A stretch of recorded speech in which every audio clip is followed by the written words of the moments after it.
Qin Fan traversed into the world of elves, starting off with his parents missing, penniless, and having failed his exams, a scenario that could only be described as hellish. However, with the awakening of the attribute system, the status of both parents deceased unexpectedly transformed into both parents as kings. It turns out that his missing parents are the rulers of a mysterious realm. Even more astonishingly, he possesses the ability to cultivate an extraordinary demon Emperor Shinado through the acquisition of attributes.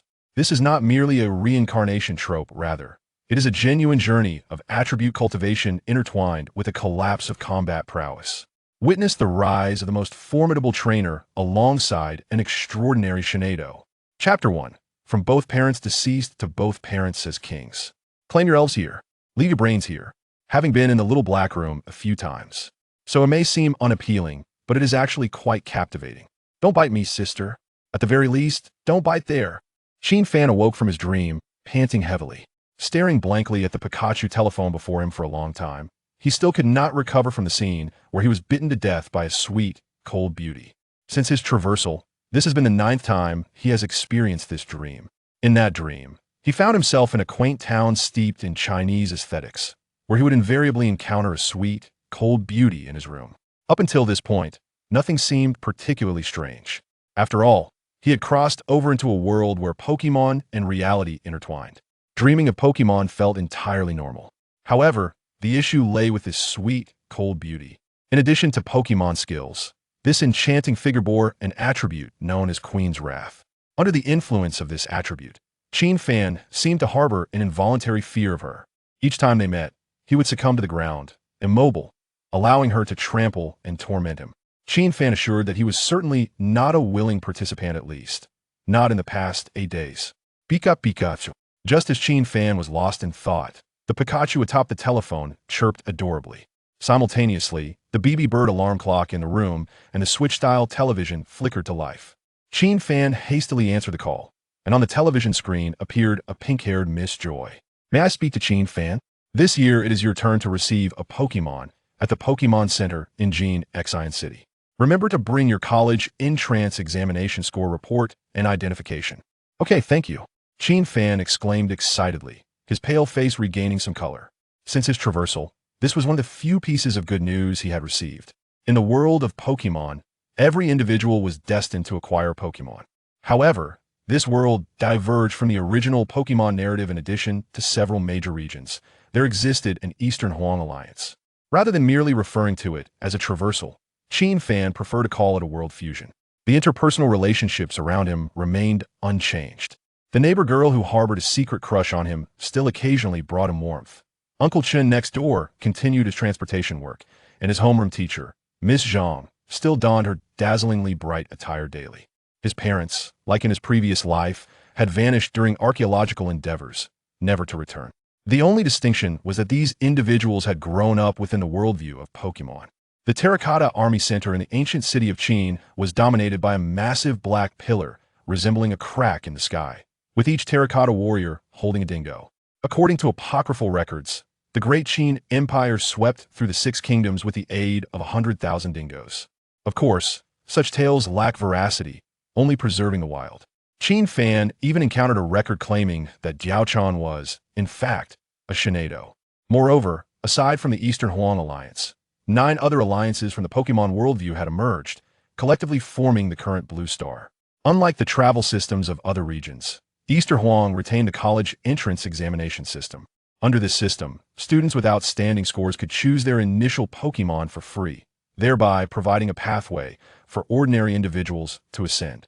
Naturally, family background and fortune often outweighed academic performance.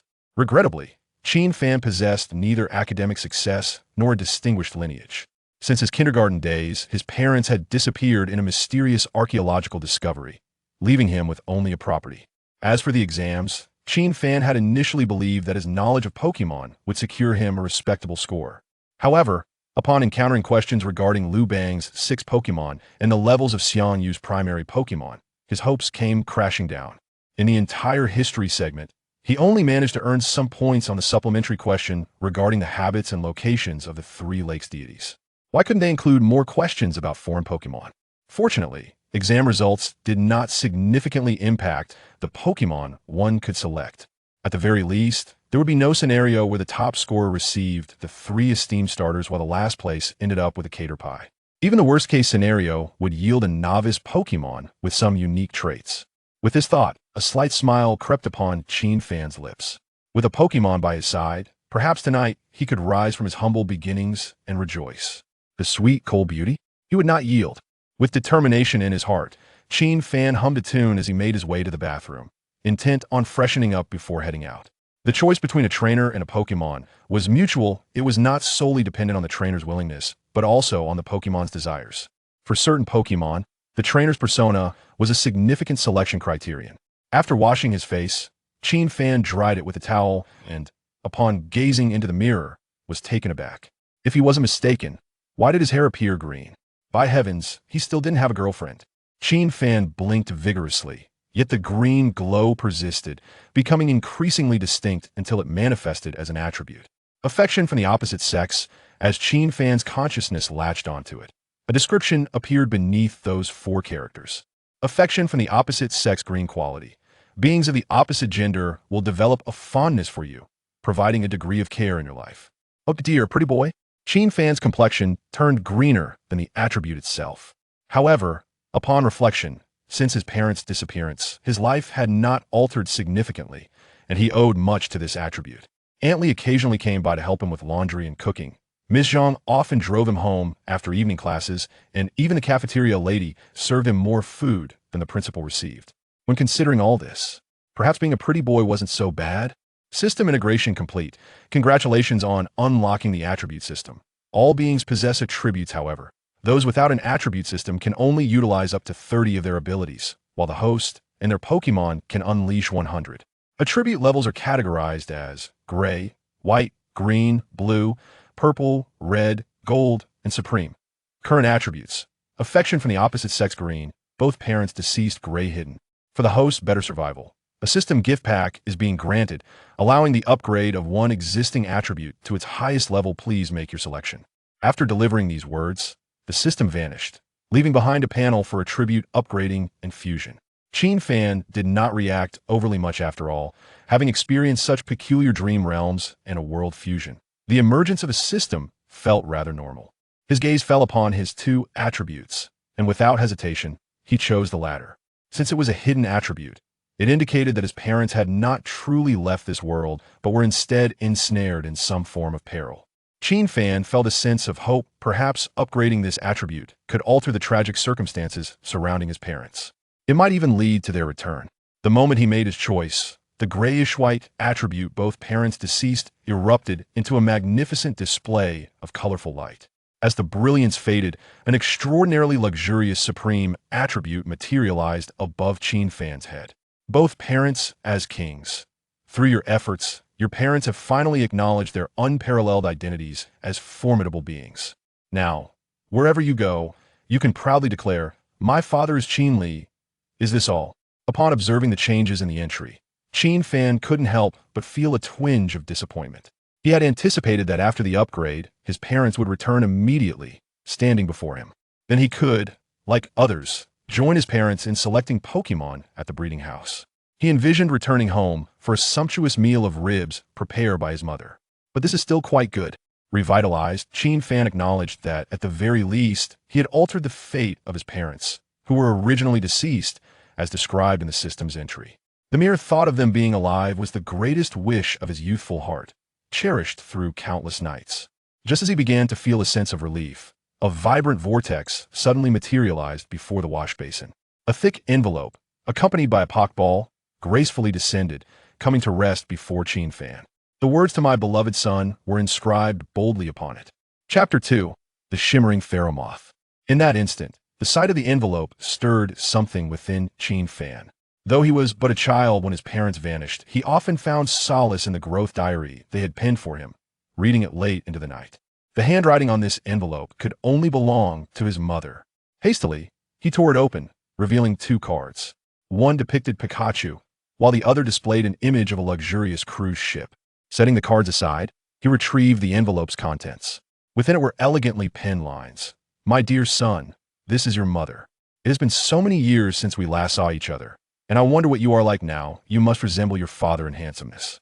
After our departure, we inadvertently fell into a unique world filled with extraordinary Pokémon, including Solgaleo and Lunala, revered as the sun and moon deities by us archaeologists. We have recently captured these two Pokémon and successfully escaped danger, so you need not worry about us. However, there remains a dangerous divine beast here, and we must attend to our tasks for a while longer. Once we have completed our mission, we will return home to reunite with you. This pheromoth is the finest larval Pokémon from the ultimate cave. Treat it well. As he read his parents' letter, Fan's eyes sparkled with excitement. He had previously believed himself to be merely a somewhat attractive, ordinary boy, destined to languish under the support of a wealthy benefactress while fishing and nurturing a Shinado. But now, his parents claimed he was the child of a divine beast trainer. What a remarkable revelation. He longed to join a group chat of fellow travelers to boast. What do I do now that I start off invincible? At the end of the letter, there was an additional note introducing the two cards and the Pokeball. The cards represented the Alliance coins left in his parents' account before their disappearance, along with an unlimited VIP ticket for the St. Anno. However, the most precious item was the Pokeball that had descended alongside the envelope. It contained a shimmering pheromoth. According to his parents' description, this was the most exceptional larval pheromoth they had found in the Ultimate Cave. Fan had a fleeting understanding of such Pokémon. In comparison to the well-known starter Pokémon, pheromoth belonged to a superior echelon of ultimate beasts. The power of this Pokémon far surpassed that of the starters, as its larval form was already at its complete state, eliminating the need for evolution. Its strength was comparable to that of quasi-legendaries, making it a uniquely gifted Pokémon.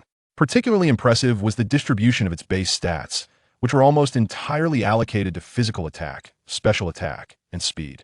While it may appear fragile in the realm of gaming, in the real world, one could understand the meaning of a dual-wielding queen. Frankly, in the presence of pheromoth, all starters and most quasi-legendaries seemed like mere children. Fan carefully tucked the cards away, eagerly grasping the pheromoth's Pokeball. This Pokeball was distinct from those in games and animations. It resembled a special edition, half-transparent.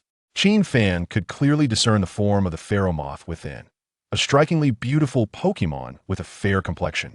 Its overall posture resembled that of a tall young woman clad in a black bodysuit, with slender limbs and a train resembling a wedding gown flowing from its back.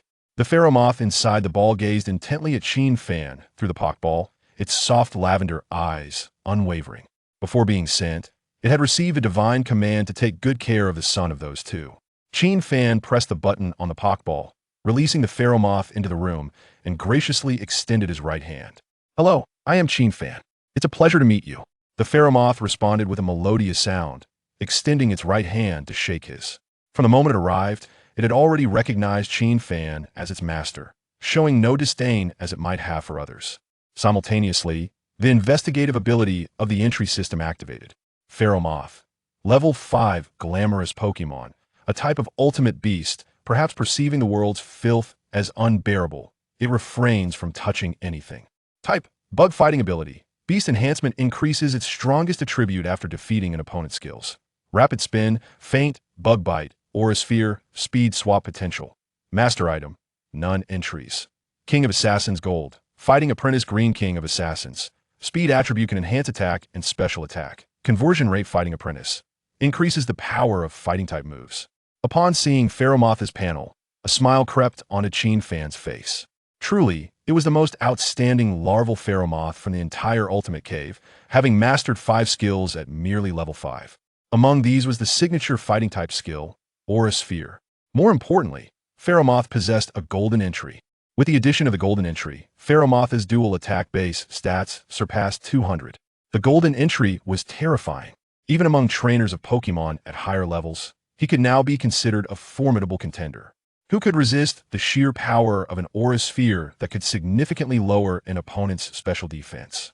After shaking hands, Fan quickly withdrew his right hand and playfully poked Pheromoth on the shoulder.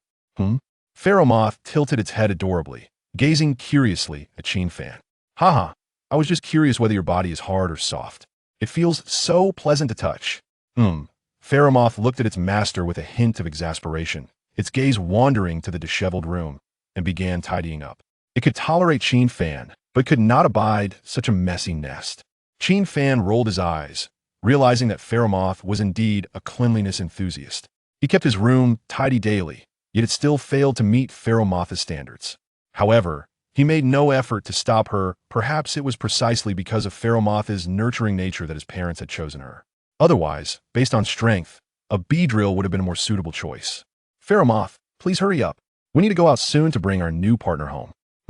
Pheromoth nodded lightly, its form almost transforming into a black blur as it darted around Qin Fan's room. Its body spun rapidly, erasing all traces of filth in its wake. Within a mere minute, Qin Fan's room sparkled with cleanliness, more immaculate than during the New Year celebrations. Impressive. Qin Fan raised his arm to pat Pheromoth's head, which revealed a hint of pride in its cold, elegant gaze. Look, even the children of deities acknowledge my prowess. Just as Qin Fan intended to take Pheromoth downstairs for breakfast, a sudden knock echoed from the door. The sweet voice of his neighbor, Nua, drifted through the door. Brother Qin Fan, come eat with us. Then Mom will drive us to collect Pokémon. Chapter 3. The neighboring little loli and the research enthusiast. Upon hearing Chen Xing's words, Qin Fan instinctively responded, "All right, coming right away." He felt no reluctance in visiting the neighbor's house for a meal. He had long grown accustomed to it, feeling as at home as he did in his own house. The only distinction now was the presence of a Pokémon by his side. Qin Fan turned to look at his beloved Pheromoth. Aunt Chen's cooking is quite delectable. Would you like to join me? Pheromoth shook her head. Being a Pokémon with a penchant for cleanliness, she preferred to avoid contact with anyone other than Qin Fan. Compared to the filth of the outside world, she longed to remain in the comfort of her pristine Pokeball. Then you can head back for now. Qin Fan gently ruffled Pheromoth's head and lightly tapped her skin with the Pokeball. A flash of red light enveloped her, and she disappeared within. It was a pity that Pheromoth possessed a rather aloof demeanor, making her companionship less frequent. Otherwise, Qin Fan would have relished the opportunity to caress her while she was still small. After all, Pheromoth currently stood at approximately 1.6 meters, a golden height. Once she matured beyond her juvenile stage, her height would reach 1.8 meters, making it rather daunting to walk beside her. Why isn't Brother Fan out yet? You aren't up to something odd again, are you? Chen Xing teased. Cough, what nonsense are you spouting? Qin Fan abruptly opened the door and pulled the little loli into the room, firmly covering her mouth. Chen Xing was slightly below 1.6 meters, probably around 1.58. Her lowly face was crowned with a thick head of black hair, and her large eyes sparkled as if they could illuminate the night. To an unacquainted observer, it would be almost impossible to discern that she was already 18 years old. She appeared to be merely 15 or 16. Whenever Qin Fan took her out, many people mistook them for siblings with a significant age gap. Little did they know that beneath the adorable exterior of this little loli lay a remarkably mature mind. When they were 6 years old, they had bathed together, and the prematurely mature Qin Fan had inadvertently stood up. It was then he realized he was not the only one who had matured early. He endured 12 years of ridicule. Consequently, Qin Fan never accompanied the little loli for baths again, to spare himself from embarrassment. Oh. The little loli bit Qin Fan's hand, letting out a playful hum. Her eyes gleaming with triumph. Qin Fan conceded defeat. Let us go. It's time to eat. Your mother is waiting. Your mother? Qin Fan thought. This little loli is taking advantage of him again. As they walked, Qin Fan's gaze fell upon Chen Xing's silhouette, and 2 entries appeared quietly. Loli body. Mature heart.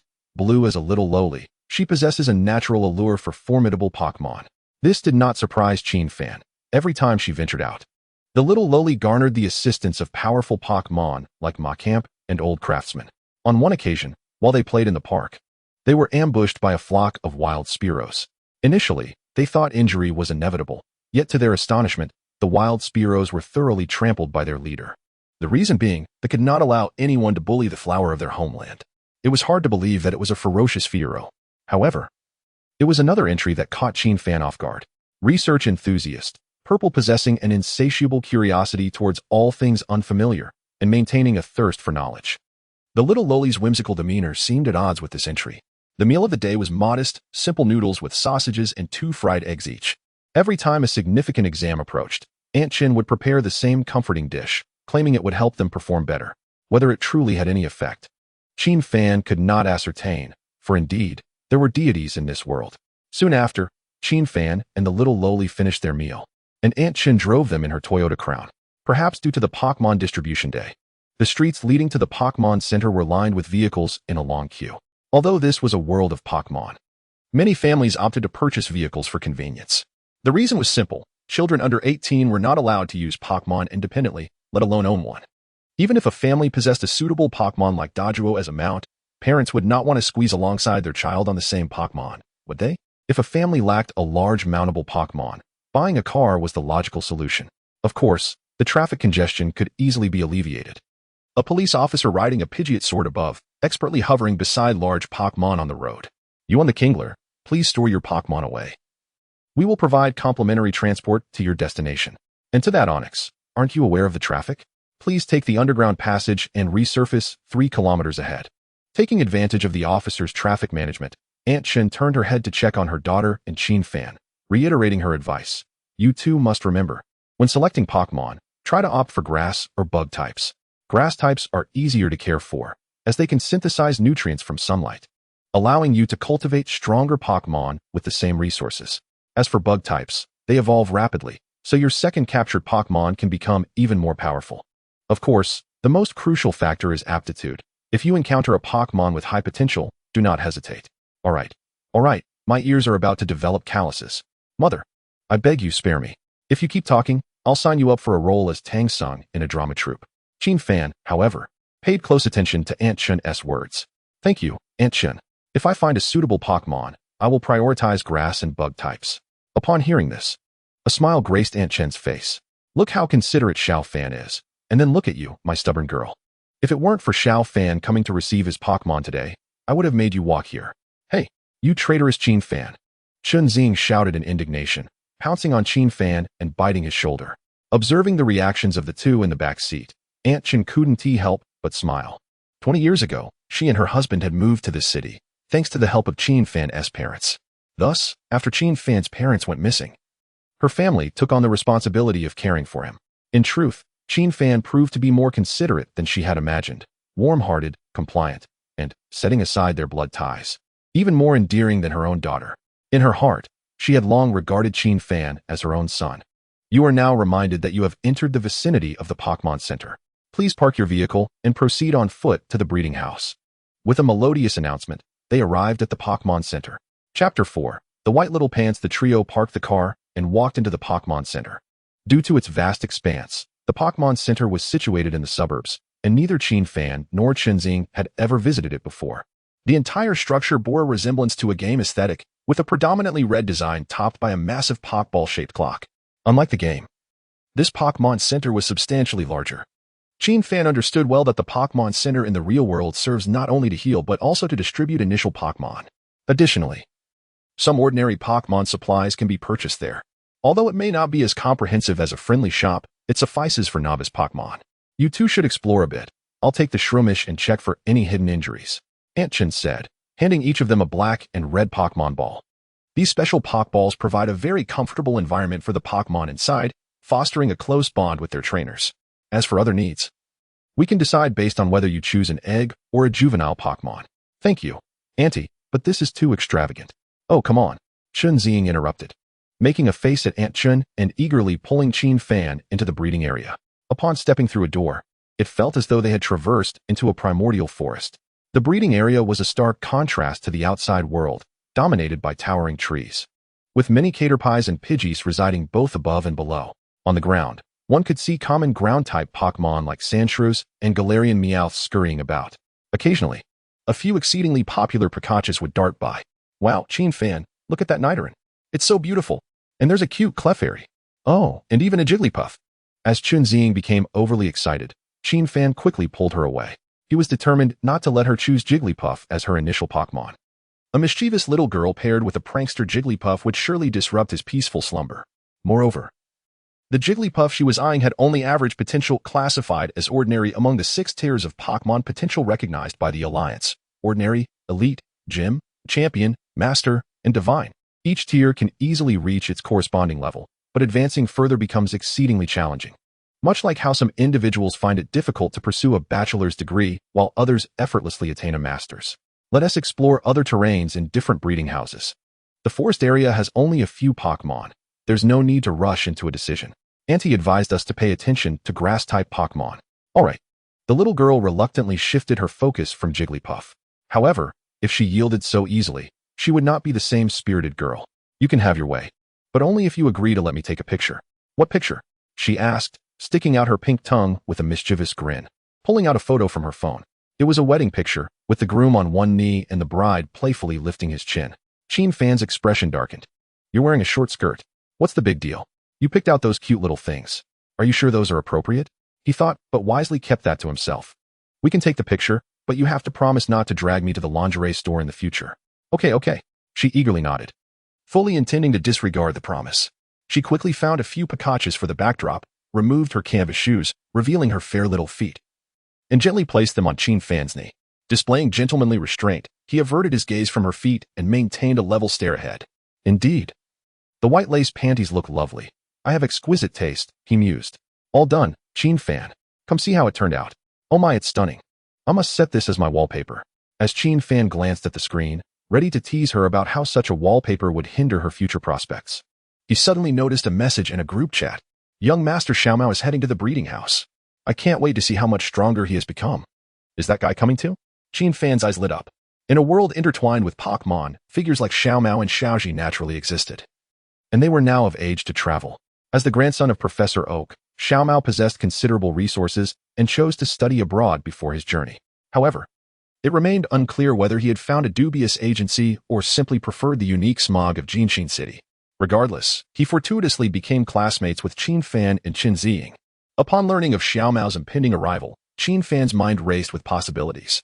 This version of Xiaomao was notably the younger brother of Xiaolu, a character known for their expertise in Pokémon identification. While Qin Fan's system allowed him to see Pokémon potential, it was evident that Xiaomao possessed superior background knowledge. Surely, he would have insider information. Let us linger here for a while. It's been quite some time since I last saw Xiaomao. Great. Let us take a few more pictures. At the entrance of the Pokémon Center, a red sports car came to a halt. A brown-haired Xiaomao tossed his hair back and flamboyantly threw the keys to his female companion in the passenger seat. Park the car, then wait for me to come out. Yes, young Master Xiaomao. Gesturing for the other girls to follow, Xiaomao's gaze fell upon a Rotom phone displaying an image of a plump old man with white hair, Professor Oak, who was far away in Kanto. How is the research project I assigned to you progressing? You've been in Dongwang for over a year. You must submit a distinctive report before your official journey. Otherwise, you may never catch up to Xiaolu. Hearing Professor Oak's words, a sly grin crept across Xiaomao's face. Rest assured, Grandpa. I came to this little city in Dongwang because I discovered an unusual Ralts online a year ago. This Ralts, much like Psyduck, appears dazed and has yet to learn teleportation, remaining unclaimed in the breeding house for years. However, I suspect that her apparent dullness is due to an overwhelming psychic power. Chapter 5. The Return of the Fairy Queen in the breeding house's lake area. A Ralts sat beside a group of Psyducks, her red eyes occasionally flickering with excitement. If memory served her right, today was the day her trainer would come to retrieve her. In her previous life, her immense psychic power had caused her to suffer from issues akin to those of a Psyduck, frequent splitting headaches and an inability to learn any skills. Despite the rarity of Ralts, no trainer was willing to take her, and after 3 long years in the breeding house, she finally found a trainer named Qin Fan, who dedicated himself to nurturing her into a Curlia. From that moment on, she soared in her journey, helping her trainer establish a gym, participate in competitions, and rapidly ascend to become one of the 4 heavenly kings of Dongwang. She even employed her formidable psychic abilities to hypnotize numerous members of Team Rocket, bringing them under her command. At this juncture, her potential for growth remains far from exhausted. If development were to proceed normally, the 2 of them would undoubtedly become the most formidable fairy-type overlords in the world. However, they ultimately succumbed to the expansion of the Rainbow Rocket team due to their sluggish early growth. Reflecting on Qin Fan's appearance, Lalu-Las' lips curled into a slight smile, her petite feet dancing lightly upon the water's surface. Rest assured, my master, in this lifetime, I am aware of numerous unmanifested opportunities, and I will certainly help you achieve greatness. The disdain and hardships you have endured are now behind you. From the very beginning, everyone should envy your discerning vision. The Rainbow Rocket team in this life shall merely be a gift I present to you. At that moment, several trainers passing by to select their initial Pokémon caught sight of them. The smile on Lalu-Las' face vanished abruptly, reverting to her usual vacant expression. Oh, this breeding house actually has a Lalu-Las. Spare me, my aunt is a staff member here, and this Lalu-Las appears rather dim-witted, unable to learn a single skill. What a pity to encounter such a rare Pokémon with such poor qualifications. Let's go, let's see something else. We shouldn't waste time. At the entrance of the breeding house, Qin Fan found himself coerced into taking numerous photographs by a little girl, sitting awkwardly on a rock and refusing to cooperate. Just as the little girl pondered her next tactic, a commotion erupted at the entrance. A multitude of young maidens clad in scant attire streamed in, forming two lines at the doorway, performing a vibrant cheerleading dance. Young Master Xiao Mao is the strongest. Young Master Xiao Mao is the best. Qin Ziying curled her lips in disdain, sneering at the extravagance of that fellow's entrance, utterly oblivious to any sense of embarrassment. Qin Fan, however, held no particular grievance against Xiao Mao. Despite the latter's somewhat haughty demeanor, he had not committed any particularly dislikable acts. At the very least, he was far better than the juvenile Shinji and that infamous character requiring censorship. Xiao Mao, Qin Fan waved at him. Aren't you doing well in your studies? Why are you here to collect your Pokémon today? Upon hearing Qin Fan's words, Xiao Mao felt a sharp pang in his chest, akin to Groudon encountering a Magikarp. Only to have the latter mock, "You can't fly." It was quite frustrating. Under the influence of Professor Okido and his older brother, Xiao Lu, he had become well-versed in the intricacies of commonly encountered Pokémon, familiar with the breeding and training methods of most. He even possessed insider knowledge of the habitats of many legendary Pokémon, information that was considered top secret. Yet who the hell knew which year Emperor Qin conquered the Black Rayquaza? Or why Zhu Yuanzhang feared his wife? Or why Menghuo's great King Copper Elephant was terrified of Zhuge Liang? Were these genuinely the questions posed by the Pokémon League? Nonetheless, the proud Xiao Mao absolutely refused to utter the words "I don't know." With his nostrils flaring and casting a sidelong glance at Qin Fan and Qin Ziying, he spoke with utmost arrogance. "It's merely a matter of completing a test. I never expected to score well. I already possess an exceptionally fine Squirtle. I'm only here to have a look." Qin Ziying blinked. "So you're not capturing a Pokémon today?" Xiao Mao fell silent for a moment. His primary reason for coming here this year was to study that Lalu-Las. He had initially intended to capture it if its qualifications were satisfactory. However, now that he had boasted, how could he admit to wanting to capture a Pokémon? Yet he was not foolish enough to overstate his claims. "Let us see. I know there's a Lalu-Las here. If its qualifications are good, I'll see if I can capture it. If not, then it's no matter. After all, once I, young Master Xiao Mao, select a Pokémon, I will invest a considerable amount of resources in them." Upon hearing Xiao Mao's words, Qin Fan's eyes sparkled with excitement. Xiao Mao indeed possessed information about Pokémon, and it was about Lalu-Las. The evolutionary form of this Pokémon was Xerneas, which, while not the most beautiful in the Pokémon world, undoubtedly conformed to human aesthetic standards. Many Xerneas had even successfully ventured into the film industry, securing a place in the entertainment realm. "Shall we go together?" Qin Fan contemplated clearly. Since there was an opportunity to capture Lalu-Las, he must seize it. As for the ethical implications of snatching, how could one speak of such things in the realm of trainers? Xiao Mao clearly did not mind either. It was not a Pokémon he was obligated to capture, merely a subject of study. "Then let us go together. We can be considered the unrivaled prodigies of the Pokémon breeding class. After you capture your initial Pokémon, we can have an exhilarating battle." Xiao Mao harbored a unique sentiment towards Qin Fan, the only classmate capable of competing with him in training class scores, akin to a traditional rival from the Kanto region. In essence, he both feared Qin Fan's hard work and envied his success. As for others, no matter how excellent their scores, they could hardly catch Xiao Mao's eye. "So you know when Emperor Qin captured Rayquaza? Come battle and summon Emperor Qin to fight for you."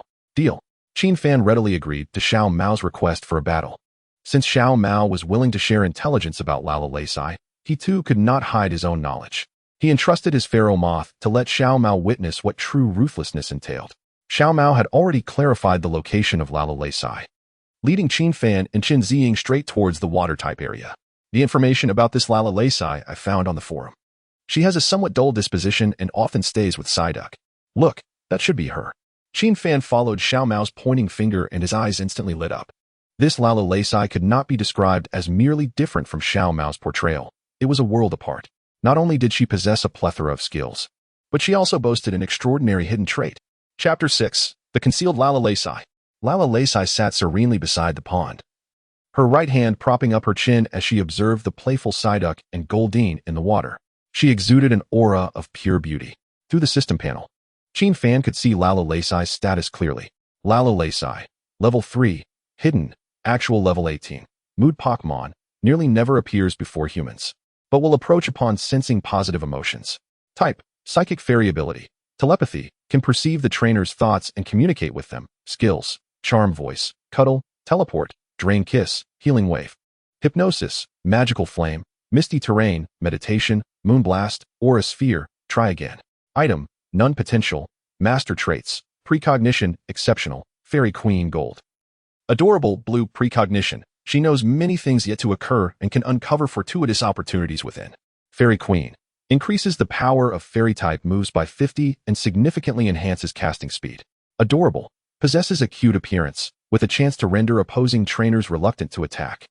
Upon witnessing Lalu-Las' lavish panel, Qin Fan stared at Xiao Mao, utterly dumbfounded. Is this what you described as dull? I genuinely wish to bestow upon you a striking ensemble of bludgeons and bags. Masterful qualifications, an unparalleled attribute, and a golden trait. Particularly impressive are the multitude of skills. Far superior to the mightiest Philomanus that his parents discovered within the ultimate cave. If this can be deemed clumsy, then surely there are no clever elves in the world. The moment Qin Fan appeared, Lalu-Las' lips curled into a subtle smile. Her reaction appeared minimal, maintaining her demeanor of watching fish. Yet, her gaze involuntarily drifted towards Qin Fan. And her smile was impossible to conceal. She had waited for 3 years, fully prepared for this moment. Be it skills or opportunities, she had arranged everything for Qin Fan. In the previous life, Qin Fan had endured so much suffering for her, never once contemplating surrender. This time, he would undoubtedly embark on an extraordinary journey. Xiao Mao. Is this the so-called dim-witted Lalu-Las you mentioned? Indeed. Xiao Mao responded with certainty. Simultaneously, he employed the scanning function of his Rotom phone, glancing at Lalu-Las with a hint of disappointment. Both her physique and energy fluctuations indicated that this Lalu-Las possessed nothing extraordinary. Had she been unable to control her psychic energy, there would have been erratic energy patterns. However, according to the Rotom phone's analysis, this Lalu-Las was not in that predicament. Thus, Xiao Mao concluded that she was simply mediocre. Seeing Qin Fan gazing intently at Lalu-Las, Xiao Mao cautioned, I advise you against capturing this Lalu-Las. While their kind is indeed rare, this particular Lalu-Las' potential is evidently subpar. The initial Pokémon is crucial for one's development. This time, the Pokémon League distributes the first, but the second must be captured or purchased independently. Should you choose her, it is likely to take considerable time before you successfully capture a second Pokémon. By the time you grow stronger, other trainers of similar caliber will have already outpaced you. Thank you for your warning. Qin Fan nodded, then resolutely strode towards Lalu-Las. However, I am fond of this Pokémon. He paused by the pond, his gaze fixed upon Lalu-Las. She remained seated by the water's edge, her eyes concealed beneath her hair, quietly observing Qin Fan in return. After 3 years apart, Qin Fan appeared even younger than before, unlike the version of himself weathered by hardships in his previous life. The current Qin Fan's eyes sparkled with vigor. Just as Lalu-Las was about to reach for Qin Fan's hand, her gaze fell upon his waist. There, a Pokémon of exquisite beauty, the ultimate exotic beast, Philomantis, resided. Lalu-Las' lips instantly pursed. Ah, Qin Fan, you have another companion. Humph. Lalu-Las turned away, presenting her back to Qin Fan, her lips stubbornly pouting. Qin Fan cautiously tapped Lalu-Las' shoulder and waved his hand beside her. Hello, Lalu-Las. I am a trainer here to select Pokémon. Would you be willing to join me? Lalu-Las glanced at Qin Fan and rolled her eyes, then turned back, completely disregarding him as if he were invisible. Due to her hair obscuring her eyes, Qin Fan was unaware of the shift in her expression, mistakenly believing that Lalu-Las simply preferred solitude and shunned showcasing her abilities. This behavior could explain why others perceived her as a rather dull Pokémon. Qin Fan circled around Lalu-Las, reappearing in front of her. I can help you become stronger, trust me. Observing Qin Fan's earnest determination as he circled around her, Lalu-Las' heart was already brimming with delight. In her previous life, during her moments of confusion, Qin Fan had played with her in this very manner. However, since this fellow had already acquired another companion, she resolved not to make it easy for him. Lalu-Las feigned confusion, her right hand inadvertently brushing against Qin Fan's empty Pokeball, transforming into a beam of red light that entered. After establishing a bond, Lalu-Las reemerged outside the Pokeball. A barely perceptible, cunning smile crept onto her lips as she plopped down upon the nearby Psyduck. Quack! Psyduck flapped its wings in terror, sending droplets of water flying, drenching Qin Fan completely. Xiao Mao's gaze fell upon Qin Fan, his lips twitching. I told you not to capture that Lalu-Las, you embarrassing fool. Yet, Qin Fan remained unfazed. So what if he got wet? Today, having successfully captured both Philomantis and Lalu-Las, he would gladly endure any embarrassment for the sake of a little girl. Lalu-Las. The water is a bit chilly, do be careful not to fall in. Qin Fan hastily lifted the startled Lalu-Las from the panicked Psyduck, cradling her like a child. Lalu-Las, reminiscent of her former self, settled comfortably in Qin Fan's embrace. She found this amusing as it allowed her to relive the joyful moments they had shared. Without needing to explain her reincarnation, two birds with one stone.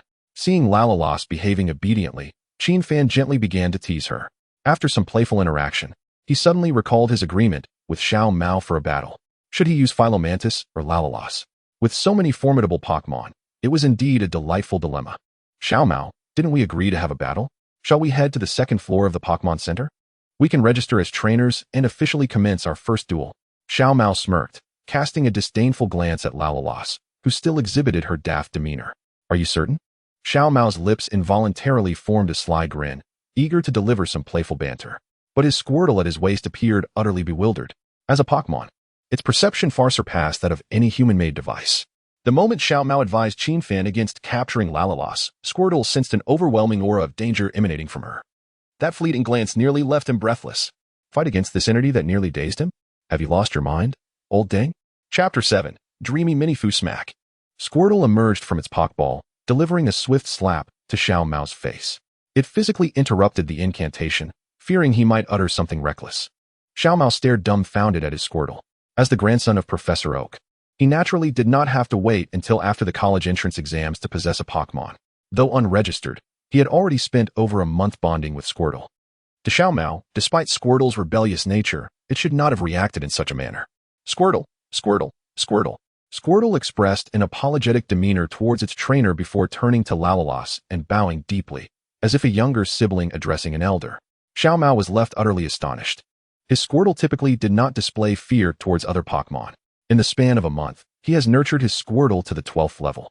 Even when confronted by wild Pokémon of level 20, Squirtle is bold enough to engage.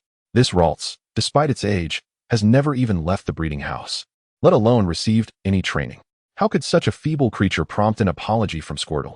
What on earth are you doing, Squirtle? Wait. Xiao Mao glanced at the soft and dazed Ralts and suddenly realized something. His Squirtle must have sensed that Ralts was too weak and thought it was bullying the defenseless. It appears that Squirtle does not wish to fight my Ralts. Qin Fan chuckled, allowing Xiao Mao to save face. After all, this fellow is not as insufferable as he is depicted in the anime. However, I have another Pokémon, and I shall use it to battle you instead. It's a deal. Xiao Mao returned Squirtle, his eyes now filled with a renewed fighting spirit. Since Squirtle was unwilling to bully Ralts, he would engage Qin Fan's other Pokémon. I will be waiting for you both at the battle hall in the Pokémon Center. Do not forget our agreement. Very well. Qin Fan bid farewell to Xiao Mao, freeing one hand to grasp the little girl's hand as they headed toward the area where grass-type Pokémon reside. Before battling Xiao Mao, he needed to select a Pokémon of decent quality for the little girl. As for Qin Fan holding the little girl's hand, Ralts did not exhibit much reaction. In her past life, during their most challenging times, it was the little girl who used her funds from breeding Pokémon to support them through hardships. Otherwise, her evolution into Kirlia would have been even more delayed. Brother Qin Fan, this Ralts is so adorable. May I hold it? The little girl radiated maternal warmth, her large eyes sparkling. That depends on whether the little one is willing, Qin Fan replied. Upon hearing his words, the little Ralts chose to feign ignorance, embodying a stance of neither acceptance nor rejection. After finally reuniting with Qin Fan, she certainly would not leap into another's embrace. In her previous life, she had been far too clever. Being daft now felt wonderful. Oh, the little one seems unwilling to let me hold it. How vexing, the little girl lamented. Yet she reached into her pocket and produced an apple and berry, placing it beside Ralts' mouth. Ah, open wide. This is delicious. With a crisp crunch, Ralts bit into the berry, displaying an expression of sheer delight, then nestled into Qin Fan's embrace. My master is truly wonderful, finding such a considerate sister. Observing Ralts' reaction, the little girl's face fell. How infuriating. This creature has eaten my offering, yet runs to curry favor with the master. Qin Fan, you must take me to find a Pokémon. I want one just as obedient. All right, Qin Fan replied. Cradling Ralts in one arm, while holding the little girl's hand with the other, his gaze scanning the nearby Pokémon. There were indeed many Pokémon around. Yet to him, the options were rather limited. After all, the little girl had a penchant for aesthetics. He had spotted a Nidoran with decent potential. That Pokémon should align with the little girl's tastes, but breeding a poison type would be somewhat troublesome. The invincible yet simple strategies of the past exist only in history books and bear no resemblance to reality. To master that tactic, one must first understand toxin preparation, a commitment that could last a lifetime. Alternatively, Psyduck is also a fine choice.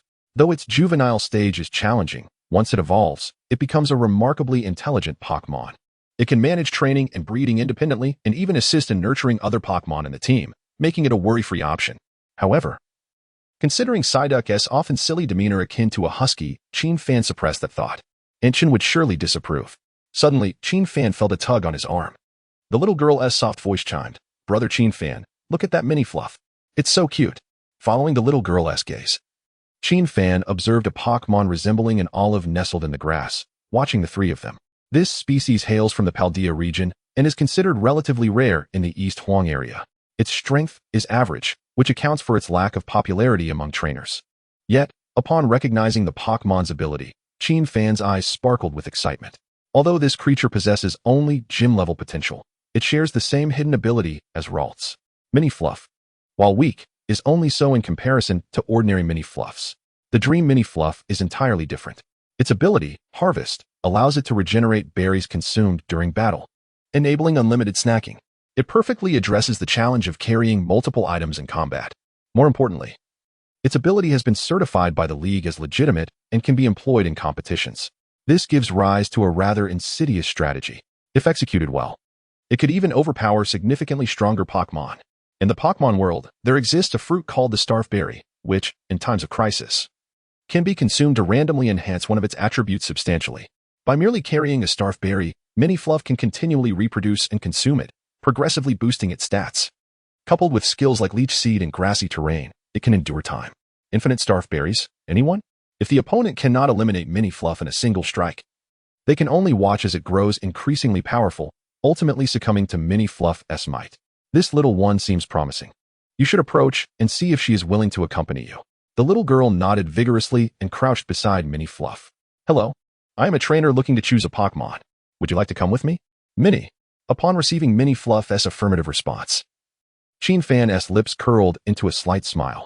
If Xiaomao loses to the Venusaur later and feels aggrieved, he will witness the power of Grass-type Pokémon. Prepare to tremble, Xiaomao. Chapter 8 Xiaomao. After registering the two Pokémon, Fan led the little girl and Ralts to purchase a Starf Berry. They did not linger and promptly proceeded to the battle zone. For Fan, this was his first battle since crossing over, and he felt a surge of anticipation, especially as his opponent was Xiaomao. In the anime, Xiaomao has consistently been portrayed as a handsome, affluent, and talented trainer. From the moment he received his starter Pokémon, he has faced 10 gym challenges without a single defeat, standing in stark contrast to the foolish ones. Only during his challenge against the final gym in the Kanto region, the Tokiwa Gym, did Xiaomao face a setback at the hands of Saki's Mewtwo. After capturing Mewtwo, Saki bested Xiaomao, and he himself also dealt Xiaomao a blow. By a simple equation, could it not be inferred that he too could capture Mewtwo? Brother Fan, why are you suddenly grinning like a fool? The little girl looked up at Fan, who had suddenly burst into a fit of laughter, taking a few steps back in surprise. You haven't been possessed by a ghastly, have you? Fan playfully tapped the small girl's smooth forehead and remarked, "You should watch fewer horror films. I truly do not comprehend why, in a world abundant with Pokémon, some still fear ghosts. If you watch too many, what will happen when you encounter spirits like Jengar or Drifloon? You might be too frightened to battle." The little girl scrunched her nose and huffed defiantly. "But I see you have a pile of Gardevoir-related media in your cabinet, yet you don't seem afraid of Gardevoir." Fan's gaze lingered on Ralts for a brief moment before he decisively smacked the little girl on the backside. "Are you trying to ruin my reputation? As someone who possesses a Ralts, how could I possibly watch other Gardevoir?" He turned to Ralts, seeking affirmation. Ralts pondered briefly before shaking her head. "Master, you have been secretly watching Tiana, Gardevoir, and even some about Milotic." After Ralts shook her head, the little girl's mockery reached its peak. Despite the risk of a sore backside, she continued to chatter incessantly. Fortunately, the timely arrival of Xiaomao's call pulled Fan back from the brink of reputational ruin. "Fan, are you ready? I have already paid for the battleground. Now we await your entrance." Fan nodded affirmatively, accepting Xiaomao's challenge. The two positioned themselves on opposite sides of the arena, their eyes locked in a fierce gaze. While Fan was busy capturing a Mini-Fu, Xiaomao had not been idle. At this moment, another Pok ball hung from his waist. The referee's gaze swept over both participants' waists before announcing the rules of the match. This battle would be a 2-on-2 format, allowing for the exchange of Pokémon at any point, with victory determined by the complete incapacitation of both Pokémon. Do both contestants have any objections? Xiao Mao shook his head, indicating his agreement. Qin Fan's attention turned to Ralts. He was unsure why Ralts chose to conceal herself. But since she opted for discretion, he decided to honor her wishes. Ying, may I borrow Mini-Fu? Sure. The little girl showed no sign of hesitation. But Xiao Mao was taken aback. You intend to battle with that little one? I advise against it. No matter how skilled your training is, that feeble creature cannot defeat me. Just moments ago, he had captured an EV. Xiao Mao's philosophy on training was clear. To cultivate powerful Pokémon, they must first possess inherent strength. Thus, he regarded Ralts with disdain. Qin Fan chose not to elaborate, fearing that an explanation might prompt Xiao Mao to forfeit. With both sides in agreement, the battle commenced. Now, please release your first Pokémon. As the referee concluded, Xiao Mao flamboyantly spun around, kissing his Pokeball. With a flash of brilliant red light, Squirtle materialized in the arena. His cheerleading companions erupted in loud cheers. Young Master Xiao Mao is so handsome. Young Master Xiao Mao is incredible. Young Master Xiao Mao is so strong. The little girl, unwilling to be outdone, clutched Ralts tightly, cheering for Qin Fan. Brother Qin Fan is so fast. After her remark, silence enveloped the arena. Qin Fan's lips twitched in irritation. He felt that coming here with the little girl had been a grave mistake. You haven't even tried. How would you know I'm fast? He shot an annoyed glare at the little girl before retrieving a special edition Pokeball from his waist. With a flash of red light, Frosmoth appeared opposite Squirtle. The moment Frosmoth emerged, the entire battlefield fell silent. In the presence of such a stunning Pokémon, even the referee forgot to announce the start. Hands flew over phones as onlookers frantically searched for information on this Pokémon. Xiao Mao, incredulous, raised his Pokédex, his voice trembling. Is that the legendary Ultra Beast?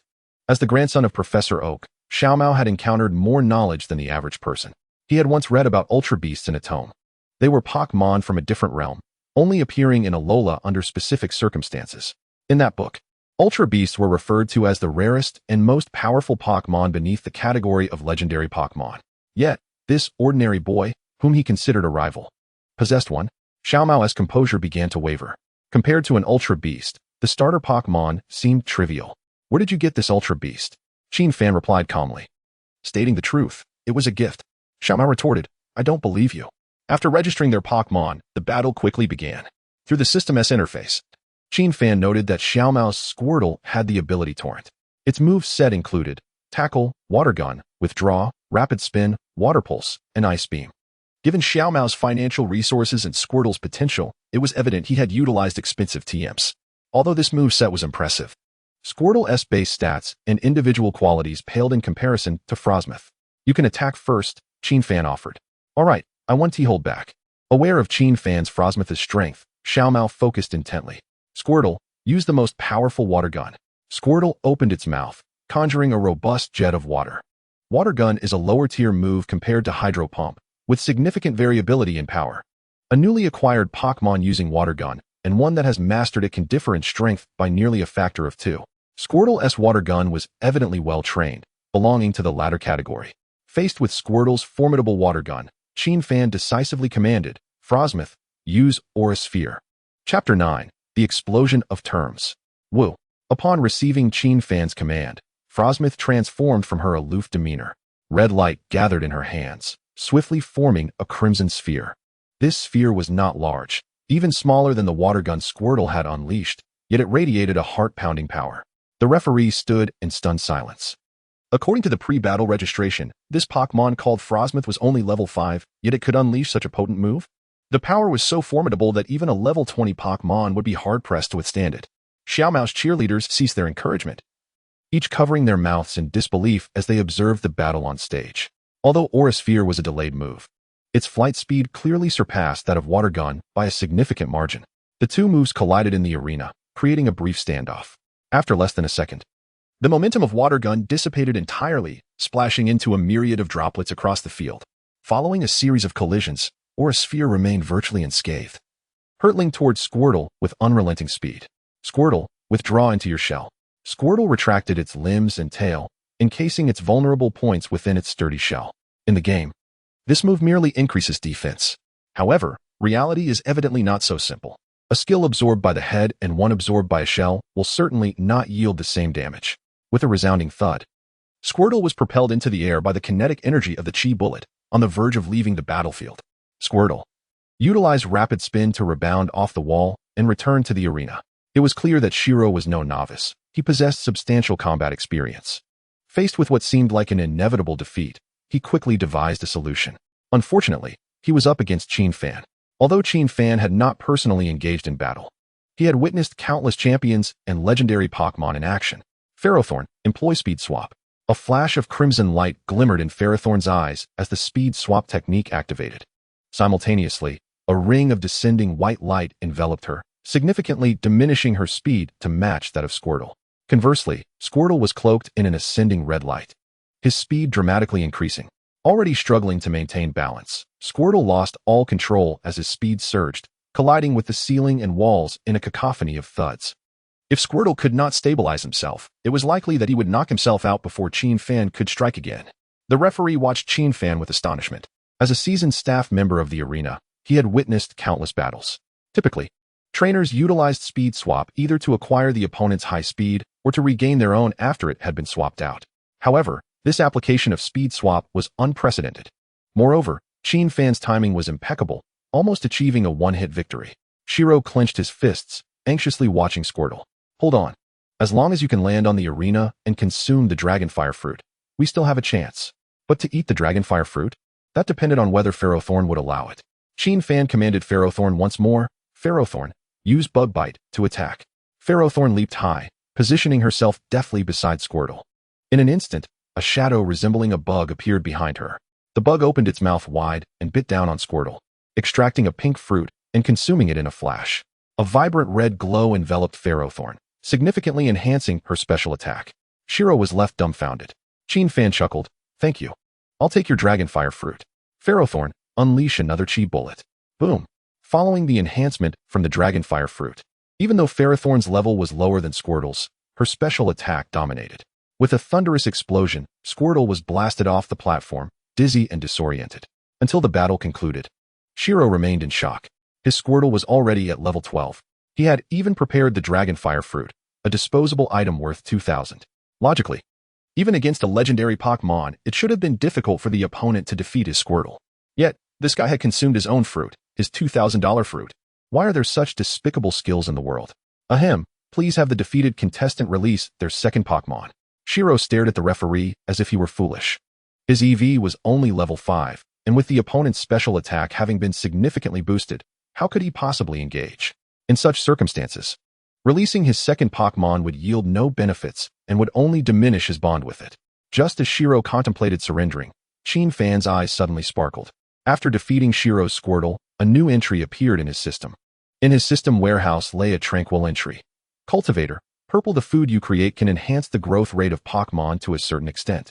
Your Pokémon can gain more insights during battles. Purple grade bonus, 100. This entry was identical to the one Shiro possessed, and if Qin Fan was not mistaken, it was the secret behind the rapid growth of the Pokémon cultivated by Shiro and Qinglu. Additionally, two words, equip and merge, appeared next to the purple entry. It could be equipped onto himself or used to upgrade existing entries. However, upgrading an entry was somewhat challenging, requiring 10 entries of the same level or one of a higher level. Upgrading his favor from the opposite sex with this entry would clearly be wasteful. Qin Fan silently uttered equip, and the 2 entries on him transformed into 3. After completing this, he redirected his gaze back to Shiro, his eyes glimmering. Besides the cultivator entry, Shiro had other entries such as friend of young girls and wealthy heir. If he had been unaware of the possibility of obtaining entries, it would have been one thing. But now that he knew, how could he let Shiro concede so easily? However, Qin Fan wanted to clarify that he was not after Shiro's friend of young girls entry. Shiro, for the next round, may I use Mini-Fu against you? Chapter 10. Eating soft rice with a hard bite Mini-Fu? Shiro's gaze fell on the olive-like Pokémon beside Qin Fan, clearly intrigued. If word of his defeat reached Green's ears, he would certainly face a severe reprimand. However, if he could defeat even one of the opponent's Pokémon, it would be a different story that would merely be a narrow loss. Although it would still be a defeat, at least he wouldn't be ridiculed, right? Alright. I accept. Shiro's demeanor softened as he looked at Qin Fan, even dropping the honorific. To him, it seemed as if Qin Fan was offering himself as a target. What Shiro did not realize was that he was soon to become the first trainer in the city to be defeated by Mini-Fu. His second Pokémon was an EV. A creature resembling a small fox, undeniably adorable. Moreover, it was one of the most popular Pokémon in the world, with numerous evolutionary forms, rivaled only by the Galar region's Frosmoth. However, in terms of strength, Frosmoth fell short. The Eevee family had produced many true champions. The two Pokémon quickly took their positions, and the referee announced the start of the match. Eevee, use Quick Attack. Mini-Fu, employ Seed Bomb. Both trainers issued their commands almost simultaneously, and the untrained little creatures executed their moves with similar speed. Quick Attack and Seed Bomb struck almost simultaneously. Mini-Fu was knocked to the ground by the powerful impact of Quick Attack, her large eyes shimmering with tears as she looked up at Qin Fan. On the brink of crying, Eevee was also struggling as the Seed Bomb released by Mini-Fu quickly infiltrated its fur, continuously draining Eevee's energy. Haha, Qin Fan. I advise you to switch back to your Pheromantis. Otherwise, this Mini-Fu will truly be brought to tears. EVV. Unleash another Swift Star and deny them the opportunity to sap our strength with Leech Seed. Buoy. A flurry of white stars reappeared before EVV, targeting the fallen Mini-Fu. However, Qin Fan did not instruct Mini-Fu to evade or continue its attack. The speed of Swift Star's release and flight is exceptionally swift, making it nearly impossible to dodge. Mini-Fu, consume the fruit you carry. Lying sprawled on the ground, Mini-Fu squeezed out a tear, sobbing as it ate. Soon, two flashes of red light illuminated its form, significantly enhancing its special defense. Simultaneously, the life force drained from EVV by the Leech Seed surged back into Mini-Fu, providing it with a sudden boost of vitality. As the little creature cried, it abruptly realized it was no longer in pain, blinking its eyes at the EVV before it. Surely, you haven't missed a meal? How infuriating. Seeing Qin Fan consume the fruit, Shiro promptly felt as though he had been stabbed anew. After all, he had also purchased some fruit. Yet, Mini-Fu, being merely a Mini-Fu, could withstand at most 2 more Swift Stars, even with its enhanced defenses, right? EVV. Use Swift Star. Buoy. At Shiro's command, EVV employed the same tactic, launching another Swift Star at Mini-Fu. Mini-Fu blinked, feeling little discomfort. Wiping its tears, it stood up and popped another star fruit into its mouth. A radiant glow enveloped Mini-Fu, significantly amplifying its attack power. Both Shiro and EVV fell silent, their gazes fixed on the referee, the implication unmistakable. They were employing 2 items in battle. Would he intervene? Ahem, the battle is legitimate. Both competitors may continue. Upon hearing the referee's words, Shiro turned to Qin Fan, his eyes filled with distrust towards the world. The funds were provided by me. How could this referee be in cahoots with you? Qin Fan grinned. Since I didn't bring 2 items, the referee naturally wouldn't halt the match. As for the reason, a glance at Mini-Fu's ability in the Pokédex would clarify everything. Shiro complied, only to be left dumbfounded. As a staunch advocate of strength, he had never anticipated the existence of such a distasteful ability in this world. The ensuing battle became exceedingly clear as Mini-Fu, amidst continuous enhancements, transformed into an invincible warrior, devouring fruits while pursuing EVV. EVV, not to be outdone, relentlessly retaliated with Swift Star. Thanks to Leech Seed and the 2 levels of special defense boosts, Mini-Fu seemed unfazed. Before long, EVV was left dazed, lying pitifully in Shiro's embrace. Witnessing her Pokémon's prowess, the little girl was nearly beside herself with joy. As soon as the match concluded, she dashed onto the stage to scoop up Mini-Fu, then turned and leapt into Qin Fan's arms, performing a little dance of joy. Fortunately, the little girl was of considerable size, providing a welcome cushion. Otherwise, Qin Fan feared he might suffer a fracture. Meanwhile, Shiro's companions erupted with a new phrase. Friend of the young girl, Purple. An introductory line automatically appeared on his panel. Detected similar type phrases. The system will merge them automatically, upgrading your phrase affection for the opposite sex to living off soft food. Living off soft food. Purple, your affection for the opposite sex is enhanced, with a chance to attract wealthy women. Phrase evaluation. Who says submitting to wealthy women requires sacrificing dignity? You can indulge in soft food while standing. Just as Qin Fan received this phrase, the gazes of Shiro's female companions shifted towards him. Qin Fan is truly impressive. Qin Fan is incredibly strong. Qin Fan. Seeing others vying for Qin Fan's attention, the little girl quickly picked up Ralts and pressed tightly against Qin Fan, asserting her claim. Ralts merely stared blankly at Qin Fan. Master hasn't changed in handsomeness. What's up with these people? Qin Fan felt a mix of bemusement. He had initially aimed for the rich air phrase, yet ended up with this. Nevertheless, it was beneficial to have someone to support him. As long as he didn't have to exert effort, it was all good. Regarding the changes manifesting in Qin Fan, Shiro showed no signs of concern. His mind was consumed with the embarrassment of being defeated by Mini-Fu. According to the rules of this battle center, before the next challenger arrived, the screen nearby would display, Qin Fan defeated Shiro with Mini-Fu. If his classmates learned of this, what would he do? After pondering for a moment, Shiro's gaze landed on the referee. May I inquire if Mini-Fu is for sale here? Chapter 11. The Nurturer. After dining at the little girl's home, Qin Fan returned home with Pheromantis and Ralts. It seemed neither of them particularly enjoyed Aunt Chen's cooking, and Qin Fan was eager to test the effects of his newly acquired phrase. According to the description of the Nurturer, the delicacies he could now create would accelerate the growth of Pokémon. Considering Kingolf's rapid ascent to champion status in just 1 year in the special edition, even if his phrase was a watered-down version of Shiro's, it should still enable Pokémon to reach gym leader or elite status within a year. As several fireballs with power comparable to sparks erupted from the frying pan, Qin Fan exited the kitchen with a plate of dark scrambled eggs. The anticipated Pheromantis and Ralts stared at him, dumbfounded, hesitating for less than a second.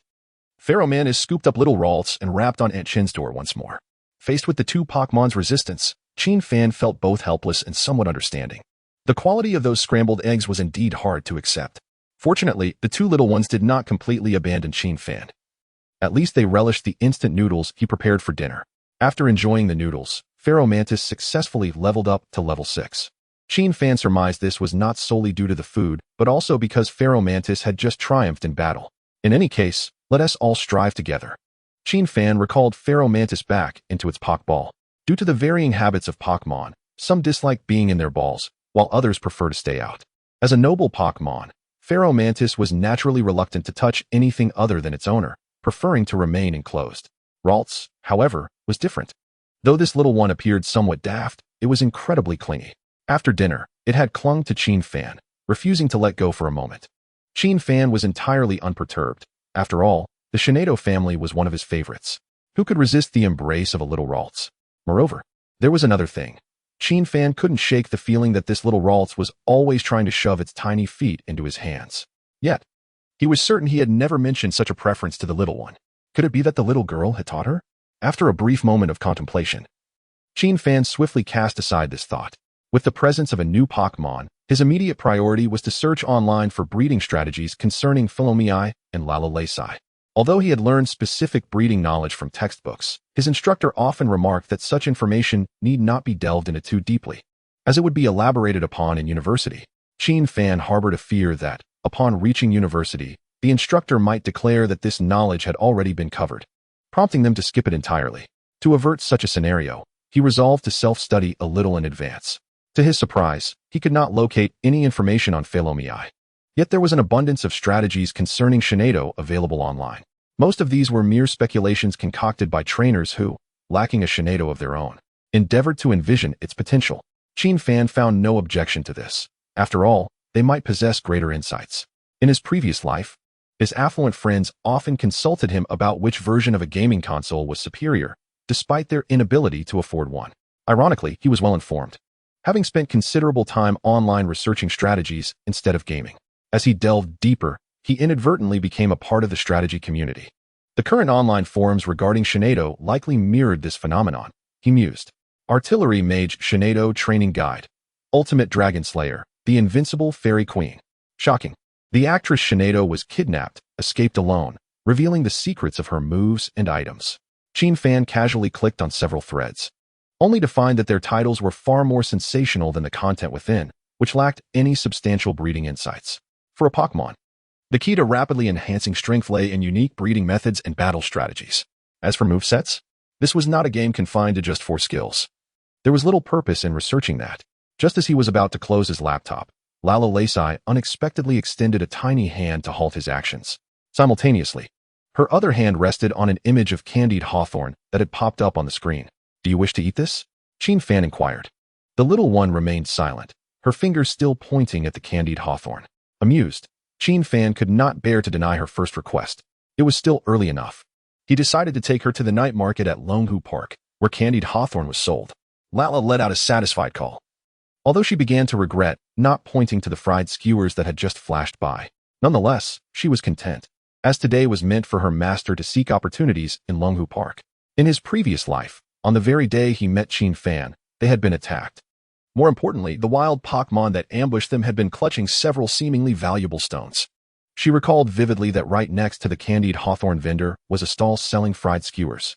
Qin Fan casually donned a jacket, secured 2 Pokeballs at his waist, and stepped out with Lalu-Las cradled in his arms. Since it was still relatively early, a few individuals were chatting at the entrance of the community. Hey, is that Qin Fan with a captured Pokémon? That Pokémon looks quite splendid. Out training at this hour, huh? Although Pokémon are robust, moderation is still advisable. Qin Fan responded with a smile, eventually explaining to his neighbor, Uncle Chun, rest assured, Uncle Chun. The little one saw a picture of candied hawthorn on the computer and wants to eat it. I'm taking her to the night market at Longhu Park to buy some. Would you like me to get you some skewers for a snack? No need. I got off work early today and have already eaten. Uncle Chun replied with a cheerful wave. But do be cautious. I've heard that Longhu Park hasn't been very safe lately. It seems someone has spotted an Arbok there. Understood. Uncle Chun. Even in the highly developed trainer society of Dongwang, it was challenging to prevent wild Pokémon from entering urban areas. After all, the sheer number of Pokémon was overwhelming, and most bore goodwill towards humans. Qin Fan had even heard tales of a Diglett raising 4 Squirtless in a sewer, which later evolved into Blastoises that frequently fought crime, allegedly joining the Xerneas City Public Security Bureau. The Arbok that Uncle Chun had mentioned was an exception. As a poison-type Pokémon, its venom was exceedingly potent, and it possessed a strong territorial instinct. Should an untrained human encounter an Arbok and fall victim to its venomous attack, they would likely find themselves bedridden in a hospital for several days. However, Qin Fan remained unfazed. Despite both of his Pokémon being weak to Arbok, they were not on the same level. Wild Pokémon exceeding level 10 would typically be prioritized for removal by forest rangers. As for those below level 10, look me in the eye. Chapter 12. The mighty Magikarp. Qin Fan's home was located on the west side of Longhu Park. Ordinarily, he would have to take a long detour to reach the night market at the main entrance. In fact, he had previously accompanied a little girl on that route. However, today was different. With 2 Pokémon in hand, he felt secure enough to traverse the darkened Longhu Park directly. He entered through the back gate, holding Lalu-Las as he made a beeline for the main entrance. In truth, aside from the aforementioned Arbok, Longhu Park was relatively safe. The surroundings were illuminated by streetlights, with the occasional sighting of Rattata or Caterpie scurrying by. Even if a Pidgey happened to pass by, it would not attack a Caterpie. The reason was simple. The productivity in this world was exceedingly abundant, and enthusiasts of bird Pokémon had laid out food in artificial nests. Pokémon in the city seldom engaged in battles over hunting. Of course, exceptions existed for inherently aggressive creatures. Qin Fan had once read a report about a shiny female Machoke that specifically targeted karate trainers, exploiting legal loopholes and leaving them no avenue of escape. Along the main path of the park, several elderly men were discreetly fishing. Given that Xerneas City was located inland and fishing was prohibited in the park, these enthusiasts could only sneak in at night to indulge in their hobby. Upon seeing them, Qin Fan instinctively glanced into the corner. Before his traversal, he had often witnessed a homeless person fishing there. He wondered how that individual fared in this merged reality. The moment he looked, he was taken aback. Among the crowd of fishing elders, the homeless man stood out remarkably, despite the fact that even casually raising a Pokémon could afford him a life of comfort. He was still dressed in ragged clothing, humming the familiar tune, "The sky has fallen, the earth has sunk, the little flower dog has disappeared." Old man, still fishing? Ah. Young Fan has arrived. The homeless man greeted him warmly, promptly offering his small stool for Qin Fan to sit on. Qin Fan contemplated urging him to catch a water-type Pokémon to sell fish for a living. However, after observing for a while, he realized that the only catch the homeless man had was a multitude of Magikarp, with none of the useful water-type Pokémon like Goldeen. Aside from evolving into Gyarados, this Pokémon was practically worthless. In terms of combat capability, it couldn't even defeat a regular Magikarp. Regarding the appreciation of beauty, he often unconsciously disrupts the fish tank with splashes of water. As for taste, this fellow is all bones. Not even a general wielding a saber could fell him, rendering him utterly unsuitable for broth. It is no wonder that this uncle often goes hungry. Qin Fan could not help but make a snide remark, leading him to utilize the system's inspection feature on the elder. Upon encountering the entry labeled King of Koi's affection, Qin Fan silently patted the old man on the shoulder, leaving behind his coat and 100 yuan. As he glanced back at Qin Fan's retreating figure, the homeless man chuckled, halting his little tune. "That little guy is truly remarkable. I have a premonition that I will soon catch the mightiest King of Koi. I shall surely share it with you." Unbeknownst to Qin Fan, the old man's thoughts remained a mystery to him as he continued towards the main entrance with his Lalu-Las in his arms. Yet, for some inexplicable reason, he felt a prickling sensation along his body. However, Qin Fan dismissed it, attributing it to a ghost-type Pokémon passing nearby. In his embrace, Lalu-Las squinted her eyes. They are coming. In his previous life, that individual had attacked them in this vicinity. Had Fan not fled swiftly into the Dragon God Square within the park, both he and Lalu-Las would have sustained severe injuries. Even so, Fan had fallen ill at home for several days in his last life. This time, he could not afford to let that individual escape. Just as Lalu-Las was searching for the location of the Arbok, Fan gently tapped the small creature in his arms. Lalu-Las, Lalu, you possess an array of techniques. Why do you never employ them? Fan pondered for a long while before finally posing this question to Lalu-Las. Having captured the little one, he would undoubtedly engage her in battles henceforth, necessitating an understanding of her reluctance to utilize her abilities. Lalu, what techniques? I don't understand. The little one blinked her eyes, opting to feign ignorance. She would employ her moves shortly, as she had long wished to battle that snake. However, maintaining her act of innocence was equally crucial. She still desired Fan to hold her and play, so she must not reveal her capabilities. Just as Fan was about to press further, he suddenly sensed an extremely chilling aura behind him. Almost instinctively, he lunged forward, immediately feeling a cold sensation on his legs. A slick, icy figure brushed past him. Had he encountered the Arbok? The thought flashed through Fan's mind, and his empty left hand swept to his waist, retrieving the Pokeball containing his Ferrothorn. But before he could release it, he saw Lalu-Las emanating a dazzling rose-red glow. Her tiny hand lifted gently, and a searing energy coalesced in her palm, taking the form of a fireball. This was the Magical Flame, a fire-type move commonly employed by Pokémon such as Shinado and Girankeki. With considerable power, it could also reduce the opponent's special attack, making it a quintessential special attack starter move. Yet, how could this little one, who had never experienced battle, execute it so impressively? Fan had no time for further inquiries, as the Magical Flame accurately struck the Arbok. The Arbok let out a pained cry, fleeing in terror towards the underbrush. He could hardly believe that a fairy-type Pokémon, which he assumed to be weak, could be so formidable. Seizing the opportunity, Fan discerned the Arbok's attributes. A level 10 Pokémon, it possessed powerful skills such as Bind, Glare, Dig, and Poison Sting. Additionally, it bore an entry labeled Bullying the Weak, inflicting heightened damage to weaker Pokémon. Lalu-Las, this creature preys on the weak and possesses Dig. Do not allow it to escape. Use Hypnosis. A flicker of red light instinctively flashed in Lalu-Las' eyes, but she quickly realized, pausing momentarily. Wait, how does my master know I can use Hypnosis? Could he have also been reborn? No, she still wished to relish the sensations of her previous life. She could not let her master discover her own reincarnation. The little one's mind raced, ultimately deciding to continue her charade of ignorance. A white light flickered in her hand, landing steadily upon the Arbok. Another move of the normal type. This was a form-changing move that would restrict the opponent to using only the last 3 moves they had employed. Fan felt somewhat reassured. While the little one might be naive, she had effectively severed the Arbok's escape route. The wild Arbok was about to enter the thicket when it let out a surprised cry. Yet, that cry lasted only halfway before the Arbok began to weep. It realized that it could not use its Dig move at all. Left with no choice, the Arbok turned and fled towards the Dragon God Square, seeking the Divine's protection. In Dragon Lake Park, there existed an unwritten rule among Pokémon. They would never engage in battle within the Dragon God Square. Once there, they would be safe. Chapter 13, Dragon God Square. The shattered black Rayquaza statue, seeing the Arbok retreat, Fan rushed towards the square with Lalu-Las in his arms. This creature had attacked trainers from the outset, clearly not its first offense. It was imperative to teach it a lesson. Fan, intent on honing Lalu-Las' skills, did not hastily summon Ferrothorn. The Arbok frantically fled, utilizing the dense underbrush and shrubbery for cover. Along the way, Diglets and Rattatas scurried aside in evident fear of the Arbok, while some Caterpies continued to crawl leisurely, with the Arbok doing its utmost to avoid them. Such was the advantage of having a powerful ally. Caterpies are typically accompanied by a swarm of Beedrills, making them a Pokémon that few would dare to provoke in the wild. Fan also took care to steer clear of the Caterpie's paths to avoid unnecessary complications. Soon, the Arbok and Fan arrived at an open square. This square was entirely crafted from rock, with a massive black Rayquaza statue at its center, flanked by 12 rune pillars. Due to the fact that Emperor Qin Shi Huang had once tamed the black Rayquaza, the people of the Dragon Kingdom held immense reverence for it. Such Dragon God Squares are prevalent throughout the nation.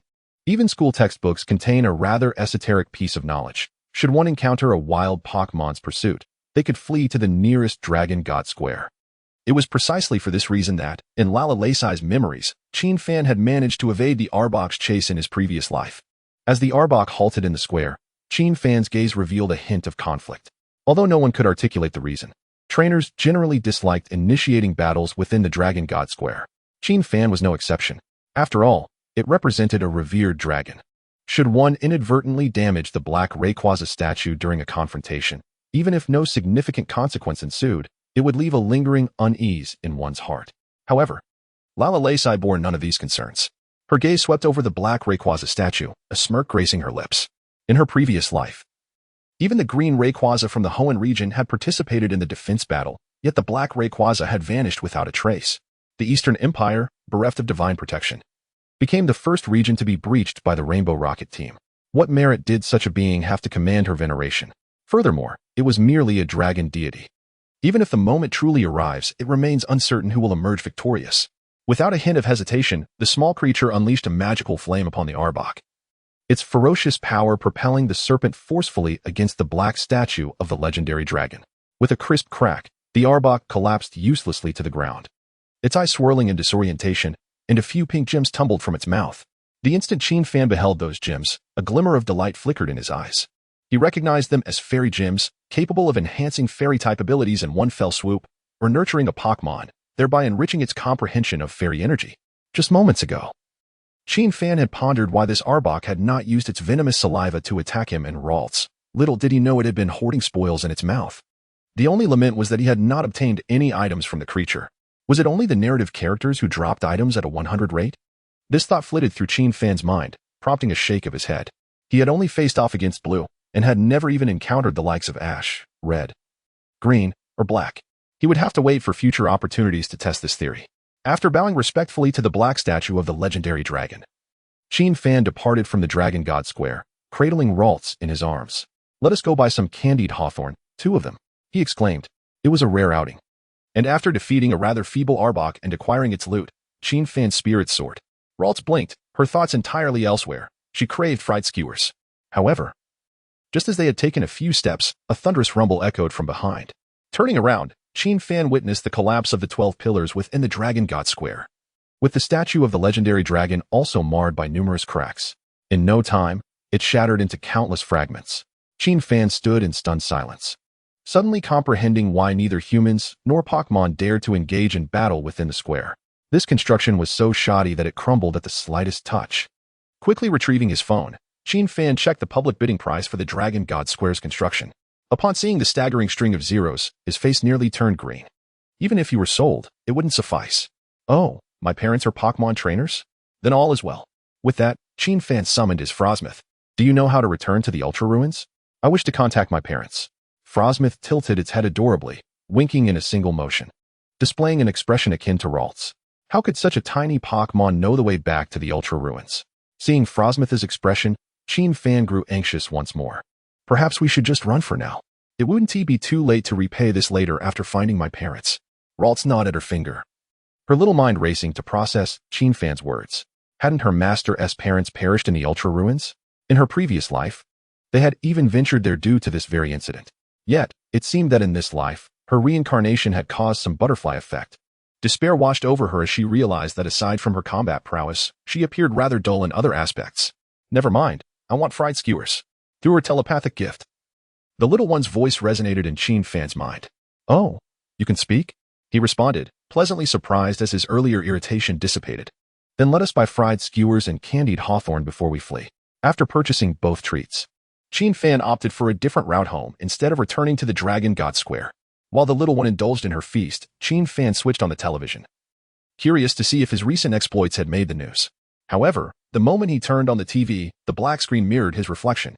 To his astonishment, in addition to the 3 existing entries, a golden hue now adorned his head. "Blessing of the Dragon God. Gold, your actions have garnered the acknowledgement of the legendary dragon, significantly enhancing your allure to dragon-type Pokémon, expediting your training speed for dragon-type creatures, and amplifying the damage your Pokémon inflict upon dragon types." In an instant, Qin Fan's bad mood vanished. Isn't it just a few million? A golden entry in exchange is worth it. Furthermore, the revered legendary dragon was, in fact, a bit of a show-off. Chapter 14. The Dream World. The next morning, sunlight streamed through the window, gently illuminating Qin Fan's eyelids. He lazily stretched and lifted Ralts, who had sprawled across him. He distinctly remembered placing her aside and even preparing a pillow and blanket for her. Yet, somehow, the little one had snuck into his bed. How infuriating. Once this little rascal grew up and became more sensible, he would have to teach her a lesson. Notably, Qin Fan had once again found himself within that dreamscape. The system had provided an explanation, revealing it to be a bonus entry dungeon. This time, with Frosmoth and Ralts by his side, he successfully turned the tables. After defeating the sweet yet cold beauty, he acquired her purple entry. Using that entry to upgrade, Frosmoth had successfully enhanced her King of Fighters entry to purple status. The new effect granted a 30 increase in the power of fighting type skills, a significant improvement from before. After vanquishing the sweet cold beauty, Qin Fan stepped out of his room, discovering he had entered a world reminiscent of a game. Compared to the real world, the Pokémon there appeared particularly dull, even more so than little Ralts, behaving as if they were mere programmed entities. This included Frosmoth and Ralts, who had no recollection of their previous adventures in the game. The silver lining was that Pokémon respawned rapidly in this realm. Merely wandering through the grass would lead to encounters with Pokémon, allowing him to collect their entries. By the end of the night, Qin Fan was on the cusp of reaching the Dark Gym, with his entry bag swelling with several low-level entries. The system also provided a hint. Upon clearing a region, he could bring back one Pokémon from that area. Qin Fan couldn't help but feel exasperated. He already possessed 2 Pokémon of master quality. What use would he have for those soulless creatures? However, if he could bring back a legendary Pokémon, he would happily disregard his earlier complaint. Wouldn't a shiny mega evolution of a Fearow wreak havoc on the battlefield? After finishing his morning routine, the little girl knocked promptly on Qin Fan's door. Qin Fan, open the door. Big news. What news? Qin Fan asked as he opened the door, taking in the sight of the little girl clad in a new outfit. Today, she donned a dopamine-inspired ensemble dominated by green hues, perfectly complementing her skin, which appeared exceptionally fair, almost ethereal. The little girl regarded Qin Fan with a peculiar expression. You don't know such monumental news? You were busy doing strange things with Ralts yesterday, were you? Ahem, of course not. Qin Fan replied, his voice firm. For he spoke nothing but the truth. It was Ralts who had been doing strange things to him. Then how could you be unaware? The little girl, sensing that Qin Fan was not being disingenuous, leaned closer to him, her demeanor shrouded in mystery. In our student group, news has spread that someone has blown up the Dragon God Square in Longhu Park. Miss Junsha and other security personnel have hardly slept all night, diligently investigating the cause. A few mythologists from Jizhong arrived early in the morning in Jinshin City, eager to see if Lord Lai Kongzhua had made a move. If Lord Lai Kongzhua were to descend, Jinshin City would surely gain notoriety. As the little girl spoke those last few words, her eyes sparkled with anticipation. Qin Fan found himself momentarily stunned. He hadn't anticipated that the shattering of a statue could lead to such significant repercussions. Even mythologists from the provincial capital had come. He initially believed the incident would remain a minor affair within Jinshin City, easily resolved by repaying the repair costs once he had the means. However, it seemed the situation was far more complex than he had imagined. Why would mythologists come? A mere statue's collapse shouldn't concern them, should it? The little girl, exasperated by the need to explain, casually tapped her phone a few times and presented it to Qin Fan, while she busied herself playing with Mini-Fu and Lalu-Las. Qin Fan read the large text on the screen. Yesterday, the Dragon God Square in Jinshin City fractured, coinciding with the emergence of a mysterious realm on the outskirts of Jinshin City. This realm is currently in an unstable state, and we are recruiting all aspiring Pokémon researchers and trainers to assist in exploring this realm. Upon clicking, he saw a female reporter clad in a professional skirt suit conducting a live broadcast. Hello everyone, I am Bai Shui, a reporter from Jizhong City Television, here to report on the events occurring at Longhu Park in Jinshin City. It is well known that realms exist in this world, which can be categorized into existing realms and newly descended realms. Qin Fan nodded in understanding. Existing realms are simply locations where Pokémon congregate, such as the Evergreen Forest in the Kanto region, the Thousand Island Lake realm in the Dongwang region, and the Hutor River realm. As for newly descended realms, they can be further divided into various types, some arising from the revival of ruins, others from the overlap of time and space. The most notable examples include the Meteor Falls in the Hoenn region and the Zero Zone in the Paldea region. Ruins revival realms typically accompany fortuitous opportunities, while time-space overlap presents both crises and chances. The broadcast continued with Bai Shui detailing the events. Last night, the Dragon God Square in Jinshin City experienced an unexplained collapse. Following this, a newly descended realm entrance was discovered on the outskirts of Jinshin City. This entrance is exceedingly unstable. Ordinary trainers are advised to steer clear of the eastern regions of Jinshin City. Currently, mythologists are seeking methods to open the realm entrance. Powerful trainers are welcome to join us. The report concluded, yet the live stream remained active. Observing the unstable realm entrance on his phone, Qin Fan felt a wave of anxiety wash over him. He had just caused the Dragon God Square to explode, and now a realm had appeared. It was nearly impossible to believe there was no connection between the two incidents. What was even more outrageous was that the entrance to this realm was unopenable. This posed a grave danger. After a realm descends, it typically merges with the real world within a month. If the conditions within the realm are not promptly investigated, the Pokémon emerging could severely impact the existing ecology of Jinshin City. If the Pokémon within are particularly violent, they could even threaten the safety of the city. It was absurd that merely seeking a candied hawthorn could lead to such a calamity. Qin Fan turned off his phone and returned Lalu-Las to her Pokeball. Are you going out, brother Qin Fan? The little girl blinked at him, puzzled by his decision to recall Lalu-Las. She had dressed up beautifully today, hoping to go out and play together. Qin Fan nodded. I won't be eating for now. I want to take a look near the ruins. After all, this incident was initiated because of me. Besides, I have a strange feeling that my golden entry might be connected to the newly arrived realm. Of course, if things became untenable, he wouldn't recklessly charge in. What issues couldn't be resolved once the two of them returned? As long as Lord Lai Kong's would didn't descend personally. Ahem, perhaps it was best not to tempt fate, especially considering that Black Dragon's impressive track record of 16 victories in the Hoopa theatrical version. I'll go too. The little girl exclaimed excitedly, tugging at Qin Fan's arm, her sparkling eyes making it impossible to refuse. Qin Fan contemplated the situation. The realm had just emerged and wouldn't suddenly collapse. The only real danger was if Junsha discovered the cause and apprehended him, the instigator. However, there was little risk for the little girl. All right, then let's finish our meal and head over together. Chapter 15, Trial Realm After Dining. Qin Fan and the little girl concocted a casual excuse and dashed out of the house. The location of the realm was far from the city center, situated in a place called Panshir Village. The residents of the village had already been evacuated, and the village committee had devised a relocation plan. If the realm remained uncontrollable or if numerous Pokémon were present, they would receive compensation to move to the city. Of course, this was not mandatory. It ultimately depended on individual willingness. There's so many people, the little girl exclaimed, her eyes wide with excitement as she gazed out the taxi window. Panshir Village was bustling with crowds. Due to the presence of rock and ground-type Pokémon, it had always been a significant gathering spot for trainers near Jinshin City. With the recent emergence of the realm entrance, Panshir Village had become a hotspot. Many capable trainers from Jinshin City had congregated here, along with live streamers and Pokémon enthusiasts. Qin Fan spotted at least 5 classmates in the crowd, including a certain Xiaomao holding a Mini-Fu. As Qin Fan and the little girl exited the taxi, they chose not to immediately join the throng, but instead observed the realm entrance from a distance. The entrance resembled a portal from a game, but unlike the common blue hue, it radiated a deep purple, reminiscent of dragon-type colors. Nearby stood 2 young scholars in white lab coats, presumably the mythologists from Jijong City. Beside them, Miss Jusha, accompanied by a speedy Houndoom, held a familiar Arbok in her hands. She seemed to be conversing with Arbok, who wore a despondent expression. Arbok had never imagined that simply attacking a little brat would lead Miss Jusha to demand it find a way to open this realm.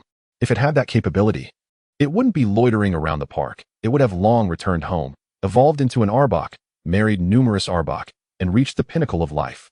Qin Fan remained inconspicuous, attempting to avoid Arbok's gaze, fearing recognition. After an extended exchange, Junsha ultimately had to concede defeat. Dr. Zhongqing, it seems this little fellow is not open to communication.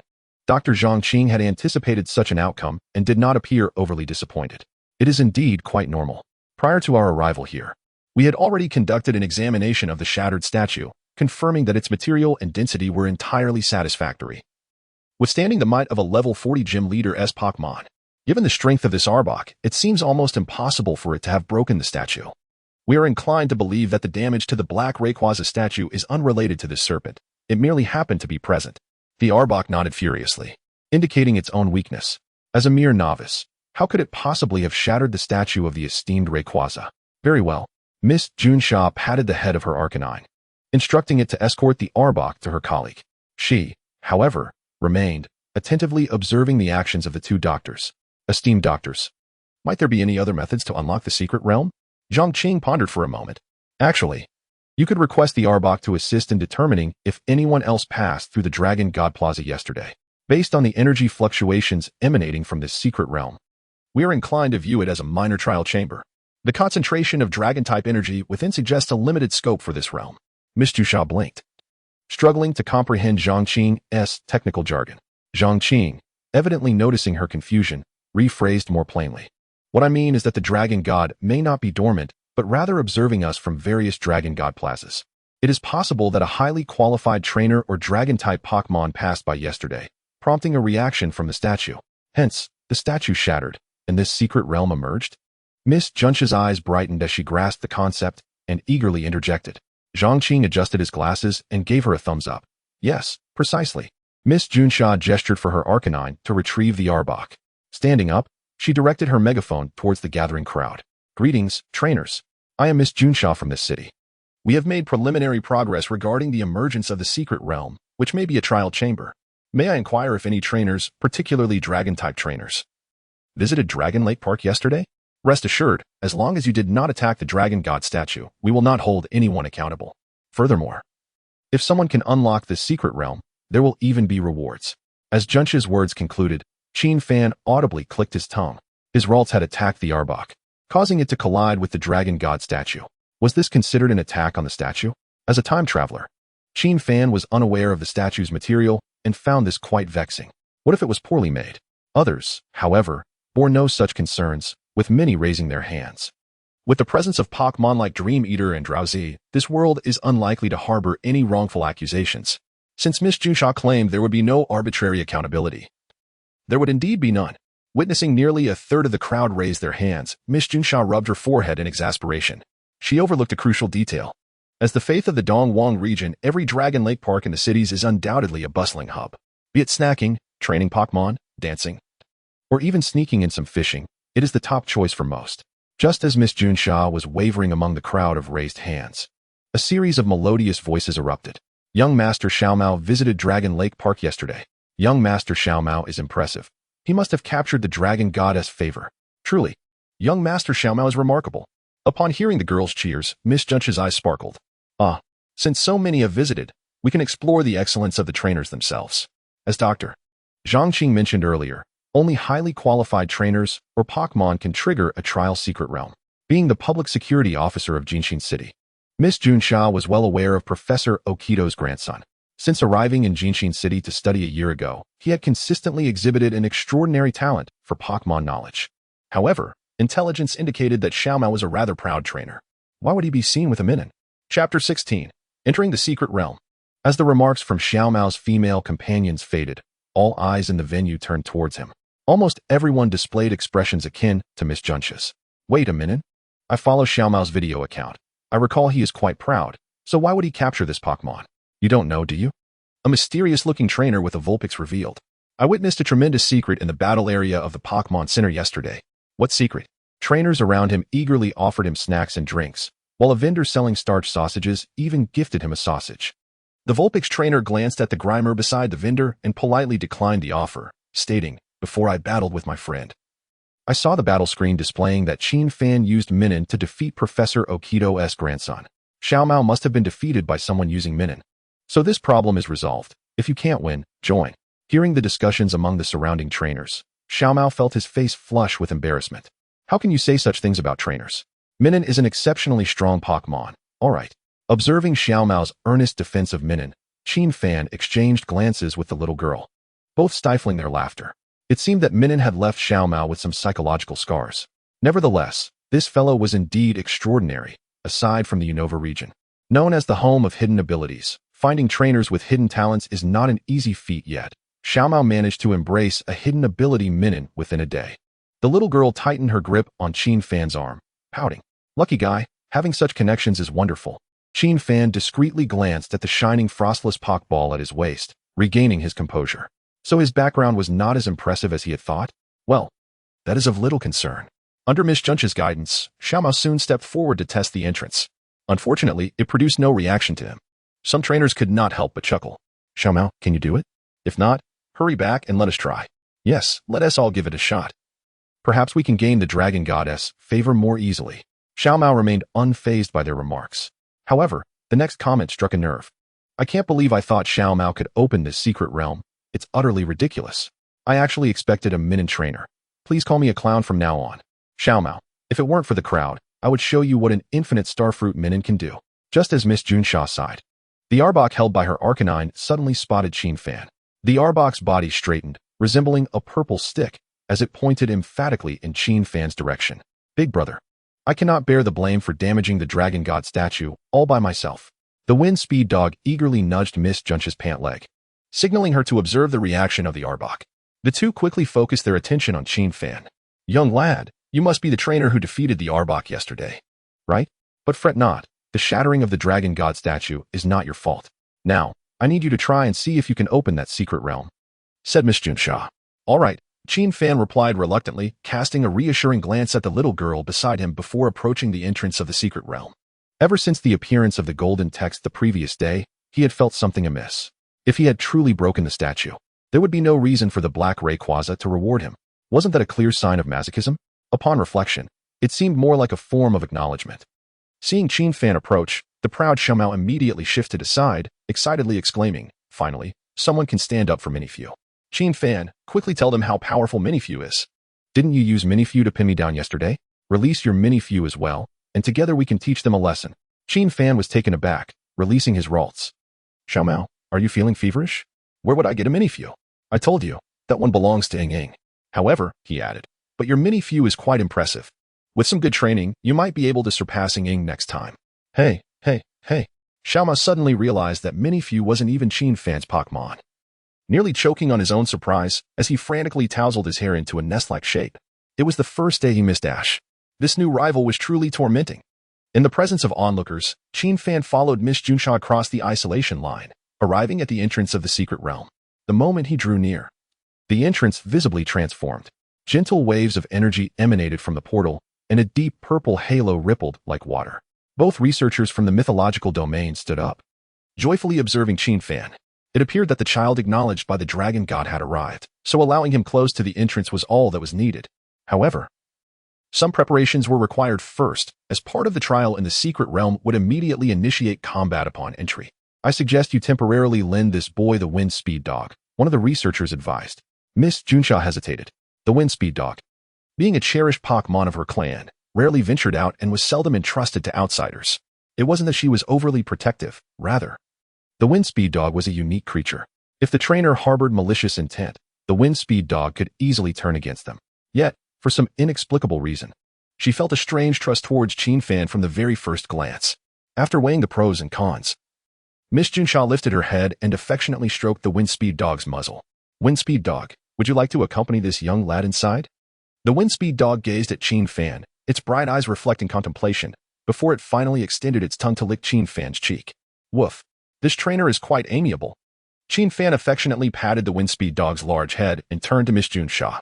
Thank you, Miss Junsha, and thank you, Wind Speed Dog. After giving the little girl a reassuring glance, Qin Fan eagerly entered the relic's entrance alongside the Wind Speed Dog. Chapter 17, The Jawbreaker Dragon After a Dizzying Swirl. Qin Fan and the Wind Speed Dog found themselves in a misty valley. The valley was filled with deep purple crystals radiating dragon-type energy. Perhaps due to the dragon god's favor, the rich dragon power imparted an inexplicable sense of comfort to Qin Fan. Meanwhile, the Wind Speed Dog crouched low, emitting a low growl, sensing a significant threat ahead. Wind Speed Dog, what's wrong? Woof. The Wind Speed Dog growled, its fur bristling in a surge of flames. Following its gaze, Qin Fan observed a massive quantity of boulders tumbling from the sides, producing a thunderous roar. The dense dragon energy mingled with the stones, coalescing into a large sphere of purple light. As the purple glow subsided, a completely red creature emerged, the Jawbreaker Dragon. Damn, the Jawbreaker Dragon. The moment Qin Fan laid eyes on the Pokémon, he felt a shiver run down his spine.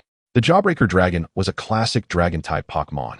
Perhaps not well known in this timeline, but in the future, it would be one of the primary Pokémon wielded by the meteor survivor, Shigana, from the Hoenn region. She was the one capable of summoning the green Rayquaza. More importantly, although this Pokémon wasn't a demigod, it was certainly a late bloomer. Evolving at level 39, it would become a formidable mid-tier fighter. Its Dragon Rock typing would grant it a 4 times resistance to fire, rendering Qin Fan's level 35 Wind Speed Dog nearly ineffective. Just as Qin Fan intended to check the Jawbreaker Dragon's attributes and look for its skill vulnerabilities, a profound voice resonated from all around. Detecting that a trainer has entered the trial relic, age under 20, standard met. The rule is a level 11 battle. The challenger's Pokémon cannot exceed level 30. The wind speed dog is level 35, activating expulsion skill. A massive dragon tail materialized out of thin air, striking the wind speed dog and sending it back to the entrance. Great, since you've already sent it away, why not send me out too? Let me train my Ferrothorn or Ralts to level 30 before bringing me back. Unfortunately, the trial realm showed no intention of allowing him the luxury of a retort. The Jawbreaker dragon quickly initiated an attack against him. The Jawbreaker dragon began to perform an ancient and majestic dance, two red lights appearing to rise from its body. Its attack and speed received a boost. Qin Fan made a swift decision, launching his Ralts' Pokeball. Since this creature can perform Dragon Dance, there is no time to hesitate. I must act quickly, otherwise, once its Dragon Dance stacks up, it will be a death sentence. Ralts, use Charm. The little one nodded gently, curiously eyeing the surroundings. Beneath its green hair, excitement was evident in its gaze. In this lifetime, Qin Fan had indeed turned his fortune around. Graduating from high school and facing a dragon was no small feat. Fortunately, Ralts had mastered the skill to an extraordinary degree, and even with its mind wandering, it could still execute the move flawlessly. A melodious sound echoed, resonating throughout the valley. To the Jawbreaker dragon, this sound was akin to the sky collapsing and the earth shattering. Fairy-type moves were known as Dragon Slayers, capable of inflicting substantial damage to dragon types. Bolstered by the golden text Fairy Queen, Ralts' attack posed a severe threat to the Jawbreaker dragon's state. As the charm resonated, the Jawbreaker dragon emitted a pained roar. Its Dragon Dance halted at a single layer of enhancement. Seeing the effectiveness of his attack, Qin Fan's confidence grew. It seemed that dragon types weren't as formidable as he had believed. Use Misty Terrain. Ralts waved its hand, releasing a pink energy sphere, which spread out upon reaching the ground. Soon, a vast area was enveloped, creating an ethereal venue. A misty battlefield, characterized by fairy-type signature moves. Within this arena, the damage inflicted by dragon-type attacks would be halved. Coupled with the inherent disadvantage that dragon types face against fairy types, the tables had theoretically turned. What of the level 39 dragon? The advantage lies with me. Due to the accelerated casting speed from the attributes, by the time Lalu-Las unleashed her two abilities, the approaching creature, the Jaw Dragon, had only just begun to react, its jaws glowing with a purple hue as it charged at Lalu-Las. Toxic Bite. The instant Qin Fan beheld this move, his pupils constricted. He acknowledged that he had been overly optimistic. This was one of the hallmark techniques of the poison type, capable of inflicting severe toxicity upon the struck opponent. Moreover, poison type attacks counter fairy types. Should Lalu-Las be bitten, the level disadvantage could very well lead to her downfall. Utilizing Teleport, Lalu-Las nodded gently. A flash of red light enveloping her as she transported herself and Qin Fan to a nearby rocky outcrop. Moonlight Power. Realizing that the Jaw Dragon possessed a poison type move, Qin Fan was reluctant to delay any further. The Jaw Dragon's unique ability significantly amplified the power of biting moves by 50. Combined with the level disparity, it could likely eliminate Lalu-Las in a single strike. When faced with an opponent capable of such swift devastation, the most prudent course of action was to strike first. The Jaw Dragon's special defense and health were not particularly remarkable. A series of potent moonlight powers could very well send it crashing down in a cacophony of distress. A pink moon materialized, radiating a soft, rosy glow. The endless moonlight coalesced, fiercely illuminating the Jaw Dragon's head. A painful roar erupted from the creature as a downward white light enveloped it. The move's effect triggered, lowering the Jaw Dragon's special defense. As Lalu-Las unleashed another moonlight power, she waved her petite hands, causing the pink moon to once again release its luminescence upon the Jaw Dragon. The creature's claws shimmered with a deep purple light, enveloped by an energy claw that frantically clawed at the rock wall where Qin Fan and Lalu-Las stood. However, the misty battlefield mitigated the potency of its dragon claw, rendering it incapable of breaching the rocky barrier, leaving it helpless to endure the relentless assault. After several anguished cries, the Jaw Dragon collapsed, reverting to its rocky form. The challenger has cleared the first stage. The second stage features the fossil pterosaur. The challenger may continue the trial or depart, returning directly to the second stage upon their next entry. Qin Fan's lips twitched as he gazed in the direction of the voice, perplexed. When did the fossil pterosaur become a dragon? Surely, it didn't learn this from the Dodrio? Although the fossil pterosaur is named a dragon, it is, in fact, a rock-flying type. Aside from the Kanto Dragon Master Dodrio and his devoted fans, few would refer to the fossil pterosaur as a dragon. Fortunately, the fossil pterosaur would not pose a significant challenge for Qin Fan. He merely needed to supplement Lalu-Las' skill set. Skills such as Dazzling Gleam, Will-O-Wisp, and Trick Room would be arranged accordingly. Perhaps an Ice Wind or Thunderbolt would do as well. What concern is there with the fossil pterosaur? I choose to depart first. Chapter 18. Reactions at the Pokémon Center. At the top floor of the Pokémon Center, President Xieze, appearing to be in his 40s, radiated vitality akin to that of a youth. He sat in the center of the spacious office, his eyes slightly squinted. Before him sat a meditating Chimcho, a humanoid Pokémon that harnessed the power of yoga. With its psychic and fighting-type attributes, it possessed formidable combat prowess, often battling above its level. Truly a force to be reckoned with. For the past year, Xieze's Chimcho had remained at level 39, unable to progress further. Xieze had once consulted his mentor, who indicated that Chimecho's potential had been exhausted. Only by aligning Chimecho's spirit with a similar frequency and forming a unique bond could it advance further. The alternative was to acquire sufficiently powerful psychic or fighting resources to allow Chimcho to transcend its limitations and achieve a breakthrough. Reflecting on his mentor's words, Xieze couldn't help but let out a bitter smile. Achieving enlightenment is exceedingly difficult. Without external resources, it seemed he was destined to remain stagnant in Jinshin City for the rest of his life. Yet, the daunting costs associated with such resources left him feeling as though this path was insurmountable, just as he attempted to dismiss these distracting thoughts and resume his meditation. An urgent knock echoed from the door. Xieze frowned, glancing at the interrupted Chimcho. He gestured for Chimcho to use its psychic abilities to open the door. His tone tinged with displeasure. How many times must I remind you not to make a fuss over trivial matters? Apologies, President. The secretary's face flushed slightly, but she quickly regained her serious demeanor. I have important news to report. Speak. The secretary nodded and relayed the information that the secret realm had been unlocked and that Qin Fan had successfully cleared the first layer. Initially calm, Xieze's demeanor shifted upon learning that the secret realm was a dragon-type trial. He could no longer contain his excitement. Rising from his seat and pouring tea for the secretary. Wonderful, wonderful, wonderful, Xieze exclaimed, his spirits soaring. According to the League's regulations, the resources available to Pokémon Center presidents were closely tied to various facets. Among them, the cultivation of local talent was paramount. If a genius were to emerge in Jinshin City, perhaps the issues plaguing him could be effortlessly resolved. Is he still in Panchir Village?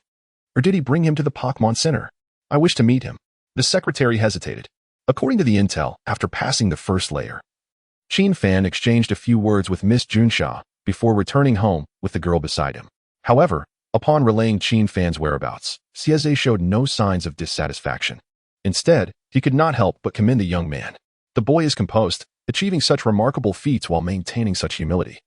He truly possesses the demeanor of a great leader. Prepare a vehicle immediately. I must meet him. Additionally, he appears to be a student. Please contact his school to see if there are any teachers with whom he shares a close relationship. We shall go together. The secretary interjected. I have already inquired with his school. Qin Fan is quite low-key and has no particularly close teachers. However, he seems to have a favorable impression of Miss Junsha near the secret realm. Xieze shot the secretary a glance. Upon returning today, we shall enhance the training of the personnel at the Pokémon Center, teaching them the attitude Miss Junsha holds towards ordinary trainers. Also, you must contact Miss Junsha immediately to see if she can accompany us. Understood, President. After defeating the Jaw Dragon, Qin Fan returned home with Lalu-Las and the little girl. A group of elderly men sat on a large stone at the entrance, but today, one was missing, replaced by a green caterpillar of unknown origin. After a brief exchange of pleasantries, Qin Fan guided Chunxing to their apartment building. The little girl, with an air of mystery, gently tapped Qin Fan's arm. Her voice laced with curiosity. Why do those old gentlemen spend their days playing with the green caterpillar? Qin Fan flashed a smile. He had indeed heard the elders mutter phrases about compensating for shortcomings. The evolution of the green caterpillar into a hardened cocoon perfectly aligned with their desire for enhancement. Yet, such notions were clearly unsuitable for a young girl. After a moment's contemplation, he resorted to a playful anecdote from his past life. Do you not think the green caterpillar resembles the majestic Rayquaza? Gasped. The little girl inhaled sharply, leaning closer to his ear, her voice tinged with undeniable astonishment. Are you implying they wish for the green caterpillar to evolve into Rayquaza? Exactly. Ah, Qin Fan, how could you deceive me with such a ridiculous jest? The little girl playfully bit Qin Fan's ear, her tongue flickering like a rapid motor, causing him to squirm and plead for mercy. Moments later, Qin Fan found himself pinned against the wall by her relentless teasing. Larvitar was squeezed between them, fervently trying to prevent the little girl from making contact with Qin Fan. Her small fists clenched in indignation. You Qin Fan, whatever fused such antics in your past life, why have you changed now? Humph. Just wait until I grow up. I will show you. Just as the little Larvitar fumed, a familiar sound of high heels echoed from the entrance. The little girl quickly released her hold on Qin Fan, obediently leaning against the staircase. Shortly after, Entchen appeared at the top of the stairs, carrying a white chicken, with a smile on her face. Her gaze subtly brushed over Qin Fan's flushed ears and her daughter's rosy cheeks. She cheerfully remarked, "Why are you two still standing outside?" Just as Qin Fan raised his hand to respond, the little girl leaned against him, interrupting him. "We forgot the keys, Mom. I told you to change to a password lock ages ago. Password locks are not secure," Entchen replied amiably, not exposing the little girl's fib as she fished out her keys to unlock the door. "You two must be tired from training outdoors today. Go play some games and have a snack. I will prepare dinner for you. Qin Fan, would you like some braised pork tonight?" Qin Fan politely nodded. "Thank you." Entchen, the little girl, feeling slightly jealous, interjected, "Mom, why don't you ask me?" "Ask you what?" The little girl slammed the door shut, her playful demeanor turning fierce as she pushed Qin Fan onto the bed. "You will pay for this, Qin Fan. What kind of spell did you cast on my mom?" Qin Fan grinned. "Perhaps it's my charming looks?" Chapter 19. The Rocket Team's emblem. While Entchen busied herself in the kitchen, Qin Fan deftly restrained the noisy little girl to the bed, returning Larvitar to its Pokeball. He then settled at his desk, a premonition stirring within him. Once he conquered the trial realm that appeared today, he anticipated a significant boost in strength. After all, this was a domain left behind by Rayquaza. Qin Fan had already formulated preliminary strategies for subduing the fossilized pterodactyl. To him, navigating the trial realm resembled advancing through a video game level, much simpler than an encounter battle. By employing ice or electric-type moves for effective counteraction, combined with some supportive abilities to weaken it, he was confident in his ability to capture the fossilized pterodactyl effortlessly. The only concern was financial. Without hesitation, Qin Fan accessed the bank's website to check the balance left by his parents. Soon, the screen displayed a staggering sum of 1.2 million Alliance coins. "There are 1.2 million? A flicker of surprise crossed his eyes as he relaxed slightly. This amount exceeded his expectations. The prices of skill machines varied, but aside from the exceptionally powerful ones, most one-time skill machines ranged from 100,000 to 500,000 coins. This meant he could at least purchase a control skill and an attack skill that countered the fossilized pterodactyl for Larvitar. The remaining funds could be used for fairy or psychic stones, allowing for a swift elevation in Larvitar's level. According to Miss Junsha, he could challenge the newly emerged trial realm at will within the month. As Qin Fan's thoughts drifted to the fossilized pterodactyl, his gaze settled on Larvitar's Pokeball. With these funds, he felt confident that the little creature could eliminate the pterodactyl within a week. As it was a dragon, regardless of whether it possessed the dragon attribute, it must bow before the might of the fairy type. Just as Qin Fan released a sigh of relief, he suddenly noticed the little girl's head peeking from his lap, her eyes sparkling. "Qin Fan, you have so much money. You deceived me into thinking you were a pauper during our taxi ride today. I don't care. You must buy me a cute little dress to atone for your deceit." Qin Fan thought to himself, this little girl is remarkably persistent, even bound like a green caterpillar. She still manages to crawl over and disrupt me. Moreover, he reflected, I don't have enough money to spare, dear aunt. I fear you might interrupt my train of thought. Who knew? I don't care. I'm telling my mom right now. Let us see how she punishes you. Wait. Qin Fan hurriedly grasped the little girl's arm, raising a finger. I promised to buy you one dress, all right? No. 3 dresses? Qin Fan continued to negotiate. The little girl revealed a mischievous smile, her earlier anger seemingly forgotten as she plopped back onto the bed. Then I get to choose the links. I'll buy one online and make you take me shopping for another one. And what of the third? The little girl tilted her head, her expression playful, of course. You must choose one for me, but only if you pass the challenge. Faced with her unreasonable demands, Qin Fan could only acquiesce, recognizing his earlier indiscretion. Moreover, having already promised the little girl a dress, he could not be unfair. Both the fairy and Larvitar deserved their share. He decided to let the little girl select first, aiming for her to find one she adored. I'll look at your dress styles, and then we can choose based on your preferences. Qin Fan stood up from his chair, maneuvering around the little girl's outstretched legs, and approached the wardrobe. Can you see the wardrobe? Yes. Qin Fan opened the wardrobe door, revealing a collection of familiar garments. One by one, he examined them, considering the little girl's usual style, intending to select a dress that would create a sisterly effect with Larvitar. This way, they would look delightful while out together. As he pondered meticulously, he unexpectedly spotted a black dress within the wardrobe that starkly contrasted with the little girl's style.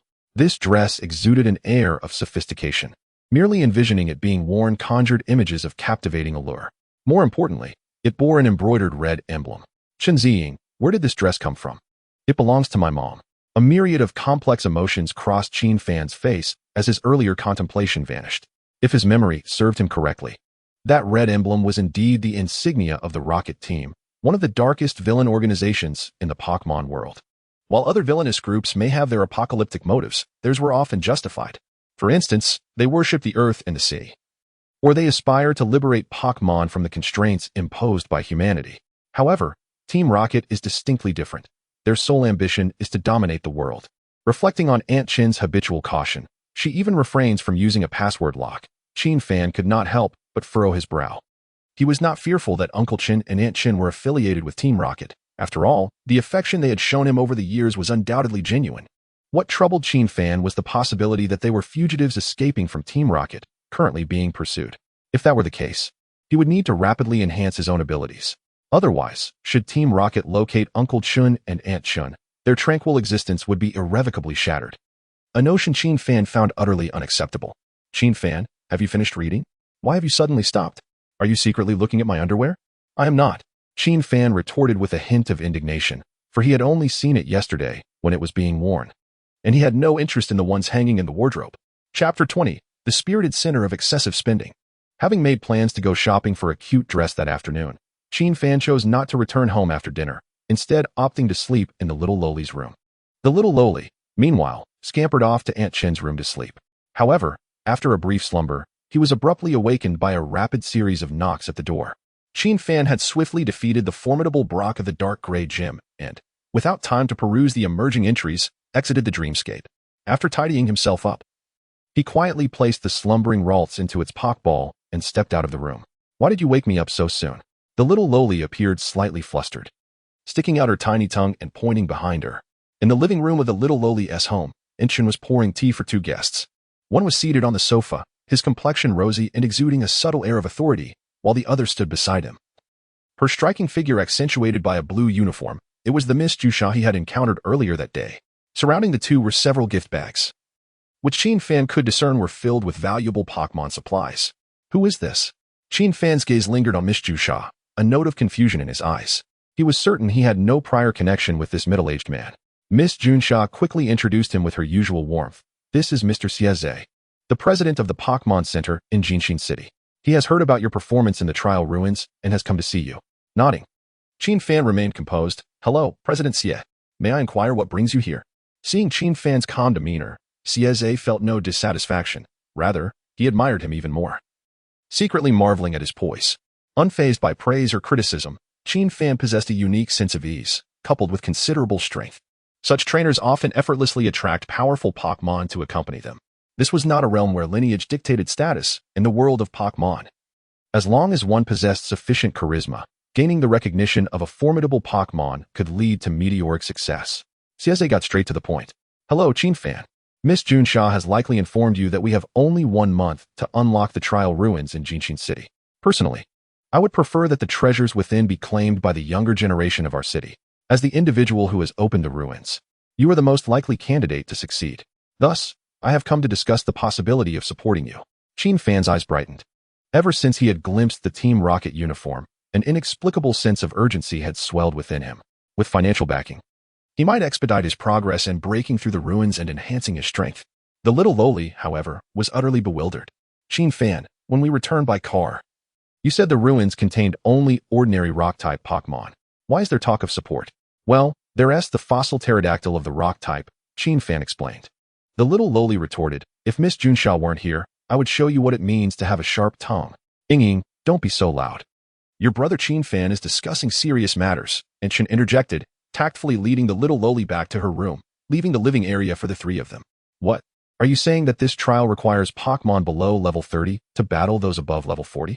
That's at the gym leader level. Qin Fan nodded, a hint of helplessness in his expression.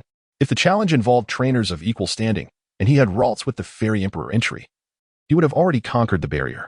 Xieze's brow furrowed deeply. Generally, the first trainer to conquer the Trial Ruins easily reaps rewards, be it a Pokémon of exceptional talent or a valuable treasure.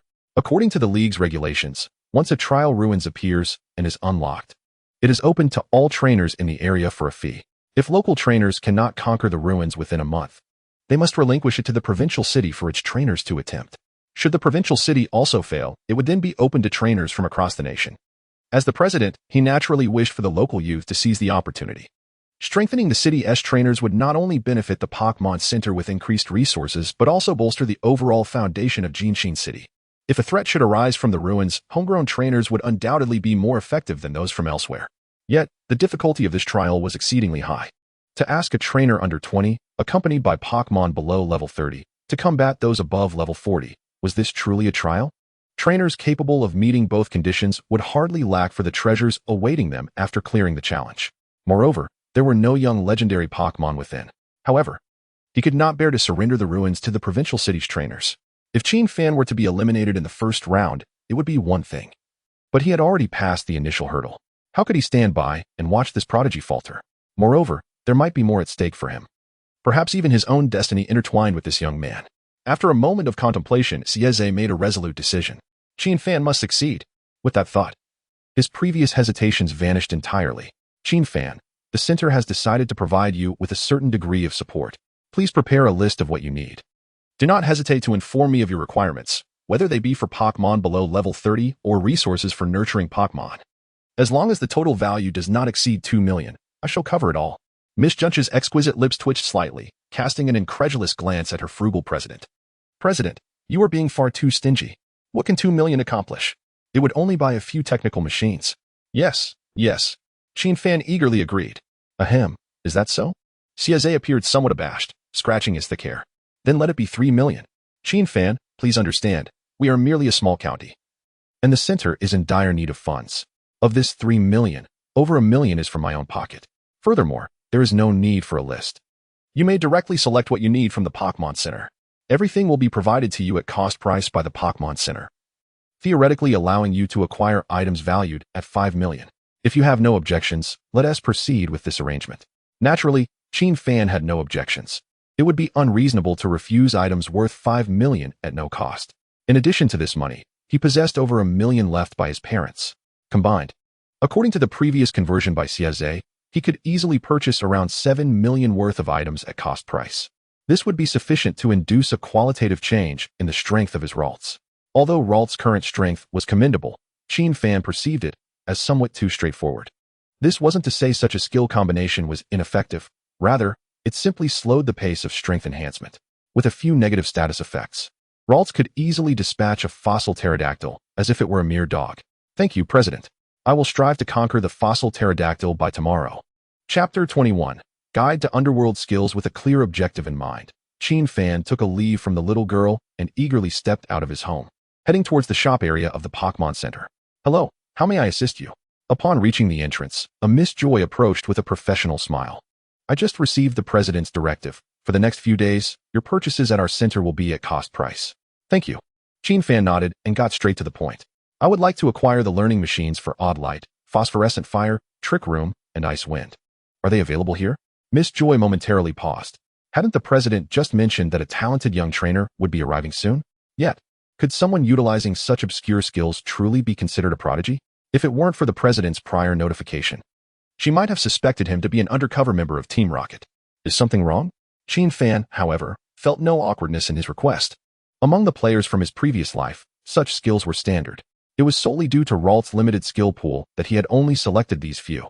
Had he opted for a Pokémon like Gengar or Trevenant, the Curse and Pain Split combination would have been the optimal strategy against the fossil pterodactyl. Starting with a Curse to inflict continuous damage, followed by Pain Split, he could simply hide in a corner and wait for the opponent. What a flawless tactic. Are you joking? Of course, we have them. Miss Joy finally regained her composure and led Qin Fan to the skill area. As they walked, she began to explain. Thanks to our spatial technology, even if we don't have the items in stock, they can be quickly transported here. Qin Fan nodded. This was indeed the benefit of the official center. Besides the Pokémon Center and friendly shops, there were also other stores selling Pokémon supplies, often at lower prices, though they frequently faced stock shortages and lacked after-sales service. Among the skills you wish to purchase, Trick Room is priced at 500,000 Alliance coins, while the others are 100,000 each. The President has granted you a 60% discount, bringing the total to 480,000 Alliance coins. Is there anything else you require? Trick Room is so expensive?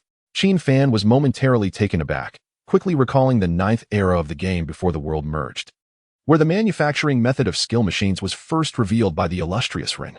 Some skill materials were common and renewable, while others were quite rare. The Trick Room machine required shards from the copper mirror monster, which were indeed scarce resources. Thus, it was reasonable for it to be priced higher. Miss Joy worked swiftly, packing the items Qin Fan needed while he pondered. He only needed these few items to confidently defeat the fossil pterodactyl. Yet, something still felt amiss. Since he was already going to get his hands dirty, why not go all in? His gaze drifted over to the treasure section, finally settling on a purple orb. How much for the toxic orb? Throughout humanity's advancements, countless Pokémon researchers emerged in this world.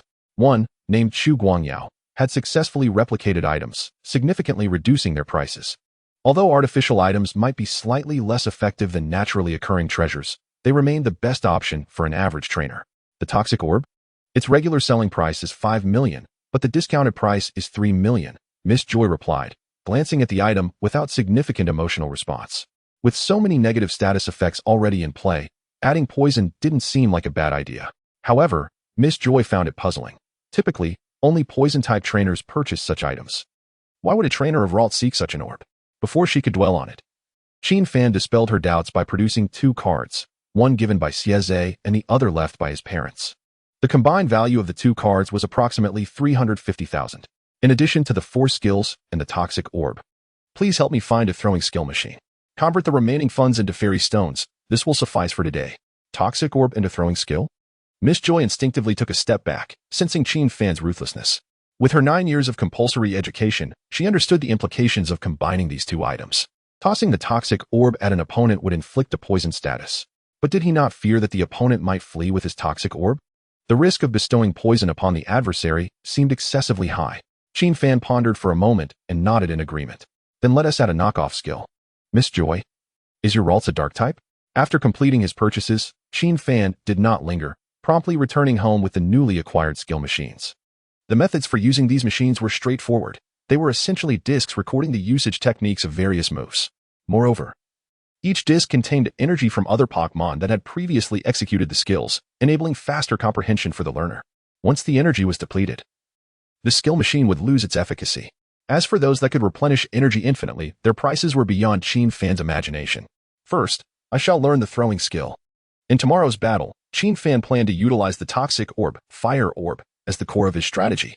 After all, the fossil pterodactyl would certainly be unable to escape from the secret realm, left to watch helplessly as it succumbed to the toxic orb's effects. Coupled with the little one's hypnosis and teleport, a swift victory was highly likely. Imagining the prospect of conquering the 2nd level of the secret realm by tomorrow, Qin Fan excitedly waved Ralts' Pokeball, summoning the little creature. A flash of red light enveloped the room, and Ralts appeared joyfully in Qin Fan's embrace. Bad Master, you finally remembered to summon me to play. Qin Fan playfully tugged at the little one's cheek, placing her on the desk before him, his tone taking on a hint of mystery. What delightful treasures have I procured for you? Upon hearing Qin Fan's tone, Lalu-Las spun around with excitement, diverting her gaze from him to the desk. Almost immediately, a look of astonishment graced her small face. You consider a skill machine a wonderful gift? This is akin to the 5-year college entrance examination and 3 years of mock tests in the human world. The little creature clenched her fists and pouted in frustration. You wretched owner, I have waited 3 years for you, and your first gift to me is a practice booklet. Had I known, I would have preferred to perish in the breeding house. Chapter 22. The terrifying speed of skill comprehension. Do you like it?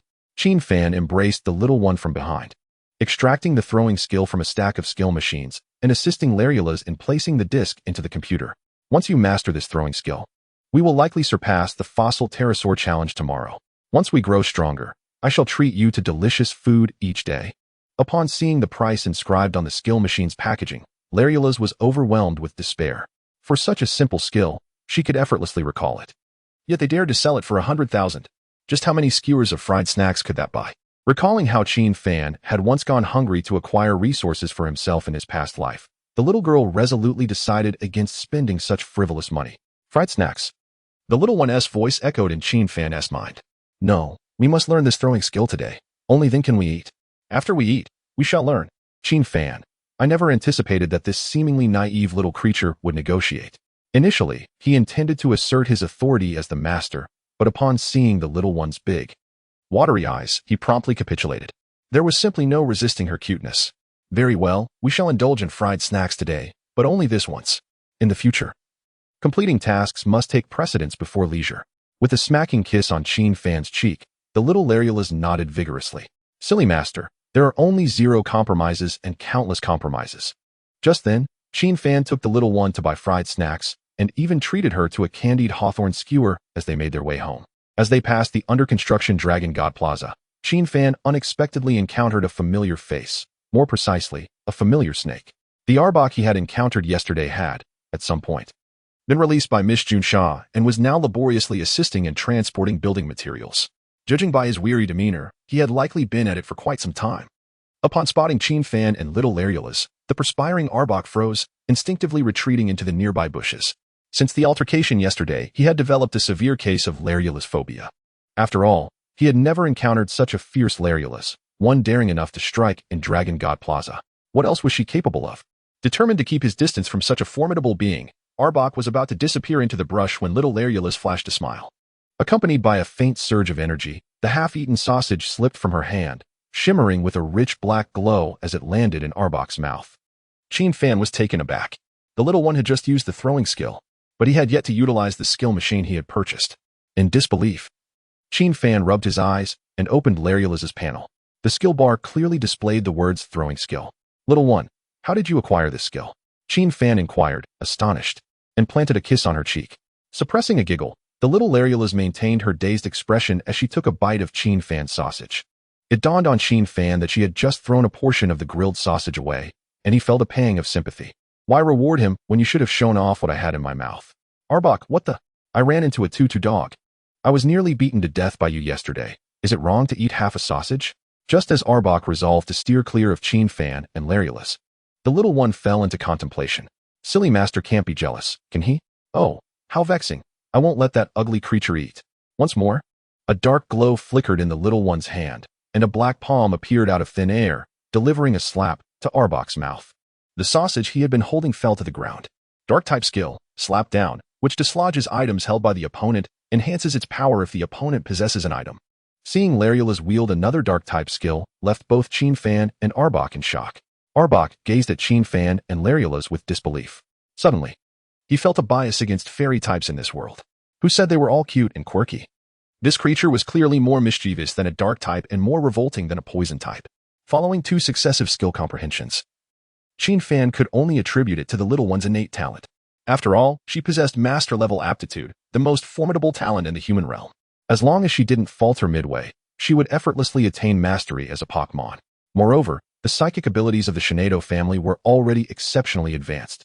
With that in mind, it seemed reasonable for her to comprehend several skills. Little one, could you possibly learn the Ice Wind skill? The little girl pondered for a moment, deciding not to give Qin Fan too much leeway. Otherwise, how will he take me out to play tomorrow night? Observing the little one revert to her adorable state, Qin Fan understood that their day had come to an end. To him, it seemed that she probably didn't even know what Ice Wind was. Upon returning home, Qin Fan handed 2 fairy gems to the little one, allowing her to absorb their energy closely as they both drifted into a deep slumber. The following morning, after freshening up, Qin Fan eagerly took the toxic pearl and hailed a cab to Panshur Village. In contrast to the previous day, Panshur Village was livelier, filled with ambitious trainers from Jinshin City eager to conquer the Trial Secret Realm, alongside Pokémon merchants looking to make a fortune. Trainers, I have a large quantity of berry fruits for sale, which will greatly enhance your Pokémon's resistance to Dragon-type moves. Only 500 each. How outrageous. You're selling a 200 yuan fruit for 500? Do you think we're fools? To this, the merchant simply replied, buy it if you want. Qin Fan glanced at the entrance to the Trial Secret Realm and understood the merchant as confidence. The once empty entrance to the Trial Secret Realm was now lined with numerous twists and turns, accommodating the line of trainers waiting to enter. Qin Fan couldn't help but be astonished. He had underestimated people's desire for the Trial Secret Realm. As far as he knew, there was a fee to enter the Secret Realm, and it was not insignificant. Yet, so many were willing to throw their money away. It could only be said that the productivity of the Pokémon world was excessively abundant. However, for them, the difficulty of this Secret Realm was evidently too daunting. Just walking from the village entrance to the Secret Realm entrance, Qin Fan witnessed no fewer than 10 frenzied trainers. They incessantly clamored that the dragon type was simply monstrous, proclaiming that Mary Lou was the true essence. Among them, Some trainers, albeit relatively clearer in mind, were evidently deceived. Challenging the fearsome Jaw Dragon armed with the Venom Fang move while bringing Grass-type Pokémon to the fray. The swelling on their faces was almost as pronounced as a Snorlax. Chapter 23, Fossil Pterodactyl. Mom, I'm dirty. As the initiator of the secret realm, Qin Fan bypassed the queue and paid directly to enter through the passage. After a whirlwind of sensations, he found himself in the second stage. The realm's simulation was remarkably lifelike. The fossil pterodactyl lay not far off on a massive boulder, its entire being cloaked in gray, with blue pupils and two backward-curving horns. Its teeth serrated, resembling a pterosaur from the Jurassic era. According to the records in the Pokémon world, the existing fossil pterodactyls were predominantly sourced from the Sinnoh region, revived from fossils through advanced technology. Upon seeing Qin Fan's return, a fierce glint flashed in the fossil pterodactyl's eyes as it fixated on both Qin Fan and Ralts. Its voice brimming with savagery. Roar! You cowardly wretch, dare you return? Of course, this was merely Qin Fan's conjecture. Otherwise, he would have felt somewhat embarrassed employing his strategy today, having only recently traversed into this world, his audacity still insufficiently fortified. You dare to insult me? I shall not hold back. With a sweeping gesture, Qin Fan commanded Ralts to initiate hypnosis. Ralts hesitated momentarily but swiftly responded, casting forth a red beam of light. This skill had the potent effect of inducing slumber upon the opponent, serving as a formidable control technique. As the effects of hypnosis took hold, the fossil pterodactyl, poised to flap its wings and seize aerial dominance, yawned, its eyelids drooping as drowsiness enveloped it, returning to rest on the stone. Qin Fan grinned, denying the fossil pterodactyl any chance of recuperation, tossing a toxic orb from a special container to Ralts. Utilizing her throwing skill, Ralts propelled the toxic orb, which was ensconced in dark light, landing squarely upon the fossil pterodactyl. The toxic orb activated, transforming the creature's gray form into a vibrant purple, reminiscent of the Arbok he had encountered the previous day. Simultaneously, the toxic effect diminished the fossil pterodactyl's vitality, visibly weakening it. Magical flame. Ralts softly responded, waving her hand to conjure a warm flame that flared momentarily before intensifying, directed toward the fossil pterodactyl. Although this spell did not counteract the rock-flying type of the fossil pterodactyl, nor did it benefit from Ralts' own type advantages, it bore a formidable effect, lowering special attack. At that moment, the fossil pterodactyl awoke from its slumber, unleashing a furious roar as a sphere of black energy materialized in its mouth. Four massive fangs emerged before it. Executing the Dark-type bite move, the gigantic fangs, upon contact with the magical flame, devoured it entirely. This was not a turn-based battle, thus, powerful moves could effortlessly extinguish weaker ones. Qin Fan was prepared, promptly issuing his next command, Cuddle. Ralts let out a soft cry, her tone sweetly imploring, akin to a little girl requesting candy from an adult. The fossil pterodactyl momentarily faltered in its gaze. Am I truly despicable for unleashing such force upon a mere child? Is being poisoned such a grave matter? Two downward circles manifested, resulting in a 2-level decrease in the fossil pterodactyl's attack. Its bite move visibly diminished, nearing the brink of vanishing. The Cuddle skill drastically lowered the opponent's offensive capabilities. Having surveyed the fossil pterodactyl's skill pool, Qin Fan noted that aside from a single hyper beam, all its other moves were predominantly physical. After being subjected to the Cuddle skill, the fossil pterodactyl's offensive prowess was akin to that of a level 20 Pokémon. Coupled with its poisoned state, the balance of power had entirely shifted. Seizing the moment, Qin Fan denied the fossil pterodactyl any opportunity to awaken. Once more, magical flame. Ralts waved her hand, summoning the flickering flames, which effortlessly pierced through the fossil pterodactyl's black fangs, landing solidly upon it. A downward circle appeared, resulting in a 1-level decrease in its special attack.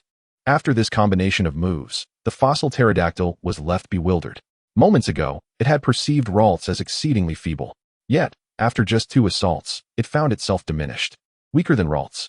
Realizing it could no longer delay, the fossil pterodactyl soared into the sky, intent on unleashing a devastating hyper beam to regain its standing. As it ascended, it occupied the high ground, allowing it to unleash unrestrained attacks upon Ralts. Meanwhile, when Ralts executed her skills, the fossil pterodactyl could utilize its speed to evade, hiding behind the valley's rocks, thus holding the advantage.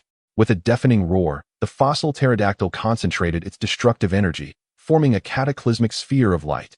In an instant, Qin Fan recognized the skill being employed by the fossil pterodactyl, Hyper Beam. A powerful move of the normal type, its might was unparalleled. Yet its singular drawback was the chaotic energy it summoned, leaving the user incapacitated for a brief period post-usage.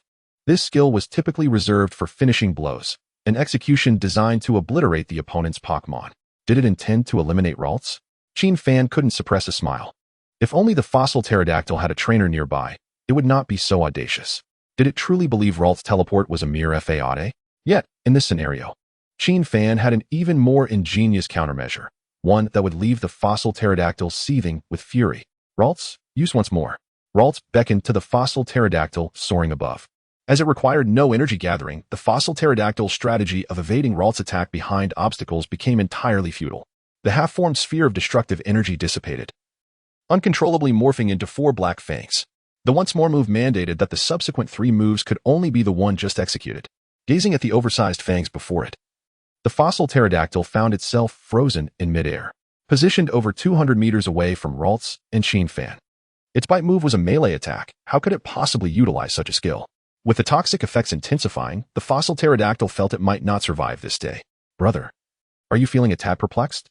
Hearing Qin Fan's words, the fossil pterodactyl instinctively nodded. Fear not, the confusion is only beginning.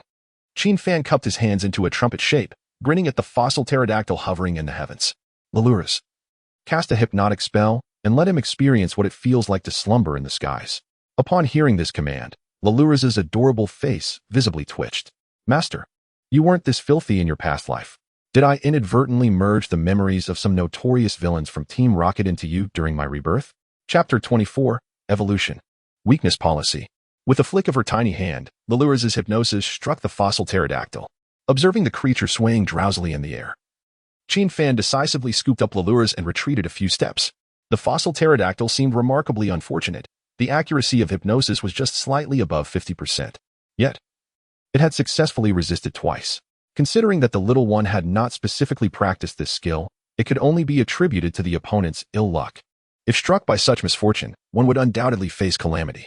With a whoosh, the fossil pterodactyl descended to the ground, contrary to Qin Fan's expectations of a dramatic explosion. It merely reformed into dust and dissipating dragon energy. With a soft thud, a green notebook appeared at the spot where the fossil pterodactyl vanished. Qin Fan did not immediately inspect this object, for at the moment the fossil pterodactyl landed, a gentle white light enveloped the Lalu-Las in his arms. She had evolved. As the radiance gradually subsided, a brand new Pokémon emerged in Qin Fan's embrace. Kyrelian stood taller than Lalu-Las, her once petite form now elongated. 2 pink decorative protrusions adorned her head, enhancing her playful charm. Her green hair flowed more freely, as if dancing in a gentle breeze. Simultaneously, the little one's panel underwent a transformation. Kyrelian, level 20, emotion Pokémon, the evolved form of Lalu-Las, frequently exposed to a trainer's cheerful emotions. Kyrelian grows exceptionally beautiful and wields a developed intellect to manipulate psychic powers. Attributes: Psychic Fairy. Abilities: Telepathy, can perceive the trainer's thoughts and communicate. Skills: Charming Voice, Cuddle, Teleport, Drain Kiss, Healing Wave, Hypnosis, Magical Flame, Misty Terrain, Meditation, Moon Power, Wave Missile, Try Again, Throw, Knock Off, Psychokinesis. Carrying Item: None. Qualification: Master. Traits: Foresight, Ultimate.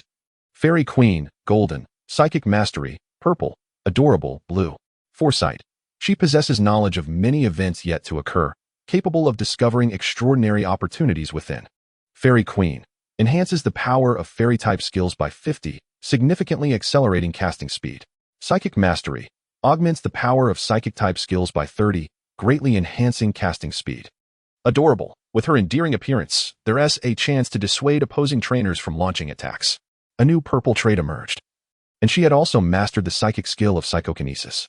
Overall, the little one's evolution significantly enhanced her strength. Kyrelian. Qin Fan called out her name, locking eyes with her.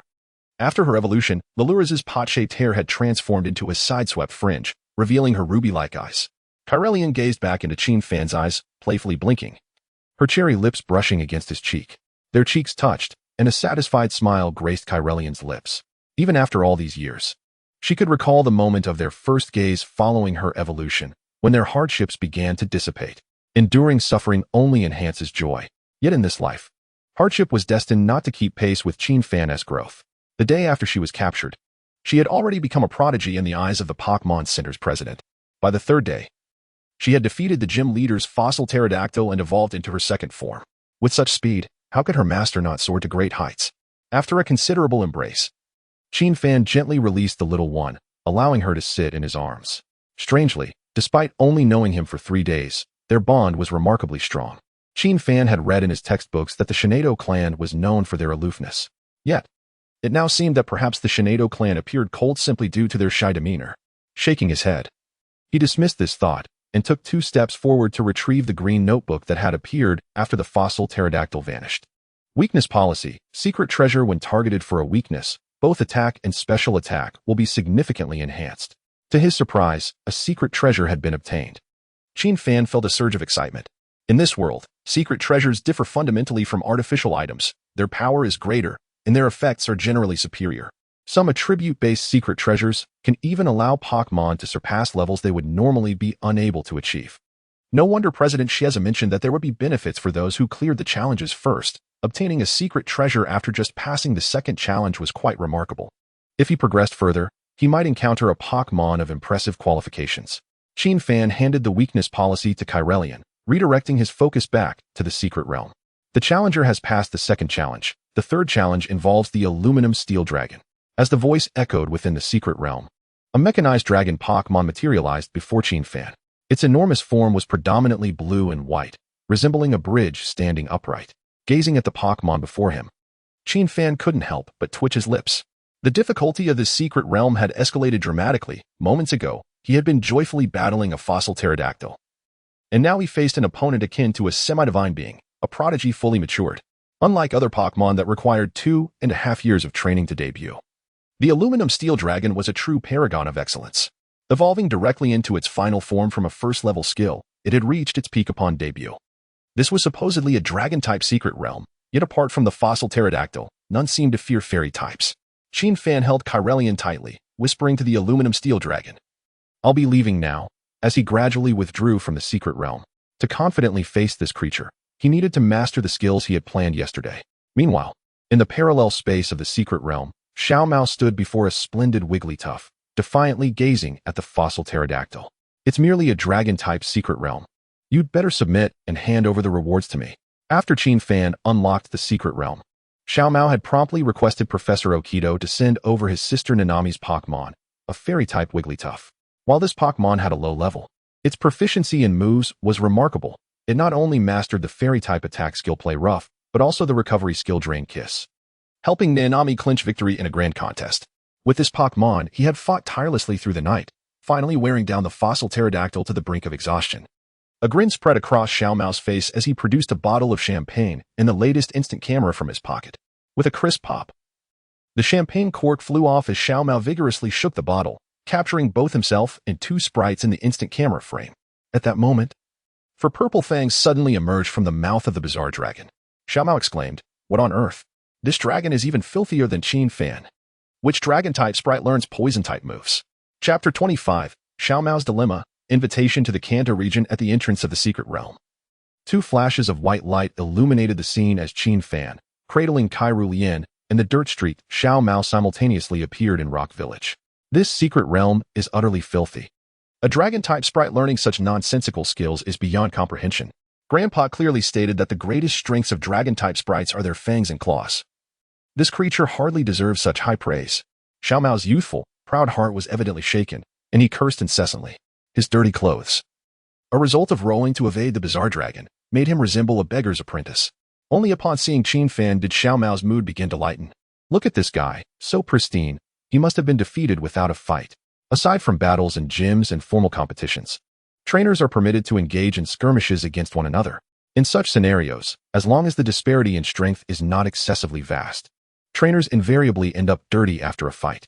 This is not mere dust, it is the glory of the trainer. Qin Fan, how do you perceive the strength of this bizarre dragon? Qin Fan pondered briefly before nodding gently. It's quite formidable. I was fortunate to have Kyrelian to defeat that bizarre dragon. Defeating the bizarre dragon? Xiaomao's head buzzed, as if 2 atomic bombs had detonated in his mind. How could Qin Fan have overcome such a challenging obstacle when he couldn't even manage it with borrowed sprites? Wait a moment, Kyrelian? As Xiaomao regained his composure, his gaze fell upon Qin Fan's arms, and his mouth twitched uncontrollably, his expression teetering on the brink of failure. What in the world is happening? This guy not only defeated the bizarre dragon but did so with that daft Larvitar. Xiaomao's heart ached for a brief second before he discerned the crux of the matter. That Larvitar truly possessed high potential. It merely appeared foolish due to the same issues as Psyduck. Instantly, Xiaomao felt a pang of jealousy. That Larvitar could evolve into a powerhouse capable of defeating gym leaders like the bizarre dragon. How foolish he had been not to capture it. Even advising Qin Fan against doing so. It's perfectly fine, Xiaomao reassured himself fervently. The other party had just cleared the first stage, and he would soon follow suit. By then, they would be on equal footing. No, his starting line might even be a bit higher. He could borrow sprites from his sister Nai and brother Xiaolu, while Qin Fan had to rely solely on his own wits to advance. The advantage still lies with me. With this thought in mind, Xiaomao spoke with a hint of pride, nodding slightly. Well, you are indeed quite lucky. I'm also on the verge of clearing the first stage, so let us compete to see who can clear the second stage first. Qin Fan observed Xiaomao's overconfident demeanor and suddenly recalled that only Junsha and Xieze were aware of his recent clearance. Could it be that I just cleared the second stage? Xiaomao, what? This guy actually cleared the second stage. Does that mean everything I just said makes me look like a clown? He unilaterally declared that the jester was not in Gotham City, but rather within himself. Qin Fan. Yes? What is it? Xiaomao turned his serious gaze to the Kairu Lian in Qin Fan's arms. When you have the time. Could you accompany me to the Kanto region? I wish for Grandpa to study your Kairu Lian. Its emergence could very well signify a transformation in the sprite world. At this point, Xiaomao produced his special Pokédex. Behold this device. It can assess a sprite's level and skills. However, when facing Larvitar that day, the Pokédex indicated that Larvitar's level was low and lacking in skills. This implies that many high-potential sprites have been overlooked. Indeed, you are correct. Qin Fan acknowledged Xiaomao's insight and prepared to turn away. After all, why would he venture to the Kanto region, where the notorious villain Giovanni resided? Just as he was about to slip out of Xiaomao's sight, Xiaomao suddenly sped up in his vehicle. If you are willing to meet my grandfather, he should be able to gift you a mini-dragon. Qin Fan's steps halted abruptly. I have long admired Professor Oak. In the presence of the first-generation deity, the Dragonite, Giovanni is nothing.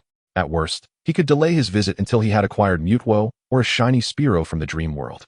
If he encountered those, Mew would also be a splendid choice. After all, the sprites from his dream world, much like in the game, had no instances of being uncatchable. With any one of those three sprites by his side, Giovanni would hardly pose a threat. Upon returning to the city, Qin Fan did not head straight home, but instead made a trip to the market. After clearing Brock's gym, he had unlocked a trait called Gourmet Master, which ensured that any food he prepared would be exceptionally delicious. This trait did not occupy a slot but integrated seamlessly with the breeder trait. Currently, Kairu was progressing swiftly in strength, but the real concern was his Violet Moth. Initially, Qin Fan had intended for her to be a key player. Yet she had fallen too far behind Kairu. It was imperative to elevate her level promptly. As noon approached, Qin Fan had prepared an impressive spread of dishes.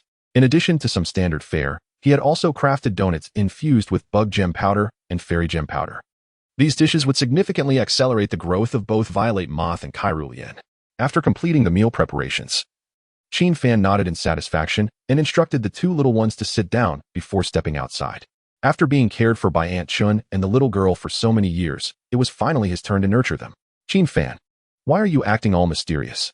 The little girl appeared to have stayed up late the previous night. When Qin Fan dragged her from her bed, she was clad in only a thin, sheer nightgown. Aunt Chun had just returned from grocery shopping and was also brought over by Qin Fan. The little girl seemed to have lost her spirit, cradling a mini puff while gazing dreamily. I'm so hungry right now, and you're interrupting my mom's cooking. If you don't have anything important to say, I swear I'll bite you. Aunt Chun smacked the little girl's head, employing her bloodline suppression technique. You stay up all night, and now you can't wake up in the morning, yet you still have the audacity to threaten Xiao Fan. I heard from the neighbors that Xiao Fan left early to train his sprites. Oh, the little girl scratched her head awkwardly, then stealthily shot Qin Fan a glare filled with hostility. That stinky Qin Fan backstabbed me. Good thing I'm the real one, otherwise, our plan would have surely fallen through. Opening the door to reveal the lavish array of food, the little girl instantly forgot her earlier grievances, her eyes gleaming with delight. Qin Fan, when did you learn to cook? Aunt Chun cast a gaze at the pheromantis, her eyes briefly betraying a hint of surprise. Though she concealed it well, Qin Fan managed to catch the subtle shift. Indeed, Aunt Chun was extraordinary. Ordinary people would hardly recognize such a sprite. The invitations from the Kanto region and the lineage of Aunt Chun's family intertwined in Qin Fan's mind, amplifying his sense of urgency. The initial step towards becoming stronger began with nourishing oneself properly. Let us all dine together. Chapter 26. The cautious pheromantis, after consuming half a bowl of rice and several pieces of braised pork, the little girl's attention finally shifted to Kyrillian. Oh, Kyrillian, when did you evolve? Upon uttering these words, a silence enveloped the room as everyone fell into a state of speechlessness.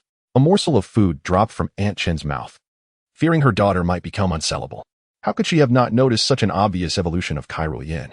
I assumed you were already aware of Kyrillian's transformation. Aunt Chen exhibited little reaction to Kyrillian's evolution. After all, when her husband and she arrived in Xerneas City, Qinfan's parents were already formidable trainers, having easily defeated the Team Rocket members pursuing them. Given their exceptional genes, it was only natural for Qinfan to be somewhat powerful as well. Meanwhile, Kyrillian sighed while clutching a donut, seriously doubting whether her previous foolishness was truly her fault or merely a result of the little girl's influence. How absurd. Yet, it was fortunate, as this might help her secure a decisive victory over her master. As for the little girl, she would have to settle for second place. The pheromantis, on the other hand, showed little interest in the happenings around her, her gaze occasionally scanning the surroundings, perfectly embodying her role as protector. Soon, the dishes on the table vanished. Aunt Chen took charge of tidying up, while Qinfan and the little girl ventured out to deliver lunch to Uncle Chun. Uncle Chun was a courier for Pokémon items, and his daily route was quite fixed, as long as they arranged a time and place. He could enjoy a hot meal. As they passed the entrance of the neighborhood, the elderly gentleman reappeared unexpectedly. Xiaoying, off to deliver lunch to your father again. Xiaofan, you left so early this morning. Why not take a break at noon? What do you know? With the two of them on the verge of marriage, the Qin family's boy must treat his future father-in-law a bit better. Observing the increasingly absurd banter of the elders, Qinfan quickly pulled the little girl away in a hurried escape. Kyrillian bit her small teeth, casting a cold stare at the third elder, her eyes brimming with frost. A gust of icy wind swept through, instantly turning the elder's once mottled beard into pure white ice. Frozen wind. Hey, oldly, why are you freezing over? Go home and warm up. Yes, don't die here. What if you turn into a tragic Pokémon like a sad tea? How will we hold our tea party then? Seeing the elder's reactions and the little one's smug smile, along with the icy wind she had conjured, Qinfan couldn't help but chuckle. He had expected that this little one would find jealousy amusing. Simultaneously, a bold thought flashed through Qinfan's mind. Perhaps if he conversed more with the elders, the little one could learn additional mysterious skills. On second thought, that plan seemed a bit much for the old fellows. Those at the entrance might not suffice. After half an hour on the bus, Qinfan and the little girl arrived at the outskirts of Xerneas City. While waiting for Uncle Chen's return, Qinfan released the pheromantis, intending to let her stretch her wings. Although she preferred staying indoors, it was evident that remaining in her Pokeball was not conducive to her growth. Following several days of instant noodles prepared by Qinfan, battles with Xiaomao, and the recent sumptuous lunch, the pheromantis had already reached level 9, just one step away from level 10. The little girl may not have realized it yet, but even her Mini-Fu had just leveled up after their meal. One could only say that the title of breeder was impressively striking. However, leveling up this title required considerable effort, as numerous white titles were needed to upgrade the purple breeder title to gold. In the future, when the opportunity arose, he must ensure that Xinglu could be thoroughly defeated to see if the title could be enhanced further. While waiting, the little girl quickly grew impatient and pointed towards a distant flower field. Qinfan, can we go see the flower sea over there? I want to take a series of photos with Mini-Fu, and your Kyrillian and pheromantis would look absolutely stunning in the pictures. Hearing this, Qinfan nodded. The little girl had long coveted the flower sea, but previously, they had not possessed Pokémon, so Qinfan had always restrained her from going. Now that he had achieved considerable strength, visiting the flower sea should pose no problem. You're the best, Qinfan. The little girl planted a kiss on Qinfan's cheek, while Kyrillian clenched her small fist, subtly placing her little foot into Qinfan's hand. Ah, the innocent little girl. You have no idea what the wicked master desires, nor how to compete with me. The pheromantis maintained her aloof demeanor, as if no one in the world mattered to her aside from Qinfan. The black veil behind her fluttered gracefully, enhancing her elegance as she followed Qinfan. The flower sea was vast, a renowned attraction in Xerneas City known as the 10-Mile Flower Sea. It was home to numerous grass and bug-type Pokémon. However, most were of rather poor quality, developing much slower than those obtained from breeding centers. Thus, trainers seldom visited this place. Oh, how beautiful! So many lavender and rose flowers, as well as sunflowers and daisies. Qinfan, do you like chrysanthemums? Qinfan's gaze instinctively fell upon the little girl's pert bottom, and he swallowed hard. Was that truly a suitable topic? The little girl paused momentarily but quickly caught on. Oh, I'll bite you to death. With a thud, She tackled Qin Fan into the flower field, startling the nearby caterpies and odysseas, who scattered in all directions. Initially, Qin Fan intended to resist, but upon feeling the softness against his chest, he acquiesced to the little girl's dominance. Cairilian, biting her delicate teeth, glanced at her own modest chest, suddenly feeling that her evolution had been rather slow. A childlike beauty with a voluptuous figure. Huh? Just wait a month, and I'll show you what true stature looks like. Just as that thought flashed through her mind, the little girl pulled her into the space between Qin Fan and herself. Let us take a picture together. Ah. Lalu-Las' spirit felt her mental strength surge dramatically from Qin Ziying's annoyance. Hold my master, and you still want to take a picture? If it weren't for your past kindness to us, I would show you what cruelty truly means. Fortunately, the little girl's hold on Qin Fan did not last long, as the distant roar of a box truck soon echoed through the air. Ah, my dad is here. The little girl quickly scrambled off Qin Fan, pulling him and Lalu-Las over to the pheromoth, revealing a pure smile. Pheromoth, can we hurry and take a picture? The pheromoth remained unresponsive, its purple, cold gaze fixed upon Qin Fan's back. In that direction, a green mantis hovered low amidst the grass, poised for action. Chapter 27. The Flying Mantis. The flying mantis was on edge. It was not typically a resident of this area, yet it had waited here for an extended period. Its companion had inadvertently been poisoned and, without treatment, would soon perish. Unfortunately, there were no antidote fruits in the vicinity. It had heard from other spirits that a cart laden with medicinal herbs passed by daily. If it could seize just one fruit, it could save its companion's life. What surprised it, however, was the presence of an unfamiliar spirit today. This spirit stood there, exuding an overwhelming sense of pressure that made the flying mantis hesitate. Under normal circumstances, it would have fled without a second thought, but today was different.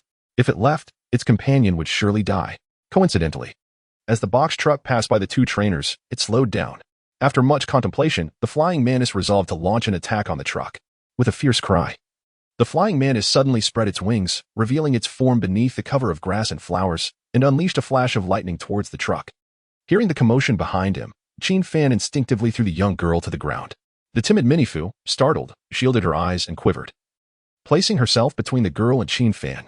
As Qin Fan turned, he caught sight of a completely green spirit, resembling a mantis, soaring through the air. Its arms, sharp as sickles, glinted ominously. It was a flying mantis. This type of spirit, possessing both bug and flying attributes, was renowned for its rapid advancement. Moreover, due to its attributes, it was considered a formidable force within the bug domain. Witnessing the flying mantis's aggressive demeanor sparked a flicker of anger in Qin Fan's eyes. He intended to command Cairilian to unleash the recently learned ice wind, hoping to eliminate the flying mantis in one fell swoop. However, at that moment, the pheromoth positioned itself in front of them. Ah, Qin Fan's lips curled slightly. Did the pheromoth wish to engage in battle? If so, then the decision was clear. The pheromoth would take the lead. After all, it was a powerful ultimate beast and could not merely remain in Cairilian's shadow as a mere decorative figure, utilizing high-speed spin to intercept the flying mantis's trajectory. The pheromoth nodded and began to whirl rapidly. This move, being a normal type attack, would not be immune to the flying mantis's defenses. More importantly, although the speed priority of this move was not particularly high, the inherent speed of the pheromoth far surpassed that of the flying mantis, allowing it to block the latter mid-flight. With a fierce cry, the two spirits clashed, and the flying mantis's flash of lightning was abruptly interrupted by the pheromoth's high-speed spin, resulting in a pained cry as it fell helplessly to the ground. It glared at the pheromoth, and a blue fruit appeared before it. This fruit, known as the orange fruit, had the power to heal Pokemon's injuries. Consuming it would nearly restore the damage inflicted by the pheromoth. Just then, Qin Fan issued another command. Use Bug Bite. The pheromoth, with its superior speed, conjured an illusory bug that viciously seized the fruit before the flying mantis, devouring it in one gulp. The flying mantis was taken aback. What was the meaning of this? There were fruits aplenty in the wild. Why steal its only chance for salvation? Regaining its composure, the flying mantis glared furiously at the pheromoth, and a dazzling white light emanated from its gossamer wings. With its flying-type move, Wing Attack. Although this attack was not particularly powerful, it posed a significant threat to bug and fighting-type spirits, attributes that the pheromoth possessed. Taking a hit from this attack would deal quadruple damage. The young girl gasped, vigorously shaking Qin Fan's arm.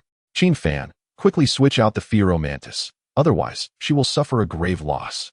Qin Fan's gaze fell upon the pheromoth. To be fair, the best course of action would be to withdraw the pheromoth temporarily.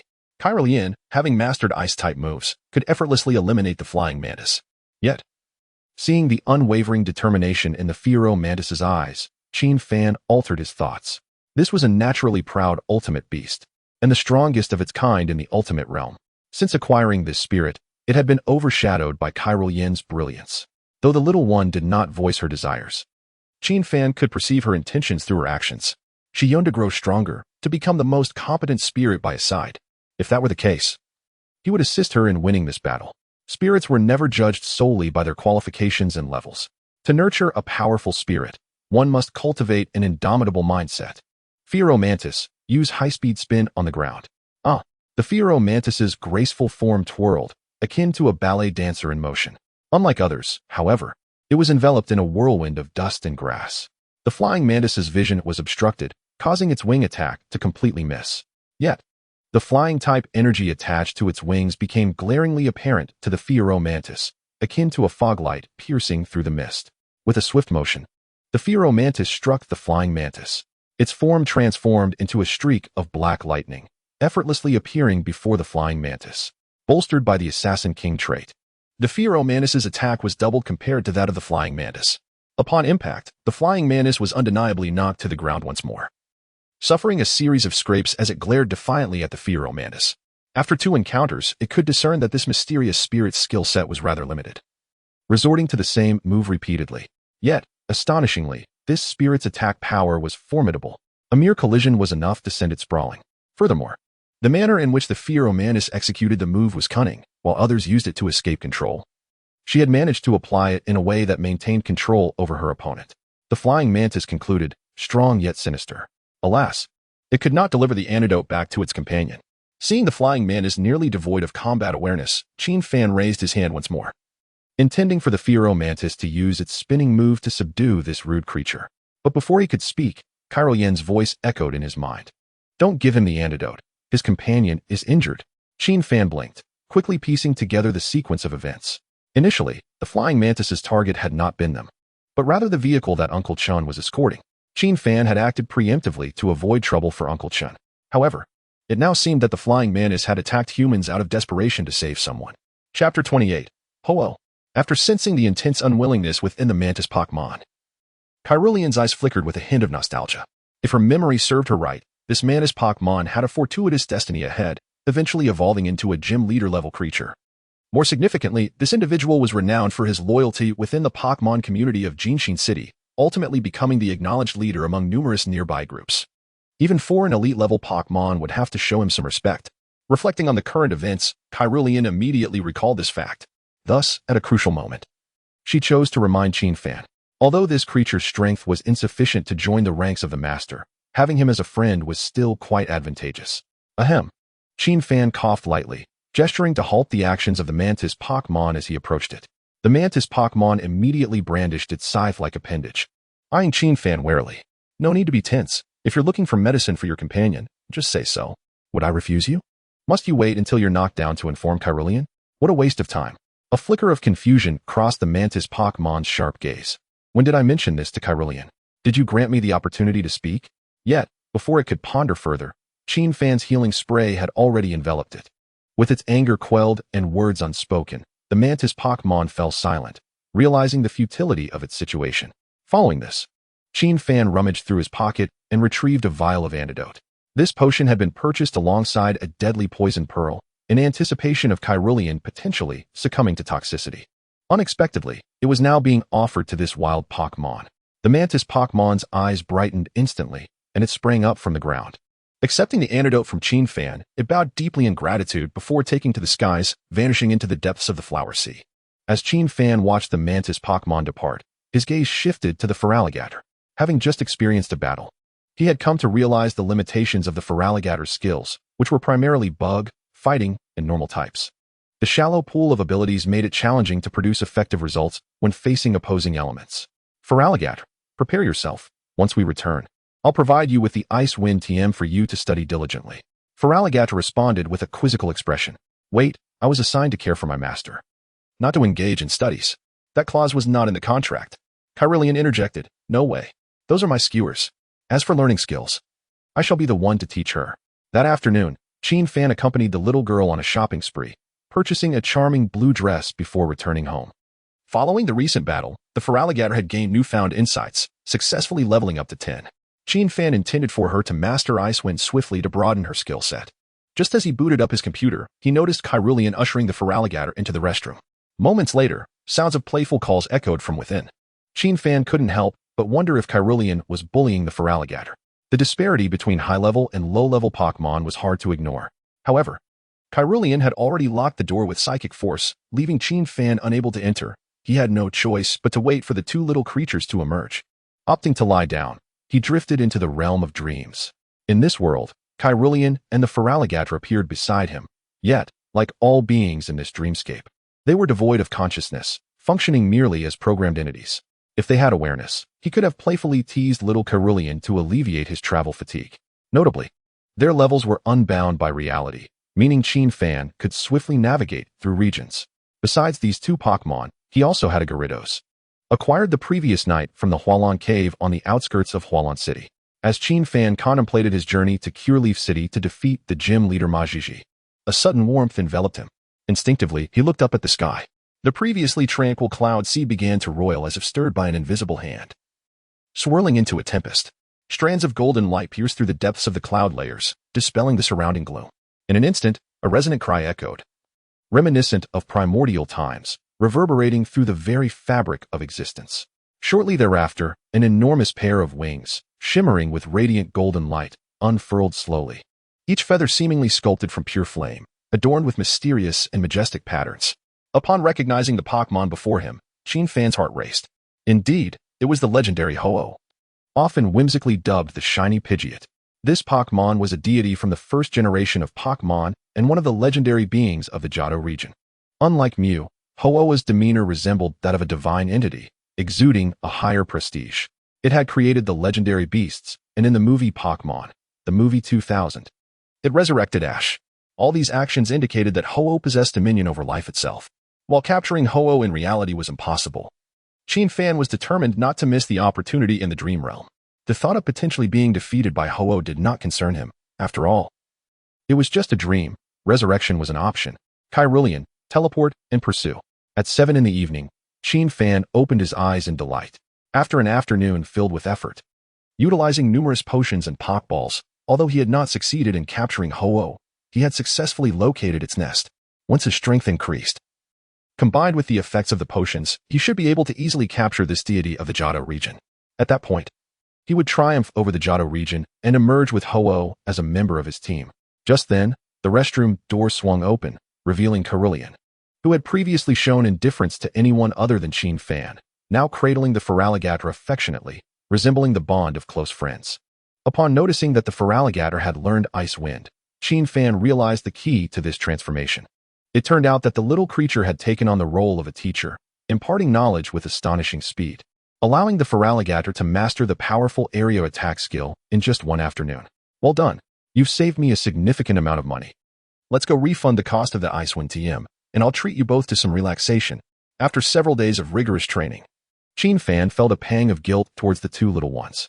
While other Pokémon typically enjoyed a month of nurturing upon leaving the breeding grounds to prepare for skill acquisition, these two had already begun to challenge gym leader-level Dragon-type Pokémon. With a rare opportunity at hand, it was essential to grant them a break. Rallo, Kyrulian exclaimed excitedly, floating into Qin Fan's embrace. Yes, yes. Chapter 29. The love-struck little ones. Qin Fan firmly believed in the sage words of a certain master, to draw closer to a girl. The best approach is to enjoy a bath together. After Qin Fan returned the skill machine for the Frozen Wind, he promptly took the two little ones to the most renowned sauna in Xerneas City, requesting a private hot spring. The entire room was enveloped in a mist of white vapor, creating an ethereal ambience reminiscent of a celestial realm. In the temperature-controlled pool floated various fruits and pastries. Although not as delectable as Qin Fan's culinary creations, the ease of simply reaching out to indulge was nothing short of an earthly delight. Kyrulian sat obediently on Qin Fan's lap, her white dress creating ripples upon the water's surface. Her small face, flushed from the steam, appeared charmingly adorable. After a while, her stomach began to rumble. Master, I'm hungry. Didn't you just eat? I want hot pot. All right, Qin Fan replied, releasing the little one's feet and leading Philomei and Kyrulian out of the room. Upon seeing the hot pot, Philomea's initial surprise turned into a moment of hesitation. Although she appeared tall and elegant, she was merely a newly born fairy and was unfamiliar with the use of chopsticks. Noticing Philomea's predicament, Fan picked up a slice of lamb and fed it to her directly. Fearing that Kyrillian might feel jealous, he hurriedly served her a piece as well. Kyrillian blinked innocently, a sly smile creeping across her lips as she discreetly placed her little feet atop Fan's chair. After tasting the lamb, Philomea's purple eyes sparkled with delight. She had never savored anything so exquisite before. No wonder Kyrillian adored junk food so much. It was simply delightful. After swallowing the morsel, Philomea opened her mouth expectantly, gazing at Fan. Understanding her silent plea, he promptly filled her mouth with more food that had cooled down. Moments later, Philomea was both satisfied and somewhat bashful. Eating makes one indebted, she mused, as she hesitantly lifted a leg to rest in the same position as Kyrillian. Upon returning home, Philomea remained tucked within her pockball, too timid to emerge. Kyrillian, rubbing her sore little bottom, cast a mournful look at Fan. Her eyes, filled with innocence, tugged at his heartstrings. How about we skip studying today and just sleep? The little one remained silent. I'll make you some delicious donuts and download some cartoons for you. All right? Kyrillian responded with a haughty snort, shedding a tear. What if I take you out to play? Yay. I want to play ring toss. Fan exclaimed. If I ever treat you like a fool again, then I am the real fool. After successfully executing his plan, the little one reverted to her innocent demeanor, showing no hint of having just tricked Fan. As they walked along the street, the lamplight cast elongated shadows of the two, resembling a couple in love. Kyrillian's gaze drifted across the familiar pavement, her thoughts swirling. In her past life, it was along this road that they traversed daily. When Fan was less busy and not as affluent, they would consistently cross this street to reach Longhu Park for a single grilled sausage, which was large enough for them to share for an extended time. Unbeknownst to them, they once again passed through Longshan Square. Kyrillian's attention fell upon the elderly man still fishing for king carp, and her nostalgic thoughts abruptly faded. She lightly tapped her forehead in exasperation. Silly love-struck mind. Almost spoiled everything. After encountering this old man previously, she recalled how he had gifted Fan a massive king carp. Unfortunately, that particular fish had appeared too late, failing to evolve into Gyarados before the final showdown. After returning home, Kyrillian pondered the origins of that gigantic king carp throughout the night. Yet, as her rapport with Fan grew stronger, the memory slipped her mind. In Chapter 30, Aluminum Steel Bridge Dragon. While Fan routinely offered food and money to the old man, Kyrillian utilized telepathy to guide him subtly. Once successful, Kyrillian eagerly participated in the ring toss at the night market by the park entrance. After defeating countless vendors in tears, they returned home, content. In the following days, Fan spent his afternoons playing with Philomea and little Kyrillian, nurturing their bond. Occasionally, he would take the little girl shopping. Thanks to the nurturing attribute, his strength continued to rise. Kyrillian reached level 22, while Philomea progressed to level 15, narrowing the gap in their abilities. Their skill sets also expanded significantly. Kyrillian learned the skills of Strange Light, Phosphor Flame, and Illusion Space. Meanwhile, Philomea grasped a general-type Tread skill, which had a high probability of inducing a flinch in opponents, compensating for her previous lack of control. As night fell, Fan transformed into the sword god of Shirley Slope within the Dream Realm, fervently grinding levels, aiming to capture Ho-Oh at the earliest opportunity. Early one morning, before he had fully awakened, the sound of knocking broke the silence. Fan, wake up. You promised to take me to Pancher Village today. No more sleeping in. Glancing at the Pikachu alarm clock on his bedside, a hint of helplessness crossed his face. The little girl had awakened even earlier than the alarm. All right, just give me a moment. Fan turned off the still silent alarm and opened the door. Today, the little girl had not tied her hair but instead casually swept it to one side, wearing a fitted checkered shirt that accentuated her perfect curves. Her fair waist was exposed, captivatingly alluring. The only contrasting aspect was her choice of footwear. Instead of heels, she wore a pair of white canvas shoes. Deep down, she was still that little girl. After freshening up, they hailed a cab to Pancher Village. Days had passed, and the number of trainers in Pancher Village had noticeably dwindled. Most local young trainers from Gene Xian City had already experienced the trials of the secret realm, with some even flinching at the mere mention of Gyarados.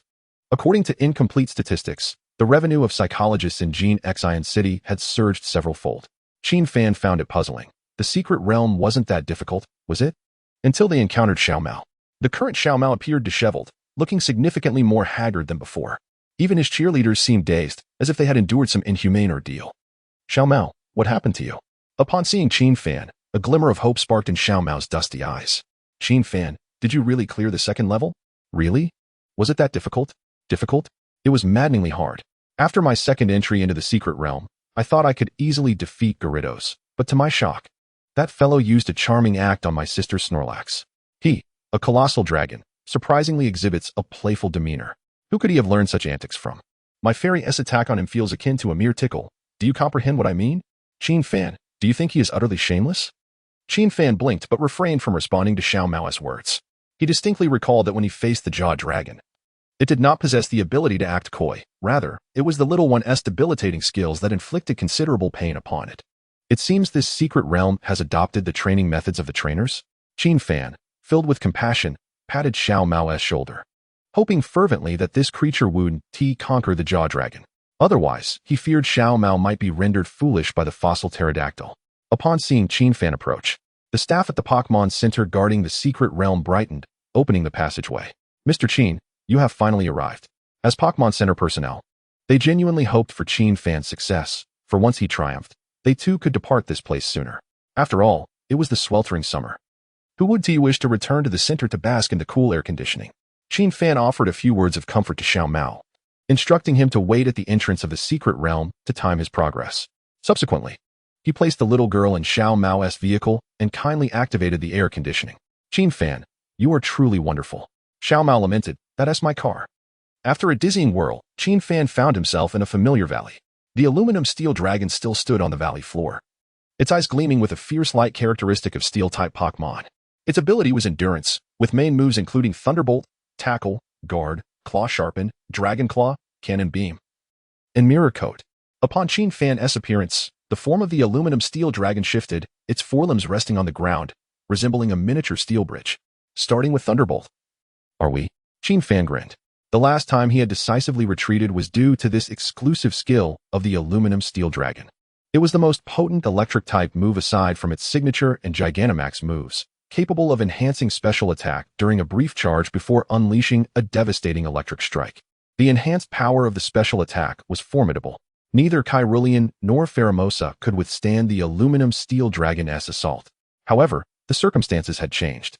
Kyrillian utilized the odd light. The little creature's crimson eyes shimmered with an ethereal glow as it unleashed a violet beam, striking the aluminum steel dragon, which was still charging. A flicker of confusion crossed the aluminum steel dragon's fierce gaze as it fell under the effect of the odd light, succumbing to a state of disarray. In this condition, it lost its target, spinning in circles. Ultimately, relying on instinct, it unleashed an attack that struck the mountainside over 100 meters away from Qin Fan and Kyrillian. In a distant part of the valley, an onlooker was evidently bewildered. In their estimation, Qin Fan could not possibly conquer the aluminum steel dragon in such a short time.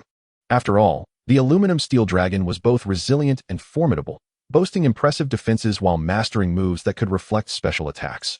More critically, it could eliminate nearly all Pokémon below level 30 in an instant. However, it appeared that the observer had underestimated Qin Fan's capabilities. Fortunately, the aluminum steel dragon was of high level, with commendable physical attack. With a few uses of Claw Sharpen, it should not encounter the scenario of being outmaneuvered by Kyrillian. Yet at that moment, Qin Fan spoke again. Kyrillian, use Phosphor Fire. The little creature's casting speed was remarkably swift, nearly synchronizing with Qin Fan's command. A cerulean flame shot forth, accurately striking the aluminum steel dragon. Flames ignited upon its body, subjecting it to a burn status. During the burn, the aluminum steel dragon's attack power was halved, and it would continuously lose health. This was precisely to prevent the aluminum steel dragon from breaking the terrain. Having completed the preliminary preparations, Qin Fan grinned. A series of tactical maneuvers had been executed, and now it was time for the kite-flying strategy. They instantly teleported, appearing atop a cliff overlooking the valley. Roar! The aluminum steel dragon bellowed furiously, its claws gleaming with a rich, royal purple light. However, due to the effects of the burn, its attack power was halved, rendering its efforts futile as it could not break the mountainside. Only letting out a series of roars, a display of impotent fury. A sigh echoed through the valley, momentarily pausing the aluminum steel dragon. Qin Fan felt a chill run down his spine. Just a mere sigh, and he felt as though a terrifying entity had fixed its gaze upon him. Could it be that the legendary Rayquaza is truly present here? Qin Fan pondered, recalling the battles of these Pokémon, along with their tendency to join forces when defeated, all pointing towards the existence of sentient beings rather than mere phantoms. Before Qin Fan could contemplate further, the aluminum steel dragon altered its combat strategy, abandoning close-range skills. All four of its legs dug deeply into the ground. In the next moment, countless shockwave-type skills erupted from the aluminum steel dragon's center, unleashing havoc. This Pokémon's special attack capabilities were exceptionally formidable, and Qin Fan had yet to master any skills that could diminish special attacks. The entire valley was engulfed in chaos. Resembling an apocalyptic scene, Cannon Beam, Dragon Pulse, and Thunderbolt ravaged the valley, indiscriminately attacking everything in their vicinity. The mountainside where Qin Fan stood was quickly shattered by the aluminum steel dragon's assault, large boulders crashing down upon it. Rather than displaying any signs of pain, the aluminum steel dragon instead radiated upward spirals of light. Its adaptability trait had been activated. With each attack, its defense increased by 1 level. This was the most terrifying aspect of the aluminum steel dragon. Coupled with tackle, which depended on defense, it now resembled an indomitable tank. Qin Fan swiftly devised a countermeasure. Kyrillian, use Hypnosis. If that fails, then employ Ice Wind. He issued 2 commands in quick succession, aware that the valley was littered with fallen rocks. He believed the chances of Hypnosis penetrating through the debris to accurately hit the aluminum steel dragon were minimal. Kyrillian waved its small hands, summoning a faint psychic aura that pierced through the scattered rocks and landed upon the aluminum steel dragon. The madness and stupor in its eyes vanished, replaced by drowsiness. Qin Fan momentarily froze. Even he, as its trainer, now questioned whether Kyrillian had truly activated Hypnosis. Since their acquaintance, Kyrillian had seemingly never missed a single cast of Hypnosis. What a fortunate Pokémon bestowed by the heavens. Above the valley, a translucent black dragon-shaped specter appeared, equally perplexed. Wait, this is possible? Suddenly, it felt that it could not maintain the defense of this dragon-type secret realm. With a melancholic expression, the black Rayquaza reflected on its years of solitude, having remained dormant since perishing in a cataclysmic disaster thousands of years ago. The only reason its residual spirit lingered now is due to the unwavering faith emanating from various dragon god plazas. Until a few days ago, his contingency plan detected a highly talented trainer and a well-qualified Pokémon, awakening his consciousness in Jinshin City. The primary intention of establishing the secret realm was to select brilliant dragon-type trainers. Once the trainers grew stronger, his lingering spirit would utilize the formidable dragon-type powers within their teams to achieve rebirth. It was akin to the toxic fangs wielded by the monstrous Jaws dragon, and the fossil pterosaur from the second stage, designed to prevent disruptions from ice and fairy types. However, it now appeared that the illustrious Lord of the Skies had encountered a formidable foe. The battle between Qin Fan and the aluminum steel bridge dragon concluded swiftly. Under the effects of hypnosis and burn, the aluminum steel bridge dragon's vitality dwindled rapidly, leaving it utterly defenseless. With a sound of reluctant wailing, it transformed into dragon-type energy, dissipating into the ether. A flash of white light coursed through Kyrillian, successfully elevating it to level 23. To Qin Fan's surprise, the victory sound did not resonate. Was there an additional reward for this stage? Qin Fan cautiously cradled the little one, allowing her to float alongside him.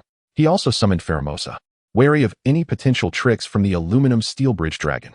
If memory served him correctly, this particular Pokémon possessed explosive skills. Fortunately, his concerns proved unfounded. As he approached the spot where the aluminum steel bridge dragon had vanished, the fallen rocks began to tremble, as if something were about to burst forth from the ground.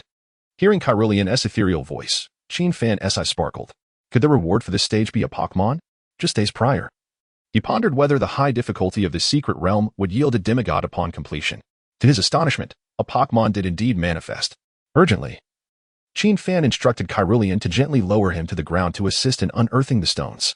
After a few careful digs, a red, cannon-like protrusion emerged from the earth. With a few more excavations, a Pokémon, entirely silver-white with blue accents, came into view. This creature resembled a bipedal dinosaur toy, standing only up to Qin Fan's knees due to its juvenile size. It was, unmistakably, an aluminum dragon. The little one gazed at Qin Fan with wide eyes, then glanced at Kyrillian floating beside him, retreating a few steps in trepidation. Its cautious demeanor sparked Kyrillian's playful spirit, and with a flicker of telekinesis, she brought the aluminum dragon before her. After a kind smile, the aluminum dragon burst into tears, 2 streams of liquid resembling mercury flowing down, floating above the ground without sinking. Was the aluminum dragon still exhibiting its lightweight metallic properties? Qin Fan's eyes gleamed. Unlike most Pokémon, the aluminum dragon possessed 3 unique traits: the ordinary traits of lightweight metal and heavy metal, along with a hidden trait of resilience. Its hidden trait, while not particularly remarkable, was overshadowed by the exceptional lightweight metal trait.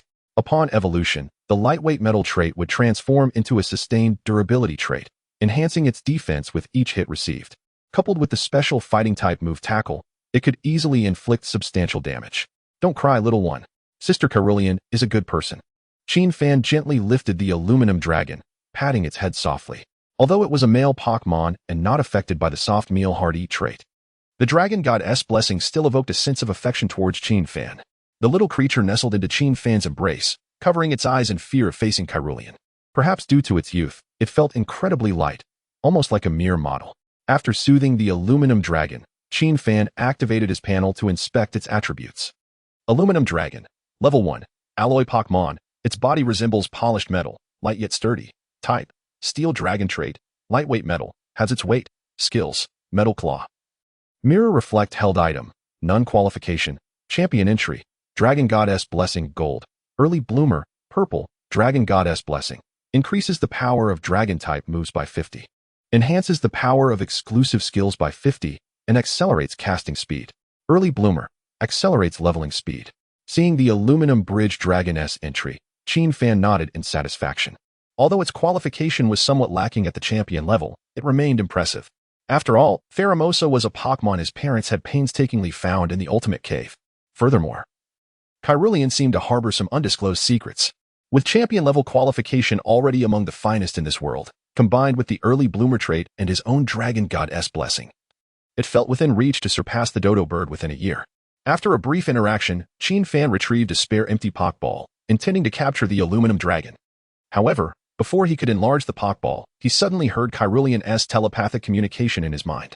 Wait, there's a gift. Cerulean produced a weakness policy from her possession, presenting it before the Aluminum Dragon. As a former fairy queen, Cerulean understood dragon types even better than most. Otherwise, she wouldn't have contemplated confronting the Lord of the Skies during the Dragon God Plaza.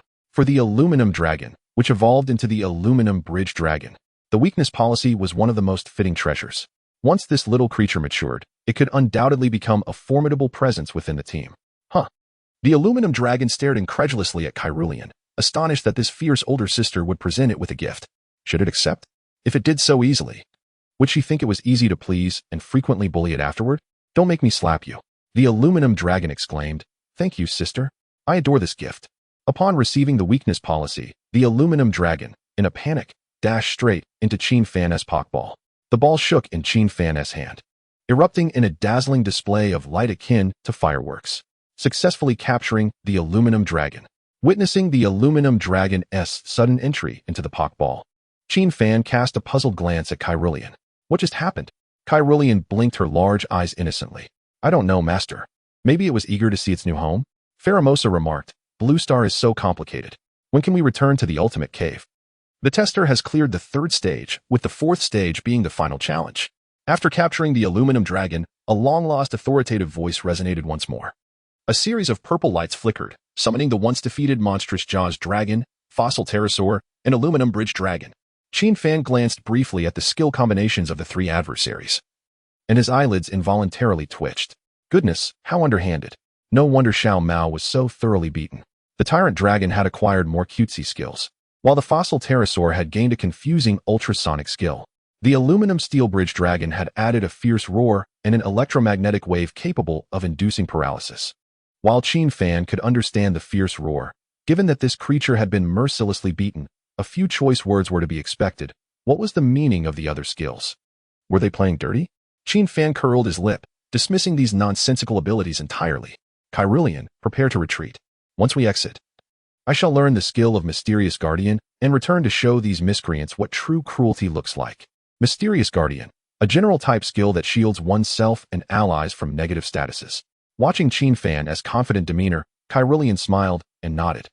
Although she could easily defeat these 3 defeated foes with her adept combat skills, she greatly admired Qin Fan's strategic mindset.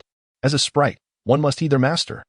Just as they were about to turn away, a commanding voice echoed through the valley.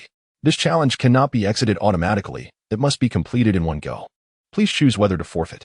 Simultaneously, a dark figure emerged above the valley. This shadow was entirely black and ethereal, resembling a dragon from Eastern Huang's mythos. Damn, it's Rayquaza. Qin Fan's eyes widened in disbelief as he stared at the dragon soaring above, his mouth agape. Was he out of his mind? This trial's secret realm actually expected him to battle Rayquaza? Was this even reasonable? Observing the reaction of the trainers below, Rayquaza's lingering spirit finally breathed a sigh of relief. It seemed this young man still held some respect for the dragon god. As a spirit, it could not participate in the battle. Its intention in appearing was to discourage Fan and to relay the news of Rayquaza's presence to the outside world.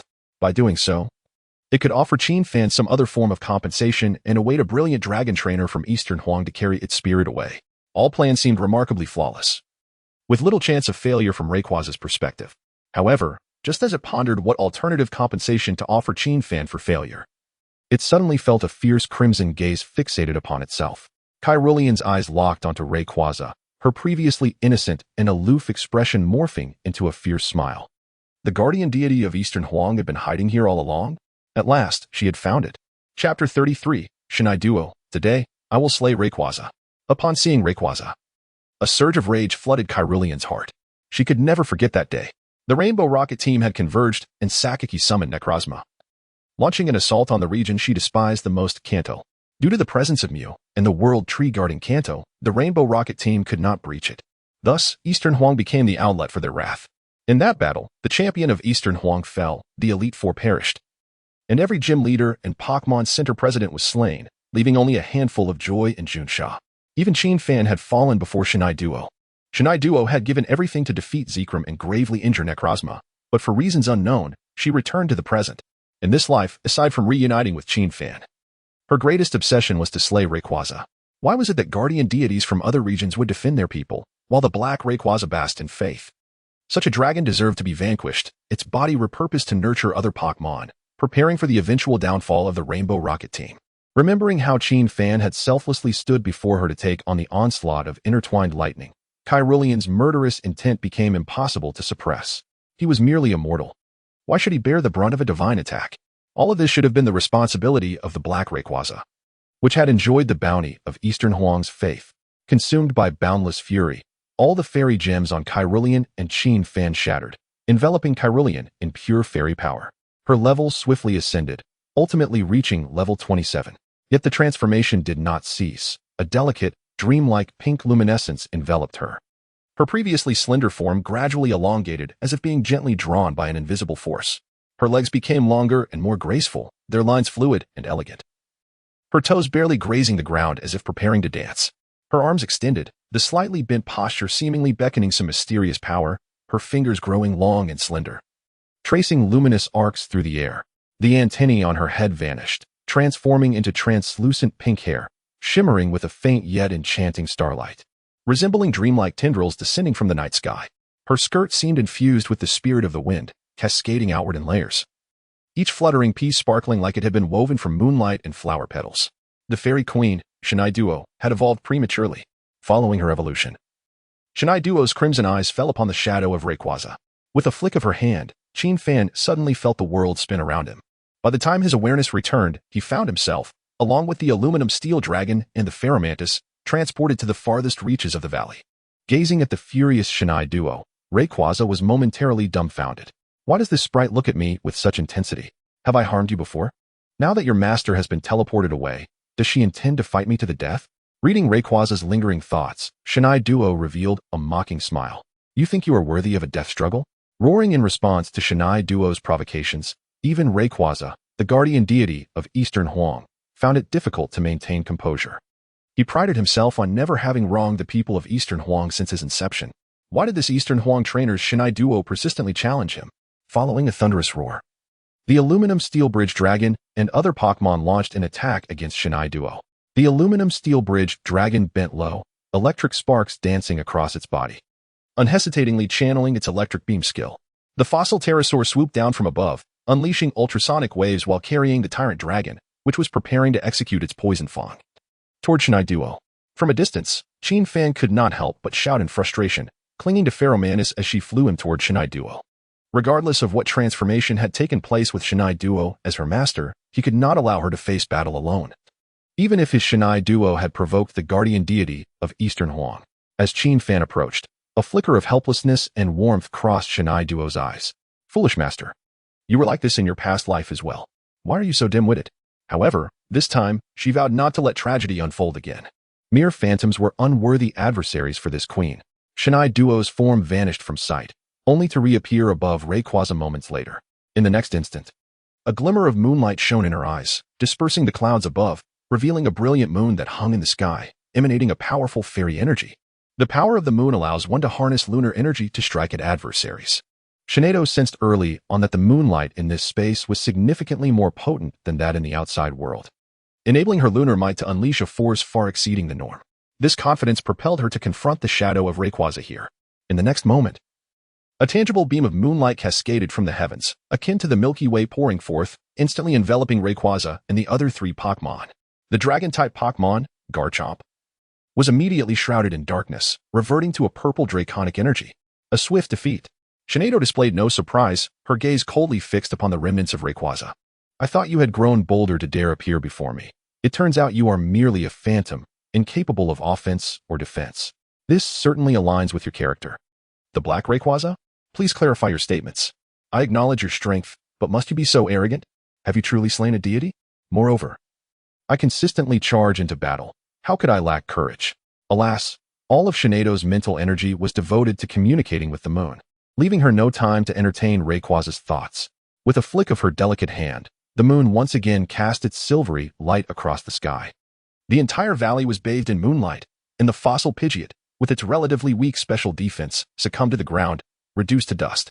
After 2 attacks, only the severely weakened Steel Bridge Dragon remained on the field. Concurrently, the Steel Bridge Dragon's Thunderbeam technique had charged to completion. Its body crackled with dancing arcs of electricity, a radiant glow ascending as its special attacking prowess was enhanced. The surrounding rocks could not withstand the high-voltage shocks emanating from the Steel Bridge Dragon, resounding with crackling sounds. A smirk graced Shinado's lips. For such an extended charge time, devoid of reliable allies, was merely a waste of energy. A glimmer of brilliance flashed in her hand as she prepared to utilize her defensive skill to counter the Steel Bridge Dragon's impending strike. At that moment, Shinado suddenly sensed a familiar energy approaching. Sheen Fan and the Heracross had arrived behind the Steel Bridge Dragon. The Heracross, with its long legs raised high, was poised to strike down upon the Steel Bridge Dragon. The general-type stomp could instill fear in the opponent, though the chances were not particularly high. It was sufficient to inspire Shinado to undertake what she had long desired. Her aura surged, her crimson eyes radiating a regal authority, disdainfully regarding Rayquaza. Behold, this is my master and friend. Even those as diminutive as fireflies would unhesitatingly stand by me. Yet you, wretched reptile, shall never have anyone standing before you, nor anyone behind you. The Black Rayquaza? Please, spare me the insults, sister. If you must scold me, at least let me understand the situation. Chapter 34. Rayquaza's Black Reverse Scale. After Shinado unleashed another wave of lunar power to vanquish the Steel Bridge Dragon, her derision towards Rayquaza intensified. The latter felt increasingly uncomfortable under her gaze. Although Shinado remained silent, he sensed that this girl was reprimanding him. Soon, his premonition proved accurate as Shinado's inner voice resonated once more. As the guardian dragon of the East, you revel in adulation. Where were you during the war that led to the East's downfall? Had it not been for your idle presence, the East would not have suffered such a fate. Rayquaza's spectral power emanated from the secret realm, blinking in bewilderment. Nothing seemed amiss outside. Why then was the War of Annihilation mentioned?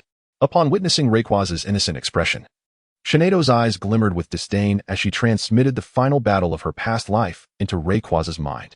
As he beheld Shinado tearing apart Zekrom, Rayquaza suddenly comprehended why this little creature possessed the audacity to confront him. This was sheer ferocity, fiercely battling the ideal's dragon Zekrom. Even Necrozma, a deity of comparable strength, had suffered setbacks. While type advantages played a role, Rayquaza too was vulnerable to them. His perception of Shinado swiftly shifted, no longer viewing her as a mere junior. And he spoke with newfound candor. What does your battle with them have to do with me? Are you still so obstinate? Shinado's cold gaze met the Black Rayquaza's, transmitting a fragment of her influence. It was the final image from her previous life. After she plummeted to the shoreline, the steel torrent of Team Rainbow rockets surged into the east, as if entering uncharted territory. The fury in Rayquaza's eyes dissipated, replaced by a complex expression as he regarded Shinado. As a dragon who had lived for thousands of years, he quickly pieced together the recent events. It was Shinado who had steadfastly guarded the east until her demise. No wonder she chastised him. Had the faith bestowed upon Shinado, perhaps she could have indeed preserved the east? As for why Shinado was present here, Rayquaza refrained from inquiring. Many could accomplish such feats: Zygarde, Dialga, Arceus, all capable. He now sought to uncover who had invaded the East and deliver a resounding blow. To preempt Shineido's scolding, Rayquaza swiftly articulated his circumstances. Shineido blinked in surprise. So Rayquaza had perished in battle to protect the East thousands of years ago. Her earlier harsh words suddenly felt inappropriate. A wave of discomfort washed over her, and she longed to retreat into a warm Pokeball. Coughing, Rayquaza recognized Shineido's intent to apologize and broke the tension. No need for apologies. My absence during the battle for the East's survival is indeed a mark of my inadequacy, yet this time shall be different. Your trainer is formidable. Might we share knowledge? Once I regain my strength, we shall confront Team Rainbow Rockets together. I have previously clashed with that mirror-like foe and can assist you once more. Rayquaza's gaze fell upon Qin Fan, who was sprinting towards them, his eyes ablaze. The trainer capable of nurturing Shineido into a deity slayer was within reach. What was he waiting for, this talented dragon-type trainer? Shineido blinked and then regarded Rayquaza's ethereal form, deep in thought. It must cost a fortune to resurrect you, right? Implicitly, she suggested that her master lacked funds. Rayquaza could only sigh in exasperation, his grand dragon whiskers shaking once more. In the past, that young fellow named Zheng had nearly sacrificed an entire treasury to capture him. Yet now, he willingly sought to align with a trainer, only to be declined by the Pokémon. However, recalling that this Pokémon had once safeguarded the East, Rayquaza endeavored to explain patiently. I will transform into a dragon scale. Once the dragon energy surrounding your master intensifies, I shall restore myself. Thus, you need not spend a single cent. Merely nurture a few dragon-type Pokémon. Shineido bit her finger, pondering the expense of raising dragon types. Implicitly, she still wished to refuse Rayquaza. Rayquaza gazed skyward, concealing his inner vulnerability from Shineido. Truly, fairy-type Pokémon had an uncanny ability to counter dragon types in every aspect, even in words. I have already bestowed blessings upon your master. The dragon-type Pokémon by their side shall flourish rapidly, akin to a caterpie evolving into a butterfree. Well then, you are the king of the green caterpillar, and I trust you. The legendary Rayquaza, unwilling to engage in conversation, hastily transformed into a dark, scaled form, crashing down onto the ground with a resounding thud. Shaman, are you all right? Qin Fan and the Ferrothorn rushed to Shaman's side, their voices imbued with concern. He had heard that Pokémon could easily suffer aftereffects from forced evolutions. Ash's Charizard was a classic example, once close to Ash. It had undergone 2 forced evolutions in quick succession, gaining immense power in a short time. However, after evolving, Charizard's bond with Ash had weakened significantly, even to the point of occasionally attacking him. If Shaman were to end up like that, Qin Fan would rather face failure in this secret realm. Observing Qin Fan's worried expression, Shaman's south eyes transformed into crescent moons, and her lips curled into an uncontainable smile. Look, even Rayquaza does not hold as significant a place in my master's heart as I do. Shaman tossed her pink, waterfall-like hair and enveloped Qin Fan in a warm embrace, puffing out her chest with a hint of pride. Finally, she had outshone the little girl. Feeling the softness against his chest, Qin Fan instinctively sighed in relief. A Pokémon with a low bond would not reward their master in such a manner. Shaman, you frighten me. In the future, you must consult me before engaging in such intense battles, all right?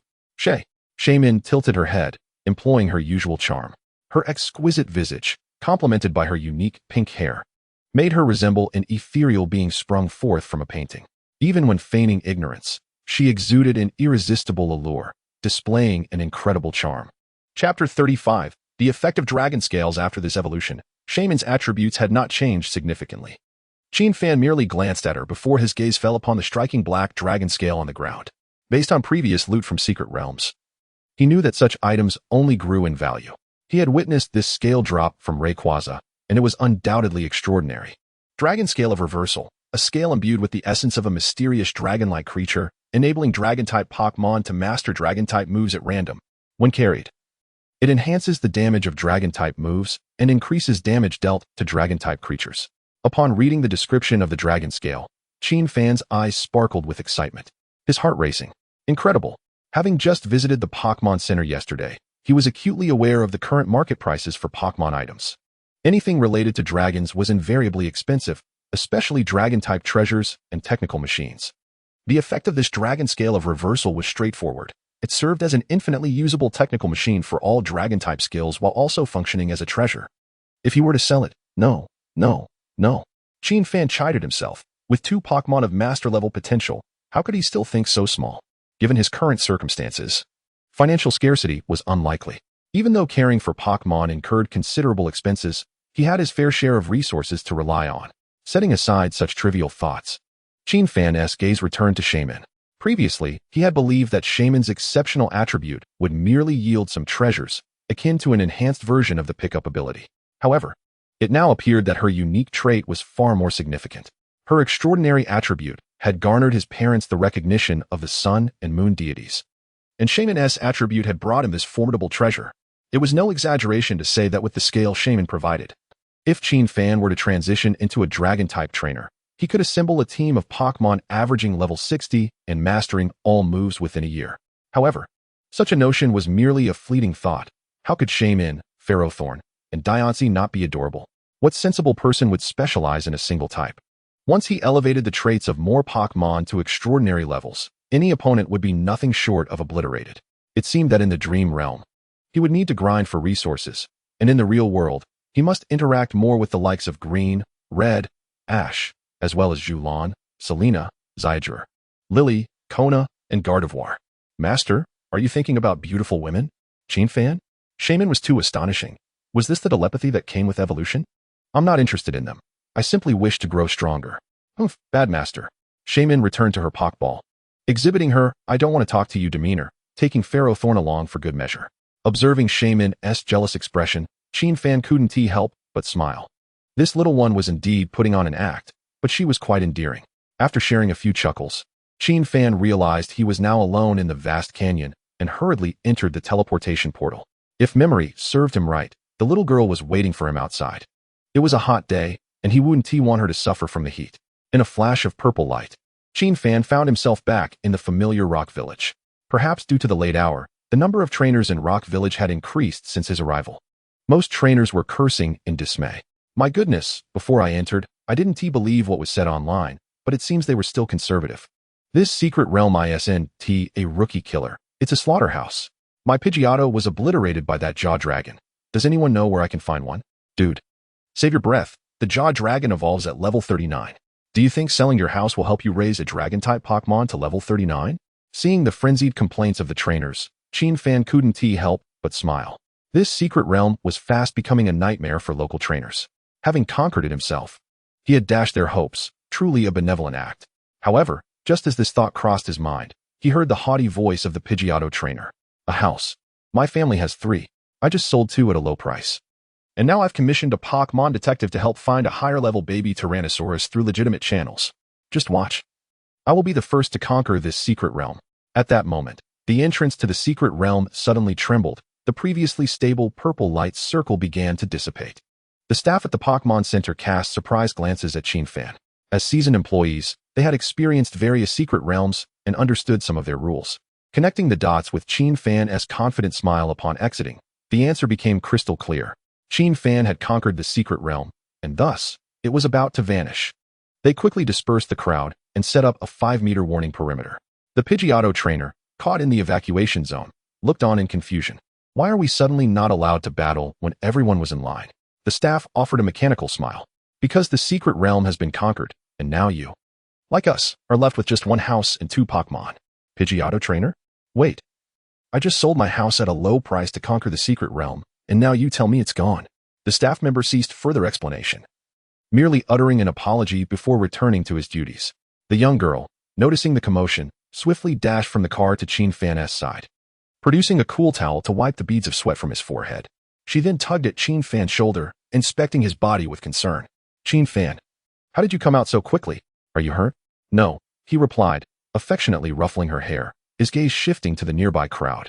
Have you seen Xiao Mao? Now that the issues in the secret realm have been resolved, I intend to inquire when it would be suitable for him to visit Guandu.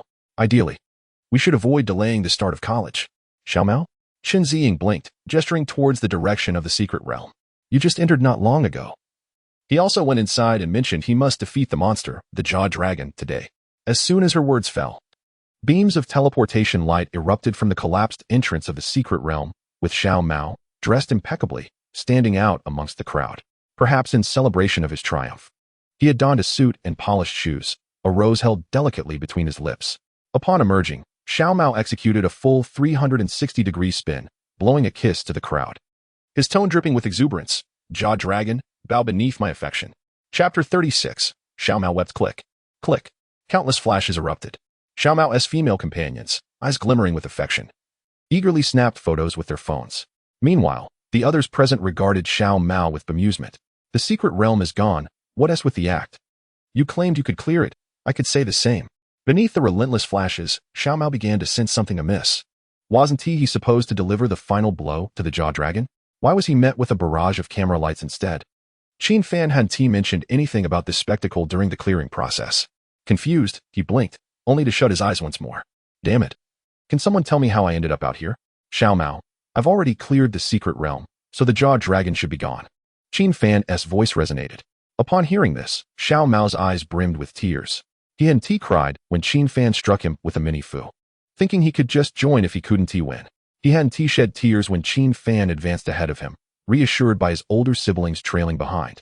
But now, after finally putting on a grand show, it had all been abruptly interrupted, leaving him feeling quite disheartened. Xiaomao could not recall how he had exited Rock Village. He only knew he awoke from his days in the cramped backseat of a sports car, an area typically unoccupied.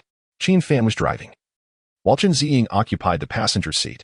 His companions trailed in other luxurious vehicles, keeping pace alongside the red sports car. Thank you, Qin Fan. Despite his internal discontent, his good upbringing compelled Xiaomao to express gratitude.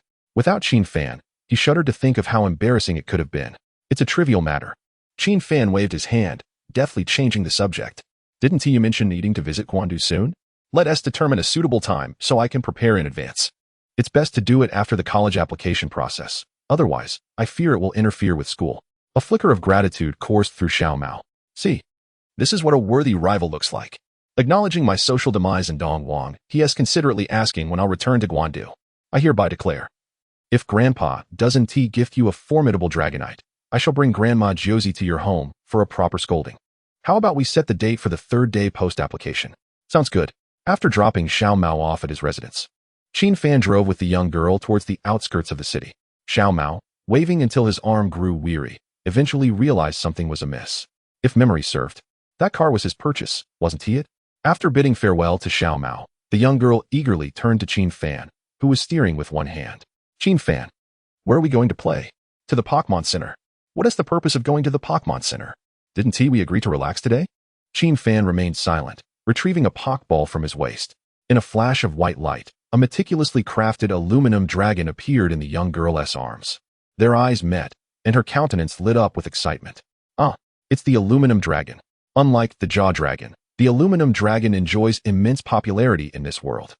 It is primarily associated with the formidable dragon-type gym leader, Chabana, from the Galar region, whose prowess rivals that of one of the world's strongest champions, Dan. There is even a rumor that Chabana has long been a champion-level trainer, but chooses not to challenge other regions, content to be a gym leader under Dan's command. Qin Fan silently commended Chabana on behalf of the underwhelming champion, Mythical. Across 10 regions, many champions indeed possess inflated reputations. What do you think, Mythical? Beside Qin Fan, the young girl eagerly fondled the aluminum dragon-esque form, occasionally letting out delighted exclamations, which stirred a feeling of restlessness within Qin Fan. Her remarks were rather inappropriate.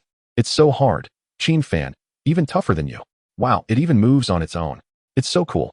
Observing that the young girl's comments were becoming increasingly inappropriate, Qin Fan decided to tease her. Well, I can make you speechless too. You scoundrel. One mistake has become part of my black history. Now I can't outwit Qin Fan. Qin Fan? Yes? Where did this aluminum dragon come from? The secret realm in Rock Village is a trial-type secret realm. This is the reward for clearing it.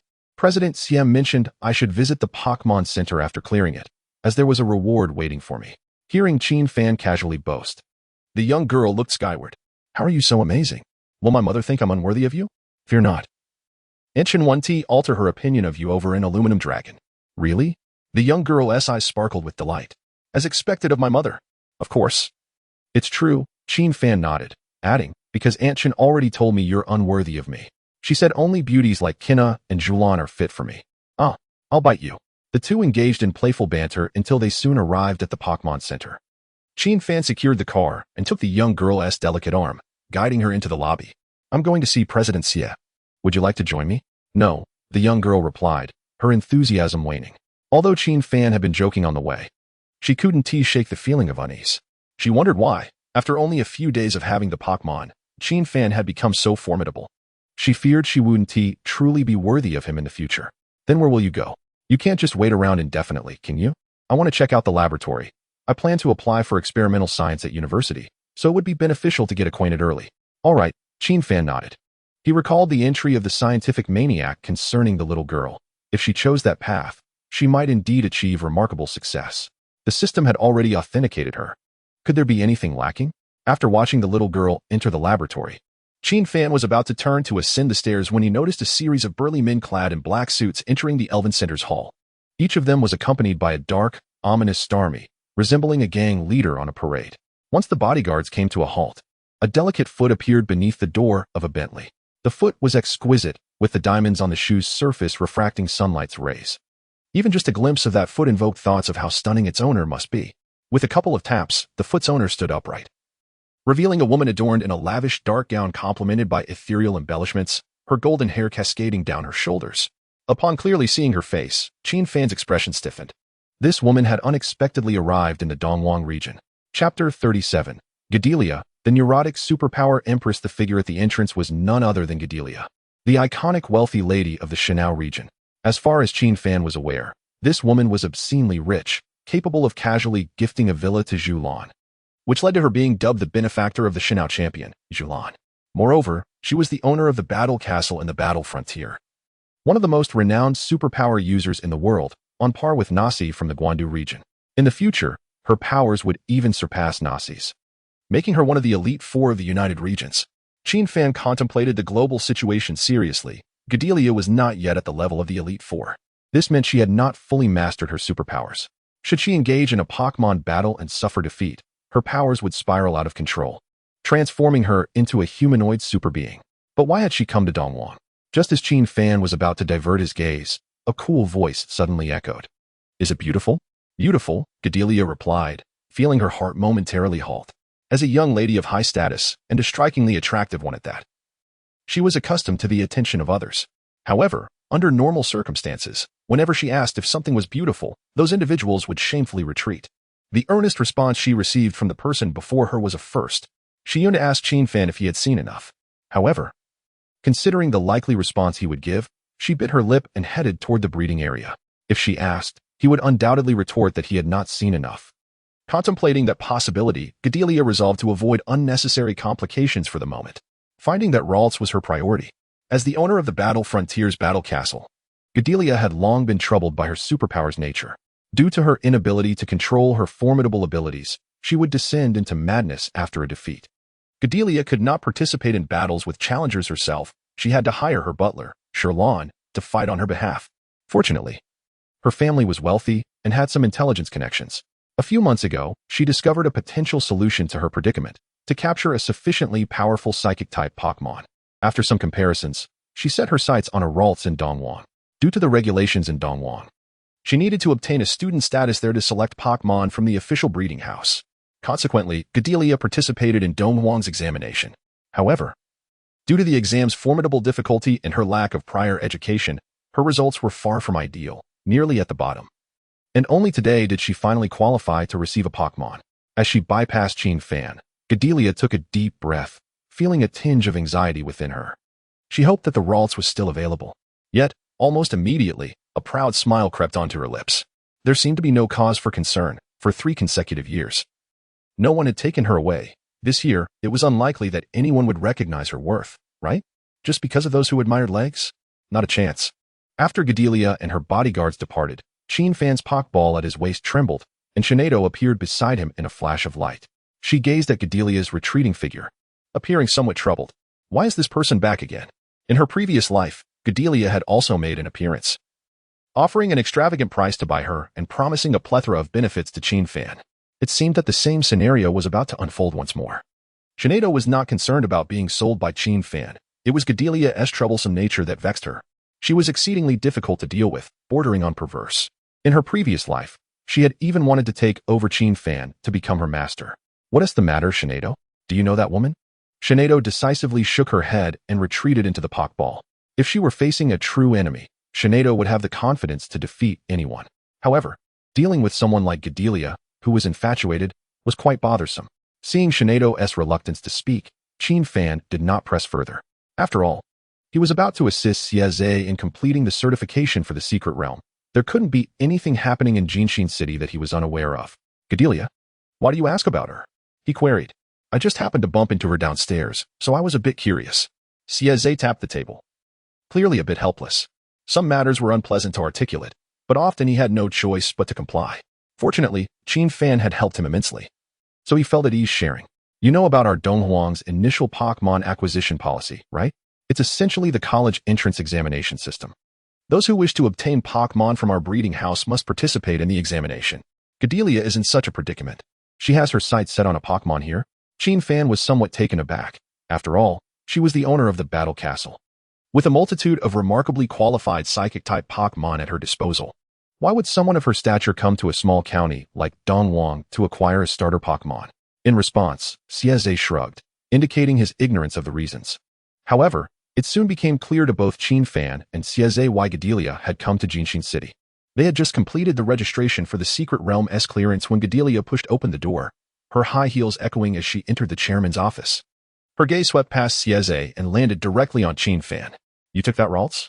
Qin Fan nodded silently, though the woman was indeed beautiful. Her arrogant demeanor dissuaded him from engaging with her. 1 million. Transfer her to me.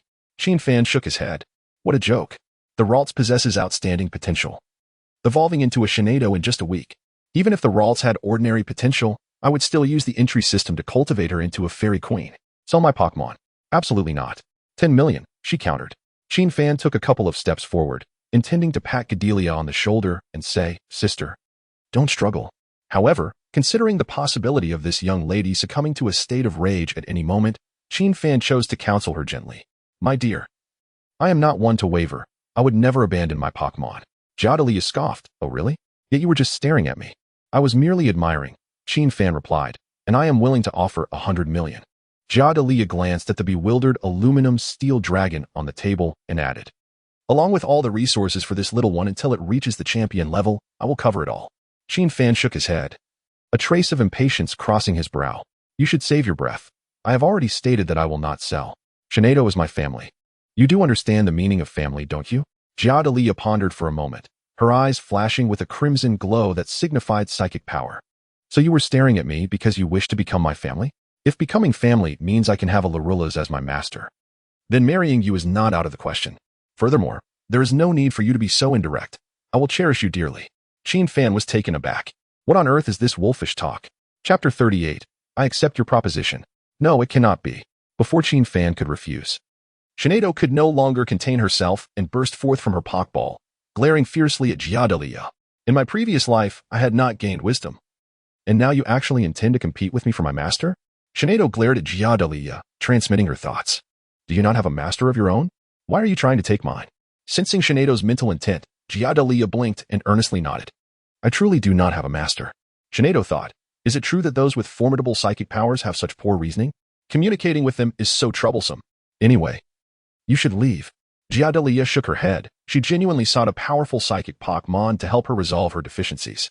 Initially, she was uncertain about Lalu-Las' potential, which is why she had suggested a low price of 1 million. However, witnessing such swift evolution into Shinado confirmed the latter's exceptional talent.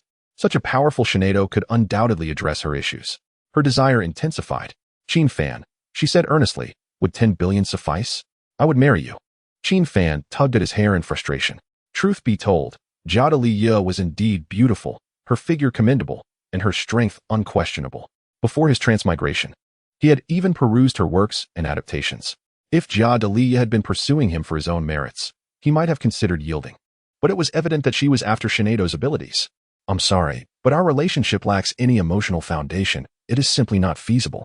Gadelia contemplated briefly. Is it because the price is insufficient? I could add another 5 billion. An unwilling commitment bears no sweetness, Qin Fan declined. Adding 5 billion would deplete my last bit of pocket money. Beside them, Xieze appeared utterly dumbfounded. He had toiled his entire life for a treasure worth around 100 million, and only now, nearing 40, did he glimpse the hope of achieving his goal. Yet Qin Fan had merely to marry a woman to receive a dowry of 20 billion. Was this fellow truly that charming?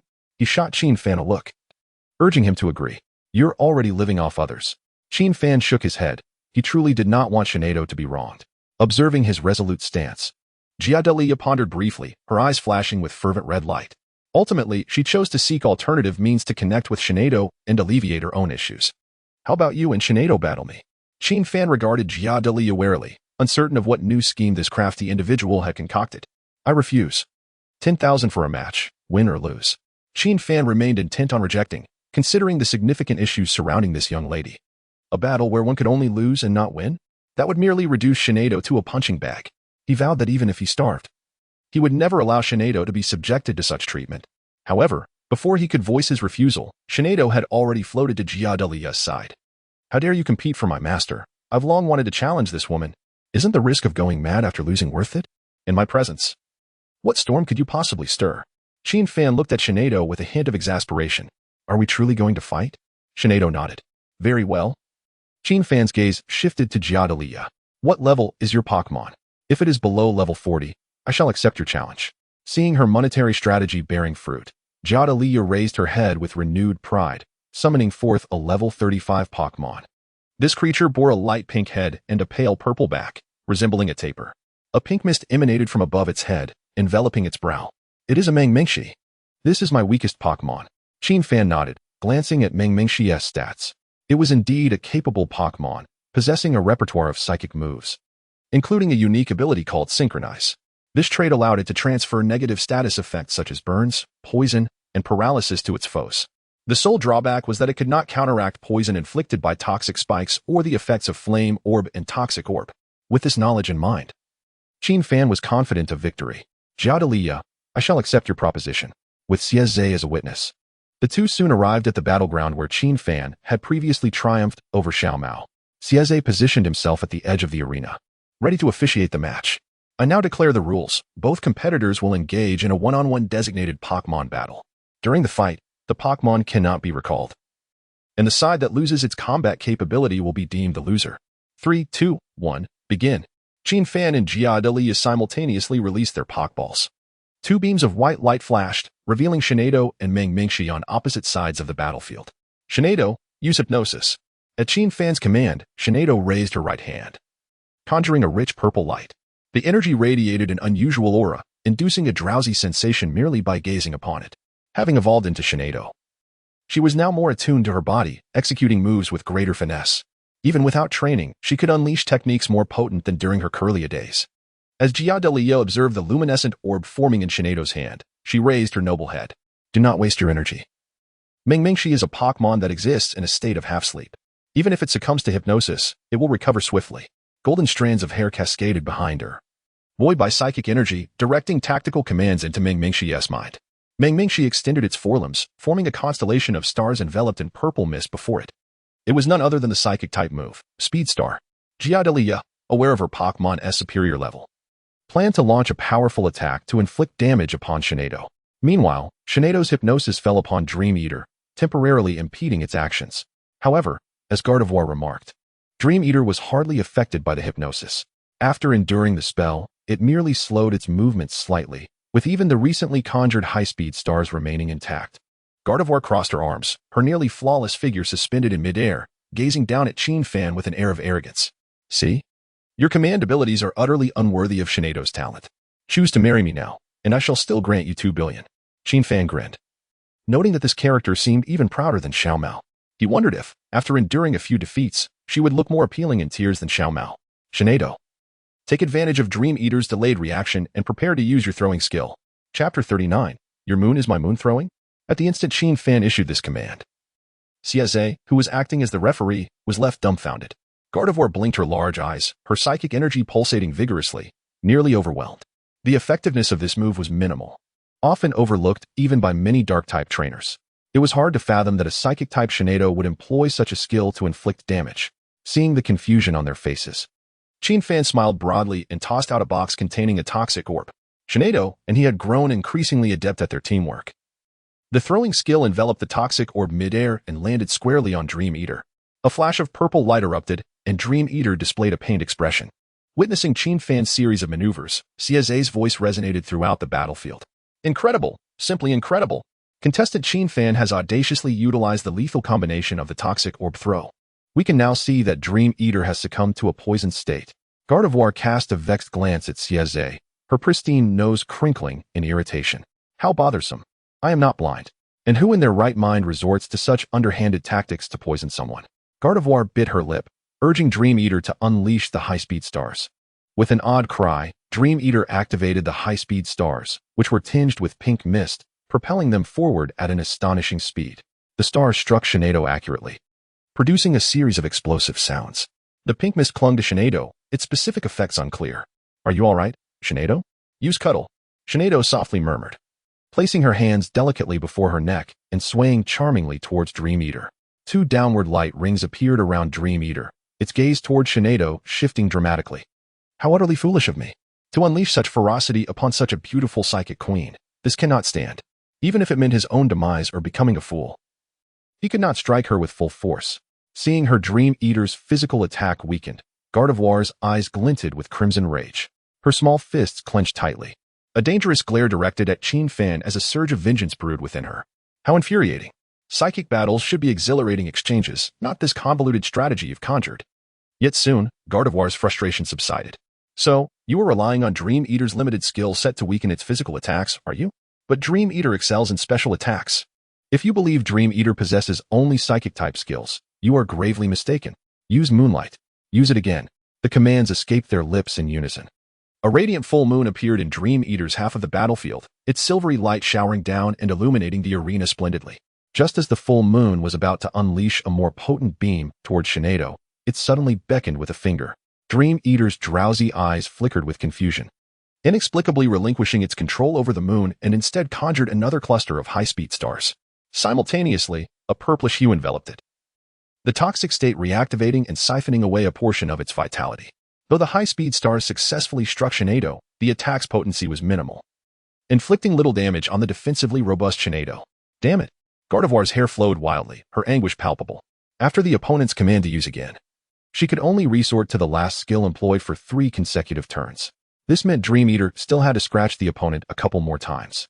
Under normal circumstances, this would be acceptable. However, Dream Eater was still afflicted by the toxic orb's poison, and the moonlight it had painstakingly gathered was on the verge of dissipating. Curse it!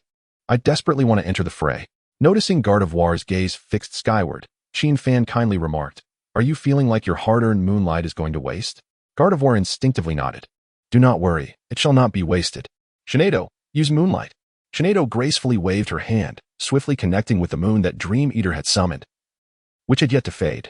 The pristine moonlight cascaded down, crackling against Dream Eater. Gardevoir exclaimed, What a waste. You're using my moon to strike my own Pokémon. It would have been better to let it waste away. Simultaneously, Dream Eater turned purple again, the toxic state re-triggering once more. This status was a fearsome debilitation. Each activation inflicted increasingly severe damage on the afflicted. This marked the 4th occurrence of the poison on Dream Eater, costing it a quarter of its vitality. Coupled with the previous poison instances and the moonlight, Dream Eater was perilously close to elimination. Moreover, the effect of use again still had another turn remaining. This meant Gardevoir had entirely lost any hope of resistance, left to watch as Dream Eater approached the brink of defeat. Yet, Qin Fan perceived that despite Gardevoir's psychic abilities appearing on the verge of collapse, a flicker of amusement lingered in her eyes. This was not the countenance of one resigned to despair. Shinado, be cautious. Use Healing Wave to avert the celebratory champagne popping prematurely. Qin Fan opted to employ a healing skill as a precaution. Shinado had mastered Healing Wave, a skill capable of restoring half of her or a chosen target's vitality. Shinado nodded gently, casting a series of colorful rings. The rings enveloped Shinado, restoring the vitality lost from the high-speed star's assault. After a few moments of shimmering, Shinado's vitality significantly recovered, her complexion visibly brightening. However, the pink mist still clung to her, adorning her hair and garments. At that moment, the opposing Dream Eater suddenly emitted an eerie shriek. The mist surrounding Shinado began to swirl and expand, quickly forming a thin veil of pink smoke that enveloped her entirely. The cool voice of Gadelia echoed, Dream Eater, consume her dreams. Chapter 40, The Frightened Dream Eater. Dream Eater? Qin Fan furrowed his brow. Dream Eater was a particularly unique ability within the realm of superpowers, capable of inflicting substantial damage on opponents in slumber while simultaneously restoring its user's strength. It was a skill with stringent triggering conditions but immense power.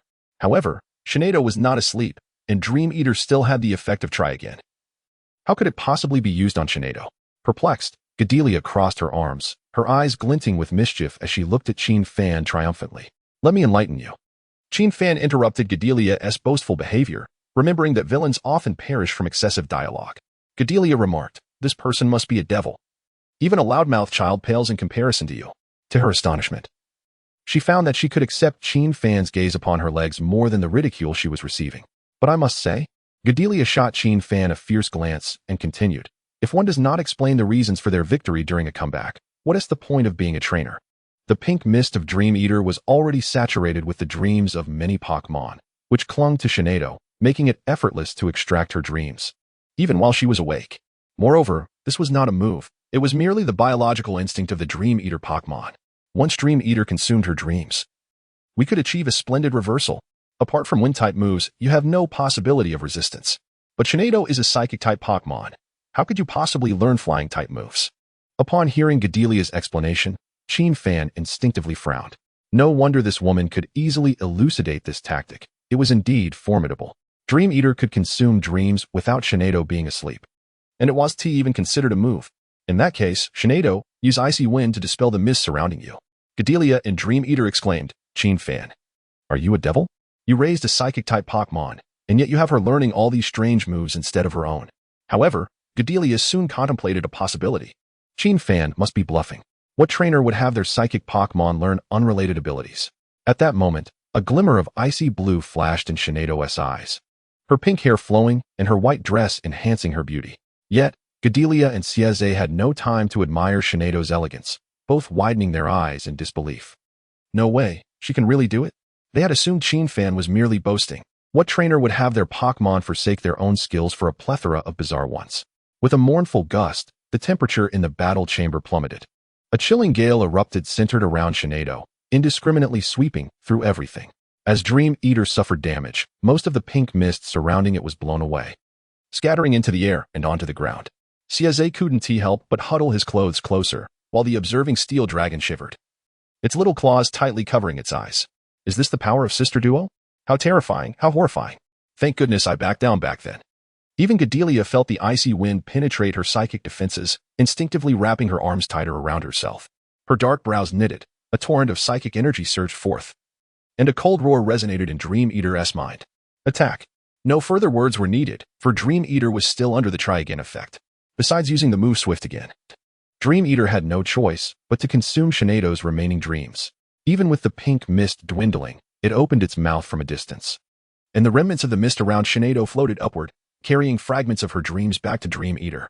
Dream Eater opened its drowsy eyes, preparing for one last struggle before slipping into unconsciousness. However, as Shinado's dream entered Dream Eater's mind, its drowsy eyes widened in sheer terror. Goodness, how can Shinado's dream be so terrifying?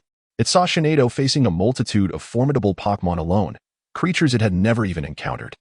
Among them was a massive dragon Pokémon cloaked in darkness, a colossal beast with a body as red as lava, and a sinister Pokémon radiating an aura of destruction, resembling a mirage come to life. Dream Eater felt an overwhelming sense of dread. Any one of these Pokémon could effortlessly tear it and its master apart. Yet, Shinado was confronting nearly 10 of them. Aside from the furious red Pokémon on the ground, all the others attacked Shinado. Dream Eater expected Shinado to flee, but to its shock, she charged at the first black dragon that attacked her and vanquished it. Dream. The vision abruptly halted, and Dream Eater was drenched in cold sweat, gazing at Shinado in fright, instinctively taking a step back. My goodness, what kind of monster is she battling? Trembling, Dream Eater shed tears uncontrollably from the corners of its eyes. Having glimpsed a fragment of Shinado's dreams, it was utterly terrified. Qin Fan smirked. It was just a beating. Is it really that dramatic? Yet, upon reflection, Dream Eater might be distressed for failing in its area of expertise against Shinado. Akin to a professional table tennis player losing in a local senior tournament, shedding a tear seemed quite normal. With its fighting spirit extinguished, Shinado emerged victorious in this battle. The wager funds would automatically transfer to Qin Fan's account. The match was concluded. Upon hearing Sieze declare the end of the match, Qin Fan's expression stiffened, and he quickly retreated a few steps. What are you doing, President? Why announce the end now? At least run a few steps. Sieze looked at Qin Fan in confusion, unaware of the reason for his reaction. However, he soon understood. After the match concluded, Gadelia's accompanying ailment flared up. An enraged Gadelia ascended into the air, her waist-length golden hair swirling wildly, her gaze fiercely fixed on Sieze, who was closest to her. With a thud, in a mere gesture, Xieze was uncontrollably flung away, crashing against the wall behind him, sliding down slowly afterward. Thank goodness for the sturdy wall of the Pokémon Center. Otherwise, he would have been embedded within it. A flash of white light surged from Xieze's waist, and Charm appeared before him, using telekinesis to counter Gadelia's second attack. Charm, bind Gadelia with a binding move. Qin Fan gave Xieze a thumbs up. Mr. President, you truly have no fear of death. Chapter 41. The psychic individual Xieze instinctively commanded Charm to use a controlling move but quickly realized his mistake and slapped himself hard. If one were to discover that I had bound Gardevoir, wouldn't those behind her seek to obliterate me? She is a woman of vast global assets. However, this concern of Xieze soon dissipated, for Charm was also pinned against the wall. In this state, Gardevoir resembled a volatile explosive, provoke her, and she would unleash her fury. Following Charm's assault, Gardevoir's focus shifted from Xieze to Charm. Her alabaster arms emerged from her voluminous sleeves, enveloping Charm in a torrent of psychic energy, rendering him helplessly airborne. Should he be thrown once more, even Charm, a level 39 sprite, would endure grave harm. Just as Xieze's anxiety reached its zenith, contemplating releasing his other sprites, a chilling breeze swept through, and Shinado soared into the air, confronting Gardevoir. A flash of crimson flickered in her eyes, easily resonating with Gardevoir's psychic force, stabilizing her state. Minutes later, the red glow in Gardevoir's eyes faded completely, restoring her clarity as she descended gracefully in her high heels. She gazed at Shinado with astonishment, her eyes brimming with wonder. Just moments ago, her mind had been engulfed in chaos. In her current state, she recognized no one, only ceasing when her internal powers were entirely expended. Yet, Shinado had effortlessly synchronized with her mind, pulling her back from the brink of confusion. What extraordinary talent is this? Ahem. Observing Gardevoir's unwavering gaze upon Shinado, Qin Fan promptly interposed himself between them, interrupting her thoughts. Having already engaged in battle, it would be best to avoid future encounters. Huh? Gardevoir blinked, recalling how this man had gazed at her intently upon their first meeting that very day, even playfully complimenting her appearance. Yet now, after merely one confrontation, he coldly uttered words of separation, more heartless than a ruthless withdrawal. Watching Qin Fan's retreating figure, Gardevoir gritted her pearly teeth in frustration. Even if she could not claim Shinado for herself, she must at least cultivate a friendship with her. If necessary, she would simply throw money at the problem. President Xieze, do you know which university he plans to attend? After escorting the young girl away, Qin Fan cheerfully exchanged his recent earnings for breeding materials and returned home with the aluminum dragon. Having just triumphed over Gardevoir, he validated a long-held hypothesis. Narrative characters indeed drop items without exception. Gardevoir had bestowed upon Qin Fan an entry labeled Psychic Individual. Under the influence of this entry, he too could wield psychic abilities akin to Gardevoir and Nashi. The only drawback was that this entry's level was rather low, merely of green quality. Nonetheless, this was acceptable, as it granted him extraordinary abilities, making a lower level quite reasonable. He utilized all the redundant entries for upgrades, swiftly elevating the Psychic Individual entry to purple quality. Psychic Individual, purple. Possessing this level of psychic ability, you have successfully transcended the realm of ordinary mortals. Your psychic prowess enables you to effortlessly lift objects weighing thousands of pounds. Pleased with the entry's effects, Qin Fan nodded approvingly, his gaze sweeping across the room before settling on the aluminum dragon. This little creature, being of lightweight and sturdy physique, was perfect for a novice to hone their psychic skills. Do not be afraid, little one. The aluminum dragon instinctively recoiled, its tiny claws clutching the table in apprehension. In the next moment, a crimson light appeared in Qin Fan's eyes. The aluminum dragon stiffened. Why did this scene feel so familiar? Before the aluminum dragon could react further, it found itself uncontrollably soaring into the air, crashing against the ceiling with a resounding thud. I apologize. I'm still not very adept. Qin Fan hurriedly released his telekinetic control over the aluminum dragon, which fell to the ground with a thud, gazing up at him with a look of reproach. While it was not painful, it was certainly alarming. Roar. The little creature emitted a plaintive cry, its gaze landing on the high-energy minerals Qin Fan had just purchased, appearing quite pitiful. Only then did Qin Fan recall that the little one had not eaten anything since being captured that morning. All right. I will prepare something delicious for you right away. Qin Fan patted the aluminum dragon's small head and entered the kitchen with the minerals. Simultaneously, he released Philo and Shinado. Under Philo's stomp technique, the high-energy minerals were effortlessly reduced to powder, which Qin Fan combined with other ingredients to create pastries, true stone cakes. After preparing some souffle and donuts for Shinedo and Philo with different ingredients, he sat quietly, waiting for the three Pokémon to finish their meal. Although he had acquired Brock's culinary skills, he had not inherited his industriousness. It was simpler to serve these special dishes to the Pokémon than to dine at the little girl's house. After all, he had no need for upgrades. During the meal, Shinedo kept tilting her head as if pondering something. Fan leaned closer to her. "What are you thinking?" Shinedo contemplated for a moment. "This donut is truly delightful," Fan replied. "You are just pretending. You clearly had something on your mind just now." After a while, Shinedo suddenly spoke. "Master, do you possess psychic abilities now?" "No. But that statement I just made was conveyed through your psychic powers." Fan retorted. "Then why ask?" This time, he did not deny it. He had no intention of hiding it from Shinedo, merely wishing to surprise her once he had mastered his abilities. A psychic-type sprite would surely appreciate a master with psychic powers, wouldn't they? "How did you discover that?" "The Pokeball has a window." "Also, Master, your training method is incorrect." Fan's eyes lit up. With Shinedo, a seasoned veteran, present, he realized how misguided his previous attempts had been. "What should I do to train?" "Engagement." The moment Shinedo finished speaking, Fan felt a gentle psychic energy enveloping his mind. In the mingling of their mental energies, his psychic abilities were growing almost incessantly. The only downside was that Shinedo was increasingly struggling to bear the weight of Fan's ever-expanding mental force. "I am grateful to you, Shinedo." Shinedo lacked the strength to use telepathy, tilting her head and resting on the bed, softly signaling Fan not to worry. As the former fairy queen of a past life, she would recover swiftly. "Then you should rest well. I will go to Aunt Chin's house next door for a meal and return shortly." After instructing Philo to look after Shinedo, Fan carried the aluminum dragon towards the neighboring house. Just as he arrived, the little girl opened the door and exclaimed, "Oh, Mama said for me to call you. Yet you came on your own."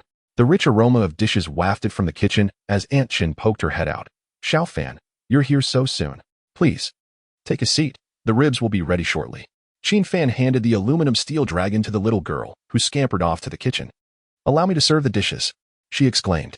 "Ah." The little girl clutched the aluminum steel dragon in a fit of fury. "Fan, you scoundrel.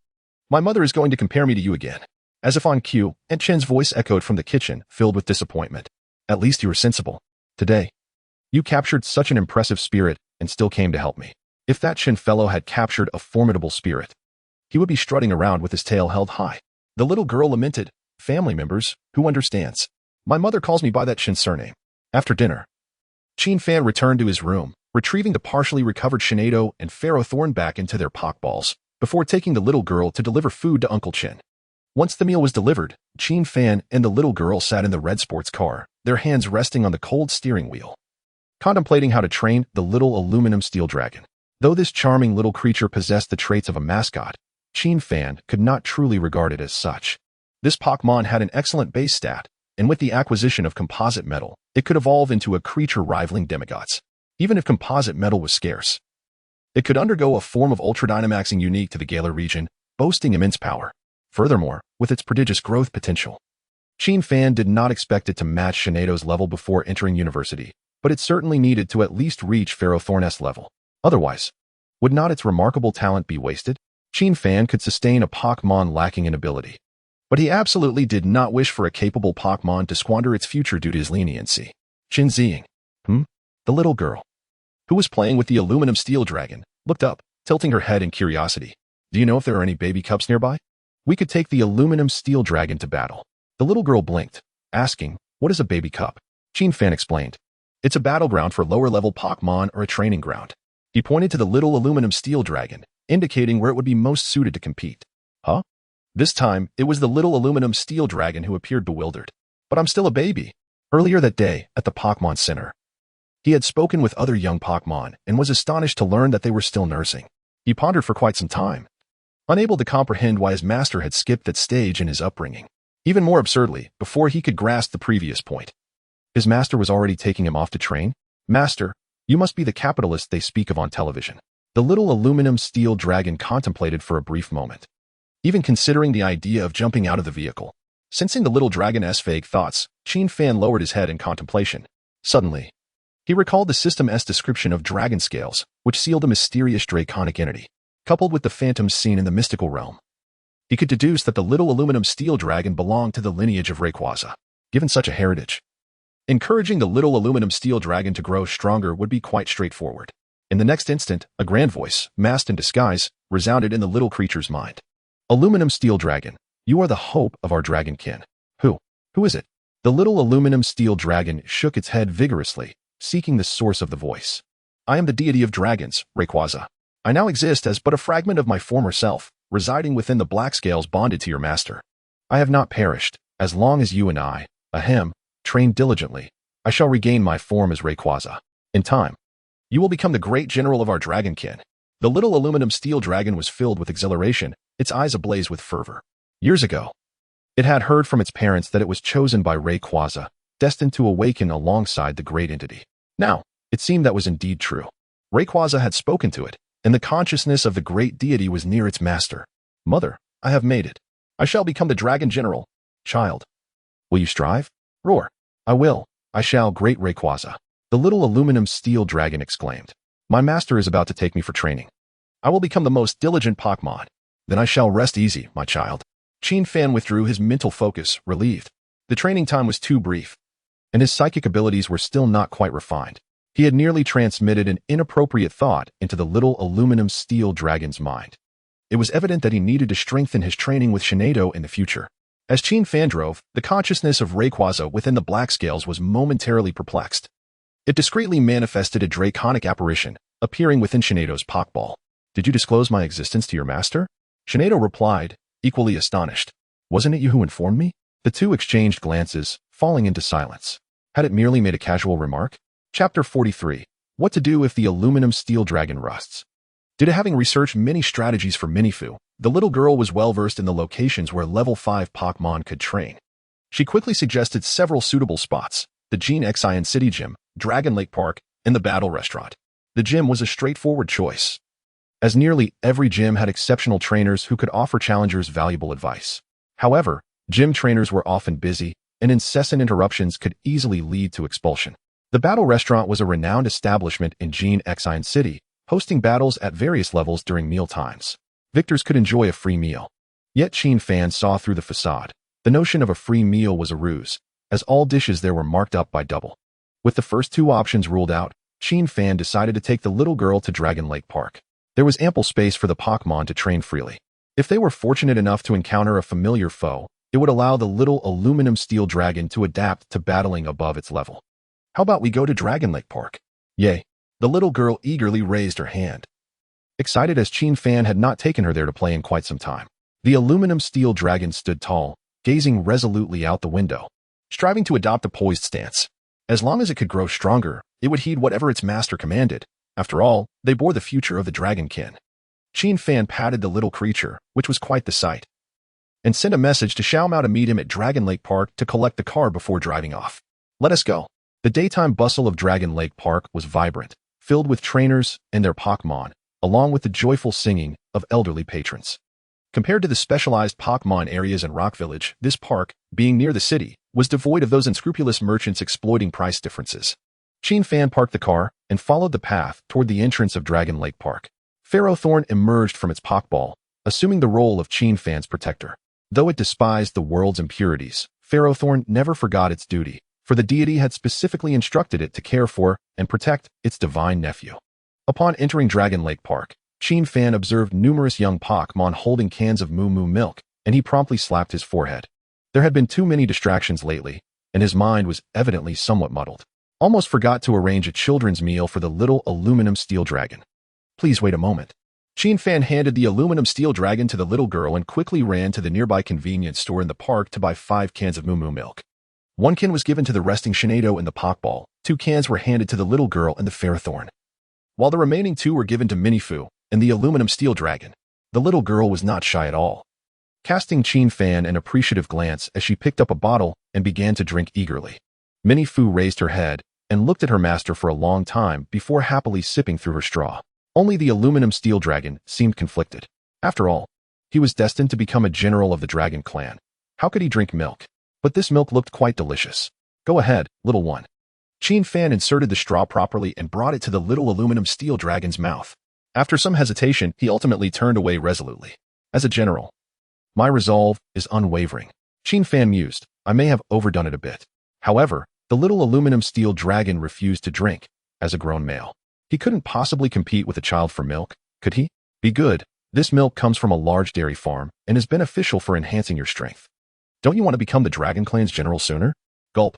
A metallic sound of swallowing echoed from the little aluminum steel dragon's throat. So, this substance can enhance my strength? Then this general shall reluctantly indulge. On the way to Dragon Lake Park Square, the little aluminum steel dragon glanced around and finally found a secluded grove where he quickly downed the moo-moo milk. Meanwhile, the little girl finished her milk as well, with a few droplets at the corner of her mouth, looking utterly enchanting. Qin Fan reached out to wipe her mouth, prompting her to look at him with a peculiar expression. When did you become so warm-hearted? Aren't you usually the charming type? Have you suddenly come to your senses and want to please me, the rightful owner? Qin Fan replied seriously. I just came out of the grove and was afraid Shinado would misunderstand your image. Ah, I must bite you to death today. The little girl lunged forward, biting Qin Fan's shoulder fiercely. Qin Fan discreetly shifted the aluminum steel dragon and Mini-Fu aside. Drinking milk is fine, but not at the expense of his own. After a minute, the little girl finally released her sharp little teeth, shaking her head triumphantly. Finally got the chance to re-establish my claim. She feared that someone might steal Qin Fan away while the mark of her ownership was absent. However, the recent gaps in time had only occurred this morning, so it shouldn't be a problem. Nearby, Ferrothorn blinked and sighed helplessly. Humans are so complicated. Shinado is impressive. She can actually adapt to such intricate human communication methods. After some playful antics, Qin Fan and his companions arrived near Dragon God Square.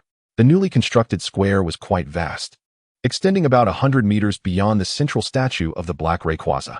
Many Pokémon were training their skills, mostly basic techniques like Ember, Water Gun, and Vine Whip. Qin Fan nodded in satisfaction.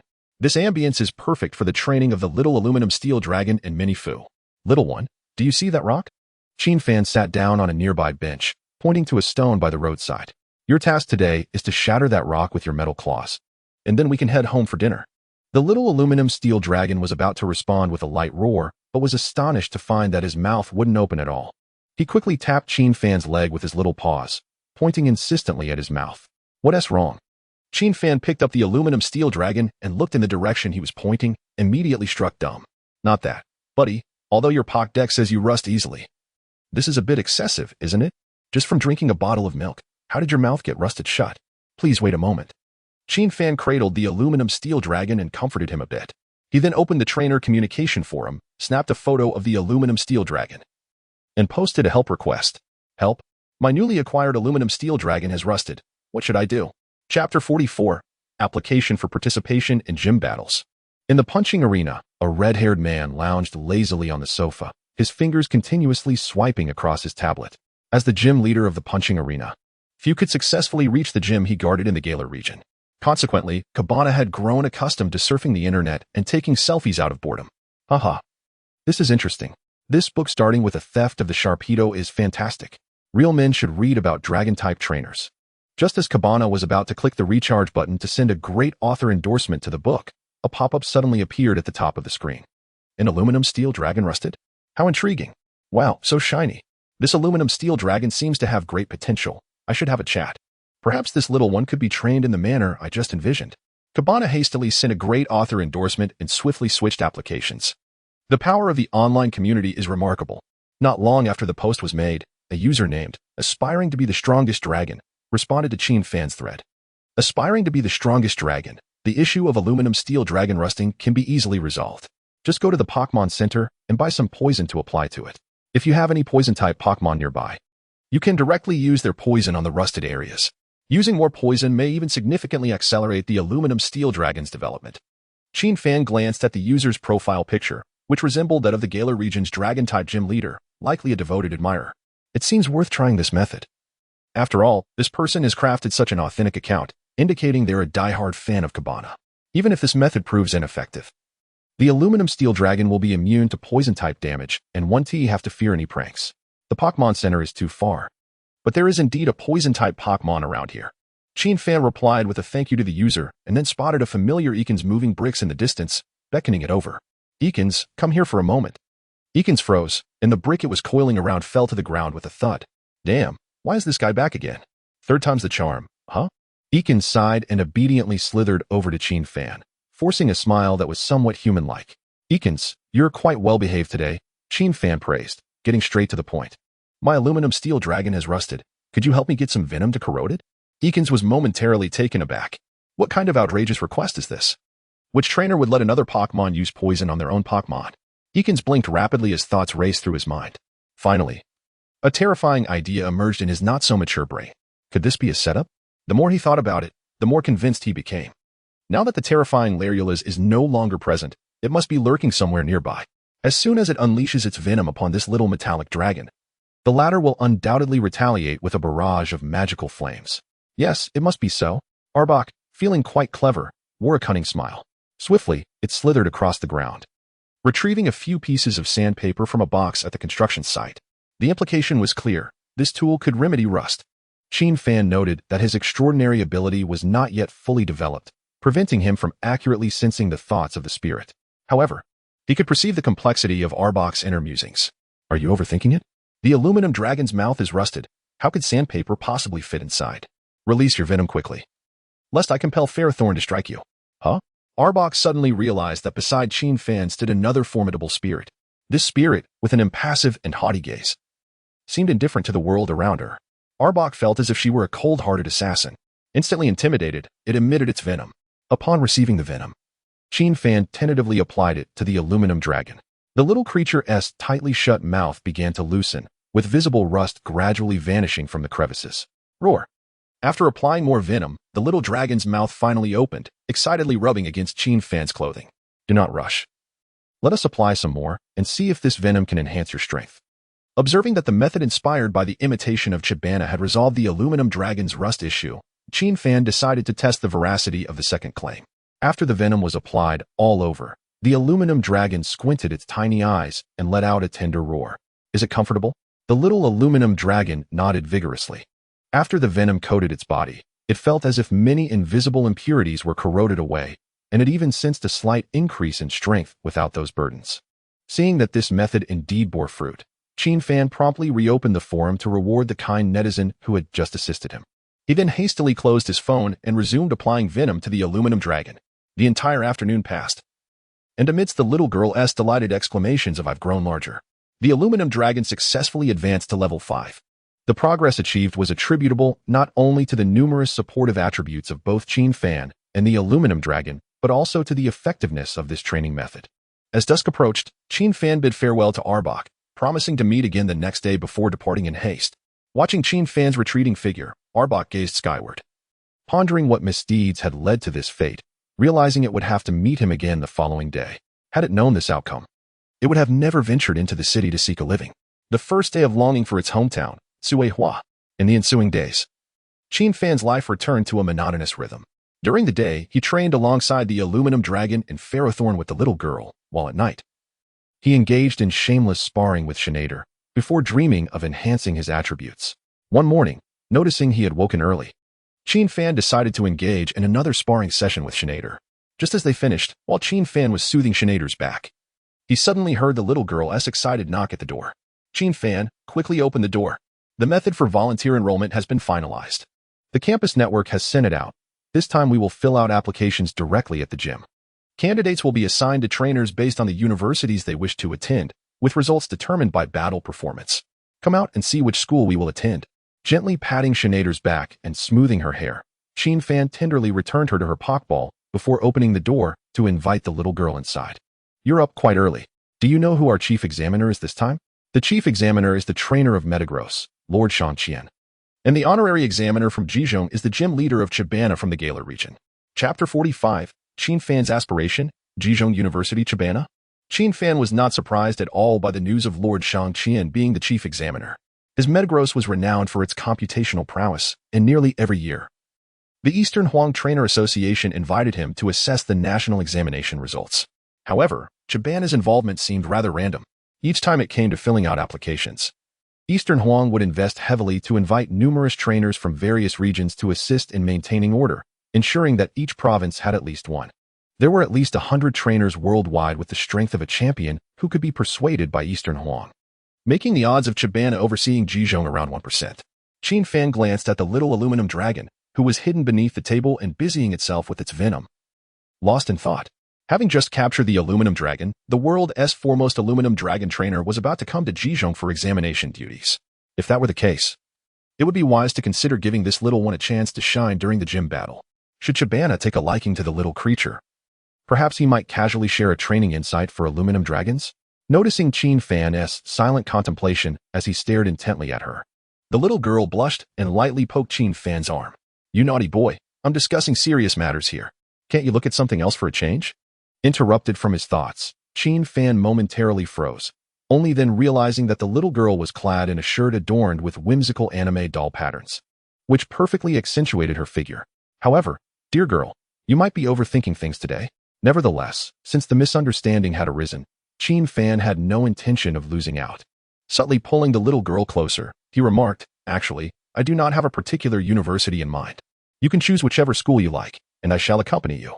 What Qin Fan said was entirely truthful. Although the higher education institutions in Dragon Country were ranked, their teaching methodologies were fundamentally similar. Most followed the model of the Orange Academy in the Paldea region, allowing students to challenge gyms freely or train their Pokémon in the wild. As long as their Pokémon breeding was adequate, the schools would grant them graduation. The primary distinction between good and mediocre schools lay in the standards of graduation and the circles they offered thereafter. The sole exceptions were the prestigious universities in Beijing and the Magic City. Beijing, like the Blueberry Academy in the Unova region, boasted its own ecological dome, enabling students to capture Pokémon from various regions. The Magic City was renowned for its wealth, providing students ample scholarships and allowing them to quickly assemble a competent team. However, both institutions demanded exceptionally high scores on written exams, which meant that neither Qin Fan nor the little girl could aspire to attend. No. The little girl shook her head vigorously, resembling a rattling drum. "This morning, my mother dragged me out of bed and made me choose my major for a long time. I really don't want to decide. Qin Fan, could you please choose for me?" The little girl clutched Qin Fan's arm, her delicate hand shaking it vigorously while pouting adorably. Observing her demeanor, Qin Fan understood that she truly wished to avoid making a selection. "Let me take a look." Qin Fan directly opened the map, and the word university appeared on his phone screen, instantly revealing a multitude of densely packed labels. He zoomed in, and the number of universities diminished until only 4 or 5 remained. He casually selected one with a score that was neither too high nor too low: Jijong University. Once a commendable institution, it had produced world champions in the past. Although the quality of its student intake had somewhat declined, its laboratories remained commendable, and the competitive pressure was relatively light. "With your Mini-Fu, you should be able to gain admission." "Huh." The little girl paused, her face contorted in displeasure as she shook her head. "Can't we choose one further away? I don't want to be under my mother's thumb all the time." Qin Fan playfully tapped her smooth forehead. "Thinking about escaping your mother's grasp now? Just wait until you experience a heartbreak in a distant place and find yourself crying for your mother." The little girl's cheeks flushed. "If I do experience a heartbreak, you better pray my mother doesn't find you." "What does your heartbreak have to do with me?" Qin Fan retorted. "Are you trying to make me your target?" The little girl pounced on Qin Fan, pinning him down on the bed, her tiny fangs aimed at his neck. Aluminum Steel Dragon took a step back, looking helplessly at the older girl, Fei Luome, for assistance. But Fei Luome appeared equally perplexed. "Master is quite underwhelming. He can't even handle a little girl." Upon learning that the two had chosen Jijong University, which was closest to home, Aunt Chen and Uncle Chun were overjoyed. Aunt Chen showcased her culinary skills, preparing delicious meals for Qin Fan all day. Even Uncle Chun, who rarely took a day off, specifically requested a day off to take Qin Fan and the little girl to an amusement park. The little girl was thoroughly impressed by Qin Fan, realizing for the first time how much her parents loved her. The next morning, Aunt Chen drove Qin Fan and the little girl to the examination venue. Due to its limited area and high foot traffic, the gymnasium in Xerneas City was located in the bustling city center. However, since today marked a rare grand event in Long Country, traffic control was set up early on the surrounding streets. After dropping them off nearby, Aunt Chen left Qin Fan and the little girl, feeling quite at ease as she headed to a nearby shopping mall. The little girl, beaming, wrapped her arms around Qin Fan's. "At least my mom understands me, unlike my dad, who acted as a third wheel yesterday. Tonight, I'll sneak all his good wine to your place and see how he behaves." Qin Fan's mouth twitched at her words, realizing the truth behind the online saying, "When the ghost fire sounds, parents' efforts go to waste." The gymnasium and Pokémon Center in Xerneas City bore many similarities, with a striking Pokeball emblem atop the building. Even though it was their first visit, Qin Fan and the little girl easily found the entrance. Today, there were numerous candidates, prompting the gym leader to hire many trainers in advance, dividing the gymnasium into several battle arenas. These trainers were solely responsible for battles, while the scoring was conducted in real time by the powerful King show through the network. Due to identical cultural scores and application choices, Qin Fan and the little girl were assigned adjacent numbers in the same battle arena. Little girl 0553. Qin Fan's number was just as they were about to enter when a familiar voice suddenly rang out from nearby. Go, little Mao. You're the best. Unable to resist, Qin Fan turned to see a red-hot air balloon floating in the sky, with little Mao descending along its rope. This entrance was quintessentially little Mao, excessively flamboyant. Qin Fan lingered for a moment before curiously asking, "Aren't you supposed to return to Guandu in a few days? Why are you here for the battle?" Little Mao's eyes twitched slightly as he unconsciously glanced at the Mini-Fu in the little girl's arms. As the proud grandson of Professor Okido, I must reclaim what I have lost. Qin Fan was puzzled. What have you lost? After a brief silence, little Mao's gaze returned to Mini-Fu. Just then, a high school graduate in uniform passed by. Oh, isn't this the little Mao who was defeated by Mini-Fu? Qin Fan mused. So, he lost his reputation. After an exceptionally grandiloquent and rather tedious opening speech, the examination battles finally commenced. Qin Fan observed the preceding battles, noting that some of the trainers were teachers from various schools, while others were professionals from different Pokémon-related industries. Surprisingly, he even spotted some law enforcement officers and karate instructors among them. In summary, these individuals were exceedingly fierce, mercilessly overwhelming the students undergoing the examination. Fortunately, the scoring by King Show was fair. Even in defeat, candidates received appropriate scores. As long as the candidates demonstrated some level of competence, most could secure their desired admissions. Soon, it was the little girl's turn. Her opponent was an uncle clad in a karate uniform, with a level 19 Monferno as his Pokémon. Despite its seemingly low level, this Pokémon could easily dominate 80 of the trainers in Gene Xian City. After all, most Pokémon had ordinary potential. Those with elite potential were usually leaders of their respective species in the wild. The referee quickly took their position. This challenge is for the Gym Admission Challenge. The defender is Karate Instructor CS-san, and the challenger is Candidate Qin Ziying. Please choose the number of Pokémon for the battle. Involuntary admission competitions. Candidates typically selected the number of Pokémon to showcase their strongest capabilities. Some preferred to concentrate all resources on a single Pokémon, while others favored capturing more Pokémon to win through numbers. Both approaches were recognized by Dong Huang as legitimate training methods, as long as they did not abandon or mistreat their Pokémon. In the face of the referee, the little girl dropped her mischievous demeanor she had with Qin Fan and spoke sweetly, "I choose to battle with 11 Pokémon." The referee nodded. "Please enter the arena." The rules for this battle are 11 versus 11, with no substitutions or recall of Pokémon allowed. A side loses when its Pokémon loses the will to fight or its combat capability. I now declare the match to begin. As the referee pressed the recording button, a countdown of 3, 2, 1 echoed through the arena. Two beams of white light flashed, and the already level 7 Mini-Fu appeared, facing the opposing Monferno. Upon seeing Monferno's fierce expression, the timid Mini-Fu instinctively took a step back, only to muster courage after touching the star peach it carried. "Master, I'm ready." Perhaps the little girl's charm played a role, or the karate uncle had confidence in his abilities, but neither initiated an aggressive attack first. Instead, he gestured for the little girl to proceed. "Then I shall make my move, uncle." The petite girl spoke with a sweet voice, her charming smile almost making the fierce monkey creature yearn to bite its master. "Damn it, they always say I have a bad temper. If you smiled at me like that every day, I would gladly sacrifice myself for you." "Mini-Fu, use seed bomb." Mini-Fu let out an adorable sound, and a small hole appeared atop her head, from which a seed shot skyward, landing precisely on the monkey creature. Under the influence of this skill, the opponent's vitality would continuously flow into Mini-Fu. The monkey creature sensed something amiss within its body, instantly paling. This was not the behavior one would expect from a well-behaved little girl. The karate uncle no longer hesitated and commanded the monkey to strike, launching a deadly attack.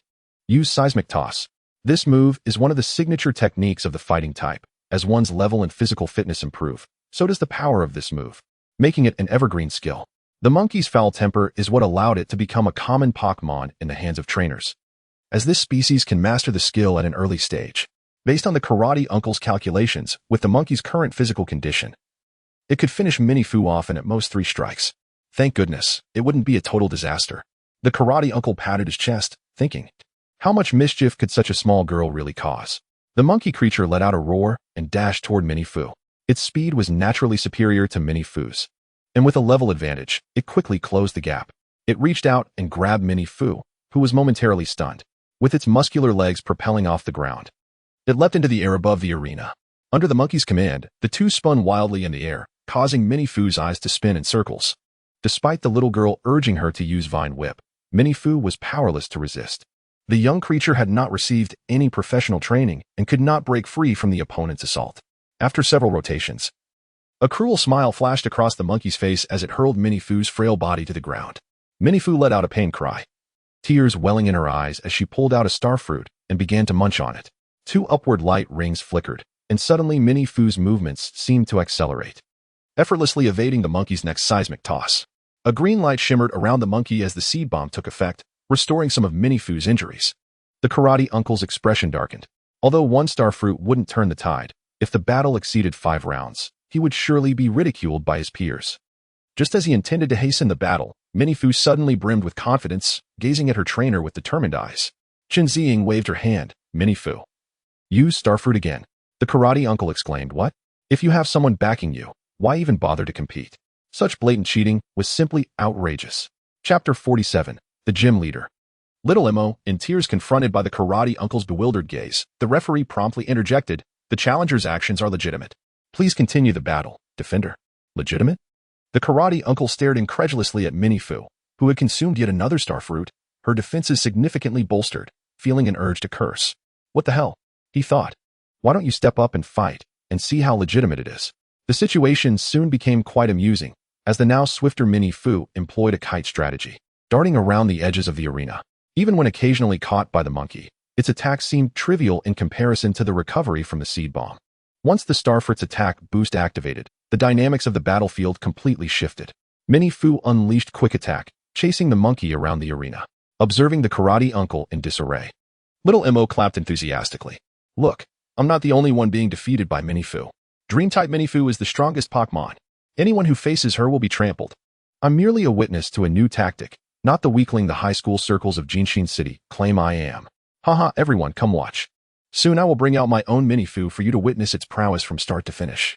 Little Mo's applause and shouts attracted more trainers, and the embarrassed karate uncle promptly chose to concede. The petite girl proudly became the first challenger to defeat the defender at the Jinshin Gym today, solidifying her entry into Jida. Excited, the little girl hugged Qin Fan's neck, planted a kiss on his cheek, and then ran to a nearby CAF to buy 2 cups of peach-flavored drinks, cheerfully sitting beside Qin Fan. Little Mo's expression stiffened after clapping for her so long. She didn't even bring him a drink. Chen Ziying, I drove you around for 2 days, and you can't even bring me a cup of milk tea? The little girl blinked her eyes. It's your turn to take the exam. All right. Little Emo resignedly accepted her reasoning and turned toward the arena. He was met with a shocking sight. The karate uncle was covering his face, adamantly refusing to continue the battle. The person he was speaking to was someone Little Emo recognized. Miss Sha, the gym leader of Jinshin City, one of the strongest trainers in the city, possessing 2 level 39 fire-type Pokémon. As the referee announced the combatants, Little Emo felt as if the sky was falling. The next battle would be between Professor Oak and gym leader Sha. Professor Oak, as the defender, could choose the number of battling Pokémon. A friendly reminder, the powerful Metagross would not affect the challenger's score, even if it were to be defeated in seconds. Little Emo thought, although that's what they say. Being knocked out in seconds is still embarrassing. Scanning the crowd of trainers he had called over, he felt an overwhelming urge to cry. Thankfully, after training with Qin Fan, Little Mo's composure had significantly improved. At least he wouldn't completely break down. I choose 3 Pokémon.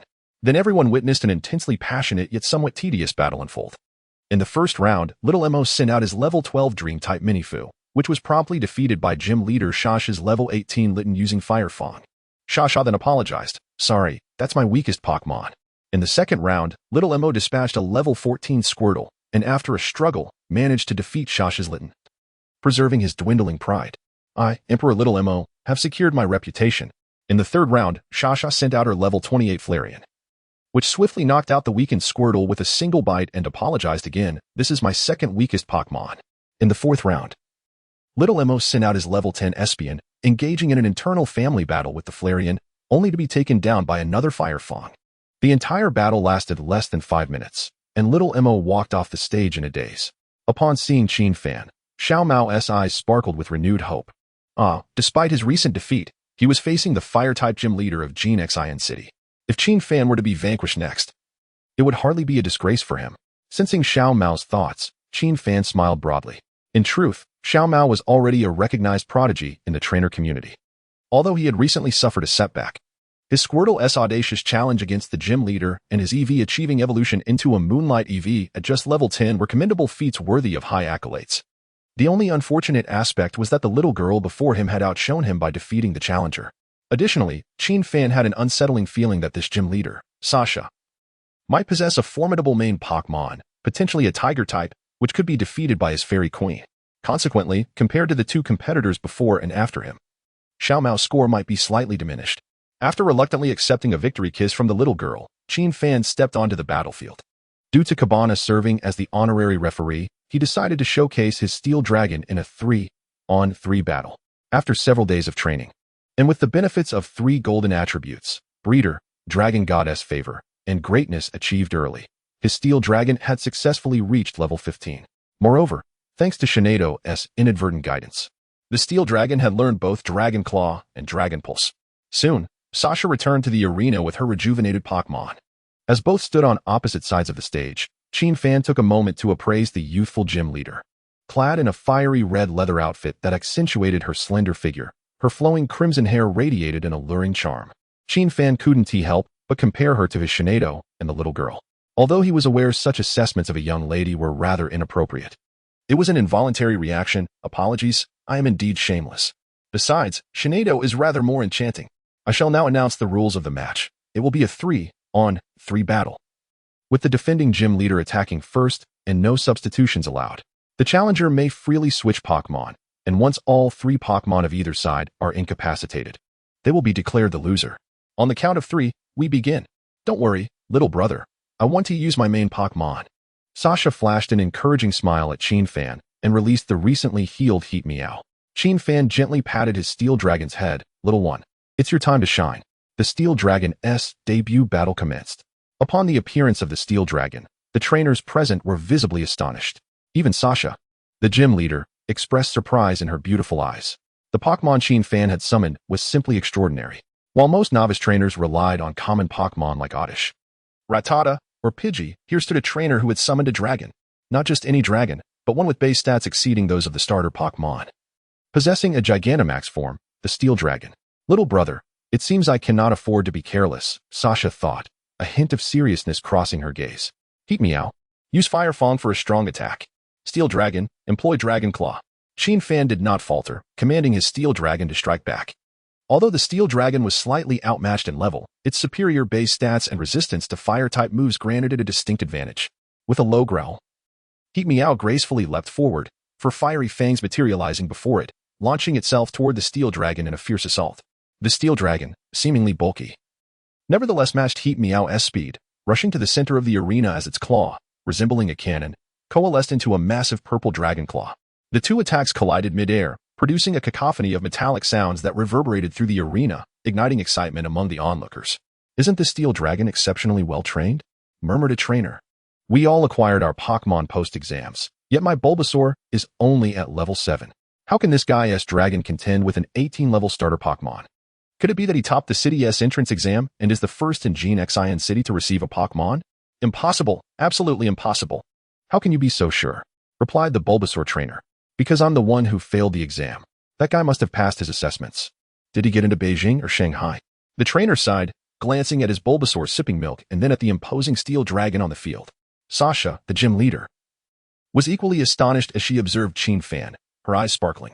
As a gym leader, she had encountered many talented trainers, such as Xiao Mao, who had achieved the evolution of EV into a Moonlight EV at under level 10, truly a rare prodigy. Yet, this young man named Qin Fan appeared to surpass even Xiao Mao in prowess. In that case, I must take this seriously, little brother. Heat Meow, use Flamethrower. With a fierce growl, Heat Meow retreated a few steps, evading the Steel Dragon's close-range attack. Lowering its body, it gathered a concentrated burst of fire-type energy, unleashing a pillar of flame that ignited the arena, raising the temperature and warping the nearby air. Flamethrower, one of the signature moves of fire-type Pokémon, was not among the most powerful attacks, but it was relatively easy to master and had a commendable area of effect. Most trainers with Fire-type Pokémon favored having their Pokémon learn this skill. Upon witnessing this technique, many spectators couldn't help but feel a twinge of concern for Fan. While the Dragon-type afforded Steel Dragon some immunity against Fire-type moves, this flamethrower was still a formidable challenge. Should it connect, the Steel Dragon might find itself at a disadvantage. Just then, a smile crept across Fan's lips. If Heat Meow were to unleash its flames up close, it might indeed place him in jeopardy. However, since Heat Meow was deliberately maintaining distance to avoid the Steel Dragon's Dragon Claw, the situation had shifted in his favor. Steel Dragon, use Mirror Reflect. The Steel Dragon nodded, a thin layer of red light materializing in front of it, quickly dissipating and reforming into a delicate mirror. This was a special Psychic-type move capable of doubling any special damage it received and reflecting it back. Given Heat Meow's petite stature, this would be more than sufficient to incapacitate it. Upon witnessing the Aluminum Steel Dragon's move, Sasha immediately sensed trouble. Flame Meow, evade the Jet Flame, she commanded. Aluminum Steel Dragon leaped to intercept the opponent's Jet Flame. The two trainers issued commands that were diametrically opposed. Flame Meow raised its head, intent on launching the Jet Flame towards the ceiling. However, as a dragon aspiring to be a general of its kind, the Aluminum Steel Dragon would not let such a golden opportunity slip away. It executed a mighty leap into the air, skillfully catching the Jet Flame shot at a 45-degree angle, transforming the fiery assault into a psychic energy that overwhelmed Flame Meow. In the first round, Fan's Aluminum Steel Dragon triumphed. Sasha quickly regained her composure, soothing the nearly fainted Flame Meow, and sent forth her second Pokémon, Fire EV. Isn't this merely a mirror reflection? I out-level you by a significant margin and will only use physical moves. Let's see how you manage to win this time. Be cautious. Fan, this Fire EV is at a higher level. If you lack a countermeasure, you might consider sending out your next Pokémon, warned a voice. Fan shook his head, opting not to change Pokémon. The Aluminum Steel Dragon still had about half its stamina left and was more than capable of continuing the fight. Given that the opponent had Flame Meow, one of their key Pokémon was likely to be the Blazing Roar Tiger. If that were the case, having the previous two Pokémon go all out might allow Xerneas to avoid the Fire-type Pokémon's type resistance and achieve a remarkable feat. Aluminum Steel Dragon use Dragon Pulse. Faced with the formidable Fire EV, the Aluminum Steel Dragon was destined to have only one chance to strike. Without hesitation, Fan commanded the Aluminum Steel Dragon to unleash its most powerful move. Fire EV, use Quick Attack. Don't give it any opportunity. A brilliant light enveloped Fire EV as it transformed into a swift arrow, darting low to the ground towards the Aluminum Steel Dragon. Fueled by the Quick Attack, Fire EV's speed reached its zenith, its fluffy fur trailing behind as if unable to keep pace with its own velocity. The Aluminum Steel Dragon's expression revealed a hint of panic, yet it steadfastly followed Fan's orders, lowering its body as its metallic cannon extended forward. A violet beam of light suddenly appeared, targeting the frantically charging Fire EV. Boom! A crisp sound of collision echoed as Fire EV collided with the Aluminum Steel Dragon's attack, successfully knocking the little creature away. Are you all right, little one? Fan quickly retrieved a healing spray, applying it vigorously to the spot where Fire EV had struck. The little Aluminum Steel Dragon stood tall, tears glistening in its eyes as it gazed skyward. Roar! I, the Dragon General, can endure anything. Tomorrow, I shall learn Metal Burst. Next time, let us see who dares to challenge me. Rest for a while, and lend me your weakness policy to borrow for your sister, Philomantis. Fan did not return the little Aluminum Steel Dragon to its Pokeball, but provided it with nourishment to replenish its strength. After a brief contemplation, he decided to summon Philomantis, reserving Xerneas for a potential miracle later. After transferring the weakness policy to Philomantis, Fan decisively threw the Pokeball. A flash of white light revealed the stunningly beautiful Philomantis. Upon seeing the throngs of spectators, Philomantis rolled its purple eyes in disdain, crossing its arms in a display of ennui. So many people. My master is too fond of commotion. Xerneas was right. I must keep my master at home. Wow. What a gorgeous Pokémon. What is this? Why have I never seen it before? Mom, I think I spotted a creature even more beautiful than Xerneas. Little brother, say that again, and see if my Onyx doesn't take you out. Hearing the crowd's exuberant exclamations, Philomantis grew increasingly impatient, casting a disdainful glance at the raucous spectators. Yet, this glance only fueled their excitement. Ah, it looked at me. This Pokémon acknowledged me. I declare myself a loyal fan of you fan. You fake fan. His name is Fan. That gaze is enchanting. I wish for this Pokémon to step on me. Fan mused, it seems I cannot allow Philomantis to engage in battles freely, as they appear to view it as a reward. How utterly absurd. The referee struggled valiantly to restore order among the fervent crowd. I now declare that the match will continue. Philomantis. The gym leader Sasha regarded the exquisite Pokémon before Fan with a hint of envy. She had just accessed the internal records of the gym, revealing that this was a Pokémon rivaling the demigods. Little brother, bring forth your skills. I shall not underestimate you. Fan smiled and nodded, of course. After a brief exchange of pleasantries, the battle resumed. Fire EV, use quick attack. From the previously gathered data, Sasha had learned that Philomantis was a fragile Pokémon, prompting her to instruct Fire EV to close the distance. Philomantis. Unleash Ice Wind. Fan remained composed. Fire EV possessed a physical attack stat of 130, and most trainers would have it train its physical attacks fiercely. In this scenario, Fire EV could likely eliminate Philomantis with a single Flame Fang. Fortunately, reality is not a game. Under the significant speed disparity, Pokémon can entirely evade each other's moves. Fan's only path to victory lay in drastically reducing Fire EV's speed, ensuring its fire-type melee attacks could never land on Philomantis. In other words, Philomantis had to dance on the edge of a knife throughout this entire battle. Philomantis emitted a crisp chirp, a chilling aura erupting from her as a tempest swept across the battlefield. A downward light circled Fire EV, visibly diminishing its speed. However, Fire EV's quick attack still struck Philomantis, depleting nearly a third of her vitality. Use Flame Fang. Without hesitation, Fire EV steadied itself, opening its mouth wide to gather 4 massive fangs ablaze with fire. Dodge and use Aura Sphere. Philomantis moved with astonishing swiftness, nearly matching Fire EV's speed during its quick attack. By the time Fire EV's Flame Fang descended, Philomantis had already ascended into the air, hurling a Crimson Aura Sphere down at Fire EV. As one of the powerful special moves of the fighting type, the Aura Sphere boasted an impressive base power of 120. Coupled with Philomantis's type advantage and her Assassin's King Golden ability, the attack's power doubled. Upon being struck by the Aura Sphere, Fire EV let out a pained howl, rolling across the ground of the arena before barely regaining its footing. Before it could react, Philomantis unleashed another Aura Sphere from the sky. Fire EV, use Jet Flame. Sasha no longer wished to allow her Flareon to be swiftly defeated by the formidable Frosmoth. In a desperate move, she commanded Flareon to unleash a special attack, which was not its forte. If it failed to counter Frosmoth's Aura Sphere, Flareon would surely be at the mercy of its foe. Flareon raised its head, conjuring a blazing pillar of flame in its mouth, and without hesitation, directed it toward the Aura Sphere. At the moment of impact, the fighting-type energy orb and the jet of fire momentarily froze in mid-air, creating a wave of energy that produced a massive, unstable energy sphere at its center. Fan blinked, then dashed to the left side of the arena. The referee paused, perplexed by this sudden movement.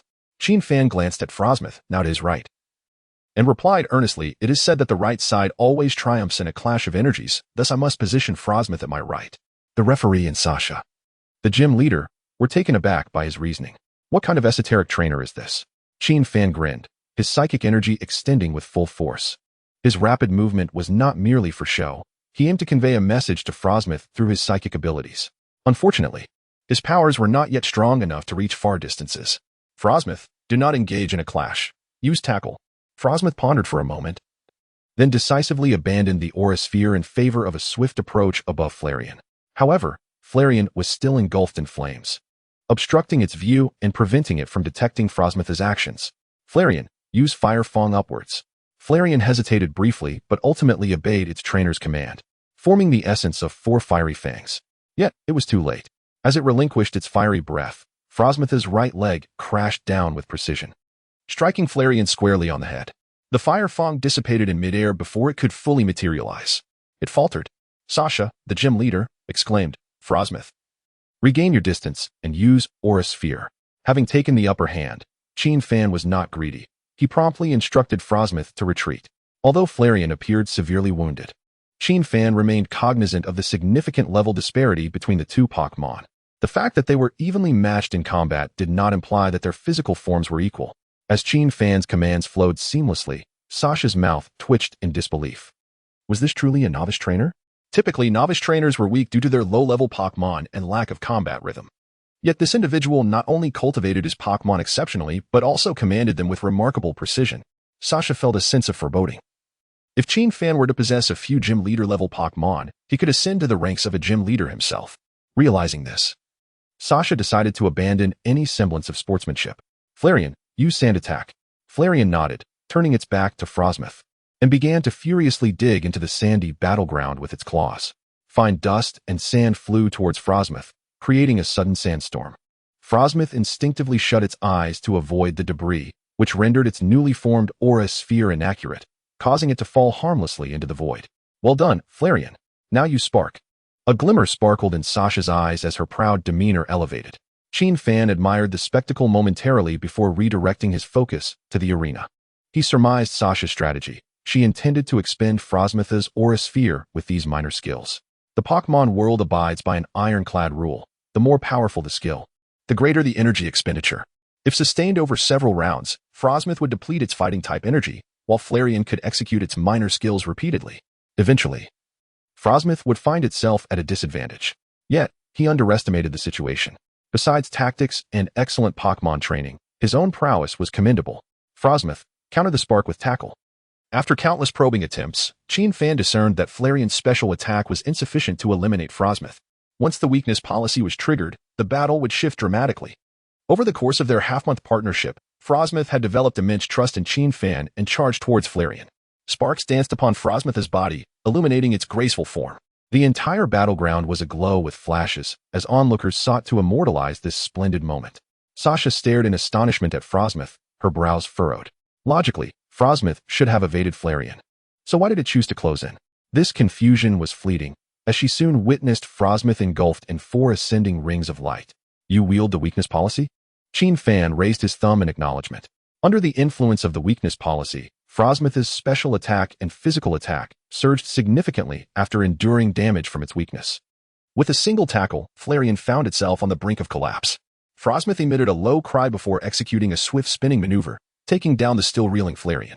Sasha was left in a daze, her fiery locks framing her exquisite face as she momentarily froze, even neglecting to comfort the injured Flareon. Her mind was consumed with bewilderment over why Qin Fan's training methods were so underhanded. She had presumed he would be wary of Flareon, thus opting to exhaust it with minor skills. Yet, she could hardly fathom that he possessed the weakness policy.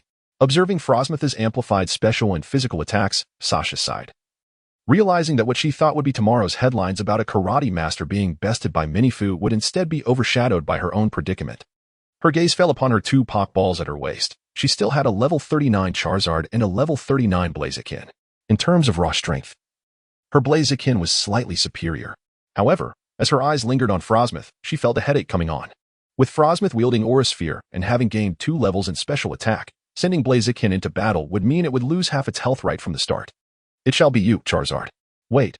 Just as Sasha decided to summon Charizard, Qin Fan suddenly withdrew Frosmoth back into its Pokeball. Frosmoth has sustained some injuries. It is best to switch to another Pokemon. The little steel dragon, who had been happily munching, froze. A donut slipping from its mouth as it stared blankly at Qin Fan. Master, you did not say that earlier.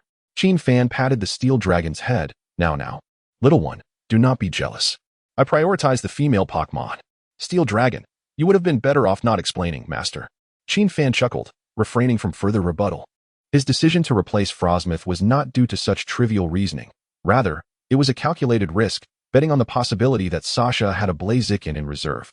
The fire type resists the fairy type, and Shinado may not necessarily overpower other fire-type Pokémon. Sasha was momentarily taken aback. She too did not believe that Qin Fan's decision to switch out Pheromoth at such a critical juncture was due to a bias favoring females over males. Such reasoning was absurd, and no true trainer would subscribe to it. A thought flickered in Sasha's mind. Could it be that her opponent was trying to save face? Not wishing for her, as the gym leader, to be defeated in front of so many spectators? As she lowered her head slightly, she felt this possibility grow increasingly plausible. Although Pheromoth had long, beautiful legs, she could not see them at all. Perhaps this was an advantage in itself? With this consideration, a sweet smile crept onto Sasha's face as she said to Qin Fan, "Thank you. After the battle, I'll treat you to a meal. The next Pokémon I shall use is the Blazing Roar Tiger." Qin Fan's expression turned complex. Why would she treat herself to a meal? Did this girl truly think he switched out Pheromoth just to accommodate her? How ridiculous. During a battle, who would differentiate between trainers based on gender? Qin Fan gently caressed Shinedo's Pokeball, a tender light flashing in his eyes. Shinedo, this battle is yours. With a burst of white light, Shinedo, adorned with pink hair, appeared on the field, emanating a faint aura of fairy energy. If Pheromoth embodied the pinnacle of allure, then Shinedo represented the purest essence of a fairy. Shasha's smile quickly vanished. How could this bushy-browed, big-eyed creature be so filthy? Without needing Qin Fan to explain, Shasha understood that his Shinado must be particularly adept at fairy-type moves. Otherwise, there would be no need to force him to bring out the blazing roar tiger, which was immune to psychic attacks. Goodness, this trainer is so underhanded. The moment Shinado appeared, the crowd by the battlefield erupted in chatter. Initially, I thought the dirty tactics were merely strategic. I had no idea he could be so unscrupulous. This Shinado must excel in fairy-type abilities, allowing its trainer to feign a false move, prompting her to bring out the blazing roar tiger. The onlookers sympathized with Shasha, who was on the verge of a certain victory. Hearing the commotion, Qin Fan maintained a placid smile as he observed Shasha. In truth, they were all mistaken. He did not switch to Shinado simply to unleash fairy-type moves against her. He intended to use Aura Sphere. Shasha took a deep breath, her proud chest puffing out impressively. Qin Fan, I concede your psychological warfare is quite formidable. However, I must assert that as a trainer, raw strength holds greater significance. While your fairy-type moves can inflict unmitigated damage on the blazing roar tiger, the latter remains immune to your psychic attacks. The match between blazing roar tiger and Shinado is merely a stalemate. If you are prepared, let us commence our battle. Qin Fan smiled. Shinado was decidedly specialized, lacking in psychic moves. Does confusion count? All right. As soon as Qin Fan's words fell, the blazing roar tiger let out a fierce roar. Its Intimidate ability activated, casting a downward light upon Shinado. Qin Fan's eyes lit up. No wonder Shasha was so proud. This blazing roar tiger possessed a hidden ability. However, he wondered whether it would resort to using taunting remarks and surprise attacks. If it could do both, that would indeed be impressive. Fortunately, this was their final battle. Even if the blazing roar tiger had learned the powerful, debilitating move of taunting, Qin Fan did not care to examine the tiger's stats. After all, Shasha had just been outmaneuvered by him, and if she had inherited such moves, she would likely gain a free surprise attack. Indeed, the blazing roar tiger unleashed a surprise attack. Its sharp foreclaws converged, rapidly conjuring a sphere of white energy. The energy materialized almost instantaneously in front of Shinado, transforming into a pair of white hands that struck her face with force. Slap. A faint red mark appeared on Shinado's exquisite visage, her gaze becoming noticeably frigid. For Shinado, the damage from this move was minimal, yet the humiliation was profound. How dare they strike me in the presence of my trainer, disregarding my feelings? Very well. A glimmer of red light flickered in Shinado's eyes as her body levitated gracefully into the air, the power of aura surging within her. Qin Fan. Why is she moving on her own? While this display was undoubtedly assertive, it was not strong. As a mature man who had trained with Shinado, Qin Fan understood that only after ample foreplay could one deliver the most potent strikes. Status effects and debilitating moves were essential. Shinado, use Dazzling Gleam. Blazing Roar Tiger. Unleash Flamethrower. Qin Fan and Shasha, nearly in unison, issued their commands. A deep purple energy coalesced in Shinado's hands, its mere glance capable of ensnaring the senses. The blazing roar tiger, meanwhile, roared fiercely, sparks appearing from its mouth. Under the immense fire energy coursing within, the temperature of the arena escalated rapidly. A swirling fireball, as intense as molten lava, materialized before the blazing roar tiger's mouth, poised to erupt into a towering column of flame. Yet, just as it was about to unleash the fiery blast, a gentle glow descended. Shinado's casting speed surpassed that of the blazing roar tiger, struck by dazzling gleam. The blazing roar tiger's fierce gaze momentarily flickered with confusion, a halo of adorable stars appearing above its head. It had successfully entered a state of confusion. Shasha was clearly taken aback. Why was it not a fairy-type move, but rather confusion? Did he go to such lengths to have me switch to the blazing roar tiger just to witness this? Isn't your confused Dragonite the same? Without time to voice her thoughts, Shasha began to rally her blazing roar tiger. Blazing roar tiger, hold on. Use flamethrower. Blazing roar tiger. Master. Perhaps you should hold on instead. Today's confusion seems particularly potent. Your tiger cannot awaken. Shinado, use Aura Sphere. Qin Fan grinned, decisively employing his most proficient combination technique. As he hurled the toxic orb, all the trainers in the vicinity fell into a stupor. Throwing a toxic orb? This is bad. I feel sullied. Mother my eyes. This man is clearly a natural talent. Why not start a TikTok account? Such enchanting tactics would ensure a lifetime of prosperity. The referee stood in shock for quite some time, nearly crumpling the red card in his hand into a blank sheet. He desperately wanted to declare Qin Fan's actions a foul, yet he could not fathom what rule he had broken. It was utterly absurd. A purple glow flashed across the blazing roar tiger, and within its bewildered gaze, a twinge of pain emerged. It had been poisoned. The Blazing Roar Tiger was immune to burns, so Qin Fan refrained from having Shinado use Flame Burst. Instead, he would take advantage of the Blazing Roar Tiger's confusion to deal some additional damage. That's enough, Shinado. Now use Aura Sphere. Shauna. Shania's hair danced wildly as she let out a sigh of exhilaration. She had been waiting for this moment for quite some time. The grudge from that slap must be avenged. A faint blue energy surged from her body, a unique manifestation of fighting-type energy, distinct from the usual. In the vast Pokémon world, this energy, known as Aura, is considered incredibly powerful, with the Lucario lineage being its most notable representative. It is said that mastering this ability could grant one the strength comparable to that of deities. Is this even possible? Watching the Aura Sphere hurtling towards the Blaze Roaring Tiger, Sasha nearly bit her own small white teeth in disbelief. She had initially assumed that this Shinai specialized in fairy-type moves.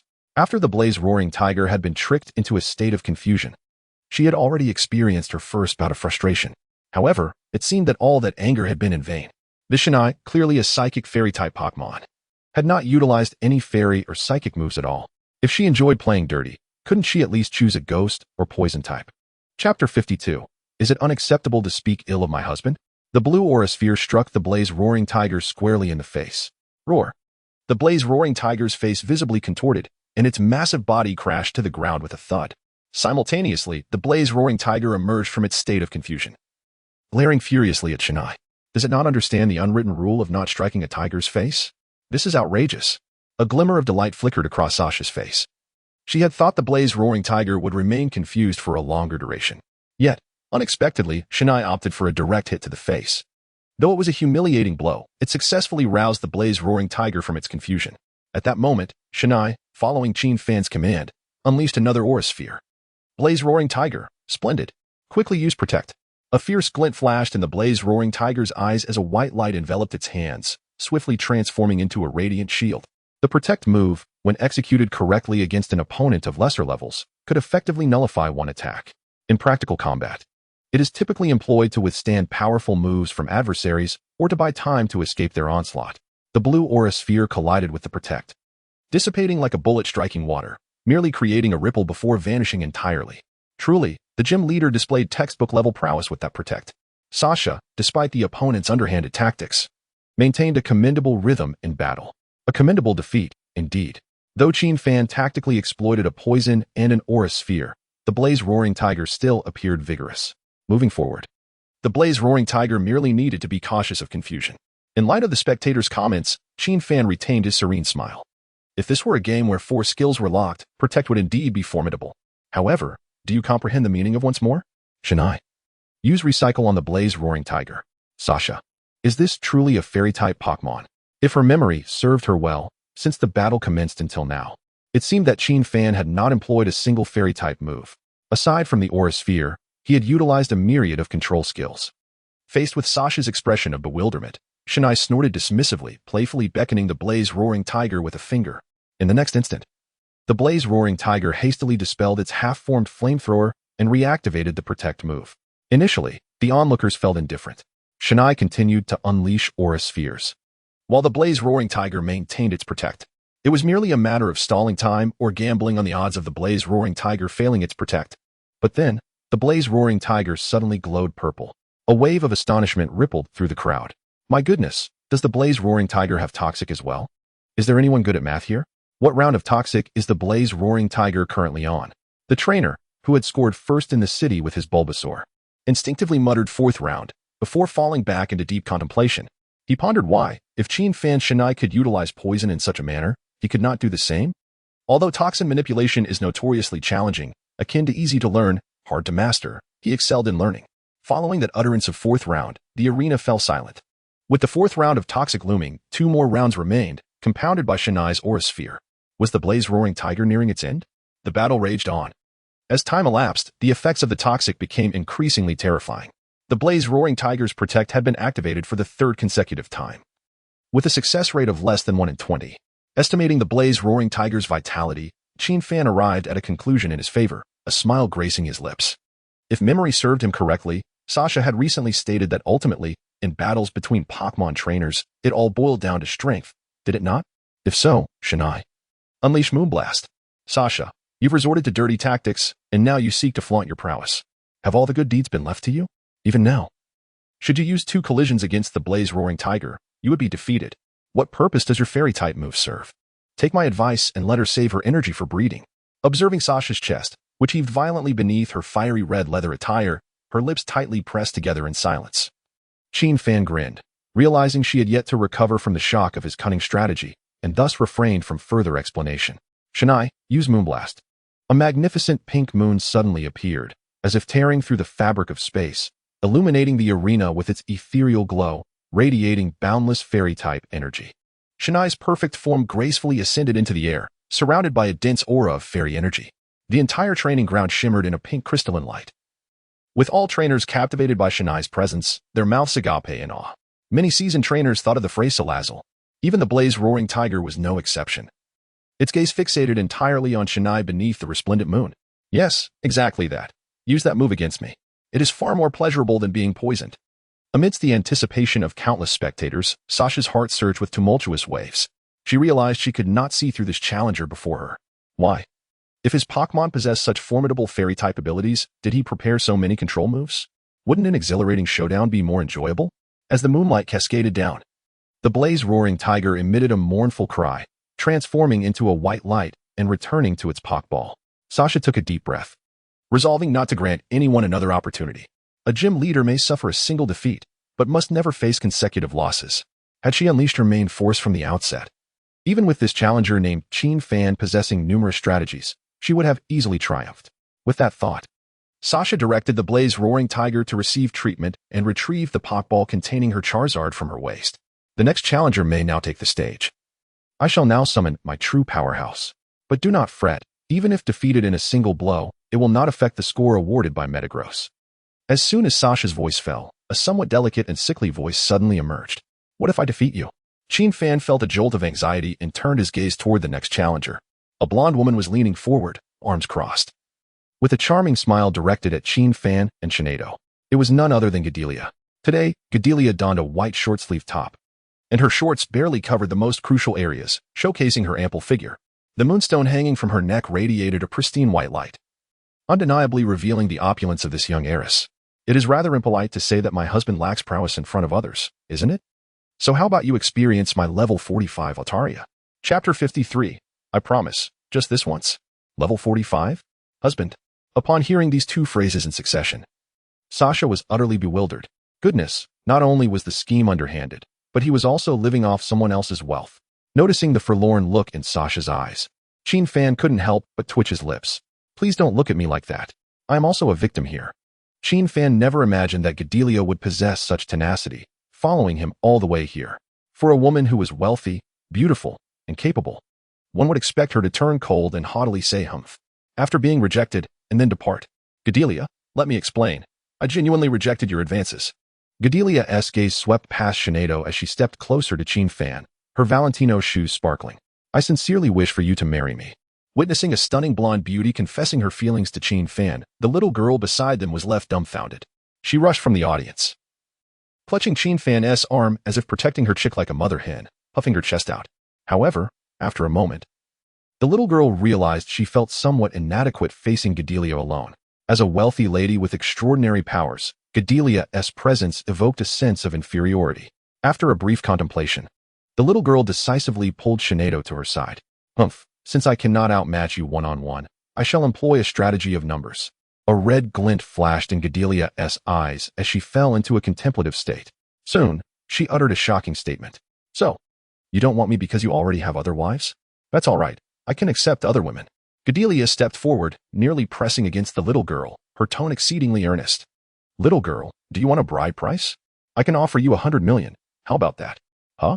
The little girl was momentarily flabbergasted, even forgetting to defend her territory. I am quite reasonable and can distinguish between the first and the latter, so can you let Qin Fan marry me? If you don't want money, I can buy you luxury houses and cars. The little girl exclaimed in frustration. I want to bite someone. She kept such a tight grip on Qin Fan, yet someone still had her sights on him. Moreover, this woman was adorned in Valentino. Qin Fan tugged at the little girl and Shanado's arms, urging them not to get too excited, as his gaze landed on Gadelia. What do you want by chasing after me? Surely, it isn't merely to persuade the little girl to accept your bride price? Of course not. Gadelia regained her proud demeanor in the face of Qin Fan. I found out that you and Shinedo are going to Jizhong University. So I plan to apply to the same university as you. I've read that as long as one perseveres, a woman can win a man's heart. Qin Fan was taken aback. What books have you been reading? Gadelia snapped her fingers, and several men clad in black suits, accompanied by muscular bodyguards, entered the dojo. The two men at the front held a stack of cash, distributing 2 bills to any trainer blocking their path, bowing deeply as they apologized. In this swift manner, the remaining bodyguards soon squeezed through the crowd and opened a box before Gadelia and Qin Fan. Upon seeing inside, Qin Fan was astonished. It was indeed a treasure trove of books, albeit none of them were reputable. Rejecting me is acknowledged. What is the point of crying over it? Winning the heart of the male god starts with spending money. 1,000 gold a second. Shinedo's master is overflowing with love. Where did you get these books? They seem oddly familiar. Gadelia proudly hugged herself, her legs lightly lifted off the ground. Her smooth neck and alluring decolletage obscuring 90 of Qin Fan's view. From this angle, Qin Fan could even sense that every word she spoke made the little white rabbit quiver slightly. Reminded of the tales he had read before his transmigration, he thought. What the hell? Is this what it means to feast on soft rice? It's practically being fed to me. Noticing Qin Fan's reaction, Gadelia's lips curled into a smirk. Indeed, the books were right. The proper way to win over Shinedo is to win over her trainer. You mean these books? They are printed from the largest site in Dongwang, called Tomato. Qin Fan thought. Goodness, although these books are somewhat inappropriate, they have indeed imparted some knowledge. This simply could not continue. He absolutely must not allow Gadelia to enroll in Jida. Her offensive was far too overwhelming. Qin Fan left Gadelia behind, pulling the little girl and Shinedo to Sasha, who was still in shock. Sasha, do you wish to win this match? Sasha tightly gripped the Charizard Pokeball, nodding with a dazed look in her eyes. She desperately wanted to win, but could she truly? After all, her opponent's Pokémon was a bona fide gym leader level, and she had received the formal training of a Pokémon gym, lacking the cunning tricks that Qin Fan possessed. If you want to win easily, don't use Charizard first. Send out your Incineroar instead. Start with Intimidation, execute a surprise attack, and then leave the field for Charizard to sweep up the aftermath. Huh? A hint of confusion flashed in Sasha's eyes. Her Incineroar was a legitimately trained Pokémon. How could Qin Fan make it sound so underhanded? Suddenly, she felt her own Incineroar might be dirtier than Qin Fan's Shinedo. But I'm a Fire-type trainer. That's irrelevant. Qin Fan gently patted Sasha's shoulder as if addressing a junior. As long as you use Fire-type moves to defeat your opponent, you are indeed a Fire-type trainer. Did not Shinedo just obliterate your Incineroar with the power of the moon? Sasha replied, but I don't have your audacity. Just as she was about to refuse, Gadelia's taunting voice interrupted again. You just said my husband is lacking, yet now you are afraid to send out your Pokémon against my challenge? Is this how a gym leader conducts themselves? The hot-tempered Sasha felt herself ignite with determination. She had to win this match, otherwise, tomorrow's headlines in Jinshin City would surely read about her being defeated consecutively by a couple of trainers. Yet, the thought of her Pokémon's strength weighed heavily on her. With a resigned sigh, she set down the Charizard Pokeball and released her Incineroar. I promise. Just this once. Chapter 54. Gadelia steals the show. Seeing both trainers release their Pokémon, the referee promptly announced the match rules. The combatants have taken their positions. The challenger, Gardevoir, and the defender, Miss Shasha, the gym leader of Jinshin City. Given that Miss Shasha currently possesses only 2 Pokémon, the rules dictate that neither side may substitute their Pokémon mid-battle, with the exception of positional moves. The match concludes when one side's Pokémon is entirely defeated. 3, 2, 1, commence. As the referee's voice faded, the fiery roaring tiger let out a resounding roar, casting a downward aura upon the Elreide. Elreide, a Pokémon of psychic and fighting type, evolves from Kirlia, much like Gardevoir. However, the evolution of Elreide necessitates the use of a costly awakening stone, and its appearance does not match the allure of Gardevoir, leading most trainers to favor the latter for evolution, even if that Gardevoir is male. Nonetheless, it is indisputable that the close combat-capable Elreide, endowed with teleportation, possesses formidable strength. Under normal circumstances, the fiery roaring tiger would struggle to best an Elreide of the same caliber. Unfortunately, under the persuasion of Qin Fan, Shasha's demeanor has become somewhat erratic. Following the activation of its intimidate ability, Shasha decisively executed the strategy just imparted by Qin Fan. Fiery roaring tiger utilized the clapping ambush. With a mighty cry, the fiery roaring tiger gathered a colossal orb of light in its paw, significantly larger than the one used against Gardevoir earlier. During its healing session, The fiery roaring tiger had witnessed Gardevoir's disdain for its trainer, coupled with the striking resemblance between Elriide and the Gardevoir that had just been struck. The fiery roaring tiger was already brimming with rage even before entering the fray. This time, it had to give its all. With a resounding slap, it struck Elriide across the face, leaving the latter momentarily dazed. What? Do I have a grudge against you, big cat? We're merely sparring for our trainers.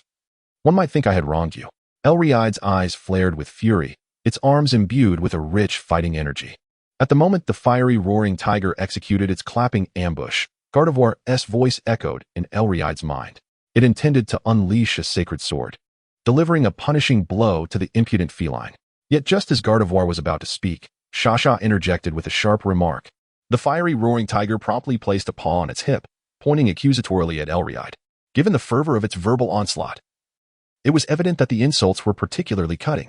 Under the combined assault of the fiery roaring tiger's verbal barrage and physical attack, Elriide's fighting energy surged to its zenith, its arms turning crimson.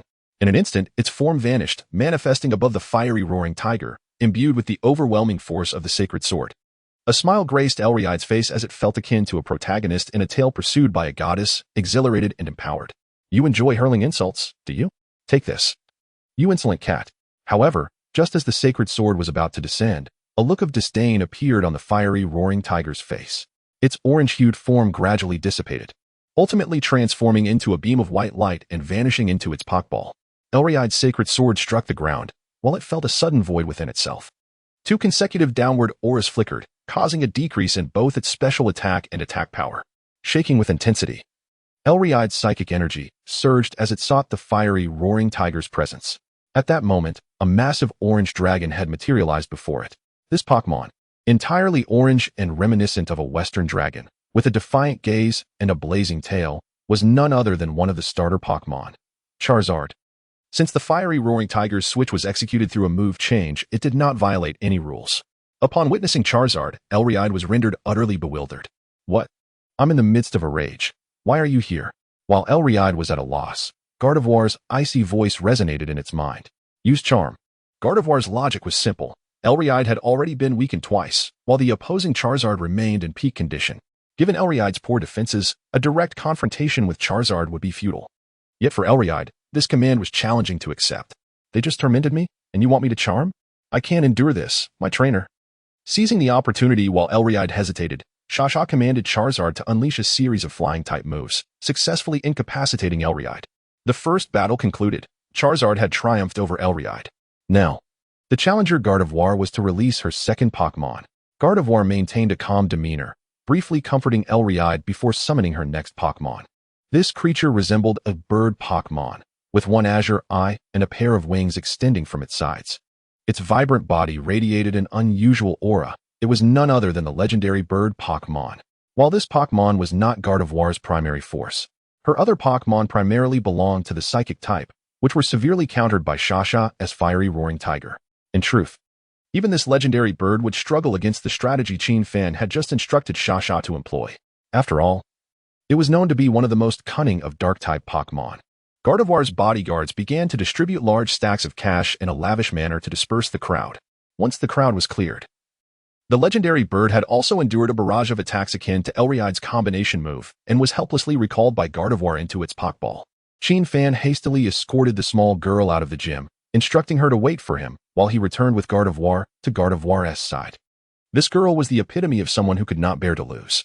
If Gardevoir did not receive assistance in managing her emotions, it was likely that the gym and Miss Shasha would be utterly dismantled. Upon his return, Gardevoir was soaring through the air, her eyes filled with a frenzied determination. The fiery roaring tiger stood protectively in front of Gardevoir, steadfastly guarding Charizard and its trainer. As a dark-type Pokémon, the fiery roaring tiger had never before felt such pressure in the presence of psychic powers. While it was unafraid of personal harm, it feared the destruction of its trainer's domain. Observing Shasha's distressed expression, Qin Fan swiftly picked up Gardevoir, sprinting to shield Gardevoir from any potential harm. A flicker of hesitation crossed Gardevoir's eyes. After the episode of being pursued by Gardevoir earlier, she was somewhat reluctant to assist in the aftermath. Just as she was in turmoil, Gardevoir suddenly circumvented her, wrapping her arms around Qin Fan's neck and forcefully breaking through the gym ceiling. No one shall escape my grasp. Qin Fan gasped, help. Chapter 55. Gardevoir's unyielding fury after shattering the gym's ceiling. Gardevoir's overwhelming psychic energy enveloped Qin Fan's form. In this state of psychic frenzy, her demeanor underwent a remarkable transformation. Her golden tresses danced wildly, cascading like a waterfall in the air. Sunlight filtered through her flowing hair, illuminating her fair skin to an almost ethereal glow. The hem of the garment erupted, revealing a tight abdomen. Qin Fan instinctively glanced at Jaiodelia's lower body, clicking his tongue in mild regret. What a pity! The quality of the pants was quite commendable. Suddenly, a chilling voice echoed in Qin Fan's mind, and he beheld Jaidelia before him, her eyes flickering with a crimson glow as she slowly raised her right hand. Immediately, a formidable wave of psychic energy surged forth like a tidal wave. Upon sensing the mechanism of her supernatural power, Qin Fan was plunged into contemplation. Why did the psychic fluctuations during her rampage bear a resemblance to those experienced during his training with Shinado? Moreover, the density of her psychic energy was far less formidable than that of Shinado. He had initially thought her abilities were impressive, but it turned out to be rather trivial. Without hesitation, Qin Fan unleashed his own psychic power, violently surging forth, piercing through the boundaries of Jaiodelia's supernatural abilities like a sharpened blade. Jaidelia squealed, feeling an invasion into her most familiar domain. Amidst the chaotic turmoil of her consciousness, she distinctly sensed a pang of pain. Although Qin Fan's psychic power was relatively weak, its density far exceeded hers. In simpler terms, it was incredibly solid. Furthermore, Jaidelia felt an uncanny sense that Qin Fan's powers were fundamentally aligned with her own. In confronting him, she appeared even more vulnerable than when facing Shinado. As Jaiodelia's cries became increasingly desperate, Qin Fan grew bolder, quickly overpowering her until she was left defenseless. Within a mere minute, Jaiodelia's psychic energy completely collapsed, vanishing without a trace. As her frenzied state subsided, she stumbled onto the roof of the dojo in her jeweled high heels, her body swaying from the remnants of the battle, her legs trembling uncontrollably, nearly devoid of strength to stand. Qin Fan, arms crossed and feeling unfulfilled, regarded Jaidelia, who had inexplicably lost one of her shoes, with raised eyebrows. Is this the so-called superpower queen? She couldn't even withstand an attack for a minute. Jaidelia bit her lip gently, struggling to suppress her trembling body. Her expression a complex mix as she gazed at Qin Fan. She couldn't help but question her own existence. Didn't Dr. Hongdoshan say it was exceedingly difficult to find a supernatural being who resonated with her frequency? How could this man achieve it so effortlessly? Do you need me to escort you back to the car? No need. Jaidelia huffed, retrieving her fallen high heel with a pout. Her once proud and calm demeanor dissipated. A gentlemanly man wouldn't even need to ask at this point, right? Although they hadn't engaged in any physical intimacy, Jaidelia felt as if she had just been thoroughly drained by Qin Fan. In her eyes, if Qin Fan possessed even a fraction of humanity, he would gently lift her up and place her back in the Bentley. However, no need. Then forget it. Just don't chase after me in the future. Thank you. Jaidelia was dumbfounded as she watched Qin Fan decisively walk away. I've picked up my high heel. Do I need it or not? This stubborn man. One day I'll make you bow beneath my bank card. After bidding farewell to Jaidelia, Qin Fan promptly returned to the dojo. After casting a sympathetic glance at Sha, he turned to leave with Shinado and the little girl. Since they had all triumphed over the dojo's guardian, Qin Fan and the little girl could certainly pop the champagne early. According to previous rules, defeating the guardian guaranteed at least a high score of 90. Having defeated the dojo master, there was even a possibility of scoring a perfect 100. Should we buy some ingredients on the way back to celebrate?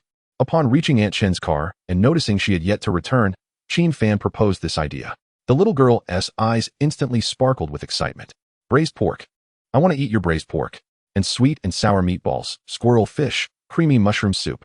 Knowing that Qin Fan could cook, the little girl frequently pestered him for culinary delights. However, Qin Fan usually declined her requests mercilessly, but now that the opportunity had arisen, she entered a frenzy of ordering dishes. Aren't you afraid of gaining weight with all that food? Not at all. The little girl retorted playfully. I am naturally beautiful. Even if I gain weight, it will be in all the right places. Qin Fan examined her thoughtfully, secretly nodding in agreement. If the little girl were to create an account, she could likely garner millions of fans just by showcasing her figure without needing to reveal her face. She was truly a paragon of youthful beauty and voluptuousness. However, in the face of her pride, Qin Fan unleashed his sharp tongue without hesitation. It's not that big. It barely fills 2 hands. Qin Fan, I must bite you today? No, I must make you feel my grandeur. Just as Qin Fan was about to begrudgingly acquiesce, he suddenly spotted a figure approaching in the distance, laden with bags. He immediately gestured frantically at the little girl. Not in public. The The little girl ignored him, insisting, "I don't care. You must. What must I touch?" Hearing that familiar voice, the little girl's expression stiffened as she cast a pleading glance at Qin Fan. "Oh no, think of a way to cover for me." Qin Fan's mind raced as he fixated on the little aluminum dragon at his feet, an idea striking him. "I just mentioned that the aluminum dragon feels terrible." The little girl insisted that it felt fantastic and demanded I touch it thoroughly. The aluminum dragon. "I don't remember that. So that is how it is?" Anshin opened the car door, placing all the bags in the trunk while sharing her insights. Interacting with 1S Pokémon was an excellent training method, as the more they interacted, the deeper the bond between Pokémon and trainer. Upon hearing Aunt Shun's words, the aluminum dragon looked bewildered. Meanwhile, the little girl and Shinado, seated on either side of Qin Fan, subtly flushed red. Philo-Emelinta lowered her head slightly, contemplating her slender legs. So this is the proper way for trainers and Pokémon to strengthen their bond? As a trainer, her master had never informed her of this. It seemed she truly needed to enhance her training. Chapter 56, Golden Entries. Growth poison. After purchasing the ingredients and some of Shinado's favorite fried skewers, the group arrived at the little girl's home. Uncle Chin had taken a rare day off and cheerfully shared a drink with Qin Fan at noon, thanks to his supernatural abilities. Qin Fan drank as if it were water, and Uncle Chin quickly became merry. Within half an hour, he placed the little girl's hand in Qin Fan's, declaring, "Good son-in-law, I've decided on you." An hour later, disregarding Aunt Chun and the little girl's protests, Uncle Chin knelt before a Pikachu figurine alongside Qin Fan, and they swore brotherhood. Half an hour later, upon returning from the restroom, Uncle Chun looked bewildered at the sight of the little girl. "Girl, why are you holding hands with my brother? Let go of him." Back at home, Qin Fan placed the little aluminum dragon near the food and eagerly embraced Shinado. After being thrown off balance by that insufferable woman Jidelia, Qin Fan dove straight into the matter at hand. How to describe that woman? Simply put, she is one who governs but does not care for the consequences. In comparison, the elegant Shinado is far more appealing. 2 hours later, Qin Fan comfortably nestled Shinado into bed, preparing to indulge in a restful afternoon nap. During the past few days, Qin Fan had successfully challenged the Aju gym in Qianong City.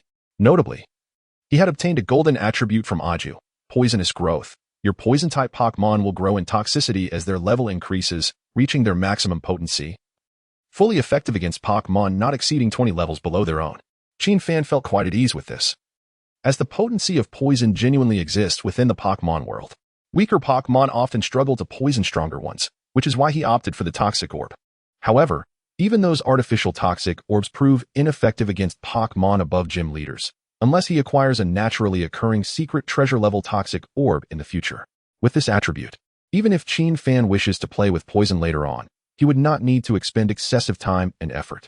Due to the absence of a poison-type Pokémon, he temporarily refrained from utilizing this attribute, planning to equip it once he acquires a poison-type Pokémon.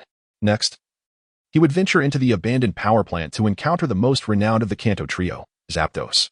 Knowing the location of Hoa's nest, Qin Fan had no intention of bringing Zapdos along, but capturing it was still a priority. After all, both Zapdos and Articuno are formidable foes to the dodo birds, which would greatly assist in his journey through Kanto. Additionally, Ho-Oh is also countered by Zapdos, in a world akin to a game. Type advantage far outweighs the divine power bestowed by divine rolls. As he just closed his eyes, Qin Fan suddenly felt a corner of the blanket being lifted. A pair of smooth, long legs slipped into the bed, their touch somewhat chilly. Qin Fan immediately opened his eyes, bewildered, to find Pheromosa beside him. Pheromosa propped herself up on one arm, facing Qin Fan with her large, purple eyes blinking innocently at her dear uncle. Oh, didn't Tianchen say this was a very serious training method? Qin Fan thought. Oh no, my Pokémon are all behaving strangely. After capturing Zapdos, Qin Fan slowly opened his eyes and saw that Shinado was still peacefully asleep. It seemed she was having a delightful dream, her beautiful eyelashes fluttering uncontrollably, and the corners of her mouth curling upward slightly. Meanwhile, Pheromosa was wide awake, her delicate legs incessantly rubbing against Qin Fan, attempting to increase their intimacy.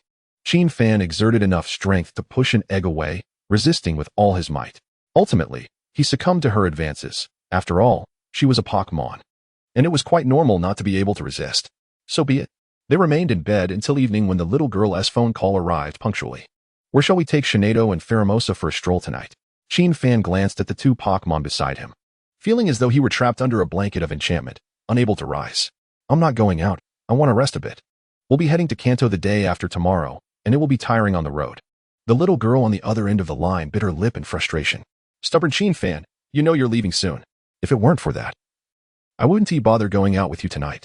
No way, the little aluminum dragon has been trained yet. We must go out. The little aluminum dragon, who had been munching on a mineral pie, suddenly gleamed with excitement.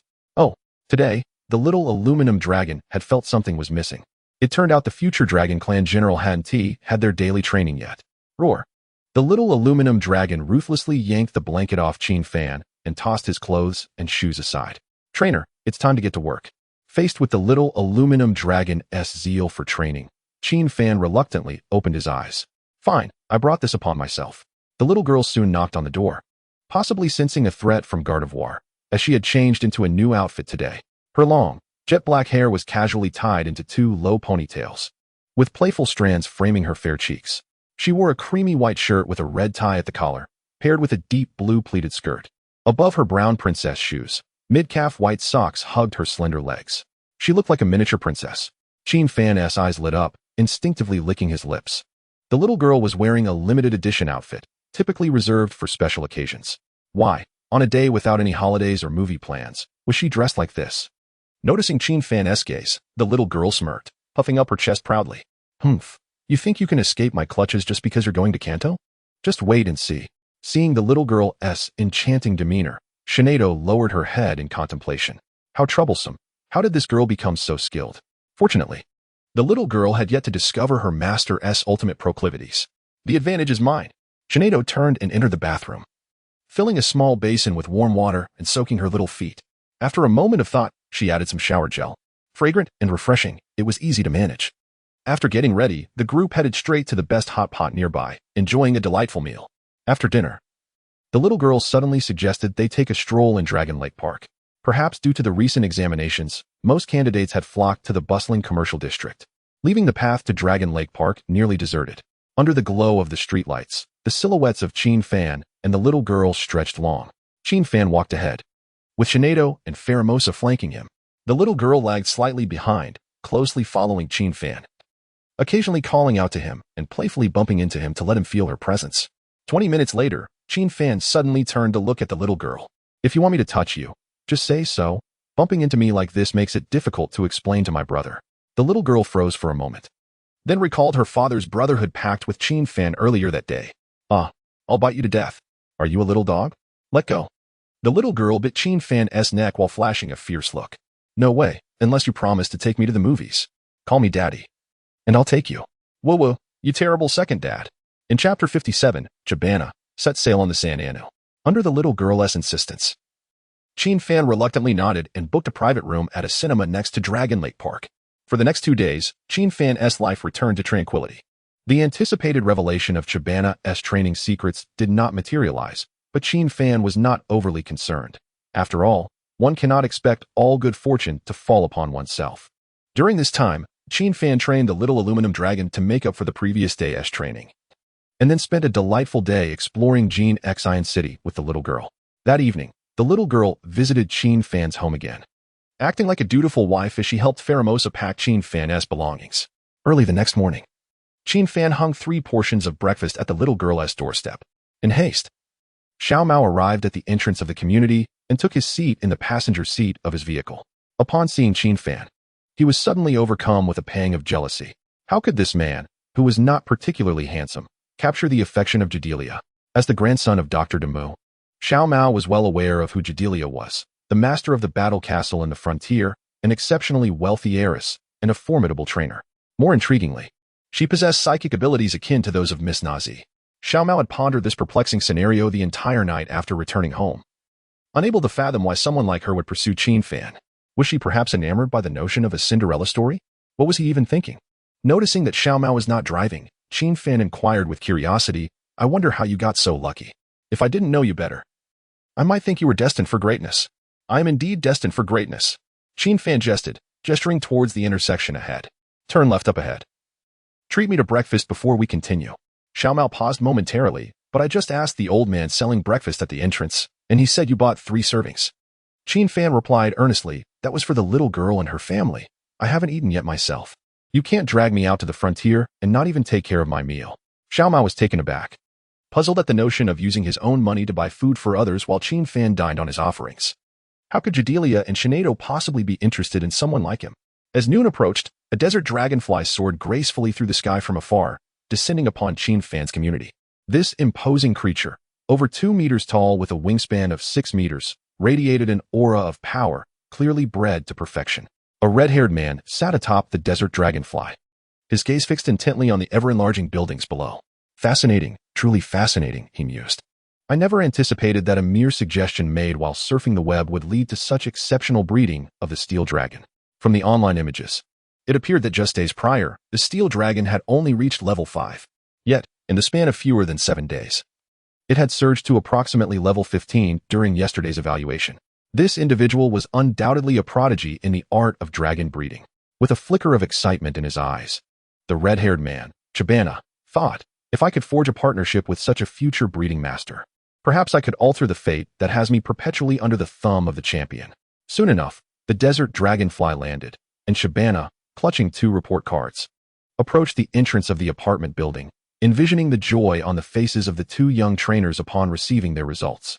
Adhering to the traditional respect for teachers in the eastern Huanhai region, he mused, perhaps they will even invite us to dine together. The thought made him chuckle. However, the desert dragonfly, maintaining a distance of 5 meters, shot a disdainful glance at its master, unimpressed by his frivolity. How could you possibly defeat the champion with such a demeanor? Chabana paid no mind, chuckling to himself as he returned the massive desert dragonfly to its Pokeball and entered the building. How should I approach this? Wouldn't it be rather abrupt to directly ask for friendship? Perhaps a suave introduction followed by an inquiry into whether he desires the most powerful steel dragon would suffice? Just as Chabana was lost in thought, a small girl clutching a mini puff opened the door, eyeing him warily. Chabana, the master? But why are you standing there grinning like a fool? Greetings. I have come to deliver admission notices to Qin Fan and his companion. Could you please summon him? He departed this morning for the frontier, seemingly to board the St. Anu. If you hurry, you might meet him on the ship. Desert Dragonfly, let us set forth. Chapter 58. The Mewtwo on the St. Anu in a state of heightened agitation. Xiaomao pressed the accelerator almost to the floor throughout their journey. In just over 2 hours, they reached Qing City. As they entered the city, the drowsy Qin Fan opened his eyes, curiously surveying the surroundings. In the eastern Huahai region, this city was renowned as the capital of water-type Pokémon and boasted a thriving tourism industry. Compared to Xerneas City, the luxury cars and beautiful women here were on an entirely different level. Tourist buses were ubiquitous, showcasing many Pokémon rarely seen in Xerneas City, such as Minas and Crocodile. The vehicle did not linger, swiftly crossing the city and arriving at the beach by the port. Qin Fan gazed around, taking in the sight of numerous stunning women clad in bikinis, accompanied by their adorable Pokémon. As soon as the vehicle came to a halt, a throng of lovely maidens rushed from a docked ship, encircling Xiaomao's red sports car. Young Master Xiaomao is so handsome. Young Master Xiaomao has finally returned. Please accept my flower crown. Seeing Xiaomao engulfed by the crowd, Qin Fan's lips twitched in amusement. He quickly enveloped himself in psychic energy, making his swift escape. Phew. It must be quite a burden for Xiaomao, dealing with so many women daily. Shinado, pheromoth, come forth. Seizing the rare opportunity to see the ocean. And with an hour remaining before the St. Anu's departure, Qin Fan intended to enjoy a bit of fun with Shinado and the others. As the light from the Pokeballs flickered, Shinado and pheromoth materialized at his sides, while the little steel dragon looked bewilderedly at the nearby water, instinctively taking a step back. Ah, I forgot you were afraid of water. If you dislike being outside, feel free to return. Since the last incident involving milk, the little steel dragon had developed an aversion to liquids. With a determined cry, the little steel dragon nimbly leaped and retrieved a stone biscuit from Qin Fan's backpack. Contentedly returning to its Pokeball, Qin Fan continued to explore the surroundings. Initially, he had not intended to travel to the frontier aboard the St. Anu, as the ship seemed to attract danger whenever it appeared in the narrative. However, knowing Xiaomao was aboard eased his concerns. After all, Xiaomao was the grandson of Dr. Demu, and harming him would be tantamount to declaring war on the Kanto Alliance. The rocket team had yet to reach such heights of arrogance. After thoroughly scanning the area, Qin Fan confirmed that there were no tourists bearing the rocket team insignia, allowing him to relax. Shinado, pheromoth, care to play in the water for a bit? The thought of their previous excursion to the hot springs with Qin Fan flashed in pheromoth's mind, causing a rosy hue to bloom on her fair cheeks. Is my master attempting to enhance our bond with Shinado and me once again? Shauna. Shinado responded, though her tone was noticeably heavy. The moment she emerged from her Pokeball, she felt a familiar sensation, as if an old acquaintance lingered nearby. allowing Qin Fan to guide her along the beach. Shinado fell deep into contemplation. In the eastern Huanghaiqing city, aboard the St. Anu, a sudden white figure flitted through Shinado's mind. If memory serves me right, today marks the day that individual escaped from Team Rocket and sought refuge in the Unova region. With this thought in mind, Shinado turned to gaze at Qin Fan, her ethereal voice resonating in his mind. Master, what troubles you? If someone were to inquire about my identity, how would you respond? Who am I? Upon hearing Shinado's words, Qin Fan was momentarily taken aback. Why did this question sound so familiar? If he recalled correctly, it resembled a line from the legendary Pokémon Mewtwo in the Pokémon universe. However, they were in a merged world, by all accounts. Mewtwo should be residing in Kanto, shouldn't it? Why do you ask such a thing? Qin Fan replied, observing Shinado. The moment she mentioned Mewtwo's presence, he would take his leave without hesitation. It was not out of cowardice, but rather a principle of the fortunate retreating from danger. Had Qin Fan been an impoverished wanderer newly traversing this realm, he would have undoubtedly approached Mewtwo recklessly. Yet now he had Shinado, Heracross, the Steel Dragon, and even the prospect of capturing Ho-Oh soon, with parents who were both Pokémon trainers. There was no need to confront a potentially deranged Mewtwo. However, Shinado displayed little emotion, merely tilting her head and regarding Qin Fan with curiosity. I can't help but wonder what we Pokémon truly are. Are we the saviors of this world? Qin Fan sighed in relief, playfully tapping Shinado on the rear. You startled me. Why ask such questions? To me, you are undoubtedly the saviors of this world. I once read in a book about other worlds. In those realms, Pokémon do not exist. Only a group of fervent admirers imagines their existence. Their lives and studies are exceedingly monotonous, lacking even the assistance of strong Pokémon like Machoke or Macamp on construction sites. When they venture out to play, they are deprived of the delightful company of Shinado and Heracross. Such a life, while peaceful, is dreadfully dull. At this juncture, Qin Fan gathered Shinado and Heracross close and earnestly inquired, Tell me, compared to such a world, are you not here to redeem us? Is that so? Our existence is a form of salvation? An ethereal voice echoed in Qin Fan's mind, prompting him to instinctively nod and embrace the two Pokémon before him. Yet soon after, he felt a disquieting shift.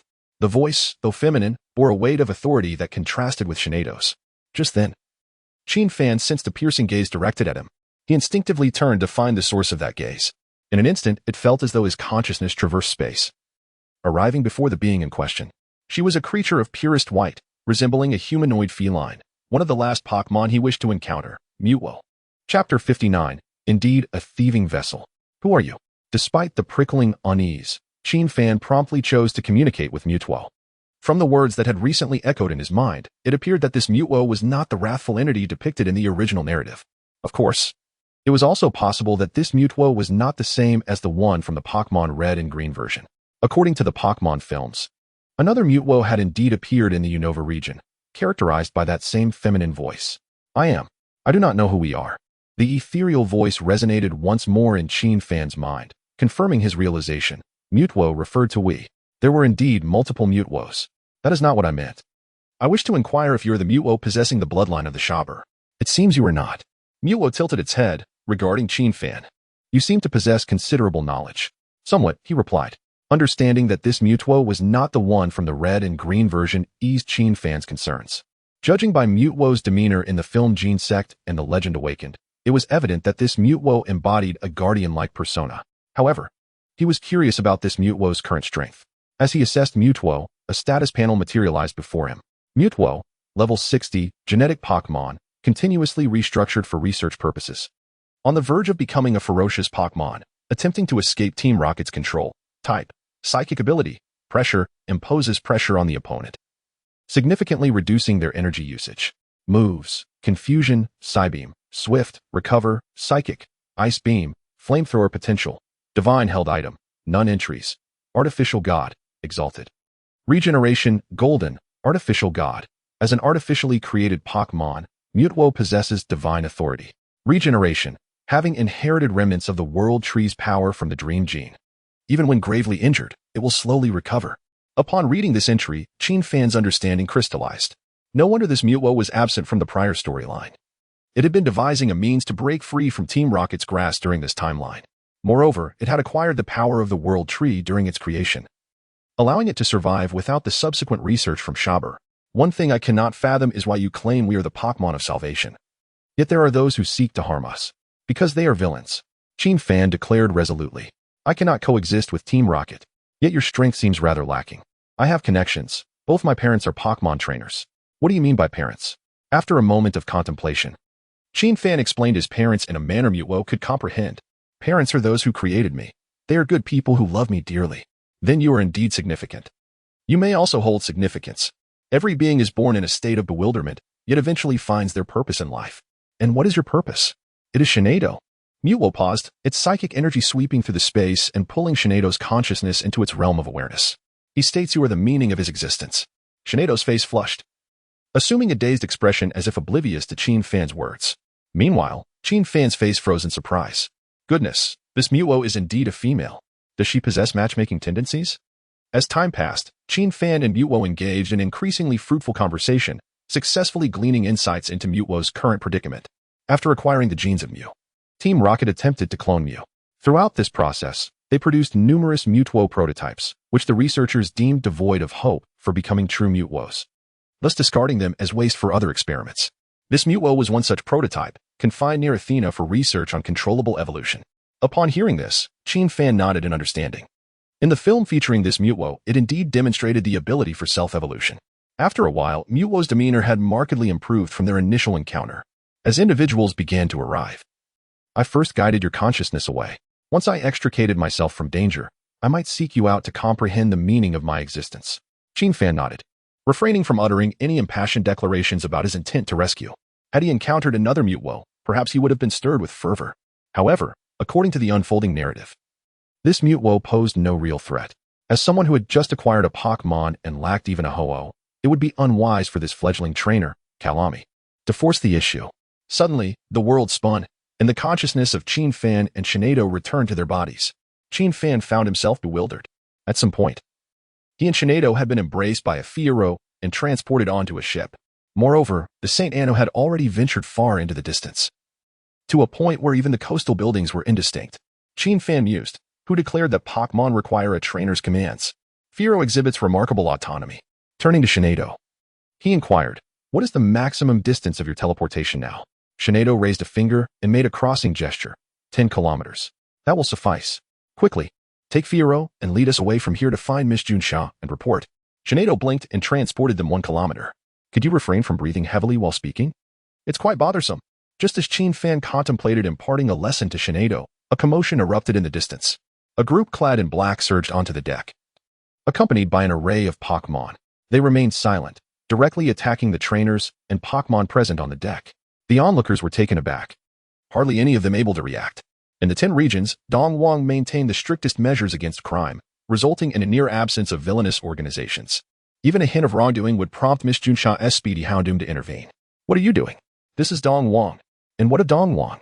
If Team Rocket is to abide by regional laws, then why join Team Rocket at all? A leader of Team Rocket disdainfully surveyed the crowd, his Venusaur standing out prominently beside him. Listen to my orders. Everyone, withdraw your Pokémon and raise your hands to your heads, waiting for us to conclude our business. If you comply, we might spare you, the Dongwang citizens who have no grievances with Team Rocket. Under the dual pressures of the little leader's threats and promises, the tourists exchanged glances, none daring to move. After the simple intimidation, the little leader gestured to the crowd behind him. A small team was tasked with controlling the crowd, ensuring all tourists recalled their Pokémon while sending out others to maintain vigilance. Another team was responsible for supervision. Disobedience would result in immediate execution. The third team was to locate the whereabouts of Professor Okido, with orders to capture him alive. Upon hearing the little leader's final command, Qin Fan couldn't help but furrow his brow. If their target had no connection to him, he could remain calm and observe until the opportune moment to act. However, the fact that they now aimed to capture Professor Okido placed Qin Fan in a quandary. Despite having bullied Okido numerous times, he had grown to consider him a friend. Qin Fan opened his panel to assess the strength of the Pokémon present. He decisively chose to initiate with a zero-frame command. Shinado, use Ice Wind. As soon as Qin Fan finished his sentence, a glimmer of icy blue flashed in Shinado's eyes. A howling gust of wind surged forth, enveloping half the deck in a shower of ice crystals. The nearest members of Team Rocket were instantly frozen, letting out a cry before collapsing. Their Pokémon fared no better. Although notorious as a villainous organization, most Team Rocket members possessed Pokémon only around level 19, typically consisting of common species like Rattata, Pidgey, and Grimer. Only the little leader and the captains of the three teams had Pokémon of slightly higher levels, none exceeding level 40. In contrast, after defeating gym leader Shasha, Shinado had successfully ascended to level 31. This level was more than sufficient to dominate the Pokémon present. Coupled with the speed enhancement from her golden ability, no one could react in time. As the ice wind subsided, half of the Pokémon were incapacitated, and the remaining ones bore ice crystals, marked by a downward aura that reduced their speed. Without hesitation, Qin Fan issued a second command into Shinado's mind, Moonblast. The once bright sky darkened suddenly, and a radiant full moon hung above, exuding a sacred aura. Shinado rose gracefully into the air, surrounded by rich pink light. Under her command, the luminous moon unleashed a powerful burst of moonlight. As one of the signature moves of the fairy type, Moonblast ranked among the most formidable non-exclusive fairy moves. Combined with Shinado's type bonus and her Fairy Queen ability, the damage inflicted was nearly double that of Ice Wind. Bathed in moonlight, the deck of the Saint Anu began to show signs of melting in varying sizes. The Team Rocket Pokémon were left in critical condition, with only the little leader S. Venusaur staring in disbelief at Shinado and the now-cornered Qin Fan. Wait, you're attacking trainers right off the bat? Is Dongwon really this fierce? No wonder there are no villains. A cough emerged from Venusaur's bud as the little leader, disheveled, revealed his head, heart racing. Just moments ago, Shinado's Moonblast had nearly obliterated everything. He even recognized familiar faces that had succumbed to the attack. If not for his Venusaur's resistance to fairy moves, he too would have been obliterated. Venusaur, use Acid Bomb. Eliminate the Shinado. Venusaur nodded gently, a mass of purple acid forming in its mouth, bubbling ominously as if ready to explode at any moment. This move was doubly effective against Shinado, significantly reducing her defenses. Should Shinado be struck, the tide of battle would shift dramatically. Qin Fan smirked. Ordinary battles are one thing, but in this ambush, do you not consider what lies behind you? Firo, use Tackle. Following their battles in the gym and the recent days of training, Firo had also successfully leveled up. While not extraordinarily high, its speed, bolstered by its impressive base stats, allowed it to outpace the majority of Pokémon under the gym leader. More importantly, Qin Fan's Pokémon had been slightly enhanced. A black shadow streaked across the moonlit expanse as Firo's long leg struck Venusaur with a powerful impact. Empowered by the King of Assassins' ability, Firo's strength rivaled that of the special attacking Venusaur. With a resounding crack, Venusaur's mouth snapped shut uncontrollably. The corrosive liquid bomb detonated with a thunderous roar, unleashing streams of purple venom from the gaps in Venusaur's mouth. To an uninformed observer, it would appear that Venusaur's trainer was the one receiving the blows. Are you poisonous? The small commander was left bewildered. He had accompanied Lady Athena on missions for nearly every month. Although he had encountered formidable trainers, he had never faced such ruthless aggression before. Doubts began to creep into his mind. Was he perhaps the sworn enemy of the other party? Venusaur, use Poison Sting. Shaman, unleash Magical Fire. At the same moment, both commands were issued, and Shaman and Venusaur sprang into action. A blazing orb of flame materialized in Shaman's grasp, which she hurled unhesitatingly at Venusaur's back. Having once faced death at the hands of the Rainbow Rocket team, Shaman showed no mercy to these foes. In that moment, she aimed to encompass both the opposing trainer and their Pokémon. Upon witnessing the opponent wielding a fire-type attack, Venusaur momentarily froze before a flicker of madness ignited in his eyes. His gaze, filled with anguish, lingered on his trainer. Prior to this mission, Venusaur had implored his trainer numerous times to escape the clutches of the Rocket team. Yet, his master always replied that Lady Athena was vigilant, advising him to wait for another opportunity. Now, it seemed that opportunity had slipped away. With a mournful cry, Venusaur's blood mixed with venom as it fell. Simultaneously, his massive forelimbs leapt, shielding the small commander behind him. One of his vine whips ensnared the small commander, hurling him towards the ocean, while the other, laden with poison, aimed for the ground between Qin Fan and Shaman. Master, this will be my final command to you. Regrettably, I cannot strike true, for they are the innocent ones. On ordinary days, he would not defy his trainer's wishes, but faced with his own demise, he sought to be rebellious just once. Sensing Venusaur's emotional turmoil, Shaman furrowed her brow. In her eyes, the small commander was unworthy of Venusaur's sacrifice. With a disdainful huff, she redirected her magical fire, expertly bypassing Venusaur to strike the small commander, who was on the brink of falling into the sea.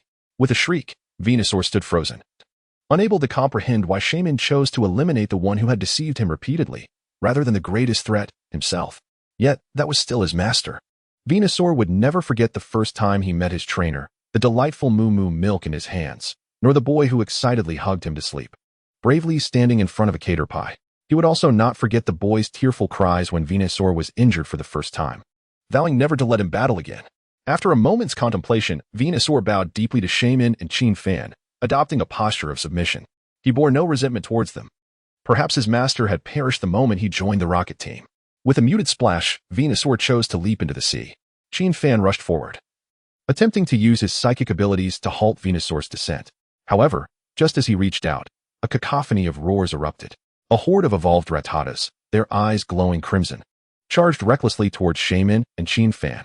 Upon seeing the Rattatas, Qin Fan's brow furrowed in alarm. These Rattatas, driven by madness, were evidently one of Athena's research creations. Unlike the previous low-level Pokémon, these Rattatas, although not particularly high in level, had undergone evolution due to biological experiments. Evolved Pokémon typically possess higher base stats compared to their unevolved counterparts, reflecting significant enhancements in attack, defense, and speed, with Rattata being a normal type. They held only one weakness to fighting types, making it challenging for Shaymin to execute a sweeping attack. Shaymin, continue using Moonblast. Qin Fan refrained from instructing Shaymin to use Ice Wind, as many of the Rattatas bore the ability Guts, which would increase their attack upon entering a status condition. With the moon already present in the sky, Shaymin merely uttered a soft hum, causing a cascade of moonlight to shower down upon the Rattatas. Although there were no type advantages in play, under Shaymin's potent control and elevated level, the Rattatas sustained substantial damage. The Rattatas, sensing the immense pressure from above, surged forward with even greater ferocity. Within mere seconds, they were closing in on the crowd gathered on the deck, previously amassed by the rocket team. Qin Fan's expression darkened. He lacked the means to protect them. If you wish to survive, release your Pokémon for self-defense. He sprinted towards the nearest Pheromoth, grasping her slender waist as they soared into the air. With a Pokeball appearing in his hand, he summoned Aluminion to the highest point of the St. Anu. Little Aluminion, your task is to shield us. If anyone attacks, unleash Dragon Pulse upon their trainer, understood? The little Aluminion vigorously nodded, lowering its body and positioning its cannon forward, ready to fire at a moment's notice. Having participated in gym battles and undergone training in recent days, Aluminion's level had risen significantly. While its Dragon Pulse might not be particularly effective against Pokémon, it could certainly eliminate trainers. After completing his preparations, Qin Fan gently patted Pheromoth's back, prompting her to take him to Shaymin's side. He leapt forth, wrapping his arms around Shaymin's slender waist.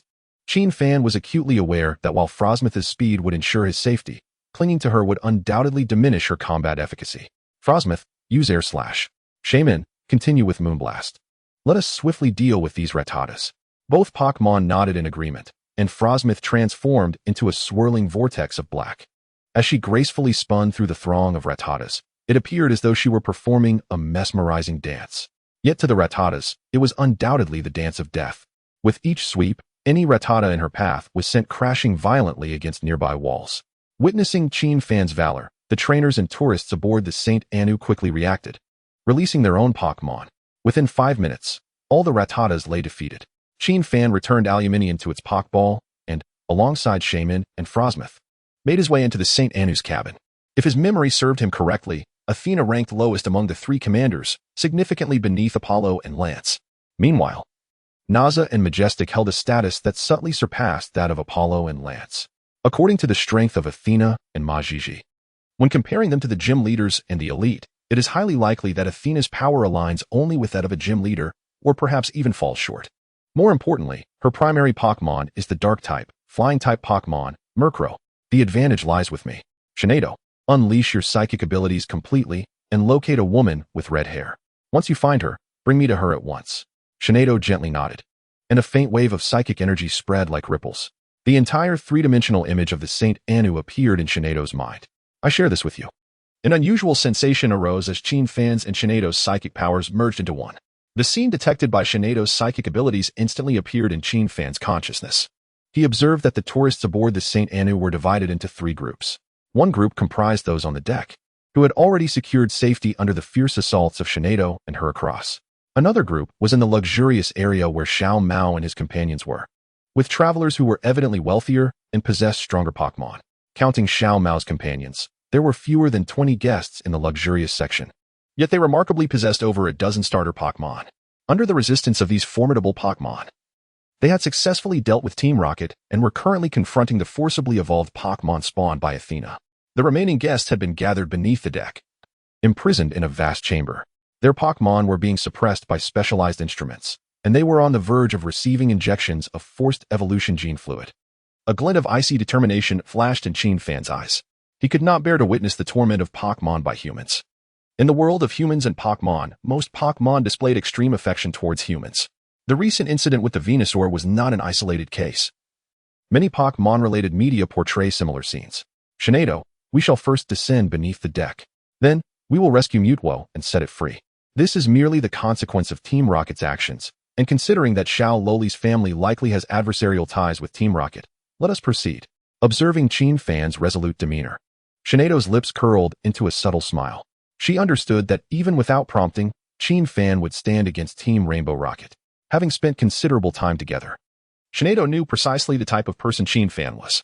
Although he appeared indifferent, he would not hesitate when his heart was touched, regardless of the opponent's strength. Team Rainbow Rocket, your Shinado has returned to reclaim her master.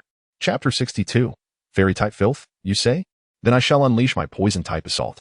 A delicate ripple of spatial disturbance flashed, and Qin Fan along with Shinado materialized in the vast chamber beneath the deck. Upon their arrival, Shinado immediately executed Qin Fan's command to unleash Icy Wind. A howling gale swept through, instantly damaging the instruments connected to the Pokémon, which erupted in a shower of sparks. Without hesitation, Qin Fan released her across from the Pokeball at his waist. Break the shackles and liberate the Pokémon. Shinado. Lunar Power. A deep purple radiance flickered in Shinado's beautiful eyes as she gracefully raised her hand. In the next moment, the ceiling of the room was shattered by a terrifying hole illuminated by the moonlight. Witnessing Shinado's immense destructive power, the members of Team Rocket were left dumbfounded. All eyes turned to their intelligence officer. What on earth is happening? Wasn't it stated that the tourists aboard the St. Anna were mere newly graduated trainers and ordinary visitors? You call this a newly graduated trainer? To pierce through the sturdy steel plating of the St. Anna, this must be at least a gym leader-level Pokémon. The intelligence officer was equally perplexed. The St. Anna, being a world-renowned cruise ship, actually had a limited clientele. Before setting sail, he meticulously screened the information of the travelers. Aside from some ordinary individuals, there were only trainers who had not possessed their Pokémon for more than a year. Which trainer could possibly train a gym leader-level Pokémon within a year? Even Professor Oak could not produce such powerful Pokémon. They were unaware that aboard the ship existed Qin Fan, who far surpassed Xiao Mao in every regard. Before they could think any further, the moonlight summoned by Shinado cascaded down, striking the members of Team Rocket and their Pokémon. After several cries of despair, the entire Team Rocket present lost their combat capabilities. Protect your Pokémon. These members of Team Rocket are not particularly strong. Do not allow fear to dictate your actions. As their Pokémon's owner, at the very least, you should grant them an opportunity to fight. After advising the captured crowd, Qin Fan wasted no time and turned to leave with Shinado and her across. Although the minor adversaries were dealt with, Qin Fan perceived that the overall battle progress had yet to exceed half. Until Athena was subdued, the ferocious Pokémon would continue to emerge. Let us go confront Athena. In a dimly lit cell, a woman with red hair gazed darkly at the monitor screen before her. She was Athena, the mastermind behind the plan to capture Xiao Mao. At that moment, her chest heaved violently, her menacing features twisted in rage. Athena never anticipated that her meticulously orchestrated plan would be thwarted by an unknown trainer devoid of any identifiable background.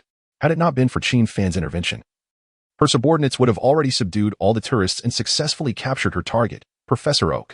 They would have then exchanged Professor Oak for the research data in his possession, becoming the first to fully realize Mewtwo. The thought of her once easily attainable status and research accomplishments being disrupted by Qin Fan ignited a murderous fury within her. Upon witnessing Qin Fan appear beneath the deck and effortlessly rescue the last wave of tourists, Athena's fist came crashing down upon the keyboard before her, and she stood up decisively to release her three Pokémon. A level 30 Gyarados, a level 35 Venusaur, and a level 42 Murkrow. Go, eliminate that insolent fool. Just as she was about to finish her command, Athena suddenly felt an icy chill run down her back and swiftly sought refuge behind her nearest Gyarados. Simultaneously, Gyarados unleashed an enraged roar, activating its Intimidate ability. An enemy approaches. Athena quickly found a hiding spot and turned to face the source of the sound. Just in time, she witnessed a red psychic projectile strike Gyarados, causing its body to recoil. Psychic type? Athena promptly issued a command, Murkrow, deal with that Shinado. She refrained from giving excessive orders, as in Athena's understanding, Shinado's primary offensive capabilities lay within psychic type skills.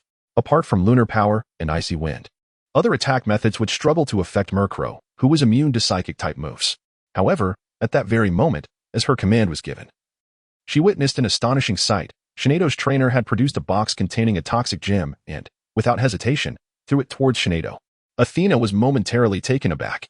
What was the situation? Could it be that this trainer, who had just exhibited such formidable strength, was actually demonstrating his power to impress her and then join Team Rocket? Although this notion seemed utterly preposterous and illogical, she could think of no other possibilities. It couldn't be that this Shineido possessed the ability of Poison Heal, could it? Just as Athena was lost in confusion, she suddenly witnessed Shineido perform an utterly unexpected maneuver. A sphere of black energy materialized in its hand, transforming into an ethereal palm that gently struck the toxic orb suspended in midair. The force from that black palm abruptly altered the trajectory of the toxic orb, causing it to land squarely on the Dark Raven. Athena? Wait, is this how you all in the East play? You claim to have implemented a unique 9-year compulsory quality education worldwide. Yet this is your level of sophistication? The Dark Raven was equally bewildered. And coupled with the agony from the toxins within, he momentarily forgot to launch an attack. Shineido raised a hand lightly, and a peculiar light descended upon the Dark Raven. Miniature versions of small crows appeared atop the Dark Raven's head, plunging it into a state of chaos.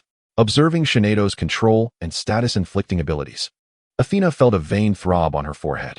Dark Raven awaken. Use Provocation. Provocation, a form of soft control within the Dark type. Force the opponent to use only attacking moves.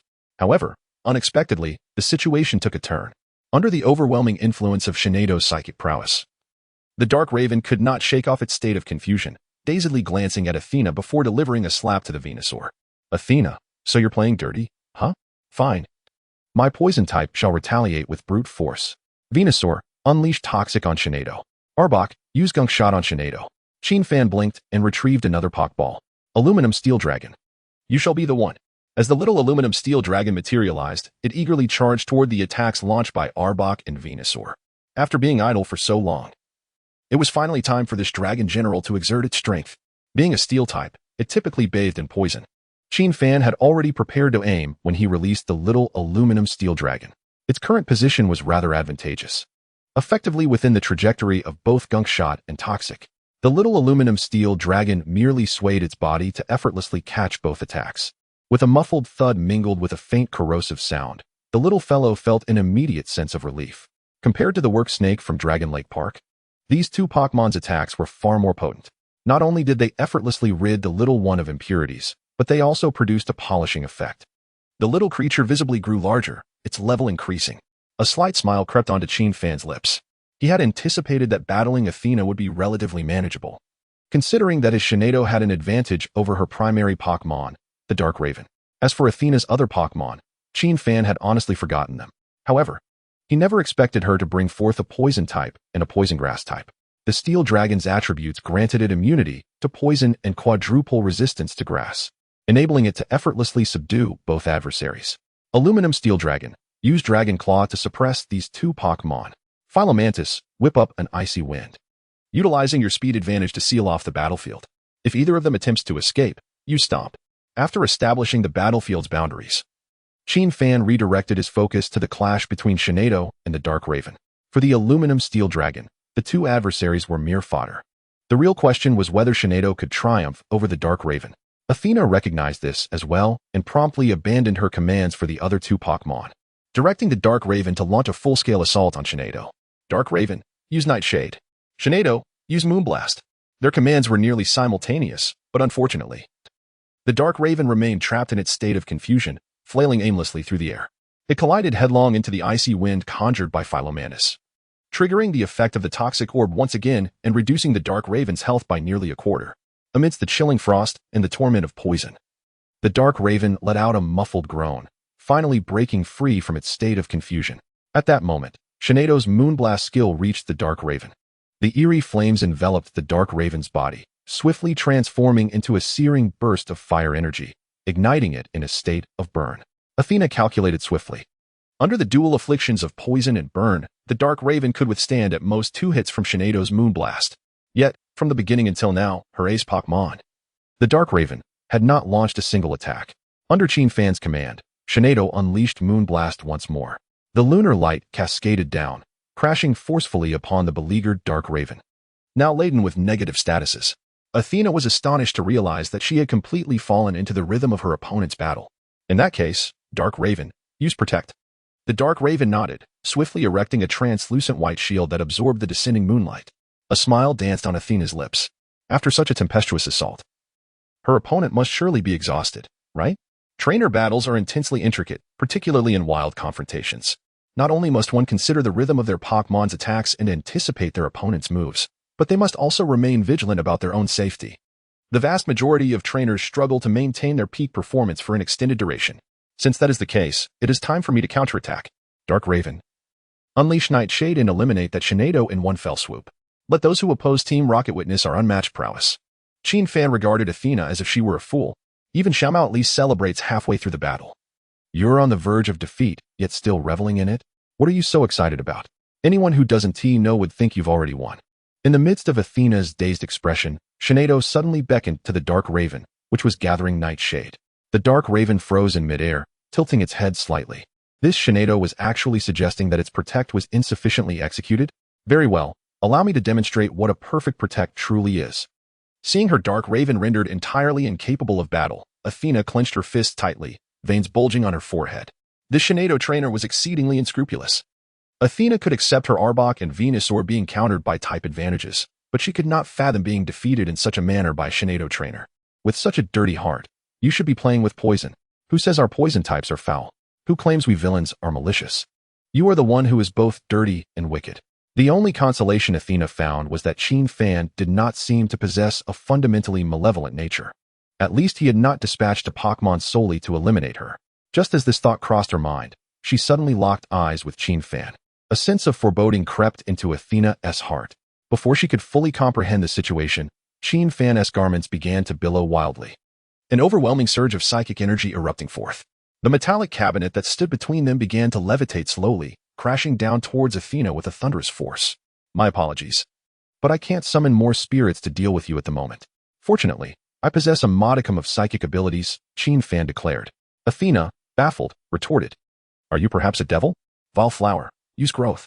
Upon issuing her command, Athena swiftly concealed herself behind the Vileplume. Under the influence of the growth technique, the Vileplume expanded in size, two luminous rings forming above its body, enhancing both its attack and special attack. However, Athena chose not to continue directing Vileplume to engage in battle. Instead, she seized the opportunity presented by Qin Fan's attack to dash towards the corner of the room where a biological incubation chamber rested. Within that chamber lay a white Pokémon, ensnared by tubes and chains, none other than the Mewtwo with which he had just engaged in a psychic exchange. Little brat, do not presume you can defeat me. As a senior researcher and high-ranking officer of Team Rocket, I am invincible. Athena's voice brimmed with madness. You have forced my hand. Once I unleash this Pokémon, everything nearby will be obliterated, and you shall be the architect of this catastrophe. Qin Fan, utterly bewildered, watched as Athena raced towards the incubation chamber like a mad dog. He had discreetly attempted to rescue Mewtwo with his psychic abilities, but the apparatus seemed composed of a highly specialized alloy. No matter how hard he tried, he could not affect it in the slightest. Yet now, Athena was about to release Mewtwo willingly. Do you know that your Mewtwo has already grasped the meaning of existence? Athena smirked at Qin Fan, who appeared dazed. In her mind, he must be utterly petrified by the psychic energy radiating from Mewtwo. Little brat, do you comprehend the terrifying entity you must confront? Alas, you are fated to be unable to escape. Chapter 64, The Essence of Psychic Powers, Mind Control in the Kanto region, at the Tokiwa Gym, the moment Athena released Mewtwo. A blinding red light flickered across the computer screen before Sakaki. A map displayed a rapidly blinking red dot, precisely where Athena was located in the Eastern Empire. Someone has unleashed Mewtwo in the Eastern Empire? Sakaki's hand, which had been stroking his Persian, abruptly halted, his expression inscrutable. If memory served him correctly, Athena was the only member of Team Rocket present in the Eastern Empire, and she had not embarked on any particularly arduous plan. It seemed an unexpected incident had occurred. Sakaki understood his subordinates well. Unless a significant upheaval transpired, they would never take the risk of releasing an incomplete Mewtwo. If the situation were to be exposed, Team Rocket would instantly become the world's pariahs. Both the exalted legendary Pokémon and rival organizations from other regions would never tolerate the existence of an organization capable of creating deities. Shinju, keep an eye on the gym for me today. Also, prepare several Pokémon capable of teleportation. I have matters to attend to. Understood, boss. A capable secretary with glasses emerged from the shadows, her figure accentuated by a fitted skirt that highlighted her curves, her short purple hair exuding an air of nobility. Shinju accepted Sakiki's Persian along with 3 lower-tier Pokémon for dealing with challengers, bowing slightly as she turned to follow him. Do not mention it. Sakiki waved his hand, his tone amiable. If the League inquires, simply state that I left for a trip early on. Understood, boss. Aboard the Saint and the incubation chamber containing Mewtwo erupted violently, a chilling aura sweeping across the entire vessel. Mewtwo hovered in midair, its gaze flashing with a crimson light, causing the surrounding environment to undergo a dramatic transformation. The ocean surged violently, waves crashing relentlessly against the deck as the ship rocked wildly. The small, slick aluminum dragon, recently drenched in venom, careened about the cabin like a bumper car. The quick-witted Feraligatr kicked the little creature into the air, catching it deftly in its hands. Shaman and Qin Fan simultaneously emanated psychic energy, floating in the air and observing Mewtwo. You have emerged. Is there anything amiss with your body? If so, please inform us how we may assist. Athena, hidden in the corner, scoffed at Qin Fan's familiarity. Do you truly believe Mewtwo is merely a hatchling from a breeding center? How dare you act so familiar? Do you even know Mewtwo's temperament? Mewtwo's every emergence was invariably accompanied by carnage. Even researchers like herself would not dare speak to Mewtwo in such a tone. What right did this stranger have? Imagining the moment when Qin Fan would be torn apart, Athena's lips curled into a cold smile, her form hunching lower in the shadows. Yet the next moment, her mind faltered. Mewtwo did not shred Qin Fan as she had anticipated. Instead, it floated beside him, uttering a simple thank you. What on earth was happening? Athena rubbed her eyes in disbelief, staring at Mewtwo. Was this truly the same creature known for its brutality? One that would immediately attack if researchers failed to answer its questions regarding its identity, location, and purpose? If one were unaware, they might mistake it for a charming little creature. Athena began to question her very existence. Damn, could this man possibly be a succubus? Before she could ponder further, she noticed Mewtwo's gaze land upon her concealed corner. In the next instant, a blinding red light emanated from Mewtwo's eyes, flooding Athena's mind with visions of torment. Mewtwo, if you do not evolve today, you will certainly perish within 3 months. Inject this special toxin and see if your body becomes more perfect. Do you dare look at me with that expression? Do you not realize that we are the ones who created you? Assistant, increase the tranquilizer dosage. Ensure she remains compliant. Amidst the tormenting visions, Mewtwo's head throbbed painfully as it clutched its skull tightly. I am humanity's salvation, not its tool. Team Rocket shall perish. I am eternally opposed to Team Rocket. Mewtwo emitted a near-manic roar as its right hand extended suddenly. A flash of white light surged forth, and Athena promptly lost consciousness. Just as Mewtwo intended to tear her apart, an ethereal voice resonated within its mind. Killing her is futile. Others will merely take her place. Better to control. Control? Upon hearing Shandera's voice, Mewtwo blinked in confusion. My psychic energy is insufficient, but I can teach you. Minutes later, a glimmer of understanding shone in Mewtwo's eyes. So, this was another application of psychic powers. A red light appeared upon Athena's forehead, and she emitted a muffled groan as she regained consciousness. Upon seeing Mewtwo, she immediately knelt fervently upon the ground. Divine being, you have finally returned. In Athena's mind, a fabricated memory concocted by Shinado has suddenly emerged. In the future, she perishes due to Sakiki's betrayal, only to be rescued by Mewtwo, who feels a sense of pity for her.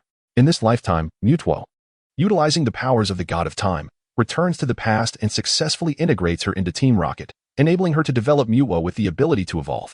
A perfect time loop is formed, and Athena shall forever remain the most trusted subordinate of Mewtwo. Observing this scene, Qin Fan is momentarily stunned before he realizes that Athena is under Mewtwo's control. In the Pokémon narrative, it is not uncommon for psychic Pokémon to exert their powers over others. Notable examples include the legendary Kyurem from the Black and White series and Mewtwo from the film Mewtwo Strikes Back. In the latter, Mewtwo even managed to control and nurse Joy to establish its own faction. It is entirely plausible for this Mewtwo to control Athena as well. Divine One, what should we do next? Athena gazes earnestly at her deity. Mewtwo pauses for a moment, casting a pleading look towards Shinado. Shinado reciprocates with a look of desperation directed at Qin Fan. Why are you asking me about such a significant matter? After a brief moment of sarcasm, Qin Fan resolves to shoulder the responsibility. There is no alternative. Mewtwo has only recently gained consciousness, and Shinado is typically absent-minded, only becoming more coherent during battles. If left to their own devices, Sakiki would likely notice Athena's odd behavior within days. Athena, you will claim that Mewtwo has perished. Moreover, Do not let anyone else know of your acquaintance. Assist Mewtwo in secretly enhancing its power. Understood. Athena gazes at Qin Fan with fervor. I shall carry out the command of the Divine One's friend, even if it costs me my life. However, I must remind everyone of one matter. I did not sever the signal when I activated Mewtwo's incubation chamber. Sakaki is likely to arrive within the hour to check on the situation. Qin Fan, if I ever have the chance to traverse dimensions again, I will certainly avoid the S, and at all costs. Chapter 65, Sakaki and Chabana. Upon hearing the news of Sakaki's impending arrival, Qin Fan feels a tingle of apprehension. As the leader of Team Rocket, Sakaki's abilities have always been shrouded in mystery. In the animated series, he effortlessly defeats a seasoned trainer like Green with Mewtwo. In the special episodes, his Beedrill even manages to dominate the formidable Lance. Who is Lance? Though often referred to humorously as Dodo, he is, without doubt, a champion-level powerhouse. Although Qin Fan has been progressing rapidly, it has only been a little over half a month since he acquired his Pokémon. Even with a level 60 Mewtwo at his disposal, he would still find it challenging to contend with Sakaki. It's not a matter of skill, but rather that Mewtwo's current moves are not particularly effective. After a moment of contemplation, Qin Fan decisively recalls his Steel Dragon and Volcarona, withdrawing the toxic orb from his Honchkrow. He hastily drags Shinado and Mewtwo onto the deck of the and what is the master planning? Are you taking Mewtwo and fleeing? When it comes to fleeing, Qin Fan feels no remorse. After all, this is a world inhabited by Pokémon. What harm could come from a fledgling trainer like himself escaping? Mewtwo and Shinado, family. Who understands? We thought there would be a grand battle. However, Qin Fan does not have much time to prepare. Just as he begins to inquire whether Mewtwo should temporarily return to him in Dongwang or head to Unova, a whistling sound suddenly pierces the air above the and a colossal desert dragonfly swoops through the sky, landing gracefully on the deck. Chabana. The moment Qin Fan lays eyes on the newcomer, a glimmer of excitement flashes in his gaze. Family, you have finally arrived. After so many days without news, Qin Fan had begun to fear that Chabana had not seen the battle footage of his Steel Dragon. Unexpectedly, Chabana has come, and at just the right time. In Qin Fan's mind, few can match Sakaki's prowess at this juncture, but Chabana is certainly one of them. Even if they cannot defeat Sakaki, they would not suffer a catastrophic defeat. Shinado, stop packing. We are not fleeing. Mewtwo, you should hide for now. Your level is still low, and if you're spotted, Team Rocket may pursue you. Mewtwo nods, swiftly plunging into the sea, completely concealing its presence. Shauna? Shinado blinks, unable to comprehend why Qin Fan's demeanor has shifted so abruptly. However, when her gaze falls upon Chabana, she immediately understands. She remembers this individual during the invasion of the Rainbow Rocket team in her previous life. While other regions were scrambling to protect themselves, the few eccentrics from the Galar region remained unfazed, effectively deterring the Rainbow Rocket team from setting foot in Galar. Chabana was one of them. If it weren't for the unresolvable limitations of Dynamax, they might have even pursued the Rainbow Rocket team relentlessly. Hey.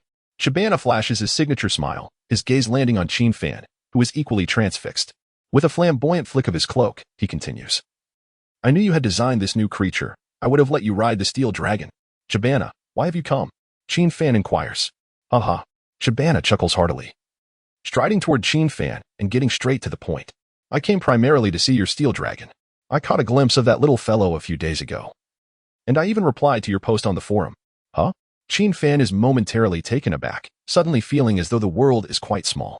It is surprising that a casual post he made on the forum caught the attention of the world's foremost Steel Dragon trainer. However, considering Chabana's love for surfing, this turn of events is not entirely unexpected.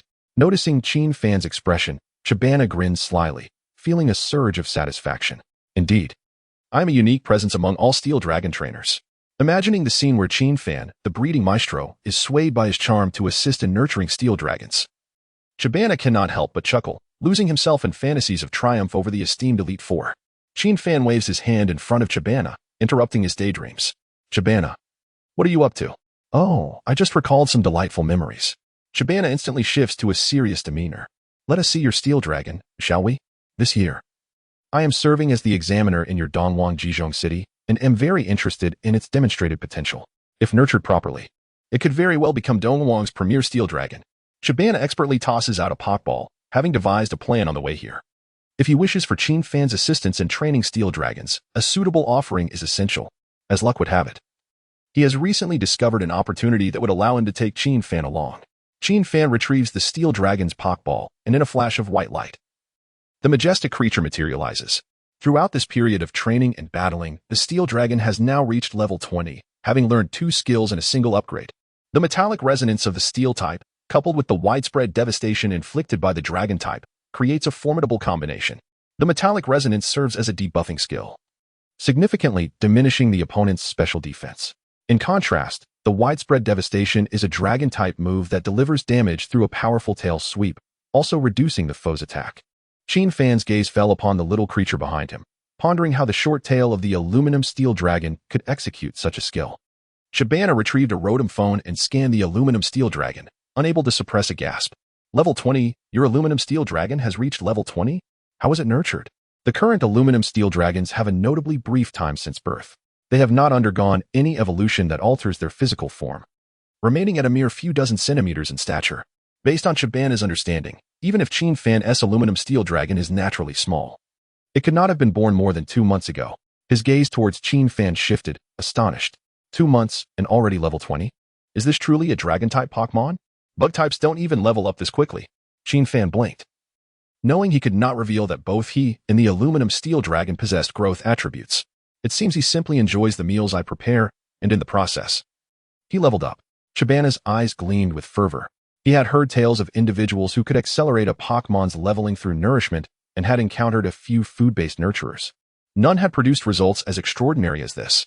After all, dragons inherently level up at a slower pace than other types. The impressive performance of Qin Fan and his aluminum steel dragon suggested that one of them possessed an extraordinary talent. Chabana's curiosity about Qin Fan intensified. I plan to visit Blueberry Academy soon in search of an opportunity for the aluminum steel dragon to evolve. Would you be interested in accompanying me? Blueberry Academy? Upon hearing Chabana's words, Qin Fan immediately thought of the composite metal, an item required for the aluminum steel dragon to evolve into the aluminum steel bridge dragon.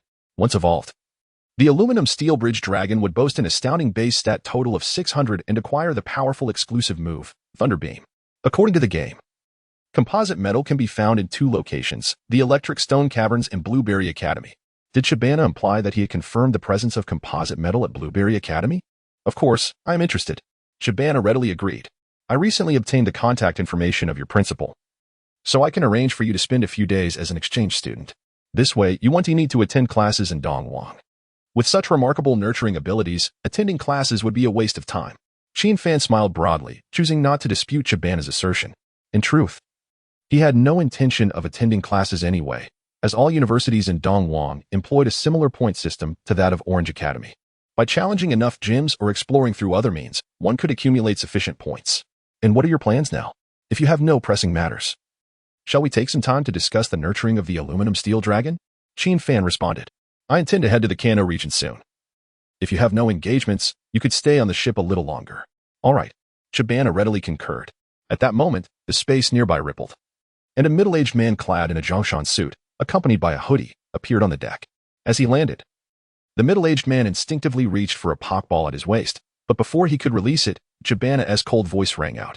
Who are you? Sakaki, can anyone tell me how Athena managed to provoke Chabana? This is not even on the same level. Originally, he had planned to unleash his Beedrill to eliminate everyone aboard the St. Anu and sink the ship to conceal the news of Mewtwo. However, it now seemed that slaughtering them was no longer an option, adopting a mindset of avoiding conflict if one cannot win. Sakaki abandoned the idea of releasing his Pokémon and approached Qin Fan and Chabana with a neighborly smile. Greetings. I am the gym leader of the Rock Gym in the Kanto region, and I am currently on vacation in this vicinity. Upon noticing signs of a battle aboard the St. Anu, I thought I might offer assistance. Was there a battle here recently? Chabana inquired, glancing at Qin Fan. His tone laced with curiosity. Yes, we just encountered Team Rocket, but fortunately they were merely minor nuisances and the battle has concluded. Chabana clicked his tongue. The Kanto Team Rocket is becoming increasingly audacious, committing crimes across regions. Sakaki nodded in agreement. Indeed, Team Rocket is despicable. Even we gym leaders from Kanto have been drawn into battles against them, yet they continue to cause chaos. I have no idea who their leader is, but if I ever encounter him, I will certainly do my utmost to eliminate him and restore peace to Kanto. Qin Fan interjected. A significant portion of the Kanto gym leaders are affiliated with Team Rocket. It's no wonder they are so rampant. Sakaki shifted the conversation back to Qin Fan. By the way, do you know who is leading the current Team Rocket group? To be honest, I have a strong aversion to Lance of Team Rocket. That fellow is excessively ruthless, often inciting slaughter in Kanto. If there is an opportunity to eliminate him, Please be sure to include me. Are there Team Rocket executives aboard this ship? Qin Fan feigned surprise, blinking as if taken aback. This was the narrative he and Athena had previously concocted. Qin Fan had never met Athena. He had only dealt with the ordinary members who sought to abduct Shigeru. As for Mewtwo, it had escaped due to unforeseen circumstances. Upon hearing Qin Fan's words, Saki visibly relaxed. Since you have not encountered Athena, it suggests that the situation is not particularly dire. Nonetheless, for safety's sake. May I accompany you on your journey? Qin Fan exclaimed. Sharing a vessel with Saki? That would be the utmost danger. There is no need to trouble yourself, sir. You should continue your vacation. You have worked hard to secure this break. It is only right that you enjoy some rest. Moreover, if you were to protect us, it would be inappropriate for you to pay for the fare, especially since I am somewhat financially constrained. Just as Qin Fan attempted to decline Saki's offer, a familiar voice rang out behind him. It is indeed Saki, along with Chabana. You are heading to Kanto? Naturally. You cannot be expected to pay for your passage. My Shigeru has plenty of funds. Qin Fan thought to himself, if it weren't for the system's assistance. He would have been tempted to check whether Shigeru had a trait related to being a big spender. In the days that followed, Saki remained aboard the St. Anu. Fortunately, with Chabana's presence, Saki did not engage in any inappropriate behavior, merely secretly transporting Athena and the equipment from the cabin. A few days later, the St. Anu docked, and Chabana reluctantly bid farewell to Qin Fan, thanks to the effects of the True Stone Biscuit. His champion-level aluminum steel dragon was on the verge of leveling up within just a few short days. He planned to return to the Galar region to challenge Dan once more, and afterward, take Qin Fan to Blueberry Academy. After parting ways with Chabana, Saki approached with a cheerful demeanor. Two young heroes from Kanto, let us exchange contact information. Also, would you care to visit us in Konan City? Our Konan Forest is one of the largest existing secret realms in the world. Qin Fan hurriedly added Saki's contact, eager to take Shigeru, who was also keen to visit Saki's home. Trust me, getting close to him will lead to misfortune. Furthermore, Qin Fan was impatient to head to Masera Town to receive his very own Dratini. Chapter 67, Masera Town, Super Pikachu. Thanks to the esteemed Fanqing Xia for the gift. In Masera Town, Qin Fan sat in Shigeru's car, meticulously observing this place where dreams commence. The scenery was picturesque, almost perfectly embodying his every fantasy of a Kanto town. As the red sports car entered the town, a group of children was throwing Pokeballs at a distant Rattata. Shigeru could not help but chuckle. Thanks to the presence of Professor Okido's laboratory, the children of Masera Town generally held a profound affection for Pokémon. Almost every day, kids would dream of catching a Pokémon with their bare hands, embarking on the path of a trainer. Hey, you won't catch any Pokémon that way. To capture a Pokémon, one must touch their hearts with love or defeat them with their own Pokémon to earn their respect before throwing a Pokéball. Hearing this, the children's attention shifted from the Pokémon to Shigeru, their faces lighting up with surprise. Shigeru is back. Yes, Shigeru puffed up with pride, surveying the area eagerly before asking the question that weighed on his mind. That guy Satoshi hasn't left Masera Town yet, has he? No. Satoshi just received his Pokémon recently, saying he wants to set off on his journey at the same time as you, his rival. Humph. At least he has some conscience. Shigeru huffed, only to notice Qin Fan's rather peculiar gaze. He quickly added, my sexual orientation is perfectly normal. Qin Fan responded, of course. Of course. If he were a true-born Kanto native, he might have thought Qin Fan's remark implied agreement. However, he had spent several years in the East Huang region. Damn you, Qin Fan, must you brush me off with such remarks? Fortunately, Shigeru had grown accustomed to Qin Fan's domination and swiftly recovered from his frustration. I'm going to find Satoshi and see how strong he has become. Are you coming with me? Or shall I first take you and Shinedo to Grandpa's lab? Let us go see Satoshi. As a Pokémon enthusiast, Qin Fan felt a deeply special affection for the naive character, which peaked after the broadcast of the Horizon series when Satoshi departed. Fortunately, he had traversed time just in time. If I can't see the anime protagonist, I'll just cross over and confront him directly. How does that make the officials feel? All right, then let us head to Satoshi's house. Shigeru took out some candies from the car to share with the children at the village entrance and pressed the accelerator towards Satoshi's home. Upon arrival, they spotted a figure approaching with a basket of vegetables. She appeared to be in her 30s, with a brown ponytail. The pink shirt failed to conceal her impressive figure, and the purple short skirt exuded charm. If Qin Fan were correct, this must be Satoshi's mother, Hanako. Compared to her abstract representation in the anime, Hanako was undeniably much more beautiful. Had he not known Satoshi was already 18, Qin Fan would have guessed Hanako looked barely over 20. In the East Huang region, she would undoubtedly be a highly sought-after figure. Aunt Hanako, is Satoshi home? Shigeru jumped out of the car, and bowed respectfully to Hanako. Is it Shigeru returning? Hanako greeted him with a warm smile, her tone tinged with joy. Satoshi has been talking about you lately, wondering how you've been in the East Huang region. Thank you for your concern, Aunt. I've been well in the East Huang, and I've made new friends. Qin Fan added, waving at Hanako in a polite manner. Wonderful. Seeing you both brings me joy. You must join us for dinner later. I just bought some ribs and plan to prepare a delicious meal. Sure. Shigeru felt they had sufficiently exchanged pleasantries and eagerly pressed on. And Hanako, is Satoshi at home? Yes. Before Hanako could elaborate, a boy wearing a cap burst through the door. He stood about 175 centimeters tall, with a fluffy Pikachu perched on his shoulder. Even those unfamiliar with the Pokémon series could instantly recognize the duo, Satoshi and Pikachu. The moment they appeared, a panel automatically popped up in Qin Fan's mind, displaying colorful stats above Satoshi and Pikachu's heads. Satoshi, Super Newcomer, Gold, Reverse Attribute Master, Exquisite. Hold on, Purple, Super Newcomer, as the Destined Child. His physical capabilities are extraordinarily robust, capable of withstanding even legendary Pokémon. Reverse Attribute Master. His Pokémon often disregard reverse attribute weaknesses, with a chance of inflicting greater damage to resistant types. Hold on, after a Pokémon faints. Stating hold on grants a 20 chance for a fully bonded Pokémon to rise and battle again. System Review. A true Destined Child must dare to defy the world's rules. In addition to Satoshi, Pikachu's stats were equally impressive. Pikachu, Bond of Thunder, Gold, Nirvana, Exquisite. Bond of Thunder. As bond increases, Pikachu's electric power escalates.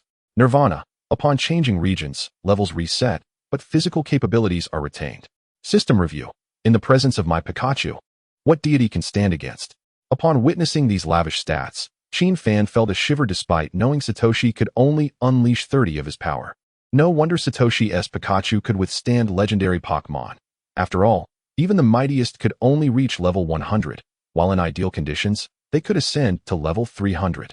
No matter how low the base stats, such disparities were enough to bridge the gap. Shigeru, you've finally returned. Satoshi bypassed Qin Fan, his gaze fixed intently on Shigeru. Shigeru mirrored this intensity, and in the 3 years in East Huang, he had thought of Satoshi every day. I've been thinking about you every day in East Huang. Satoshi took a step back, surprised. I'll translate for you. He wants to battle.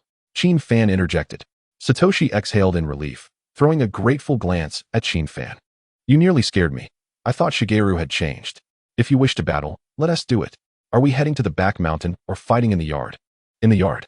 Before Shigeru could respond, Qin Fan had already spoken, subconsciously licking his lips as he eyed the ribs in Hanako's hands. After days of seafood aboard the St. Anu, he eagerly anticipated savoring Aunt Hanako's braised ribs, a delightful change of flavor. All right, then let us proceed to the yard. Xiao Mao eagerly produced his Pokeball. Mini-Fu, it is you. Chapter 68. The Master of Reverse Attributes upon witnessing Xiao Mao release his Pokemon, Mini-Fu. Both Qin Fan and Xiao Ji were momentarily taken aback, although Squirtle was at a disadvantage due to type matchups. Xiao Mao could have easily utilized the higher base stats of his Loon. A wave of concern washed over Qin Fan. Would this fellow, having been infected himself, also inadvertently infect Xiaoji? As the master of reverse attributes, Xiaoji certainly should not be reduced to some bizarre spectacle of his own making. Xiaoji was equally astonished. Professor Oak mentioned that your starter Pokémon was Squirtle. Why are you battling with Mini-Fu? Xiao Mao cast a disdainful glance at Xiaoji. You don't even comprehend type advantages, yet you dare to dream of being my rival. Moreover, my Mini-Fu is a formidable Pokémon. Xiaoji grinned, realizing that this arrogant fellow had not changed one bit. Qin Fan chuckled softly, standing in the center of the yard as the referee.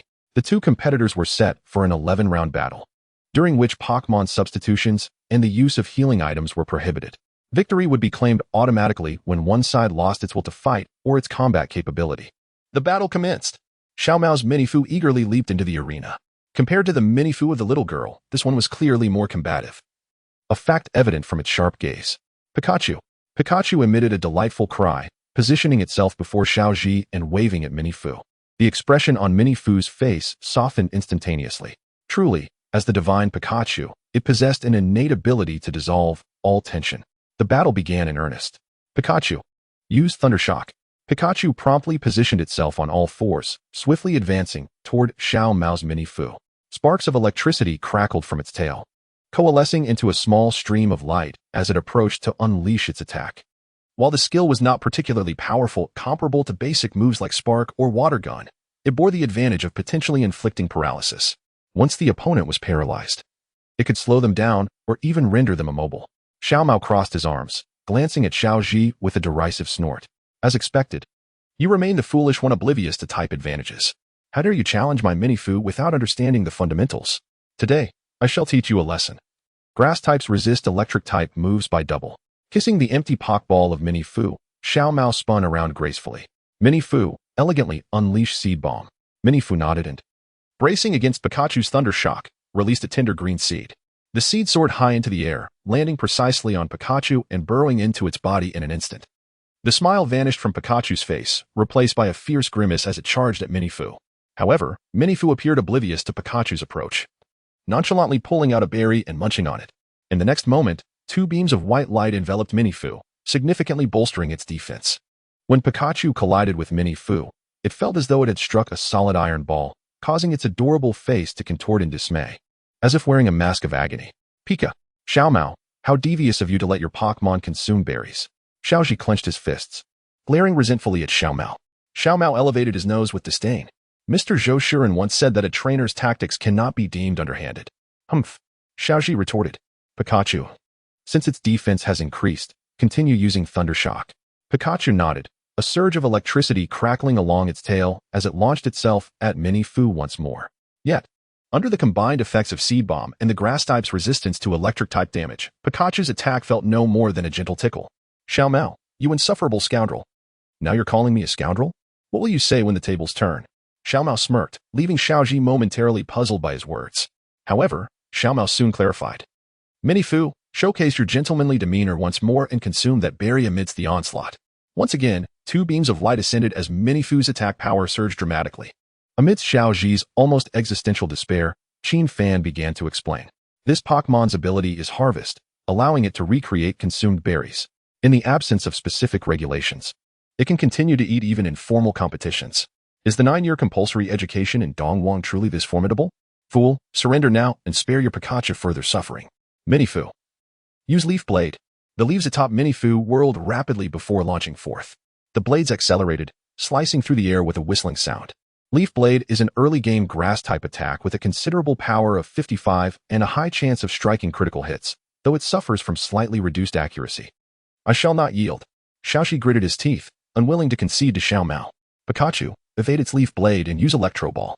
Pika. Pikachu affirmed with a gentle nod. The diminutive creature nimbly dodged the Leaf Blade and charged at Mini-Fu.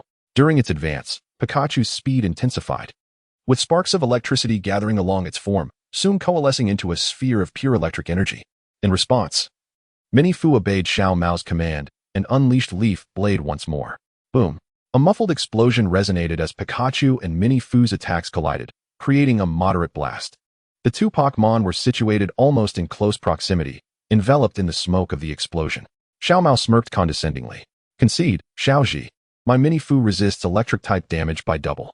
Even if you employ a stronger move than Thunder Shock, it is futile. Before Xiao Mao could finish, Qin Fan, through his psychic abilities, discerned the scene unfolding on the battlefield. At the moment of impact, Xiao Ji's Master of Reverse Attributes trait had likely activated, inflicting substantial damage on Mini-Fu. Of course, Pikachu, having endured so much damage, was not faring much better, and both Pokémon soon collapsed onto the ground. Xiao Mao's luck had faltered. The special defense of the Star Peach Berry did not trigger, leading to the simultaneous downfall of both Pokémon. Upon hearing Qin Fan announce the outcome, Xiao Mao's bravado faltered, lodged in his throat. Impossible. My Mini-Fu is a grass type.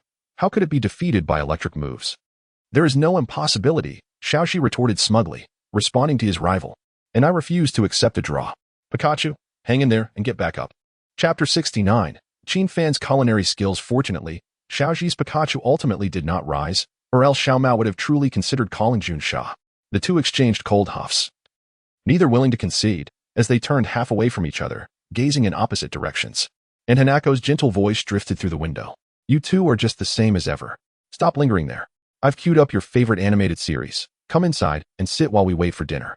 Okay, replied Ash, his gaze falling upon Qin Fan. Once my Pikachu recovers, shall we battle?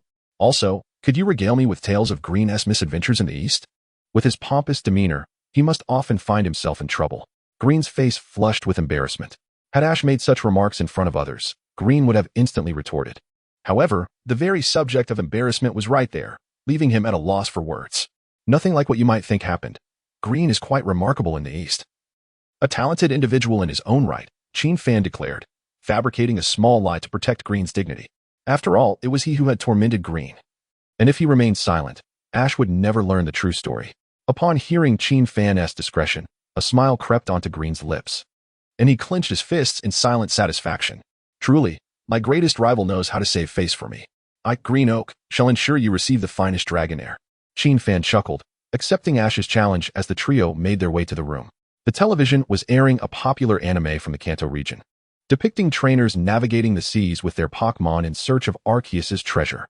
It wasn't long before the two resumed their debate, with Green asserting that the trainer of Ditto, Wang Lufei, was the strongest, while Ash countered that the trainer of Zoroark, Solon, was superior. Their playful squabble quickly escalated into a real-life confrontation. With a sigh, Qin Fan set aside his Mini-Fu and Pikachu, applying some healing spray. Instantly, Pikachu flashed a charming smile, gently licking Qin Fan's cheek. Mini-Fu, proud and aloof like Green, turned away but still emitted a sweet fragrance towards him. Qin Fan affectionately patted the heads of the two delightful creatures, releasing his steel dragon to join in their playtime. He then turned towards the kitchen. And Hanako, is there anything I can assist you with? I'm happy to lend a hand. No need, Xiao Fan. I can manage just fine, she replied. It's all right, Aunt Hanako. 2 hands are always better than 1. Seeing Qin Fan's insistence, Hanako relented. Very well, Xiao Fan, you are such a good boy. With a multitude of tasks laid out before him in the kitchen, Qin Fan set to work. An hour later, he and a beaming Hanako emerged from the kitchen, carrying the dishes they had prepared. Aunt, you're amazing. You're quite the cook. And you, Xiao Fan, are impressive too. After such a long time, you don't seem fatigued. Be sure to eat plenty later. Certainly, Aunt Hanako, I must savor your culinary skills, Qin Fan replied with a slight smile. But I must wait a moment. I still need to prepare some food for the Pokémon. You can make Pokémon food? Then let me assist you. Hanako set down the dishes and followed Qin Fan back into the kitchen. Wow, this is so hard. How can anyone eat this? It might get stuck. Not to worry. This is for Steel-type Pokémon. They have strong jaws. Once everyone was well fed, Qin Fan reclined comfortably on the sofa, while the Pokémon voraciously devoured their meals. Apart from Shinado and Frosmoth, who sat beside Qin Fan enjoying some human food, the Steel Dragon and Ash S and Green S Pokémon all frantically clamored for more. As Pokémon, they found it difficult to resist Qin Fan's culinary prowess, enhanced by his unique skills. Even the souffle specially made for Shinado and Frosmoth was largely devoured by the others.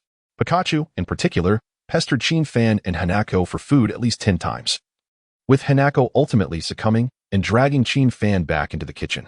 Fortunately, Ash and Green's Pokémon were still quite young, and Ash had yet to capture a Snorlax. After a brief respite, the clock struck 4, and the oppressive sun began to set. Green stood up to take his leave, cradling his Pokémon as he headed to Professor Oak's lab, agreeing to meet Qin Fan again the next day.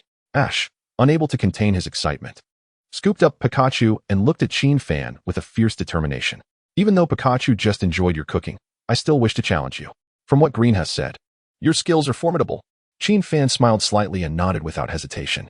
Ash and Pikachu possessed 2 elite traits and 2 golden traits, marking them as essential characters in the narrative.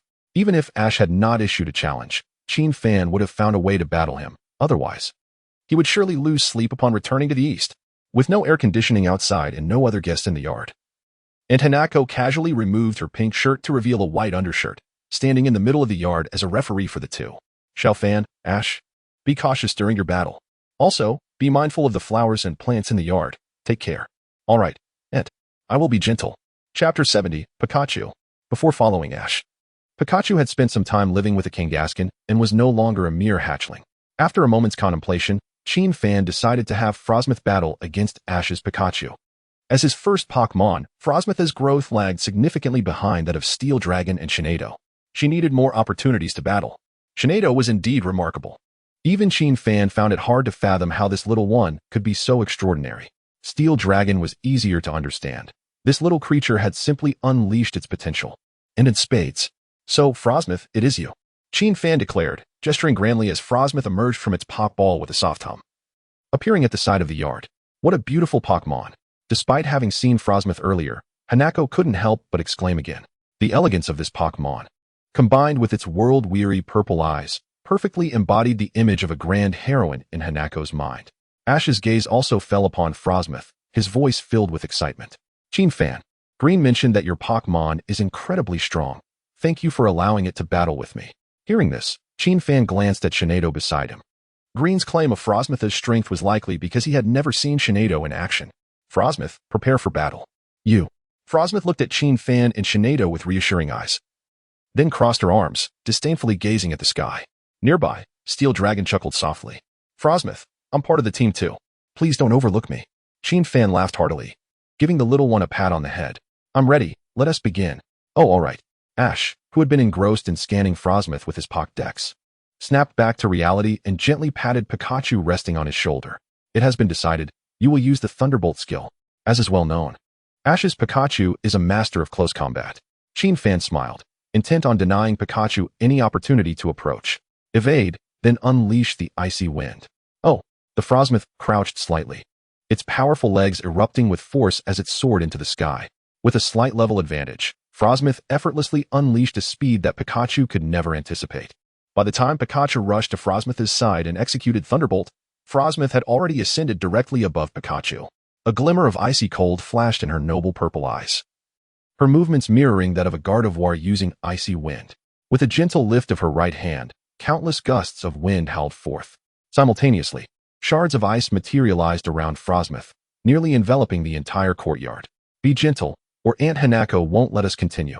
Oh, Frosmoth, somewhat puzzled, obediently reduced the range of icy wind. Bolstered by the King of Assassins trait, Frosmoth's special attack stat had surpassed 200. As the icy shards and howling winds converged, Pikachu shivered, gritting its teeth against the fierce chill. A downward light circle appeared, further diminishing Pikachu's already inferior speed compared to Frosmoth. Frosmoth, stomp. Frosmoth's body glided through the tempest like a phantom, her long legs lifting effortlessly above her head. In the next moment, that slender leg came crashing down, narrowly grazing Pikachu's small head, landing firmly on Pikachu's back. Pika. In the face of Frosmoth's immense power, Pikachu was utterly defenseless, crashing onto the nearby steps with a pained cry. Frosmoth, use Aura Sphere. Oh. Frosmoth acknowledged, ascending into the air as vibrant red energy coalesced in both hands. These energies formed into spheres of light, exuding a formidable aura of destruction. Aura Sphere, a fighting-type move with a power of 120, also holds the potential to reduce the opponent's special defense upon impact. Its only drawback is a relatively low accuracy. However, with Pikachu just having been slammed onto the hard steps, evading this attack was nearly impossible. Just then, Pikachu, hang in there, dodge. Oh, Fan thought to himself. If it were anyone else, he might dismiss such words as mere chatter. But coming from Ash, he had to take it seriously. Frosmoth, close the distance and use Stomp again. Frosmoth nodded, closely following the Aura Sphere as she flew toward Pikachu. Pikachu vigorously shook its head, a glimmer of clarity flashing in its eyes, and promptly darted a few steps to the left. The next moment, the red Aura Sphere crashed down, striking the very steps where Pikachu had just been. Pikachu spread its arms, breathing a sigh of relief, still shaken. Almost immediately, Frosmoth's long leg descended once more. Witnessing Frosmoth's powerful attack, Ash clenched his fists tightly. Pikachu, please don't give up. Fan remarked, once is enough. If you do it again, I might just call the police. Frosmoth's leg drew nearer, and Pikachu could feel the stinging winds against its cheeks. Sparks of electricity crackled across its face, rapidly spreading throughout its body. Pikachu. Seeing Pikachu's impending struggle, Fan could hardly suppress his frustration. Yet, recalling that Aunt Hanako was Ash's mother, he swallowed his words. Frosmoth, create distance and fire off another Aura Sphere. Fan quickly realized that Pikachu was on the brink of mastering its signature move, Volt Tackle. While this skill itself was not particularly powerful, merely boasting a power of 90, the wielder was Pikachu, blessed with the bonded Thunder trait. In the Anime S segment featuring the Fiery Pidgey, Pikachu had once dispatched numerous Pidgeys and Fiery Sparrows with a single Volt Tackle. With Frosmoth's defenses being notably low, it would be severely injured, if not defeated, by this attack. Frosmoth nodded, soaring into the sky and casually launching another Aura Sphere. The next instant, an array of wild, crackling arcs of electricity erupted from Pikachu, colliding with Frosmoth's Aura Sphere. A tremendous explosion ensued. Simultaneously, Fan beckoned Gardevoir, who instantly understood, channeling a surge of psychic energy through the explosion, effortlessly teleporting Pikachu to Ash's side. I lost. Ash's voice held a hint of disappointment, but he quickly rallied his spirits. Pikachu, that's amazing. Not only are you unharmed, but you've also learned a new skill. Pikachu proudly lifted its small head. Pika. Seeing Pikachu safe, Aunt Hanako breathed a sigh of relief, causing Qin Fan's heart to flutter. Xiao Fan, thank you for going easy on Ash. You don't have a place to stay, do you? Why not spend the night at my house? Qin Fan nodded, responding, all right, let's take a break and then help Aunt Hanako prepare dinner. Chapter 71. 2 Golden Traits. Amidst Aunt Hanako's warm calls, Qin Fan finally emerged from the kitchen, carrying steaming dishes. Mrs. Kanto's culinary skills were truly commendable. After dinner, Qin Fan let his Alolan Golem and Pikachu play downstairs while he eagerly ascended with Gardevoir. Gardevoir, today let us have a serious spar. I feel like my mental prowess has reached a breakthrough, Qin Fan said, anticipation gleaming in his eyes as he looked at Gardevoir. Gardevoir appeared somewhat puzzled by Qin Fan's intentions, adorably tilting her head. An hour later, Qin Fan, feeling somewhat fatigued, leaned against Gardevoir. Today, Gardevoir had indeed showcased a heightened level of strength. Her psychic abilities were no longer solely defensive, but also unleashed formidable offensive maneuvers. Facing Gardevoir's proactive assaults, Qin Fan, a novice in psychic abilities, found himself struggling to keep up. With a resigned sigh, Qin Fan felt a twinge of nostalgia. Compared to Gardevoir, it was far easier to engage with Gardevoir and that adorable little girl. Just as Qin Fan contemplated adjusting his state for another challenge, the little girl's call arrived. Qin Fan, you should have reached Kanto by now. On the phone screen, the little girl donned a pristine white cotton pajama set, looking playful and lively. Why aren't you speaking? Did you forget about me? She feigned anger. I heard the ladies over there are incredibly beautiful. You, who loves to appreciate beauty. Have you forgotten me after seeing them? Ah, you wicked person. When you return, I shall punish you. All right. I promise to bring you something. Don't worry. After hanging up, Qin Fan exchanged a knowing glance with Gardevoir. After a busy day with important matters, he had yet to check what traits Ash had unlocked. Opening his panel, he was greeted by 2 traits gleaming in golden splendor within his trait bag.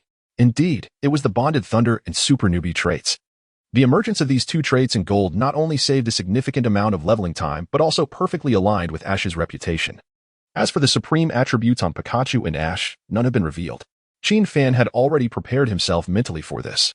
After spending numerous days in the Dream Realm, he had discerned certain patterns. The higher the level and rarity of the attributes, the more elusive they became, a principle that held true even in the real world.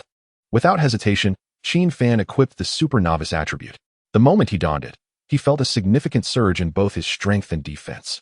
Certain parts of his physique transformed, his 8-pack abs became visible, and his facial features underwent slight, yet noticeable changes. His already handsome visage now resembled that of a comic book protagonist, strikingly attractive. Meanwhile, Xerneas suddenly sensed something amiss and gazed at Qin Fan with a look of alarm. Master, cough. It's perfectly normal for one who has just reached adulthood to experience some development, right? Another golden attribute, the Bond of Thunder, remained untouched for the time being. As far as Qin Fan could recall, there weren't any particularly formidable electric-type Pokémon in the series. The only powerful creature, the Black Dragon, paled in comparison to the White Dragon's twin tails. He would have to see who the next electric-type Pokémon he captured would be. After significantly enhancing his physical capabilities, Qin Fan chose not to seek revenge on Xerneas. He had more pressing matters to attend to that night. For the past few days aboard the St. Anno, he had indulged in eating and sleeping. Besides interacting with his Pokémon and cooking, he had spent nearly all his time immersed in the Dream Realm. During this period, he successfully acquired a dog food attribute that elevated his nurturing skills to the red level, increasing the speed of Pokémon cultivation by 40 and significantly enhancing the team-building process. More importantly, he had assembled a team with an average level of 65. Fully prepared to challenge the legendary Ho-Oh once more. Upon entering the Dream Realm, Qin Fan purchased a plethora of full recovery potions and stocked up on Pokeballs before heading straight to Ho-Oh's habitat. According to the usual protocol, Qin Fan should have first cleared the fireworks gym and then retrieved the key to Fire Island from Team Rocket's base. However, the Dream Realm lacked the convoluted rules of the games, and Qin Fan had already pursued Ho-Oh to its dwelling. With a throw of a red and white ball, a Pokémon enveloped in explosive feathers and electric currents appeared in midair. Zapdos, let us head to Fire Island. With Zapdos' assistance, Qin Fan effortlessly navigated through the cave, successfully arriving at Ho-Oh's nest. Ho-Oh, in a customary display, soared into the air, its regal gaze resting upon Zapdos. Yet, it proved futile. Were this the real world? Zapdos might have felt intimidated, but here, the encounter was straightforward. You have encountered Ho-Oh. Enter battle. You released Zapdos. Please issue the next battle command. Ho-Oh used Sacred Fire. Zapdos used Light Screen. Ho-Oh used Sacred Fire, inflicting burn status on Zapdos. Zapdos used a full recovery potion. Ho-Oh used Sacred Fire. Zapdos used a booster. In Qin Fan's mind, the monsters in this world were considerably more challenging than those in typical games, and Ho-Oh's health points resembled a formidable entity. Fortunately, Qin Fan was adept in potion usage, and with Zapdos type advantage, he ultimately secured the victory. This Ho-Oh, at level 80, quickly became one of Qin Fan's main forces. However, the system had previously indicated that any Pokémon taken out from the Dream Realm, regardless of its level, would revert to level 1 upon exit, devoid of any emotional attachment. To expedite Ho-Oh's leveling up, Qin Fan methodically cleared the Pokémon League. As the night passed, Qin Fan successfully defeated all the gyms and set foot on the Quartz Plateau. According to his estimations, only another day was needed for him to bring Ho-Oh out. Just as he was preparing to awaken, he suddenly heard a soft voice near his ear. "Xiao Fan, it's time to get up. Aren't you supposed to meet Professor Oak today?" Qin Fan opened his eyes to see Hanako leaning against his bed, looking down at him. From Qin Fan's perspective, Hanako, if she leaned down just a bit more, would surely unlock the achievement for facial cleansing. "Thank you, Auntie." Qin Fan stretched and swiftly got out of bed. After agreeing with Hanako to leave the door open that evening, he set off with Shinado, Feraligatr, and Steel Dragon towards Professor Oak's laboratory. "Hello, is anyone home?" "Yes, we are." The door soon swung open, revealing a girl clad in a pink suit with a moonstone necklace adorning her neck. She had long hair, prominent features, and glittering accents at the corners of her eyes. Upon seeing Qin Fan, her face flushed a bright hue. Her long legs, accentuated by her short skirt, tightly pressed together, and her gaze towards Qin Fan was almost starry-eyed. As a devoted admirer of the Pokémon contest, she possessed a keen eye for beauty. Upon encountering Qin Fan, she felt every handsome face she had previously seen pale in comparison. Qin Fan realized that his soft rice attribute was in effect, and he helplessly rubbed his forehead. He had some knowledge of Naname. She was Green's and Xiao Mao's elder sister, often assisting Professor Oak with research. Occasionally, she participated in Pokémon contests and had even claimed a championship title. Qin Fan had always thought Xiao Mao's arrogance stemmed from being raised by a proud girl, but it appeared he had misjudged Naname. This young woman was evidently more cheerful and possessed a remarkable eye for beauty. With his slightly enhanced appearance and the soft rice attribute, he might truly be a game-changer for a girl like Naname, who appreciated external beauty. "You must be Qin Fan, right?" Naname snapped back to reality and, realizing her earlier awkwardness, quickly extended her delicate hand to greet Qin Fan. Qin Fan smiled gently, lightly grasping her fingertips before letting go. "Hello, I am Qin Fan from Dongwang, invited here by Xiao Mao and Professor Oak. May I ask if they are at home?" "Ah, so you are Xiao Mao's friend. Then I'll call you Xiao Fan." Naname's south eyes sparkled like crescent moons as she tilted her body aside, gesturing for Qin Fan to enter. "Did they not promise you a Dragonite?" "They went to the backyard to select Pokémon early this morning. You can wait on the sofa. They should be back in no time for a cup of coffee." Upon hearing Nana Mei's words, Qin Fan's eyes lit up. As a Pokémon enthusiast, he was incredibly intrigued by Professor Oak's backyard. In the Pokémon animations and comics, it was said that Professor Oak's home housed dozens of Pokémon.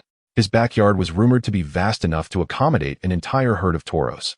With such an expansive yard and a significant status, Qin Fan felt that Professor Oak's home would be even more extravagant than depicted in the animations. "Could you take me to the backyard?" "Of course. Let me show you." Nana Mei smiled sweetly and took Qin Fan's arm as they stood up. Completely oblivious to Dr. Oak's instructions forbidding strangers from entering his garden, Qin Fan expressed his gratitude to Nana Mei. As they traversed the research institute, they opened a small door and emerged into the rear yard of Dr. Oak. The moment they stepped into the garden, Qin Fan's jaw dropped in astonishment. The sheer number of Pokémon here was overwhelming. At a glance, he spotted the likes of Chimchar, Chikorita, and Meowth, among many other starters from various regions.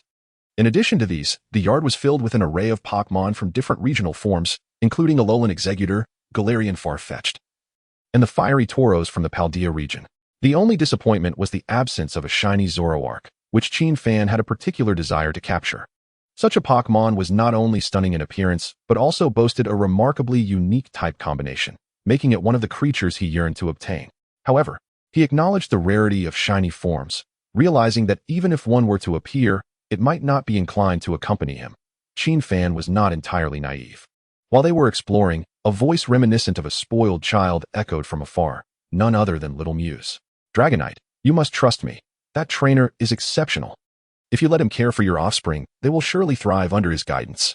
I swear on Ash's character, Qin Fan is truly remarkable. Qin Fan interjected, Little Mew. You really mean business. Upon hearing Little Mew's melodramatic tone, Nine May's smooth forehead furrowed in annoyance.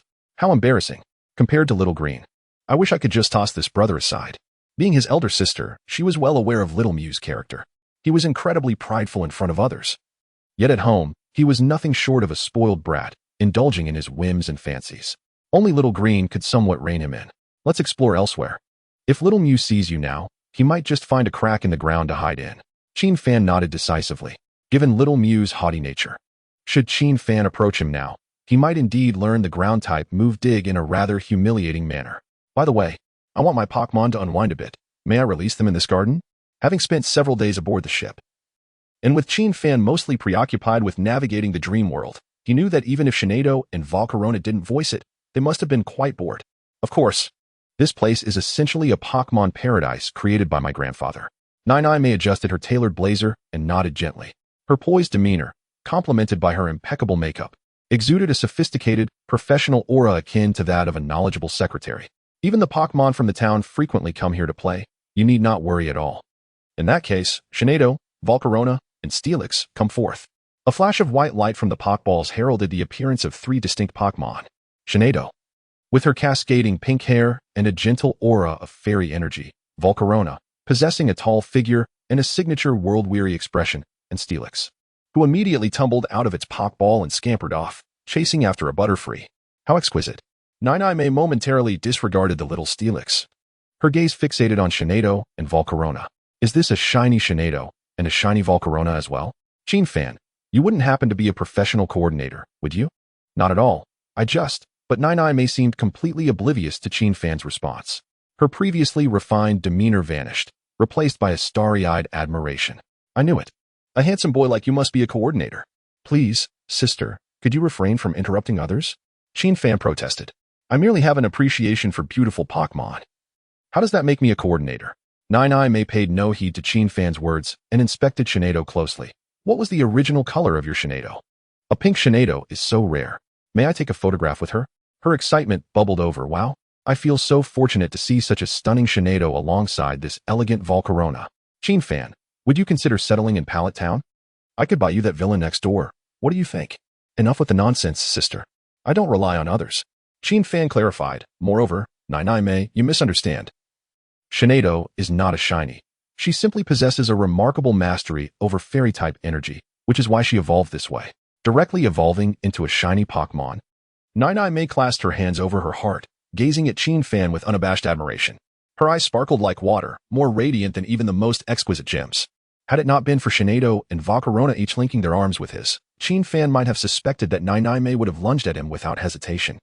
No wonder so many female scholars are enamored with their professors. It seems academia holds an irresistible charm for them. Nine May continued. No wonder Grandpa mentioned that a remarkable Shinado trainer would be visiting us soon. You truly are exceptional. Have you decided on the villa's decor style? I can help you arrange everything, if you'd like. Please, don't hesitate. In the world of coordinators, you are certainly my senior. Confirmed, this is indeed Little Mew's elder sister. There isn't a single normal person around. Qin Fan thought to himself, bemused. It seemed that selective hearing was even more troublesome than the Psychic Queen's symptoms of Gardevoir. Thankfully, their private moment was short-lived, as Little Mew's call came through. Qin Fan, have you risen? I've managed to handle things with Dragonite. Thank you. It must have been quite a task. It was a breeze. My status at home is quite high. Little Mew replied, his tone brimming with pride. Even without seeing him, Qin Fan could picture Little Mew with his hands shoved into his pockets. I've arranged with Dragonite for you to take one of its offspring. But which one you can charm depends on your own skill. Grandpa and I will be waiting at Dragonite's place. Just let your sister guide you over. All right. I'll be there shortly. After hanging up, Qin Fan turned to Nine May. Miss Nine May, may I accompany you to meet Little Mew and Dr. Oak now?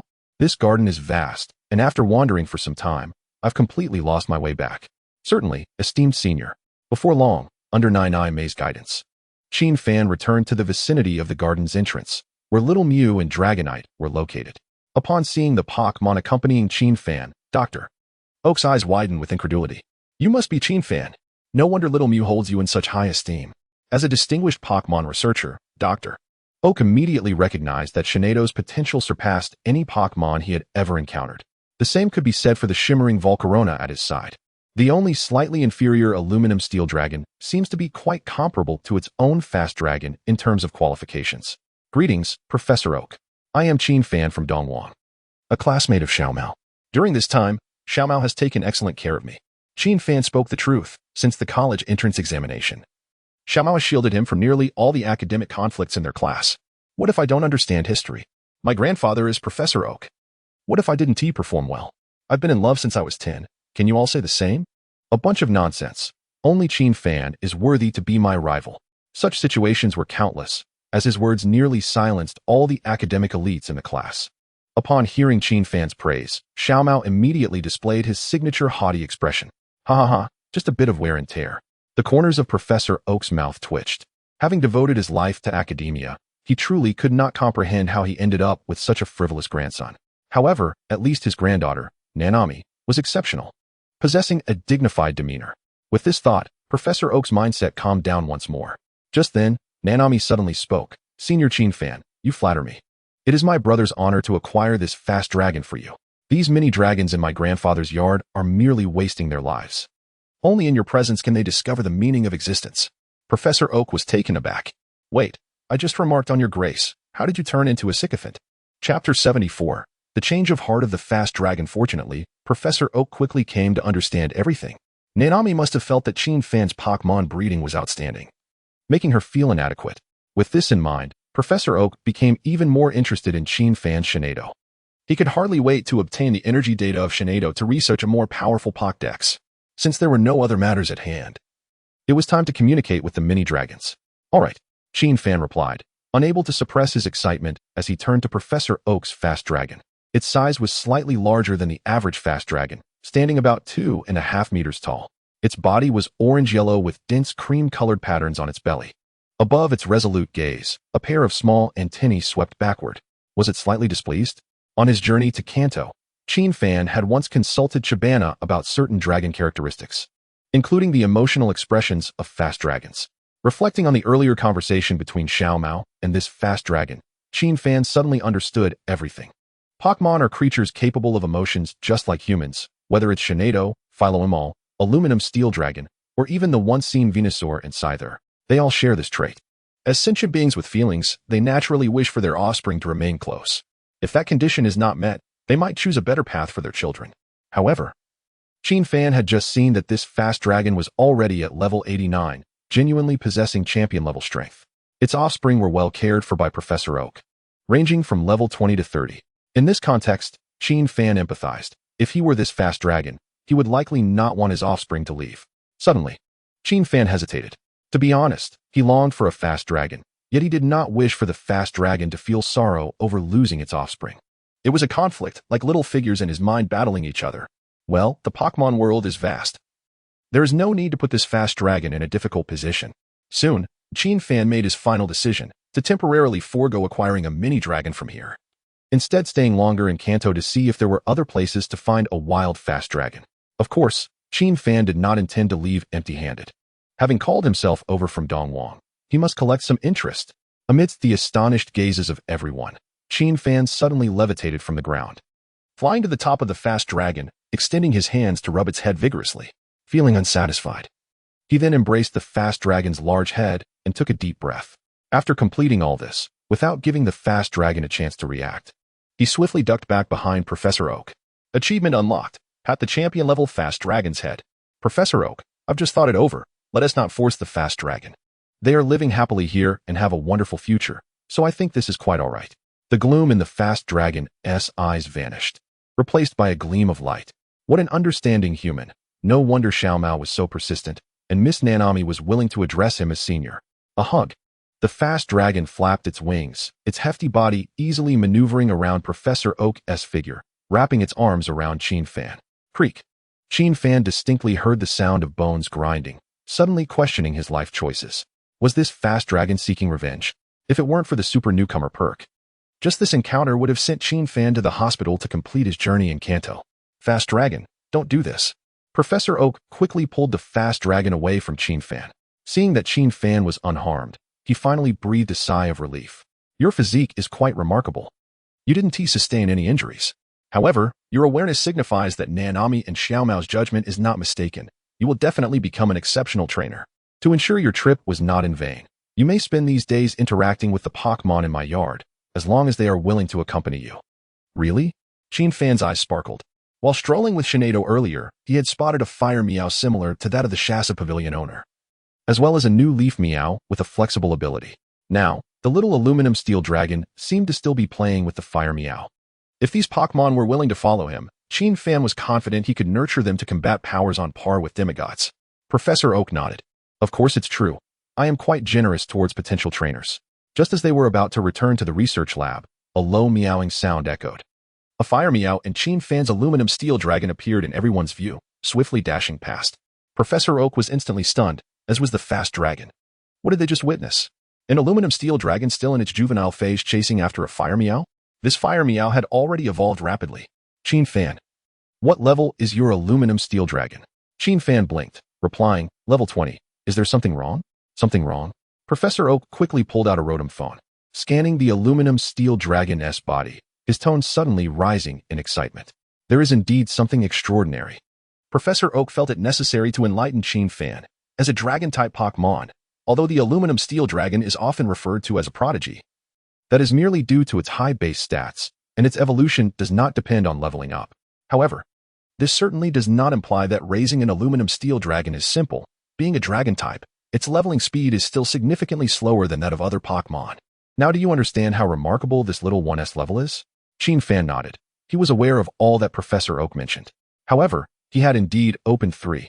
Xiaomao, a fierce dragonite, sat on one side, while the aluminum steel dragon had another one on its back. The dragon type is merely a common species that is relatively easy to cultivate.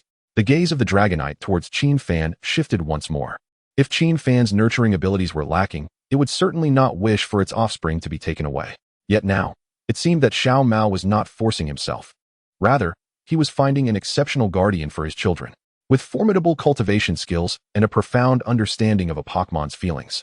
Entrusting his offspring to this individual might even result in a champion child in the future. If this news spread, when he returned to Dragon Island, wouldn't the female dragons be beside themselves with excitement? With a piercing cry that resonated throughout the courtyard, the dragonite called out, "Children, convene." Chapter 75, The Shiny Hakuryu. Shortly after the dragonite's low growl, several Hakuryu and mini-dragons descended gracefully from the sky, landing beside the dragonite.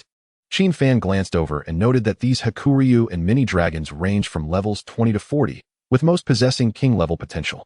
It appeared their mother did not have high qualifications. Otherwise, mating with the dragonite would likely yield offspring of champion-level potential. Professor Oak, what is this? If my guess is correct, dragonite seems to have changed its mind, Professor Oak replied with a smile.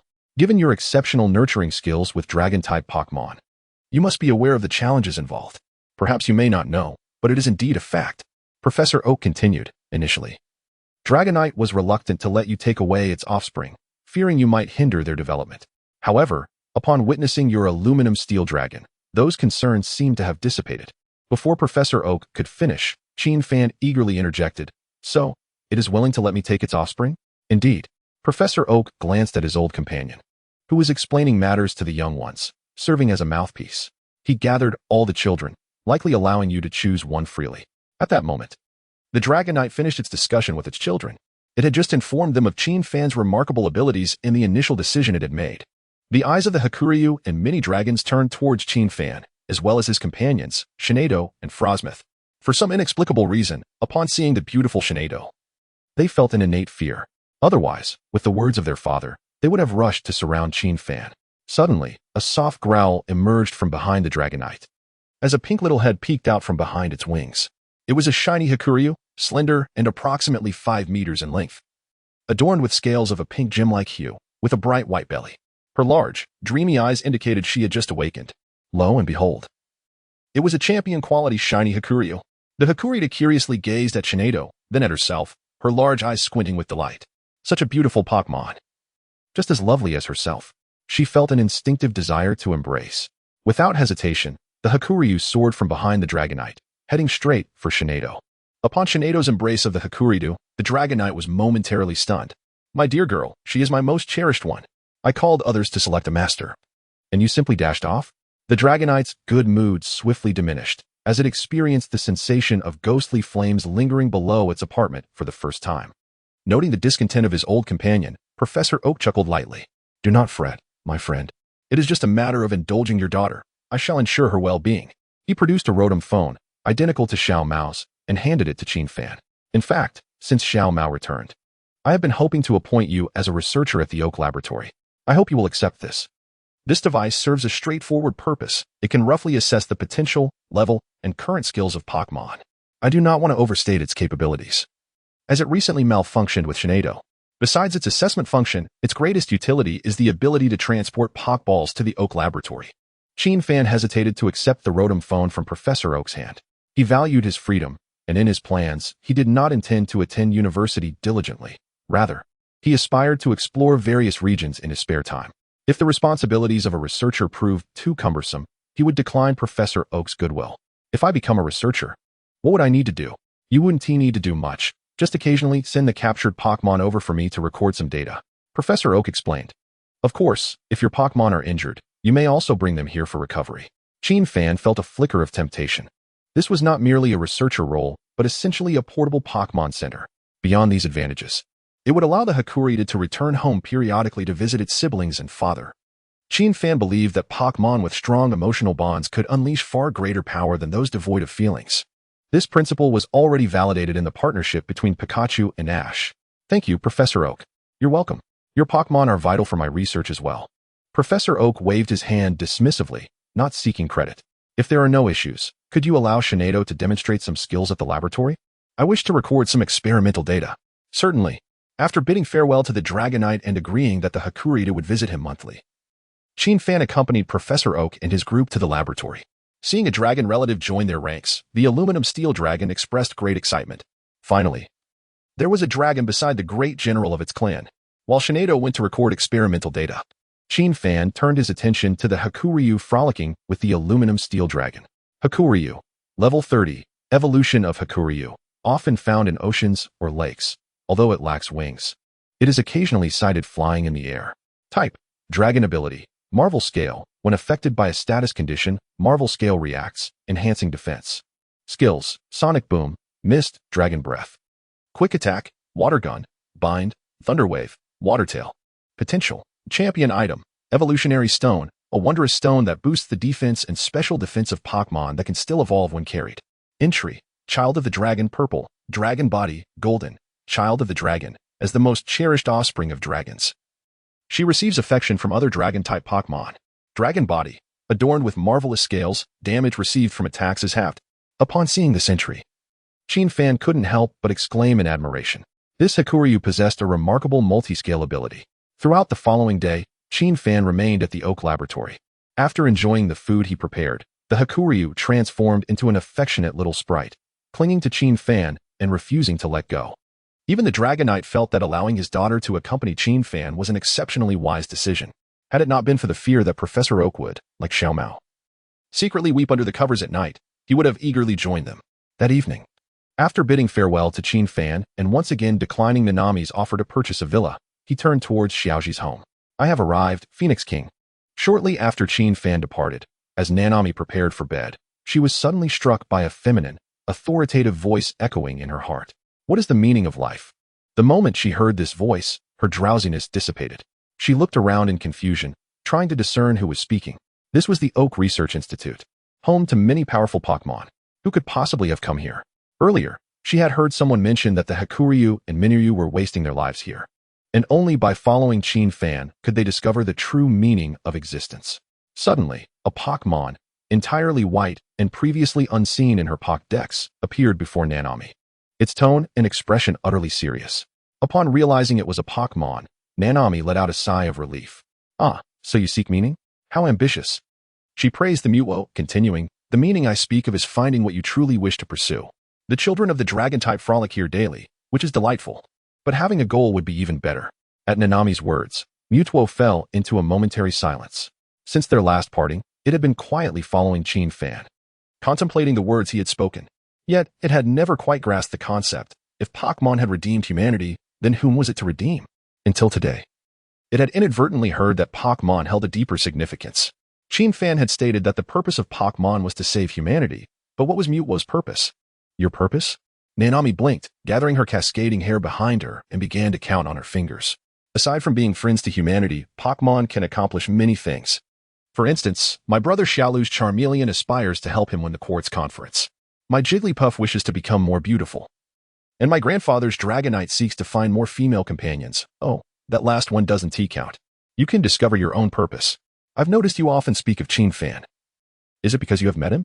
If you admire him or share a common goal, you could strive together. Admire? Goal? Mewtwo paused. It was unfamiliar with the notion of admiration but indeed had a goal, to rescue the other Mewtwos. If memory served correctly, Fan and that enemy of Shinado happened to belong to Team Rocket. Thank you. I have found my purpose. Mewtwo acknowledged with a nod to Nanami before vanishing in an instant. The room was left echoing with her admiration. Truly, a senior of such caliber. Even a perfectly formed Pokémon wished to follow him. Nanami resolved to strive harder. It was a pity that the senior did not favor grand villas. She wondered, however, if he might be interested in the upcoming Jigglypuff ceremony. Due to returning late, it seemed that Xiaoji and Aunt Huazi had already retired for the night. Only Pikachu sat on a swing in the yard, seemingly awaiting Fan's return. Pikachu, thank you for keeping the door open for us, Fan exclaimed, embracing Pikachu warmly and presenting a spicy tomato sandwich he had prepared earlier. A flash of white light appeared as the newly captured Hakurita materialized with a cry, wrapping itself around Fan. Nearby, Shinado twitched slightly at the sight but quickly composed herself. It's merely a dragon-type Pokémon, as long as it isn't humanoid. It poses no threat. Haha, don't cling to me like that. It feels rather odd. Fan chuckled, gently patting Hakuryu's small horn, intending to introduce her to Pikachu. Let us play with Pikachu today. You. Hakuryu nodded obediently, curiously eyeing Pikachu. In no time, they began to frolic together, accustomed to the pampering of Dragonite. Hakurita behaved like a playful young girl. She would soar into the sky with Pikachu or suddenly unleash a torrent of water upon the yard, startling the Esteel Dragon, who scurried about. Despite his resistance to water-type attacks being doubled, he still harbored some psychological trauma from past rusting experiences. Chabana had mentioned that this was not a significant issue, as he was drenched more and more. A steel dragon would gradually overcome his fear of water. Indeed. After a brief time watching from the side with Shinado, a steel dragon showcased his prowess as a dragon-type commander. He lifted a flower pot from the ground, his metallic legs moving so swiftly they left behind afterimages, capturing all the water Hakurita had sprayed into the pot. Observing the three little ones at play, Fan smiled broadly. After their playful antics concluded, Fan found himself in the dream world. The previous night, he had successfully captured the Phoenix King. Today, he merely needed to conquer the Elite Four to triumph in the Kanto region and bring the Phoenix King into reality. Dajuo, here I come. Under the relentless assault of the Phoenix King and Zapdos, the Elite Four in Kanto stood little chance against Fan. Kona and Shiba were both vanquished by the Phoenix King's bloodline advantage, while Dajuo was rendered disoriented by Zapdos. The only one unaffected by type disadvantages, Kakuko, also succumbed to the flames of the Phoenix King. After clearing the challenge, it was already past midnight. Fan chose not to sleep further. Eagerly, he awakened Shinado, requesting her to teleport him to a desolate location. In the next moment, the system's voice rang out.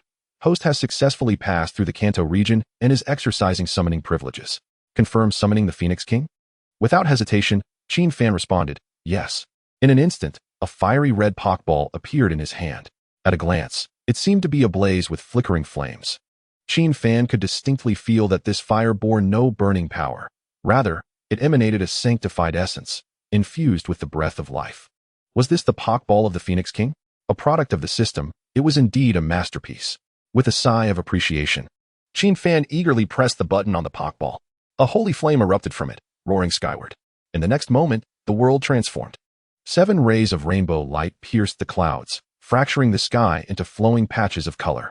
The night vanished in an instant, and the area within a 10-kilometer radius was illuminated by searing flames. Fan could clearly see that all nearby Pokémon bowed their heads in reverence towards the location of the Phoenix King's appearance, their gazes filled with fervor. This was a deity, the god of Kanto. As the flames swirled, the Phoenix King's form gradually became visible to Fan. The first to reveal itself was the tail feather, 3 clusters of golden-red flames suspended in the sea of clouds, with sparks falling and coalescing into countless tiny motes of light. Its feathers, enveloping its body, resembled satin woven from the hues of a sunset, while the golden feather rings around its neck flickered with each breath, each feather edged with a translucent halo. with wings of crimson and a golden crown atop its head. The majestic Ho-Oh dazzles with feathers that shimmer in a myriad of colors. The entrance of this legendary creature is nothing short of spectacular, bearing no resemblance to the mocking references made by players about the mundane Pidgey before the world merged. Even those who have never heard of Ho-Oh would feel an inexplicable reverence upon witnessing its resplendent form, instinctively thinking one word: divine. As Qin Fan's heart stirred, he utilized his interface to inspect Ho-Oh's attributes. Ho-Oh, Level 1, Rainbow Pokémon, soaring gracefully through the skies with its vibrant wings. A mythical Pokémon. Type: Fire Flying Ability. Regenerator. After battle or returning to its Pokeball, it gradually recovers health. Moves: Gust, Whirlwind, Origin Pulse, Weather Ball. Sacred Fire Qualities. Held item: None traits. Resurrection, Ultimate. God of Flames, Ultimate. Flying Mastery, Purple, Resurrection. Possesses formidable recovery abilities. Even if it perishes, it can revive after a period. While Ho-Oh is in a living state, its trainer can share this effect. God of Flames increases the power of Fire-type moves by 100. Allows instant casting of all Fire-type moves, and negates negative effects post-casting. Flying Mastery increases the power of Flying-type skills by 30 and slightly accelerates casting speed. Upon reviewing Ho-Oh's attributes, Qin Fan felt a tingle of exhilaration. Following his acquisition of shiny Gardevoir, his team had once again welcomed a Pokémon with ultimate traits. And remarkably, this creature possessed two such traits. The Resurrection ability was likely an advanced version of the Revival trait found on Mewtwo, granting both himself and Ho-Oh a chance at rebirth. However, what truly captivated Qin Fan was the God of Flames trait, which allowed for instantaneous casting of all Fire-type moves while disregarding the negative repercussions typically associated with their use. Among Fire-type moves, many inflict self-debilitating effects or significant self-damage, such as the powerful Overheat move, which boasts a power of 130. With this trait, it meant Ho-Oh could unleash multiple fully powered overheat attacks in a mere instant. Ho-Oh, come here. Responding to Qin Fan's call, Ho-Oh gracefully flew towards him, wings beating as it hovered in midair. Its gaze was devoid of emotion, almost mechanical. Yet Qin Fan could feel the undeniable essence of a living being. It appeared larger than the descriptions found in books, suggesting a superior development. Standing at approximately 5 meters tall with a wingspan nearing 20 meters, its broad back could easily accommodate both Qin Fan and Gardevoir. As they settled onto Ho-Oh's back, Gardevoir remained momentarily stunned, recalling a previous encounter with Ho-Oh during the Rainbow Rocket team's assault in her past life, where it had demonstrated the ability to overpower most deities in one-on-one combat. How could such a formidable being be in the presence of her master? Gardevoir was puzzled, unsure when Qin Fan had encountered Ho-Oh. With a bewildered expression, Gardevoir looked at Qin Fan, her confusion deepening. Could it be that her master had also been reborn? Yet the timelines didn't align. Could it be that he had been reborn twice? Lost in thought, she decided to dismiss the notion. After all, he was her master. And the stronger he was, the better. As Gardevoir pondered, the distant sky began to glow. The crimson expanse seemed to resonate with Ho-Oh, spreading far and wide, painting the horizon in fiery hues. Qin Fan blinked. If he was not mistaken, the Ho-Oh from Johto had made its appearance. He wondered how that creature would react upon seeing this Ho-Oh. In the sky, the Johto Ho-Oh gazed down in confusion, perplexed by the emergence of another Ho-Oh. Its aura seemed weaker, yet the divine flames emanating from it were unmistakably genuine. This was indeed a true Ho-Oh. As it approached within a 10-kilometer radius, Ho-Oh ceased flapping its wings, sensing something amiss with the younger Ho-Oh, which appeared to lack consciousness. Was it merely a result of being newly born? Yet it was larger than itself. Ho-Oh was baffled, but, noticing the trainer beside the young Ho-Oh, opted not to approach recklessly. After all, they were kin, and it would be wise to foster goodwill. With a flick of its thoughts, a tail feather shimmering with rainbow hues fell gracefully towards Qin Fan. Upon seeing the radiant feather land beside him, Qin Fan paused briefly. If he was not mistaken, this was indeed the Rainbow Wing, a significant item within the Pokémon world. It was said to be used by Ho-Oh to test the valor of warriors. Yet he had no intention of capturing the Johto Ho-Oh. Possessing one of each legendary Pokémon was more than sufficient for him. With that thought, Qin Fan placed the Rainbow Wing directly onto his Ho-Oh. The moment it made contact, the wing transformed into a cascade of colorful light, swiftly entering Ho-Oh's being. A burst of sacred flames erupted from within Ho-Oh, enveloping both Gardevoir and Qin Fan in its warm embrace. Ho-Oh's level began to ascend rapidly, level 10, 20, 25. Upon reaching level 25, its growth slowed, ultimately stabilizing at level 30. Simultaneously, its panel revealed the addition of Air Slash, Mystical Shield, and Calm Mind to its arsenal of skills. This was nearly perfect. Qin Fan smiled with satisfaction. preparing to ride Ho-Oh back to Pallet Town with Gardevoir when he suddenly heard an unfamiliar yet affectionate call from Ho-Oh. Ro. Upon hearing this sound, Qinfan's heart raced. Based on his recent observations of Ho-Oh, it clearly possessed only a corporeal form, devoid of consciousness. What could that call signify? Little one, Qinfan attempted to call out. Ho-Oh turned its neck, locking eyes with Qinfan, and gently blinked. In its gaze, there was now an added warmth and fondness. Have you gained awareness? Chirp. Ho-Oh stretched its neck as far as it could, gently nuzzling against Qinfan and Gardevoir. They exchanged knowing smiles. Their team now boasted a fully realized legendary Pokémon offspring, a family of 3, all trainers of mythical beasts, who could rival them. Let us depart, Ho-Oh. Straight to Pallet Town. Chirp. Ho-Oh responded with a joyous cry, flapping its wings to summon a powerful gust of wind as it soared towards Pallet Town. Gardevoir glanced around. Memories of the location of the Clefairy flooding her mind. In her past life, she had struggled to evolve, facing challenges in her training. After hearing about the Moonlit Mountain, Qinfan had resolutely brought her to Johto, where he had spent nearly all his savings to secure a spot at the ceremony, allowing Ralts to absorb the fairy energy summoned by the Clefairy. Now that she was here again, Gardevoir had no intention of letting this opportunity slip away. With their current strength and potential, they should easily secure a prominent position, enhancing their abilities significantly. With this thought in mind, Xerneas gently shook Qinfan's arm. She pointed towards the direction of Moonview Mountain, expressing her desire to visit the beautiful mountain. Do you want to go there? After a moment of contemplation, Qinfan nodded. However, we must wait a little.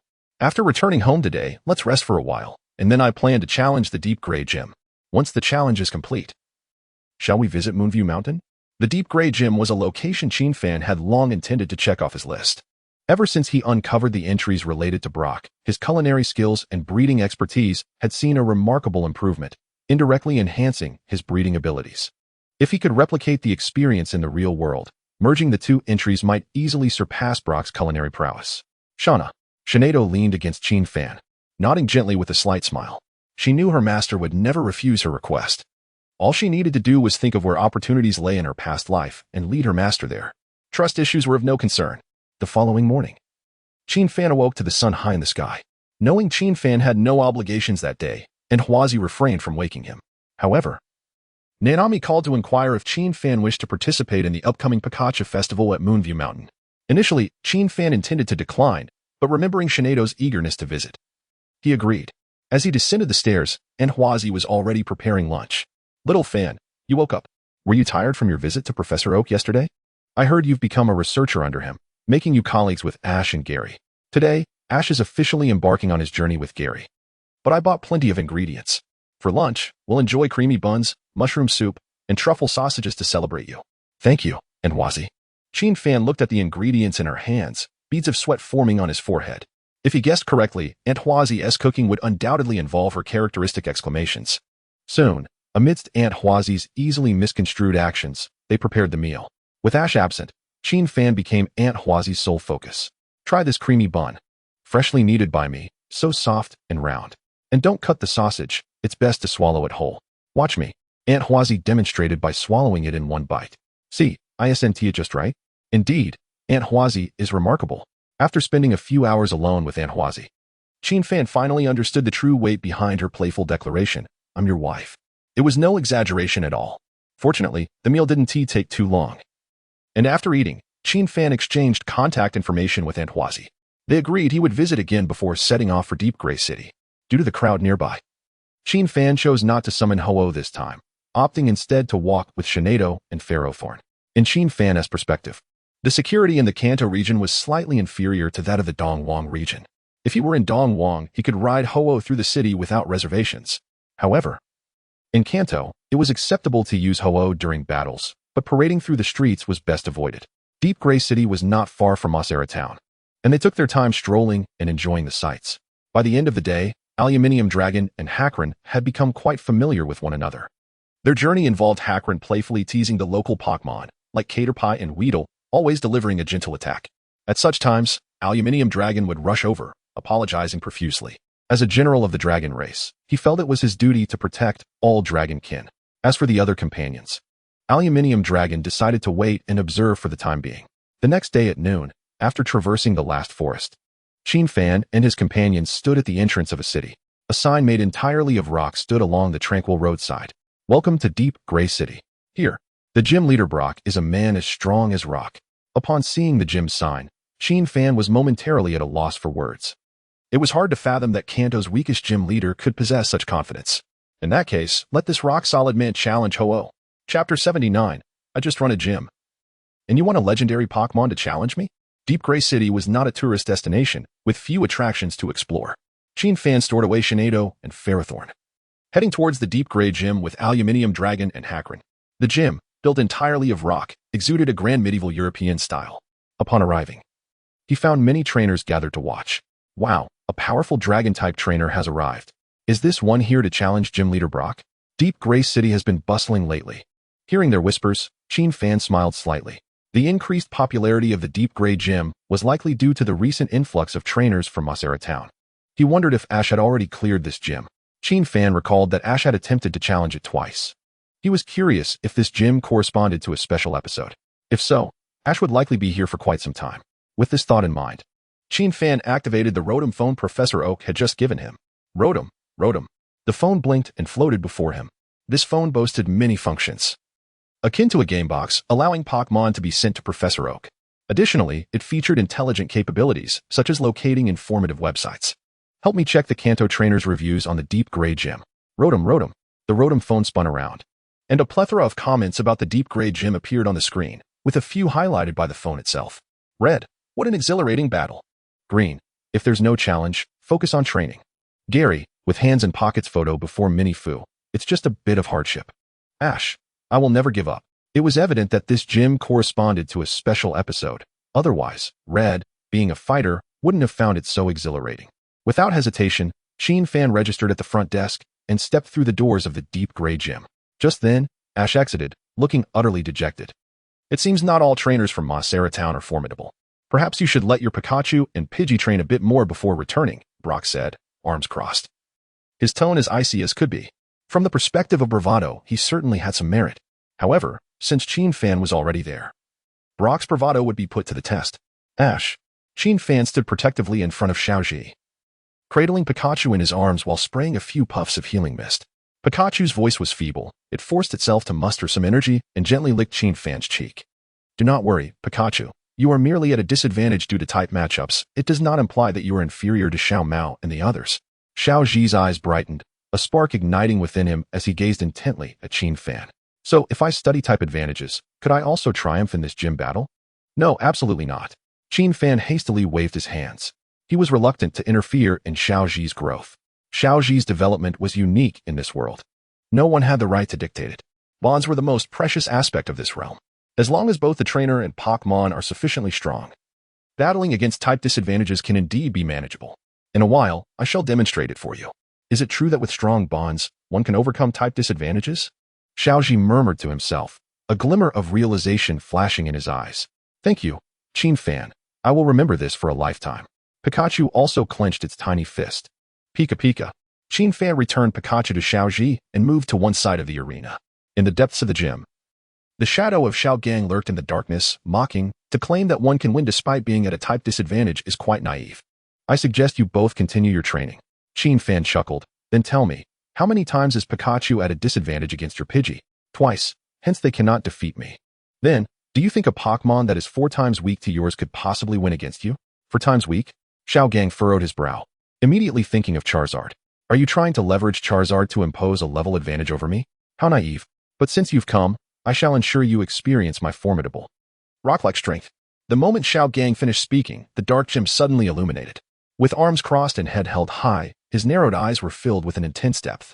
A flash of white light revealed Xiao Gang's Geodude on one side of the arena. The nearby referee began announcing the rules. The Deep Gray Gym is the site of the 22nd gym battle, where attacking trainers is prohibited.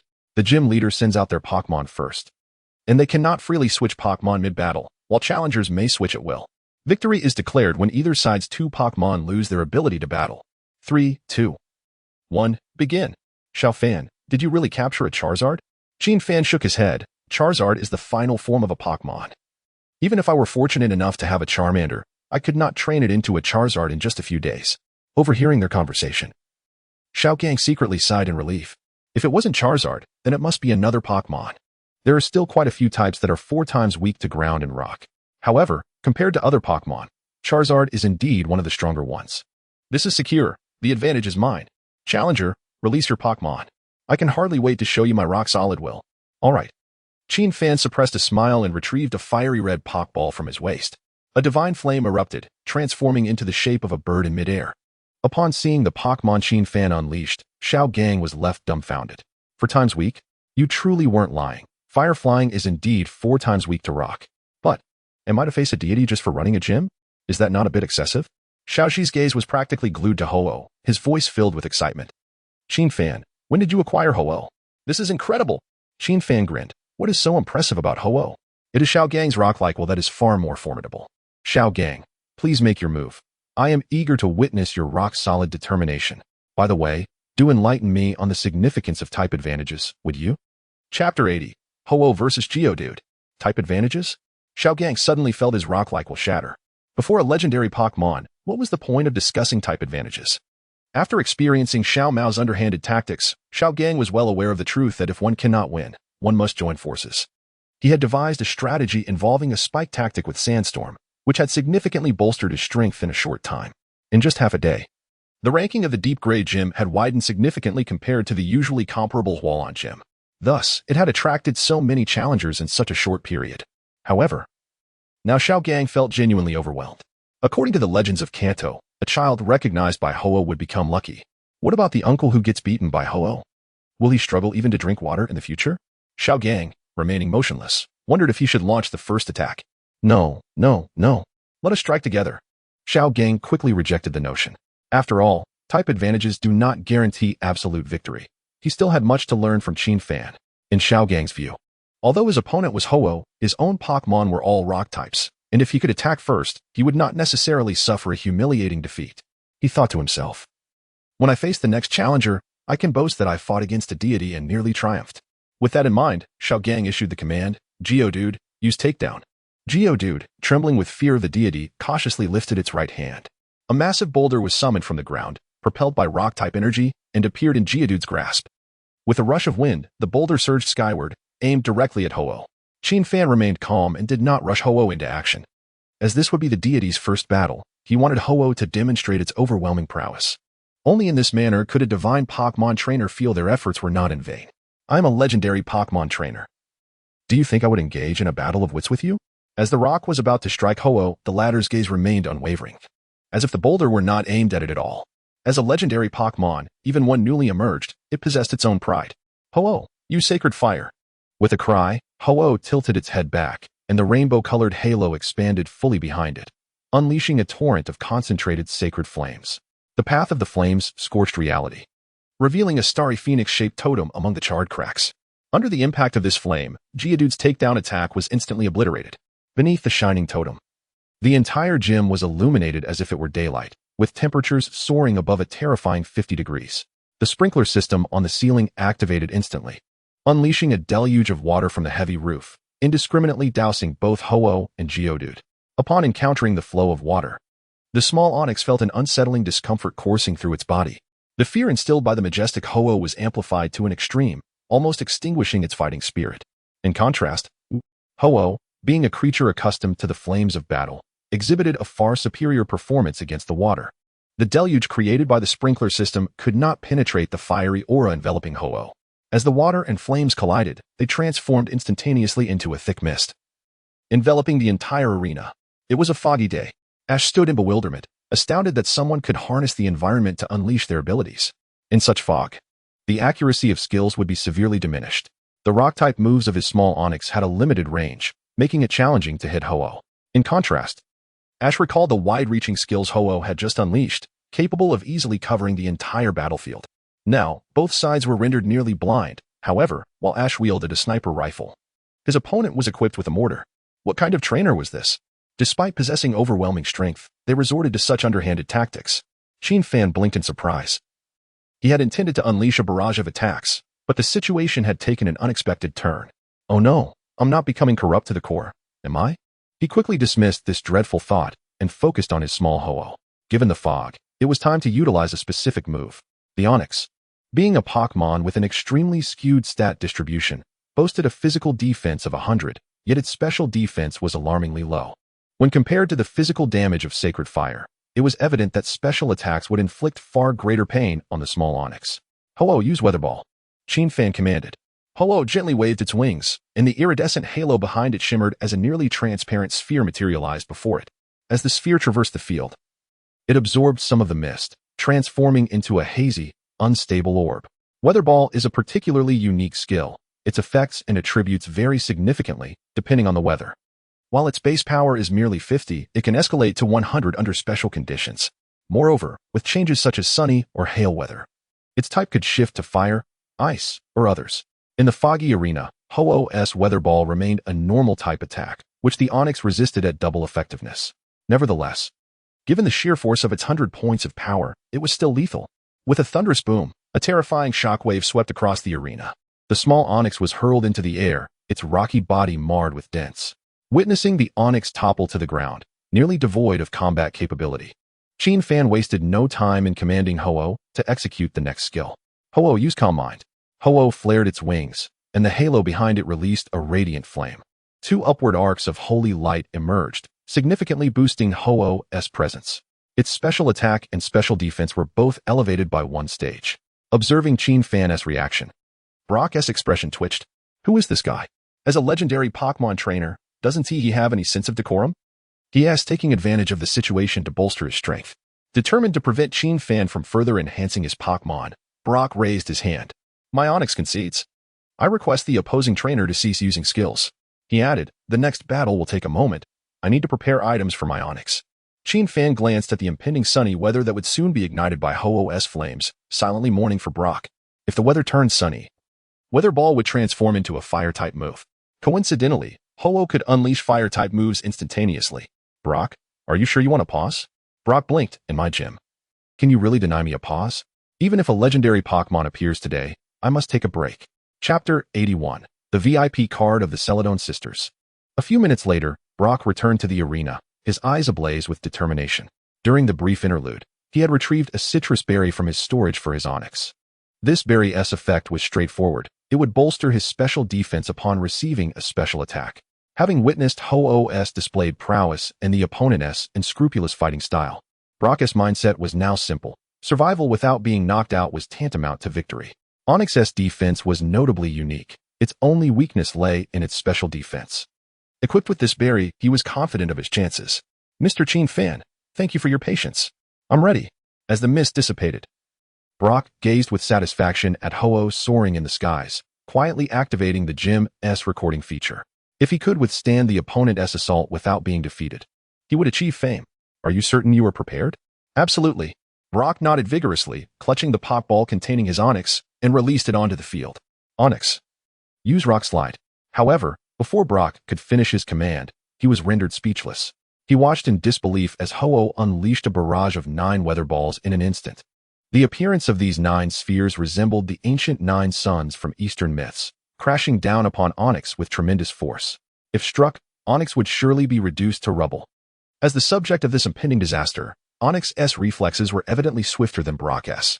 In less than a heartbeat, Onix dove from the arena, colliding with Brock's Pokeball. In a flash of white light, Onix vanished from sight. The next moment, a series of explosive sounds erupted, covering the arena in shockwaves from the detonation. When the flames subsided, the arena had vanished, leaving behind a gaping pit over 20 meters deep. Brock exclaimed, "Why did you transform my rock-type gym into a ground-type arena?" Qin-Fan glanced at the purple Gourmet Master tag in his system backpack, and his mood brightened. Well done. Ho-Oh. Ho-Oh chirped softly, descending gracefully and nudging Qin-Fan's palm with its head. What a delightful battle. I look forward to more. All right. Next time I'll take you to wreak havoc at the Celadon gym. Meanwhile, Brock, momentarily dazed, suddenly felt revitalized as he retrieved an incredibly detailed map from his drawer. Mr. Qin-Fan, here is the map to Celadon City. Also, since my Onix has lost its fighting spirit, you have emerged victorious. Please collect your badge and provide a review of the gym. As Qin-Fan accepted the badge, he was about to inscribe a dismissive remark in his gym review when Brock's hand trembled, causing a private room VIP card for the Celadon Sisters dance to tumble out from the map. What is this? Brock squinted, leaning closer to Qin-Fan with an expression that any man would understand. This is a ticket to the Celadon gym, but not for the ordinary performances. With this card, You can enter a luxurious private room to witness the three sisters perform a beautiful dance just for you. You must challenge the Celadon gym at least once. Qin Fan, without needing to think, was already aware of the situation. If he chose not to visit the Hualan gym, then Xiaojing, the weakest gym leader, would be firmly established in that position. However, if he did go to Hualan, then both Shenhui and Hualan would remain tied for last place. Xiaojing gave Qin Fan a wink and asked for an evaluation of the gym. Qin Fan smiled broadly and touched the screen, leaving behind 2 words, understood. After successfully passing through the Shenhui gym, Qin Fan did not linger for long.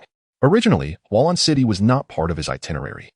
He had intended to check in at the Shenhui gym and then bid farewell to Aunt Huazi in Jinxing Town before returning to Dongwang. But now that he possessed a VIP card, it would be a pity not to make the trip. He would simply need to tighten his schedule. After preparing lunch for Pikachu and the others, he set off once more, heading straight for Moon Viewing Mountain. Upon arriving at Moon Viewing Mountain, it was already evening. To Qin Fan's surprise, the area was not as desolate as he had imagined. Numerous trainers were milling about, and a modest marketplace had formed at the foot of the mountain. There were stones with a chance to evolve into moonstones for just 5,000 each. The Silver Restaurant had opened its battling services. Winning just 1 match would earn a complimentary meal. Win 3 matches, and one could enjoy a free stay in a 5-star suite at the mountain's peak. Fairy stones were available for only 1,800 each. Don't miss out. Qin Fan had no other Pokémon with him, just a Shinado and the restless Hakron outside their Pokeballs. Hearing the price of the fairy stones, he was tempted to approach the stall. Such items generally cost around 2,000 at the Pokémon Center, and Shinado had a significant demand for them. Almost every day, her food required the addition of a fairy stone. Otherwise, even if Qin Fan's breeding skills reached a golden level, it wouldn't guarantee that Shinado's evolution speed would be as rapid. Let us go, Shinado, and stock up on some food. Shinado blinked playfully, leaning against Qin Fan's shoulder and giving him a quick peck. You're the best, master. Am I really that great? Indeed. But how about this? During training, you let me attack on my own without opposition? Shinado's eyelashes fluttered, her pink hair dancing in the breeze, her gaze fixed intently on Qin Fan. What did you say? I didn't quite catch that.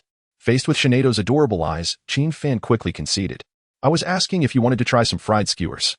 I saw they have yakitori over there, which might be similar to our fried skewers in Dongwang. Shinado's eyes sparkled, and she quickly responded, you buy the fried skewers, and I'll get the fairy stones. Deal. After a brief separation from Shinado, Qin Fan strode toward the fairy stone stall. A blue-haired girl, lithe and lively, hid among the grass, excitedly eyeing the luxurious Pokeball at Qin Fan's waist. Cammy Turtle, here comes another benefactor today. Watch me help you capture this trainer. Suddenly, as Qin Fan took a few steps, he heard a cry for help. Before he could react, a girl burst from the tall grass and landed in his arms. Qin Fan instinctively stepped back, gazing in confusion at the blue-haired girl before him. Hadn't he just merged attributes as a breeder and culinary master? Why was another girl suddenly appearing? Xiao Mao, you've put me in a terrible situation. However, Qin Fan quickly realized that this girl was here for a free meal. She wanted to consume his resources. With a delicate yet defined face and a hint of a pout that conveyed a sense of grievance, she had striking blue hair and was accompanied by a Cammy Turtle. Adding to her allure was a deep valley just below her collarbone. Her identity was becoming clear. She was the evolver, Xiaolan. Yet, he wondered whether that valley was natural or enhanced with Pokeballs. Qin Fan had a vivid impression of Xiaolan. In the first part of the special series, she was one of the most memorable girls, having swindled the Crimson Badge from him and obtained crucial information about Team Rocket. How could a woman of such intelligence and strength end up in a situation where she was calling for help? Qin Fan suspected she was most likely eyeing his wallet. After sensing the softness of her body, Qin Fan decisively distanced himself from Xiaolan. Men and women should maintain a respectful distance. Xiaolan, you just took half a step back. What does that mean? You were all over me, but now you're quickly covering your wallet? Xiaolan silently scoffed but maintained her innocent facade. She possessed an exceptional talent for evolution and desired to perfect the evolution of her Cammy Turtle. However, without the backing of someone like Professor Okido or Team Rocket, she lacked the necessary resources. Recently, she had heard that a special ceremony for Pippi was to be held at Moon Viewing Mountain, attracting many trainers. Since her own pudding was a fairy-type Pokémon, she hoped to gain some benefits from the event. Xiaolan had been waiting all day and finally encountered a trainer who appeared to have financial means. Unfortunately, this guy had taken advantage of her and then fled. Pouting, Xiaolan clung to Qin Fan, exhaling softly. Brother, help me. I'm scared of wild Pokémon. Alright. Hakron, use Sonic Boom on the grass. Wah. Hakron nuzzled against Qin Fan, unleashing a piercing sound wave toward the thicket. The sound wave spread widely, ensnaring both Xiaolon and her cami turtle in its reach. A wave of dizziness washed over them as they saw swirling birds above their heads. Qinfan grinned, deftly retrieving his wallet that had just been pilfered from Xiaolon's pocket. He patted her on the head, took a moment to scratch the adorable ears of her cami turtle, and turned to leave. The feeling of having been thoroughly cleaned out was exhilarating. Qinfan reveled in his success, lingering beside the fairy stone stall with his Hakron, who was still teasing Xiaolon with its tongue. Seeing a dragon-type trainer by his stall, the vendor stood alert, hand resting on his Pokeballs. What do you want? Just so you know, my Pokémon is a strong Maril with the ability Huge Power. Qinfan, so you think you can intimidate me? No wonder he hadn't attracted attention today, with Shinado and Hakron. It turned out that these fairy-type trainers harbored such hostility toward dragon types. Not wishing to explain, Qinfan simply flashed his lead card. Boss, I'd like 50 fairy stones, please. The boss cast a bewildered glance at Hakron, pondering whether contemporary dragon trainers had indeed become so ruthless as to allow their dragon-type Pokémon to absorb fairy gems to enhance their resistances. Just then, a pair of delicate, fair arms wrapped around Qinfan's neck from behind, a few strands of azure hair cascading softly in the breeze. A gentle warmth brushed against his earlobe as Xiaolan's sweet voice whispered in his ear, I thought you were going to take everything and disappear without a trace. Turns out you secretly came to buy fairy gems for me. You're so sweet. With a peck, a faint lip mark appeared on Qinfan's ear. Qinfan remarked, Xiaolon, do you greet everyone with a kiss? Not at all. I only kissed you because I think you're handsome. I wouldn't even let others hug me. Xiaolan's words were almost a whisper, intimate enough for only the two of them to hear. Not at all surprised when Qinfan called her name. Xiaolon had sensed from his earlier aloofness that he must have heard of her. Perhaps it was due to the trouble she had caused for this charming young man as friend? Regardless, Xiaolon was unfazed. She still possessed her own means. At that moment, their close demeanor was sufficient for anyone to assume they were a couple. Indeed, the stall owner wore an understanding expression, smiling as he handed the packaged fairy gems to Xiaolon. In the next instant, she gave Qinfan another playful peck on the cheek, a mischievous smile lighting up her face. A flash of white light appeared as a large pink Jigglypuff materialized on Xiaolan's shoulder, soaring with her towards the mountain peak. As they flew, her hair danced in the wind, and her dress billowed gracefully, resembling a fairy descending from a storybook. The stall owner gazed in awe. Young man, your girlfriend is truly stunning. No wonder you, a dragon trainer, are willing to befriend the fairy type. If I were you, I wouldn't hesitate even if the other party were a poison type. As he expressed his admiration, he reached for the payment machine, extending his hand towards Qinfan's alliance card. Suddenly realizing the card was missing, the stall owner's dreamy gaze turned clear. Young man, where's your card? Qinfan waved his hand dismissively.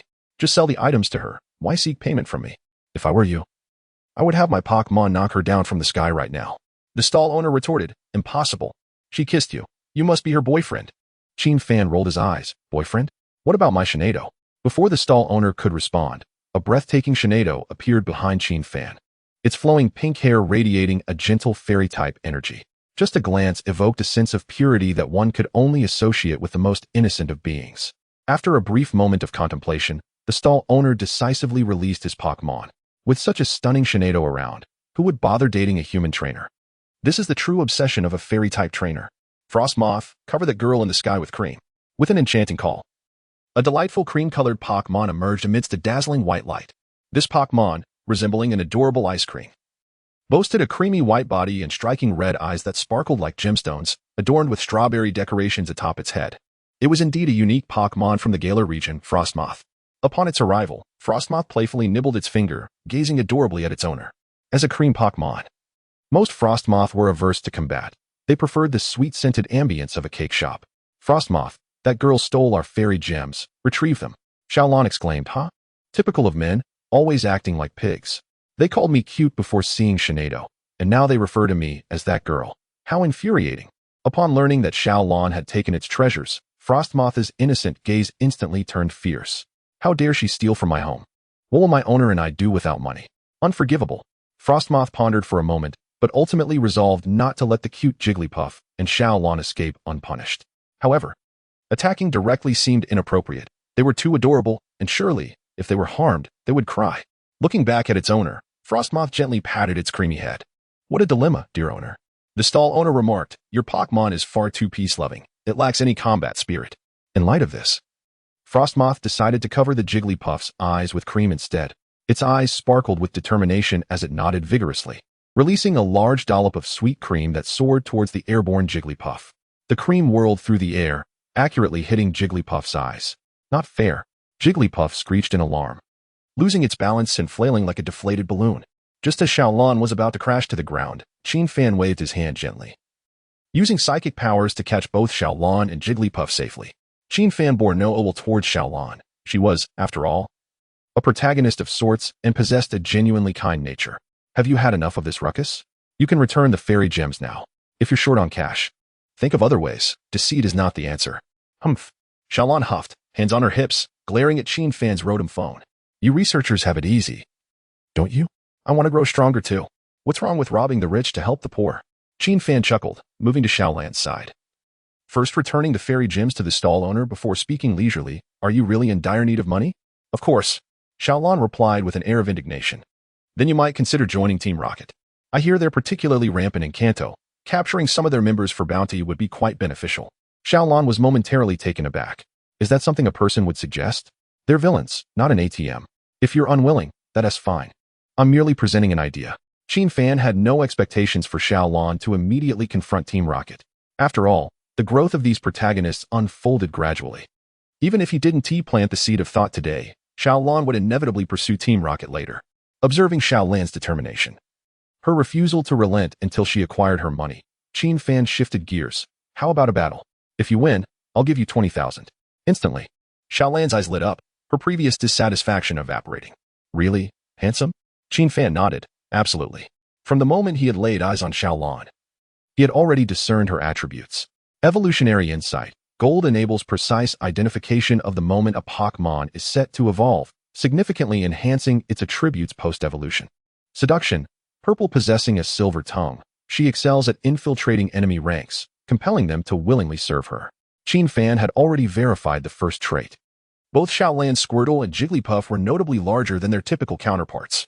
As for the second entry, although it does not affect Qin Fan, that does not imply the entry is ineffective.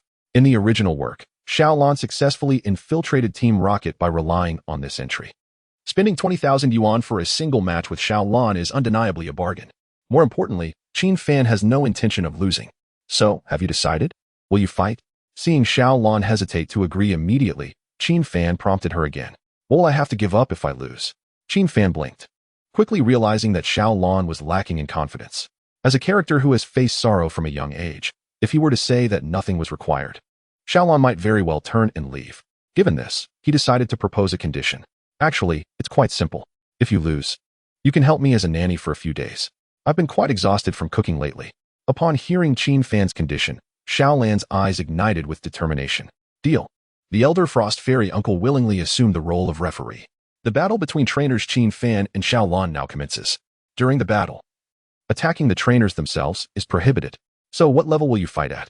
Qin Fan nudged Xiaolan with his chin, indicating for her to decide. Xiaolan, unhesitatingly, declared, I choose level 22. All right. The referee nodded. The battle will be a level 22 challenge, with the option to switch Pokémon at any time. And victory is declared once one side's Pokémon is completely defeated. 321. Begin. Qin Fan took the initiative, beckoning to his Shinado. I am counting on you, Shinado. Noticing that Qin Fan did not start with his Haxorus, Xiaolan scoffed, pressing her Pokeball firmly. Are you afraid I will use Jigglypuff to counter your Haxorus? I would never stoop to such tactics. Come forth, Kame Turtle. Chapter 84. Can Mysterious Guardian ensure victory? With a flash of white light, a Kame Turtle appeared on the open ground beside the mountain path. This Kame Turtle was impressively large, measuring a full 1.4 meters, rivaling even some underdeveloped Blastoise. Its body exhibited a pale indigo hue, with a pair of wing-like fuzzy ears atop its oval head, and a tail as charming as that of a Vulpix. Kame Turtle. Use Water Pulse. The Kame Turtle rubbed its two claws together, conjuring a rapidly oscillating water sphere that soon formed in its grasp. As it came into contact with the air, the sphere emitted a buzzing sound. This was a special water-type skill known as Water Pulse. The skill boasts considerable power and has a notable chance of causing confusion upon striking an opponent, making it a standard opener for water-type Pokémon. Qin Fan did not rush to retaliate. He took his time rummaging through his backpack for a box. Just as Water Pulse approached Shinado, he produced the box and handed it to her. Utilizing teleport, she dashed behind Kame Turtle and employed hypnosis. Shauna. Shinado smiled gently, readily cooperating with her master's cunning strategy. Daring to sneak a kiss from my master while I am away? You better wipe those lips clean. From this day forth, you must see my master and want to flee. A glimmer of unique psychic energy flickered in Shinado's eyes, causing the entire space to ripple. By the time Xiaolon comprehended the situation, Shinado had already positioned herself between Xiaolon and Kame Turtle. Witnessing Shinado's provocative gaze, Xiaolon felt a surge of frustration. How could the opponent's Pokémon so easily close the distance? If this were a wild battle, she would have already lost. Damn it, is this a show of strength? Unfortunately, today's battle is a tournament match. Kame Turtle, use Water Tail to send that Shinado flying. Xiaolon was skeptical that Shinado could dodge at such a close range. However, in the next moment, she was left in disbelief. Just as Kame Turtle's tail was enveloped in water, it had yet to swing when Shinado's finger tapped the top of Kame Turtle's head. A flash of red light ensued, and Kame Turtle's battle-ready gaze was instantly clouded. I don't want to sleep. Hey, wake up, Kame Turtle. Even as it succumbed to sleep. It shouldn't have fallen asleep immediately, right? Xiaolon shook Kame Turtle's head vigorously, attempting to rouse it. Kame Turtle curled up and seamlessly withdrew into its shell. ZZZ. Wake up. Don't do this. You are infuriating me. Amid Xiaolon's frantic calls, Shinado's lips curved into a slight smile as she opened the box in her hand. The toxic orb appeared instantaneously, descending freely and landing squarely within Kame Turtle's shell. Under the influence of the toxic force, Kame Turtle's entire body turned a shade of purple. Xiaolon stared, bewildered. Is there really anyone who uses the toxic orb like this? Hey, referee, he's cheating. The referee blinked. What rule did he break? How am I supposed to know? Xiaolon retorted. Shinado, use calm mind. Qin Fan issued a directive, interrupting Xiaolon's thoughts. Shinado gently closed her eyes. An enigmatic aura emanating from her. 2 ascending circles of light flashed, enhancing both her special attack and special defense. How despicable. Seeing Shinado seizing the opportunity to use a buffing skill, Xiaolon gritted her teeth. Since you are playing dirty, I will not hold back. Xiaolon's right hand brushed her waist, swiftly finding Kame Turtle's Pokeball. Return, Kame Turtle. After the retrieval light enveloped Kame Turtle, Xiaolon puffed up her chest, grinning as she winked at Qin Fan. Though you won the match, this toxic orb belongs to me. Qin Fan snickered. From the very first day, he prepared this strategy. He had taught Shinado the skill knockoff. After more than half a month, it was finally time to put it to use. Shinado, use knockoff. Shauna. Xiaolon's smile instantly froze, but rather than fading, it transferred to Shinado's face. A rich black light flickered in her hand, transforming into a small palm that struck Kame Turtle with force. With a resounding clap, the toxic orb dropped to the ground, staining the earth beneath it with purple. Simultaneously, Kame Turtle returned to its Pokeball, and Shinado closed her eyes once more. Second calm mind. You are driving me insane. Xiaolon ground her teeth, itching to pounce on Shinado, who was so close. However, after glancing at her petite stature, she decisively opted for restraint. So you enjoy playing dirty tricks? I, Xiaolon, shall never yield. Jigglypuff, step forth. Begin with Mysterious Guardian. Let us see how she hypnotizes you. Jigglypuff nodded and, protected by Mysterious Guardian, approached Xiaolon. Xiaolon made a mischievous face at Qin Fan, continuing her commands. Jigglypuff, use Sing to interrupt her calm mind. Jigglypuff blinked adorably, tilting its body as it emitted a charming sound. Shinado scoffed, her meditation uninterrupted. In the presence of the owner's charm and affection, the mere cuteness becomes utterly insignificant. After 2 meditations, the energy within Shinado has grown immensely. With each graceful movement, the pink fairy-type energy flutters like a tangible butterfly. Shinado, harness the power of the moon. Came the command. Shinado nodded, slowly ascending into the air, casting a shadow over the entire foot of the mountain. The moon, which had yet to rise, began to emerge, radiating a pure white light, illuminating the sky above Mount Tsukimi. Compared to the moonlight Shinado had previously summoned, this one was overwhelmingly grand. Its brightness rendered the figures of people beneath it akin to mere ants. All the trainers at the base of the mountain were momentarily stunned, their gazes fixated on Shinado. Initially, they had merely thought that Qin Fan Shinado had dyed its fur and did not pay it much heed. Such occurrences were not uncommon in the Pokémon world. Some even painted their Metagross in shiny colors, pretending to be trainers of shiny Metagross. But now, it was clear that this was no mere dye job, which Shinado could wield such colossal lunar power simply from a change in fur color. This was undoubtedly the Fairy Queen. Before Xiaolon, the Jigglypuff stood frozen in shock, tilting its head as it gazed at its master, who was utterly bewildered. Wasn't the Mysterious Guardian supposed to ensure victory? You want me to battle that thing? Chapter 85. The Bond with Mewtwo. Half an hour later, a blue-haired Shinado appeared beside Fan. Could you refrain from transforming into this form? It makes me feel rather peculiar, Fan remarked with a hint of exasperation. Just moments ago, after defeating Xiaolon, she had used Ditto to morph into a shiny Shinado. A pink-haired Shinado and a blue-haired Shinado successfully captured the attention of most onlookers at Mount Sakimi. Aside from those who had just witnessed Shinado's terrifying power, nearly everyone who saw Fan felt compelled to whisper amongst themselves. The remaining spectators murmured behind his back. Well, this person is incredibly skilled. I've never seen such audacity in my notes. My goodness, this trainer appears to be in exceptional shape. How can he remain so unexhausted? Keep it down. That Shinado beside him is particularly formidable. I can't help but feel that this handsome trainer seems more like a servant to two Pokémon. Fan, if you don't want me trailing behind to serve you and Shinado, I can always leave, Xiaolon teased, winking playfully. Since her debut, she had never encountered a man she couldn't handle. In the recent battle, Fan had received no accolades from Xiaolon.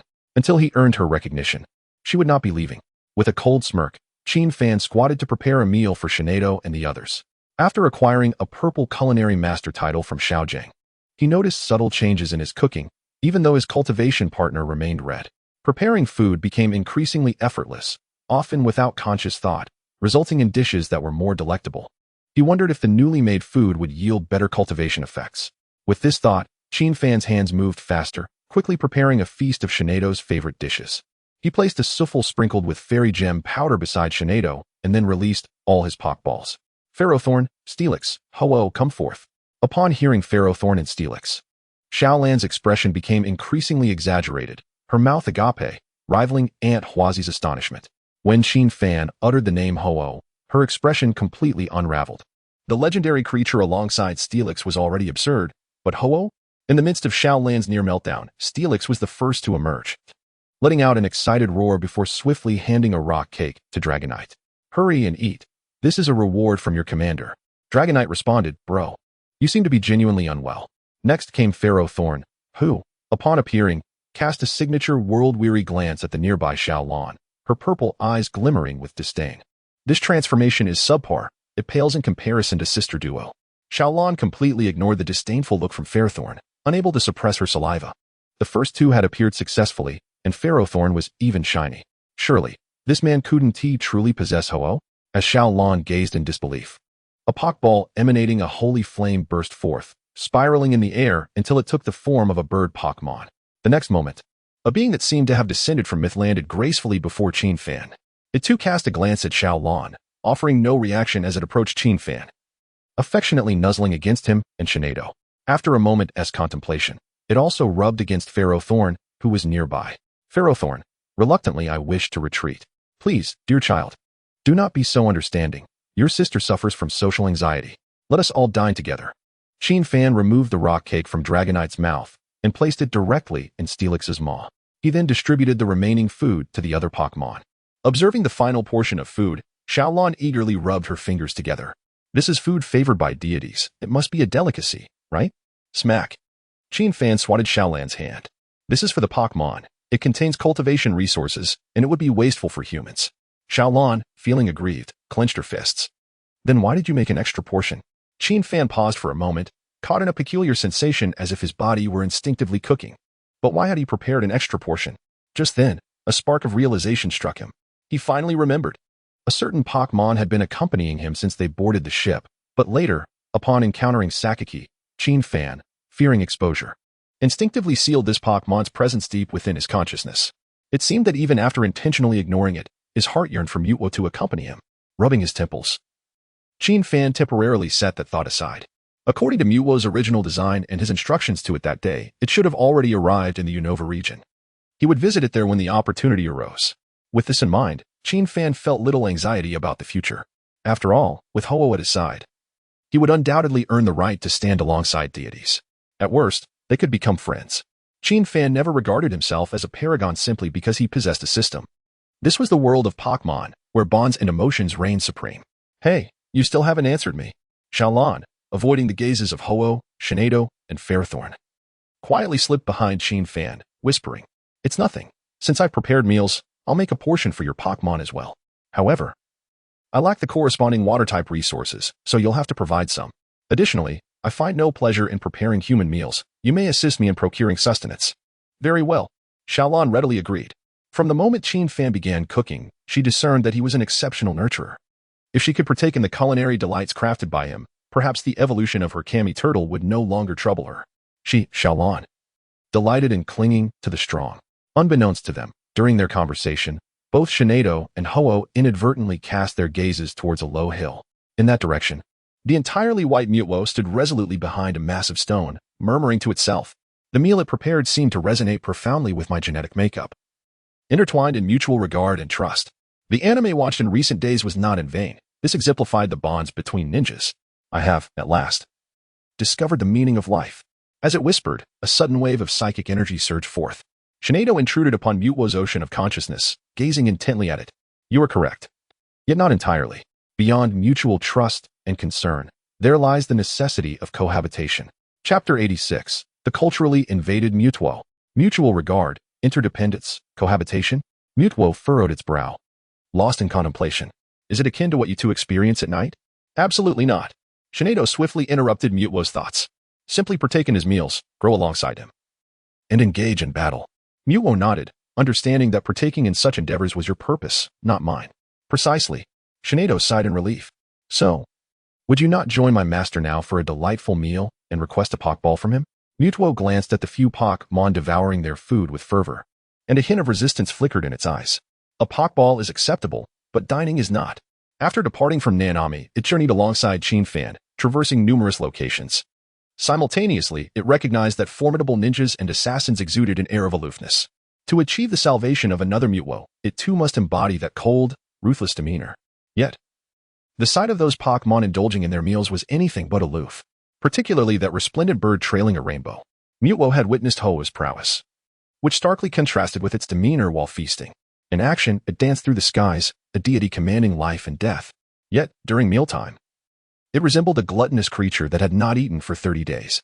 Mewtwo resolutely refused to allow its life's purpose to devolve into such a state. I am a heartless and ruthless assassin. Shinado pondered. This Mewtwo, despite its overwhelming power, appears to embody the traits of a troubled youth. Very well. Let my master address you.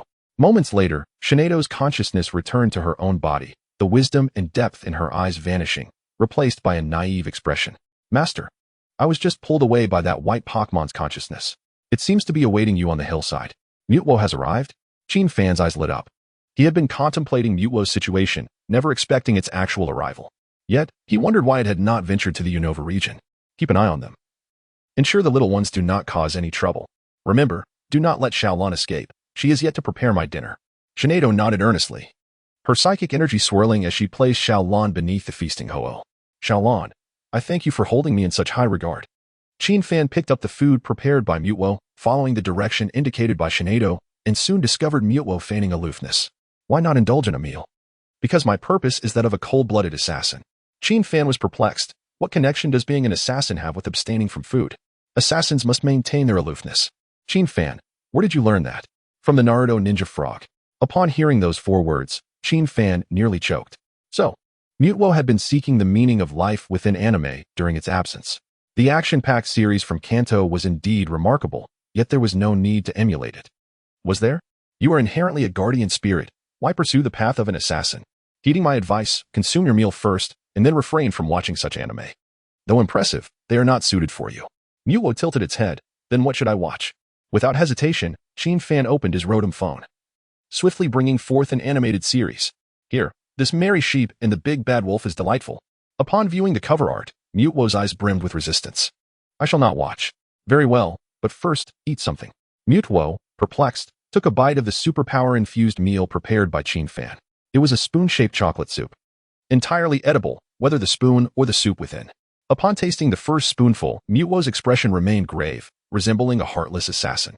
However, after merely a sip, all traces of indifference vanished from its gaze. No wonder that Ho-Oh displayed such abandon.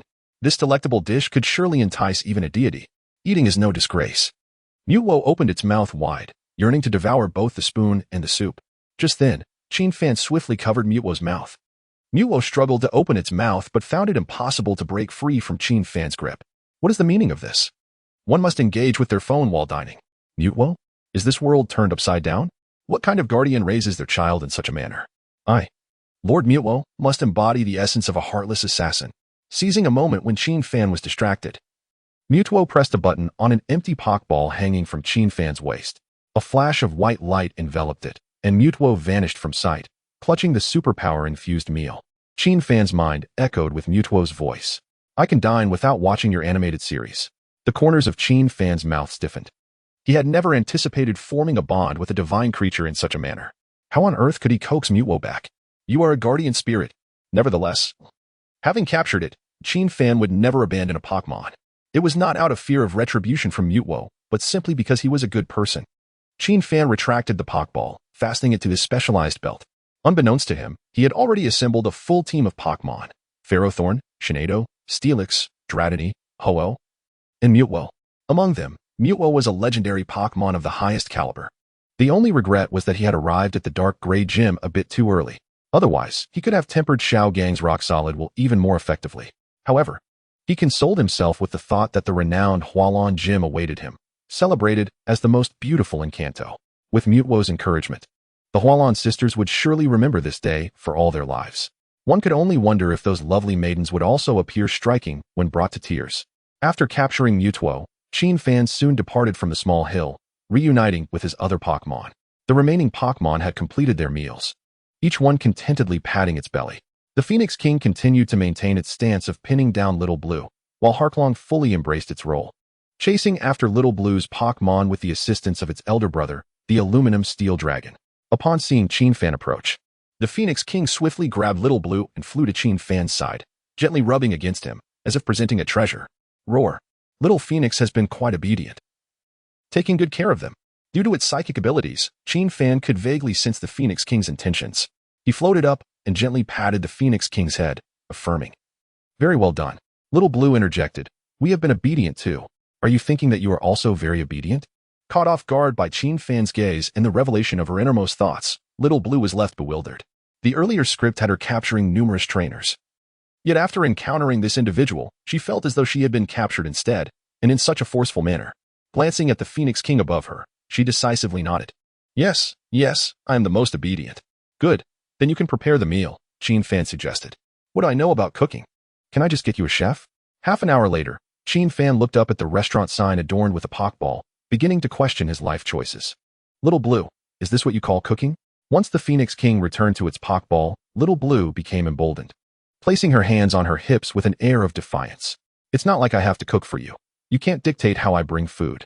"All right, I concede," Qin Fan admitted, realizing he could not win an argument with Little Blue, especially since she had two mouths. Excluding the little loli, as Qin Fan could easily silence her. "I'll have a serving of braised abalone, a deep-sea fish, a dish called Gazing at the Stars." Little Blue randomly pointed at the menu, opting for the expensive items without considering their appropriateness. In this world, the existence of Pokémon rendered all wild ingredients exceptionally precious, almost on par with Pokémon food. Qin Fan tightened his grip on his wallet. "Little Blue, you aren't an employee of Silver Company, are you?" "Huh?" Little Blue blinked, puzzled by Qin Fan's words. "If you weren't a food connoisseur, why would you order so many dishes?" Little Blue replied with confidence, "The prices here are doubled, even if I win. I wouldn't feel it's worth it. I must order more to teach those greedy capitalists a lesson." "Aren't you afraid of losing?" Little Blue stood up, suddenly adopting a coy demeanor and gently shaking Qin Fan's arm. "Of course I'm afraid of losing, but you have the Phoenix King." Qin Fan calmly withdrew his arm, realizing that with the Phoenix King by his side, he could simply flee if she lost. "Aren't all trainers with Shinado like this? You're such a jerk." Soon, the dishes arrived, and Qin Fan began to eat without any psychological burden. He had to admit that the ingredients cultivated in this world were incredibly delicious, requiring minimal preparation to yield exquisite flavors. As the clock struck 8 in the evening, a girl dressed in a fiery red dress stepped onto the stage in the center of the restaurant, holding two small flags. She was not exceptionally beautiful, but her figure was undeniably striking, just slightly less so than the unreserved Little Blue. She barely met the standard for a meal companion. Seeing Qin Fan's gaze fall on the waitress, Little Blue bared her teeth in frustration. "How can I, the beautiful Little Blue, be less attractive than that waitress? If you treated me even a little better, I could become a star for you." "Good evening, esteemed guests. It is now 8 o'clock, and our restaurant's signature event is about to commence. Here, you can enjoy watching thrilling and glamorous Pokémon battles while dining. Win once, and your meal is free. Win 3 times, and we will grant you a day's stay in a mountaintop villa. Is there anyone willing to participate in the battle? Little Blue, sulking, took a few bites and then slammed her chopsticks down, declaring, I will guard the arena. Upon seeing someone step up, the waitress took a step back, automatically yielding the stage to Little Blue, along with the next challenger. Now that we have a defender, this beautiful lady's Pokémon is a Squirtle. Is there anyone else willing to come on stage? If not, our restaurant will send an employee to battle this lady. Whispers spread among the audience. As one of the starter Pokémon, Squirtle was already quite formidable. However, at this battle restaurant, the competitors tended to become stronger as the rounds progressed. What if her Squirtle had just recently evolved? With this thought in mind, many trainers were eager to make their move. As Chin Fan surveyed the trainers below, he suddenly heard his phone beep with incoming messages. Who was messaging at this time? Blinking, he pulled out his phone and skillfully opened the app, and Hanako, Xiao Fan. I heard you met Ash. He mentioned that your presence greatly enhanced his strength. When you leave, do come to Pallet Town so I can thank you in person. Image of cream-baked sausages made by Aunt Hanako. Upon seeing the food in the image, Chin Fan gulped hard. Was Aunt Hanako always this generous with her cooking? The cream was so abundant it nearly stained her clothes. After a moment of admiration, he saved the image and promptly deleted the chat history. Understood, Aunt Hanako. I will definitely visit when I leave. Aunt Hanako, visit? Cough, I meant to say drop by. Aunt Hanako. Alright, but I heard you went to Moonview Mountain? If I remember correctly, Xiaoqi was also there yesterday. Perhaps you could meet up. Make sure to get along well. Got it, Aunt Hanako. After exchanging a few words with Aunt Hanako, Chin Fan, realizing he had his phone out, decided to check in on the little loli. When he dialed her number, he discovered that the little loli had just finished bathing and was cuddling her mini Flabby while playing on her tablet.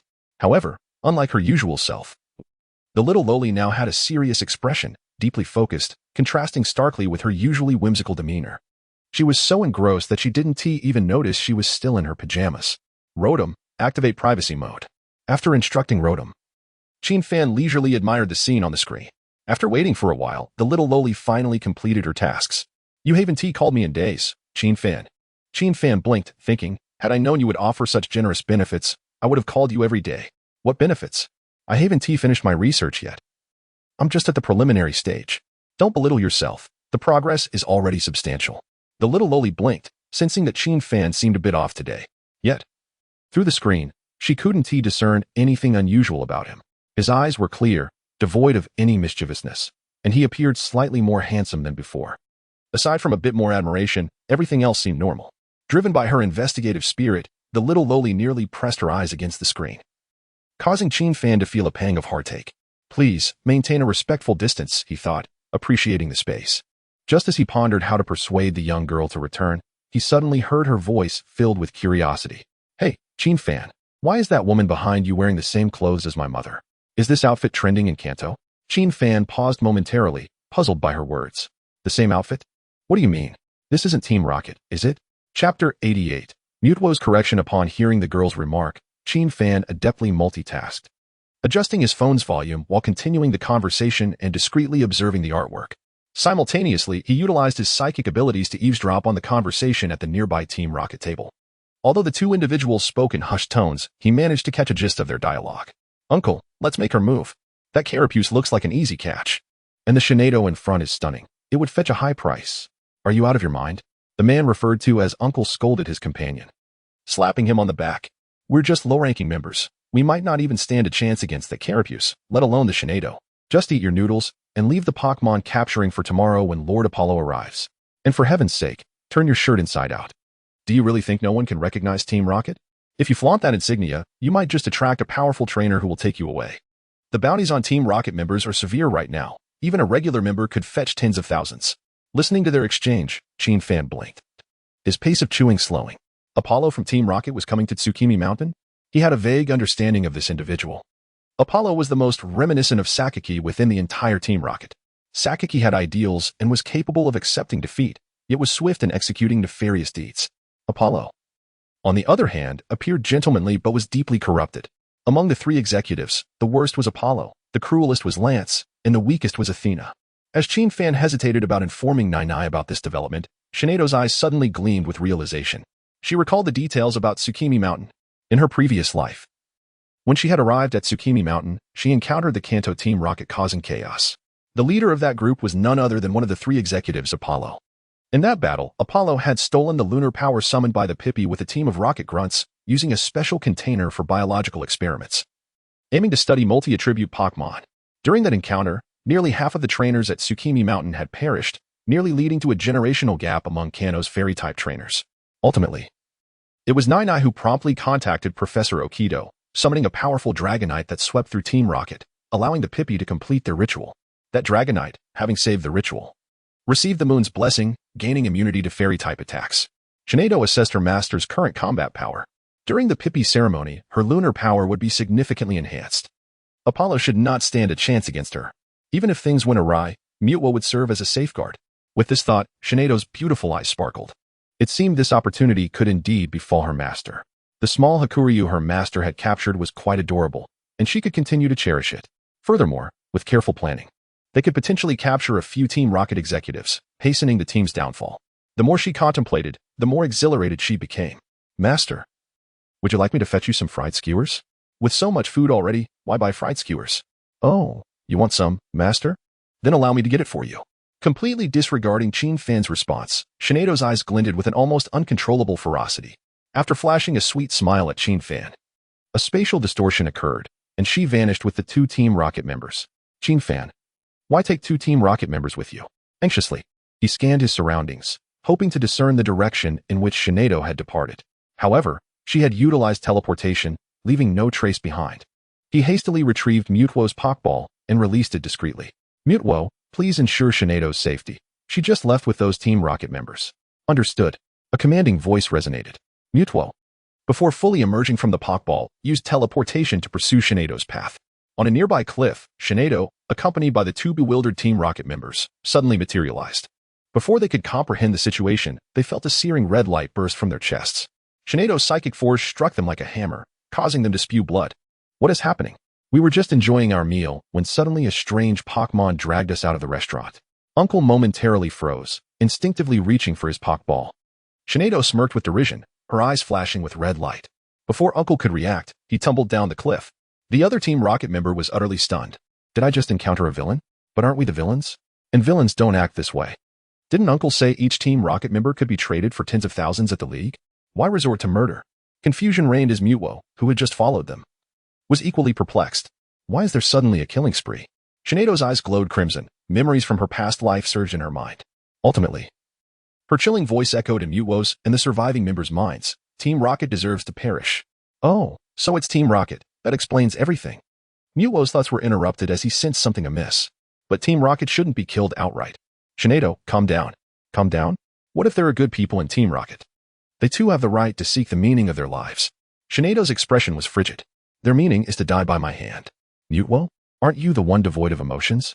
Qin Fan, quickly bring your animated series to show Shinado an episode. Observing Shinado's demeanor, Mewtwo suddenly recognized that Qin Fan had been correct all along. I am indeed the guardian type, inherently unsuited for the role of a killer. What do you intend to do?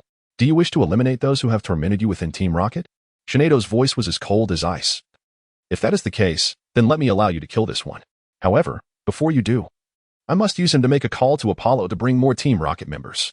Mewtwo was once again left utterly stunned. As a Pokémon whose consciousness had only recently come into being, it resembled a blank canvas. Although imbued with a warrior's spirit during its creation, it also bore remnants of the World Tree's genes, rendering it inherently nonviolent. Witnessing Shinado's demeanor, Mewtwo truly felt that Shinado was somewhat ruthless. I believe you should return and watch an episode of that animated series, it suggested. Shinado nodded. Once we've dealt with this Team Rocket, I shall accompany you to watch the animation. Mewtwo retorted, I feel no need to watch. Qin Fan could scarcely fathom that the profound dilemma surrounding Mewtwo's education, which had occupied his thoughts for so long, could be resolved so effortlessly by Shinado in such a manner. Hearing the unreserved telepathic exchange between the two Pokémon, Team Rocket found themselves in a state of utter disarray. They struggled to comprehend why this Shinado was both cooperating and intent on their demise. Did they truly appear so easy to bully? I refuse. Shinado smirked slightly, glancing at Mewtwo. At that moment, Team Rocket had assumed a new role. Allow me to teach you how to use psychic power to shatter one's heart. Upon hearing such a cruel proclamation from Shinado, Mewtwo was once again taken aback. Soon, the valley was filled with cries of anguish. Both Team Rocket and Mewtwo remained in a state of extreme shock. They could hardly believe the myriad of coercive methods at Shinedo's disposal. In her hands, death was surprisingly the most merciful form of release.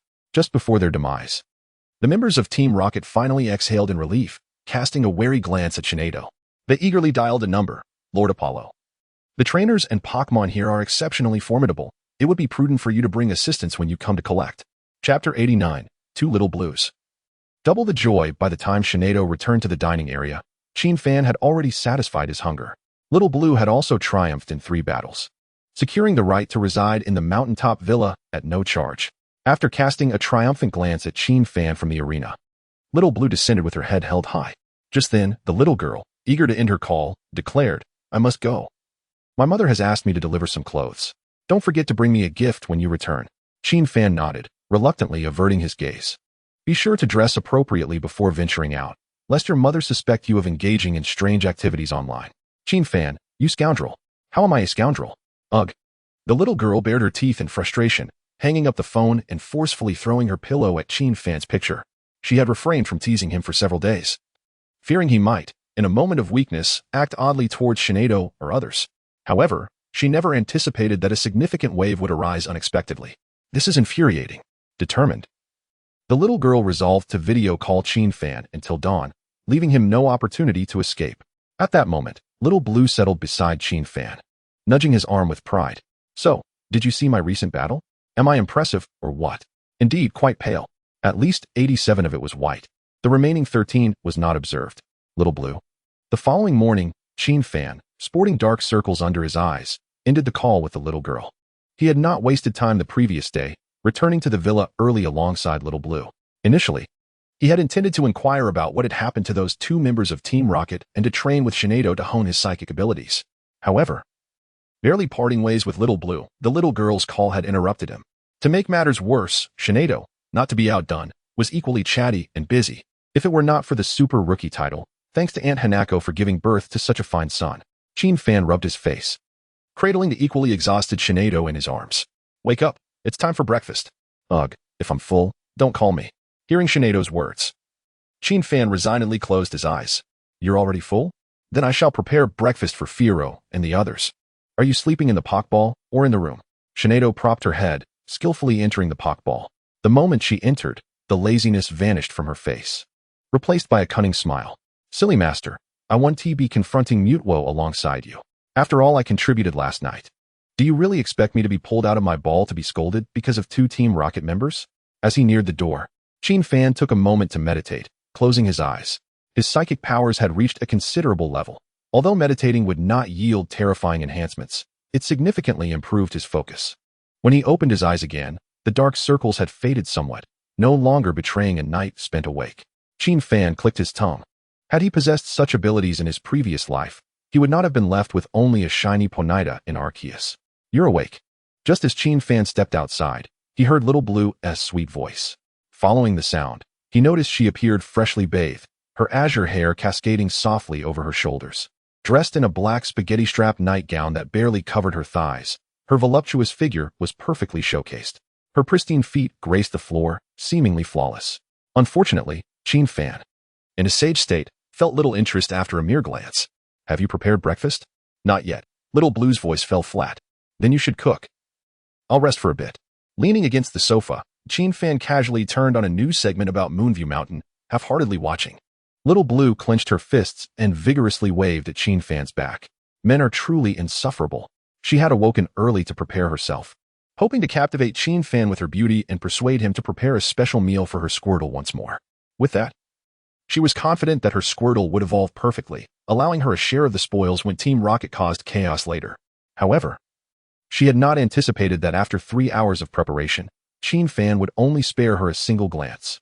"Fan," Little Blue called, taking a few steps closer and leaning against the sofa behind him. She gently grasped his shoulders, providing a soothing massage. "I truly cannot cook. Why don't you take over? In return, I'll let your Pokémon train with my Squirtle again after this. If I lose, I'll serve as your maid for a few extra days. Just ensure that Ho-Oh and Shinedo don't participate, and I can even don a maid outfit." Fan placed Little Blue's hand on his temple, contentedly enjoying the proximity of his personal maid.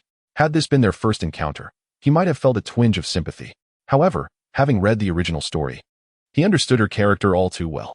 This girl had faced hardships early on, cultivating a nature that would not allow her to be taken advantage of. As the saying goes, one does not shoot until they see the rabbit. Her current display of vulnerability was undoubtedly a means to achieve a particular objective. Considering Squirtle's current state, it was likely on the verge of evolving into Blastoise. First, give me a full body massage. Once that's done, I shall prepare breakfast. Qin Fan was also pleased that Xiaolan, the girl who would one day save Guandu, was becoming stronger. Additionally, it would be quite nice to collect some interest. If he didn't seize the opportunity now, he would miss out once Comex evolved into a Blastoise. All right, Xiaolan exclaimed, her face alight with excitement. It's just a massage, after all. Qin Fan is a eunuch, she thought to herself, feeling assured that she wouldn't be at a disadvantage. I'm coming now. So you better lie down and don't peek. Following her instructions, Qin Fan obediently laid down on the sofa. With a sly smile, Xiaolan covered Qin Fan's eyes with a red cloth. She gently lifted her nightgown and retrieved a pre-prepared Pokeball from her waist. A flash of white light appeared as Ditto transformed into Xiaolan's shape, sitting on Qin Fan's back to give him a massage. Xiaolan leaned her head close to Ditto's back to prevent Qin Fan from noticing anything unusual. Master, is it comfortable? It's just all right. I could use a pillow, Qin Fan replied, pulling out the Pokeball containing his Ferrothorn and releasing it. He then waved his right hand, placing one of Ferrothorn's legs under his head. This is much better, but why does Ferrothorn feel heavier? Standing nearby, Ferrothorn blinked and looked at the two Xiaolans that Qin Fan was resting against, tilting its head in confusion. When did I also become Ferrothorn? Chapter 90. Xiaolan's challenge again. The sound of the exhaust fan ceased, and a rich aroma wafted from the kitchen. Qin Fan released all his other Pokémon into the living room and returned to the bedroom with the Pokeball containing Mewtwo and some food. This fellow had been swayed by the ninja frog. Today, he must restore Mewtwo to its normal state, free from cultural invasion. Do you want to eat? Qin Fan asked, presenting Mewtwo with specially prepared food, smiling as he brought it to Mewtwo's mouth. To make Mewtwo's genes crave the food even more, Qin Fan had added some fighting-type nurturing materials. With this dual approach, he was confident he could handle Mewtwo. Mewtwo shook its head vigorously, refusing to eat. What? Qin Fan exclaimed, bewildered. But then, Mewtwo's next statement left him even more perplexed. I haven't watched the anime yet. After chatting for a while, Qin Fan reconciled the accounts with Mewtwo and learned about the events Mewtwo and Shinado had experienced the previous day. Relieved by the revelation, Qin Fan could finally breathe easy. No matter what, Mewtwo had returned to its original self, the guardian personality he knew. As for Shinado, Qin Fan felt indifferent. After spending so much time together, they had grown close and trusted each other. He had always sensed something was off with Shinado, yet just as he never inquired about where Fenwang came from. He had never asked Shinado about the origins of its foresight. As long as they accompanied each other and grew together, that was enough. All right, eat up. You don't need to watch the anime anymore. I don't have to watch. Mewtwo clutched Qin Fan's Rotom phone tightly, fearing it might become like Shinado, prone to violent outbursts. It only wanted to stay with Qin Fan and find an opportunity to rescue its companions. It had no desire to become the villain. Then do as you wish, Qin Fan said, instructing Rotom to play the animated series Mareep and the Big Bad Wolf for Mewtwo, sitting beside it as it ate. Just then, a tremendous roar echoed from outside. Shortly after, Qin Fan heard Xiaolan's mischievous laughter. Ha ha, I finally made it. Qin Fan, come out and face your doom. Qin Fan blinked, telling Mewtwo to finish its meal while he stepped outside. As he reached the spiral staircase on the second floor, he spotted a massive Blastoise standing in the living room below. This Blastoise had a fierce expression, its shell emanating a heavy, rocky texture. Two gleaming cannons extended from its shoulders, occasionally releasing bursts of unstable energy. More astonishingly, its size was nearly 3 meters tall, almost 1.5 times larger than a typical Blastoise. Most importantly, this Blastoise bore an additional golden attribute. Weak Point Sniper, gold increases accuracy when using single target attacks, enhancing damage to critical areas. The moment Qin Fan saw this attribute, his eyes sparkled with excitement. As expected of an evolved Pokémon, not only was it robust, but it also possessed an additional attribute. Although this attribute was currently on Blastoise, to Qin Fan, it was essentially an enhancement for Ferrothorn. With unparalleled speed, formidable fighting-type skills, and 2 damage-increasing attributes. Coupled with this new one, it was no exaggeration to say that Ferrothorn could knock out Pokémon of the same level with a single kick, provided there were no type disadvantages. Ferrothorn, you are on the verge of greatness. Qin Fan eagerly pinched Ferrothorn's cheek, impatiently taking Xiaolan's hand and rushing out to the battle arena in the yard. Come on, announce the rules. Let us get this competition started. Xiaolan suddenly sensed something was amiss, but recalling her prior commitment, she steeled herself and reminded him, I did say you couldn't use Shinado or Phone Wong today. Alright, I want to use Phone Wong or Shinado, Qin Fan replied decisively, continuing to inquire, what will the score be? What are the rules? Wild battle or arena battle? Seeing Qin Fan's eager expression, Xiaolan felt increasingly uneasy. How about we do a wild battle? She had heard that trainers from Dongwang were not particularly skilled in wild battles. Given her experience battling Team Rocket, she felt she could easily overpower Qin Fan. A sense of confidence began to build within her. I decide on a wild battle, 1v1, with either the trainer or Pokémon knocked out counting as a loss. Alright, let us do a wild battle. Qin Fan licked his lips in excitement, making Xiaolan feel a bit uneasy. Even beginning to suspect that Qin Fan might be a little perverse. Surely he wouldn't react to the term wild battle, would he? I'm in a battle in the wild. But the next moment, Xiaolan heard Qin Fan utter a phrase she barely understood. Mewtwo, come out and lend a hand. Mewtwo? She puzzled, having never heard of this Pokémon before. Chapter 91, Blastoise and Mewtwo. I'll take the first move. Xiaolan didn't wait for the Mewtwo that Qin Fan mentioned to appear, taking the initiative to launch an attack. In trainer versus trainer wild battles, there were no rules. Sneak attacks, brute force, and technology were all fair game, if one had enough stamina. They could even mimic the methods used by Tang Shenhuang to defeat the Mother Demon King. Feeling that she had done her due diligence by providing a warning, Xiaolan commanded, Blastoise, use Hydro Pump. Roar. Blastoise let out a fierce roar, its legs sinking easily into the hardened ground of the training field. As the cannon barrels behind it emitted a chilling glow, vast amounts of water-type energy coalesced in the barrels, combining with the water power stored within Blastoise. Two water columns emerged, spiraling through the air before ultimately merging into a colossal water dragon that spanned nearly 5 meters in width. Seeing Qin Fan standing still, Xiaolan suddenly panicked. Qin Fan, hurry and defend yourself. Don't just stand there. Xiaolan was acutely aware of her Blastoise's capabilities after its evolution. From her early years, she possessed a profound understanding of Pokémon evolution. After witnessing the transformation of her Wartortle into a Blastoise, Xiaolan became convinced of the validity of all her hypotheses. Evolution indeed allows Pokémon to transcend various limitations, emerging as far more formidable beings. Prior to its evolution, Wartortle's water gun could effortlessly sever a tree that two people could scarcely embrace. Now, as a more powerful Blastoise, a full-force hydro pump could potentially breach the walls of an ordinary building. Xiaolan mused that if this hydro pump were to strike Qin Fan, they might very well be buried together today.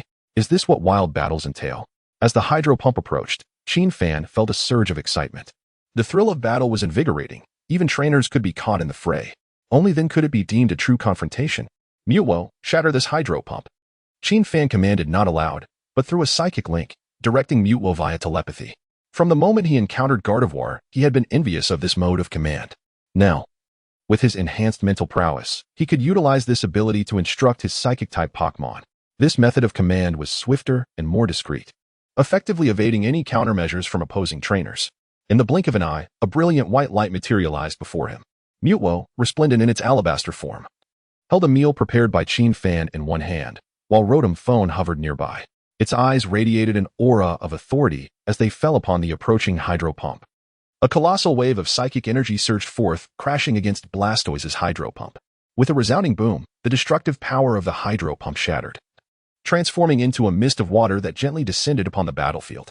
As the mist dissipated, disbelief etched itself onto the faces of Xiaolan and Blastoise. How could this be possible? If the opponent had utilized a defensive technique to block her hydro pump or employed another skill to counter it, Xiaolan could have accepted that. Yet, the adversary had done nothing but gaze, and the hydro pump vanished. Although this world often defied logic, this was simply beyond comprehension. Telekinesis. Noticing Xiaolan's momentary stupor, Qin Fan chose not to relent. Commanding Mewtwo for the first time, he was eager to witness the true extent of the power possessed by this once revered deity. In the lore, Mewtwo was initially hailed as the strongest of all Pokémon. As a being created for combat, its dominion did not encompass concepts of life, guardianship, or destruction. It was solely the embodiment of battle. It was only with the emergence of Necrozma, heralded as surpassing all previous legendary Pokémon in combat prowess, that Mewtwo was first portrayed as comparatively weaker. A glimmer of golden light flickered in Mewtwo's eyes, as an overwhelming torrent of psychic and psychic-type energy erupted forth.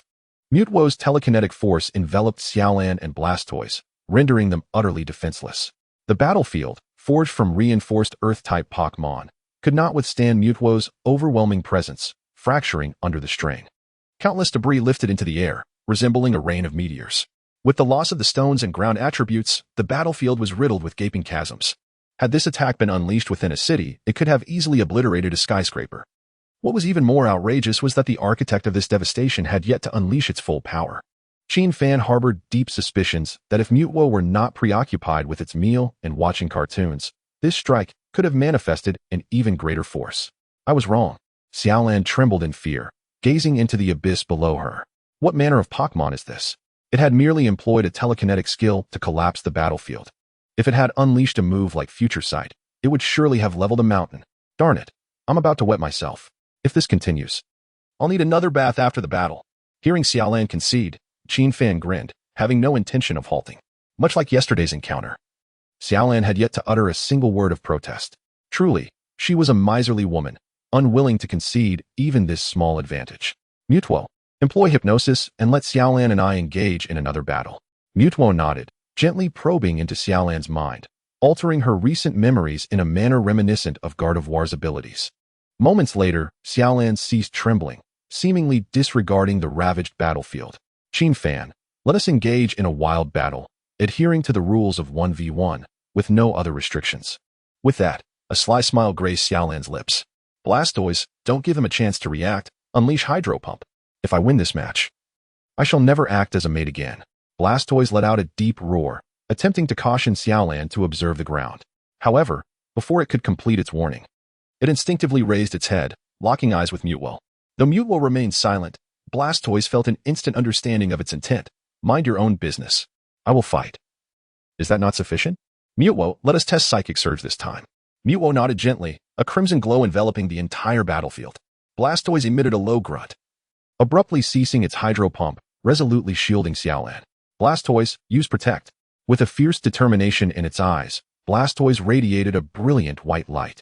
A massive protective barrier manifested, safeguarding both itself and Xiaolan within. This technique is renowned throughout the Pokémon world, as long as the disparity in strength between the combatants is not excessive. It can effectively negate damage from the opponent's offensive moves. Upon successfully executing this skill, Blastoise exhaled in relief.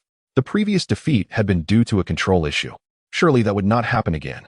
After all, it was a turtle. How could it possibly be defeated by a mere Protect? Chapter 92, Xiaolan's Humiliation. Observing Xiaolan and Blastoise's reactions, Qin Fan nodded in satisfaction. It was no wonder she had managed to escape from Naz's grasp, even outsmarting her. Her reflexes were indeed impressive. Had it not been for the 1v1 rule, Xiaolan might have already been swapped out by a Ditto.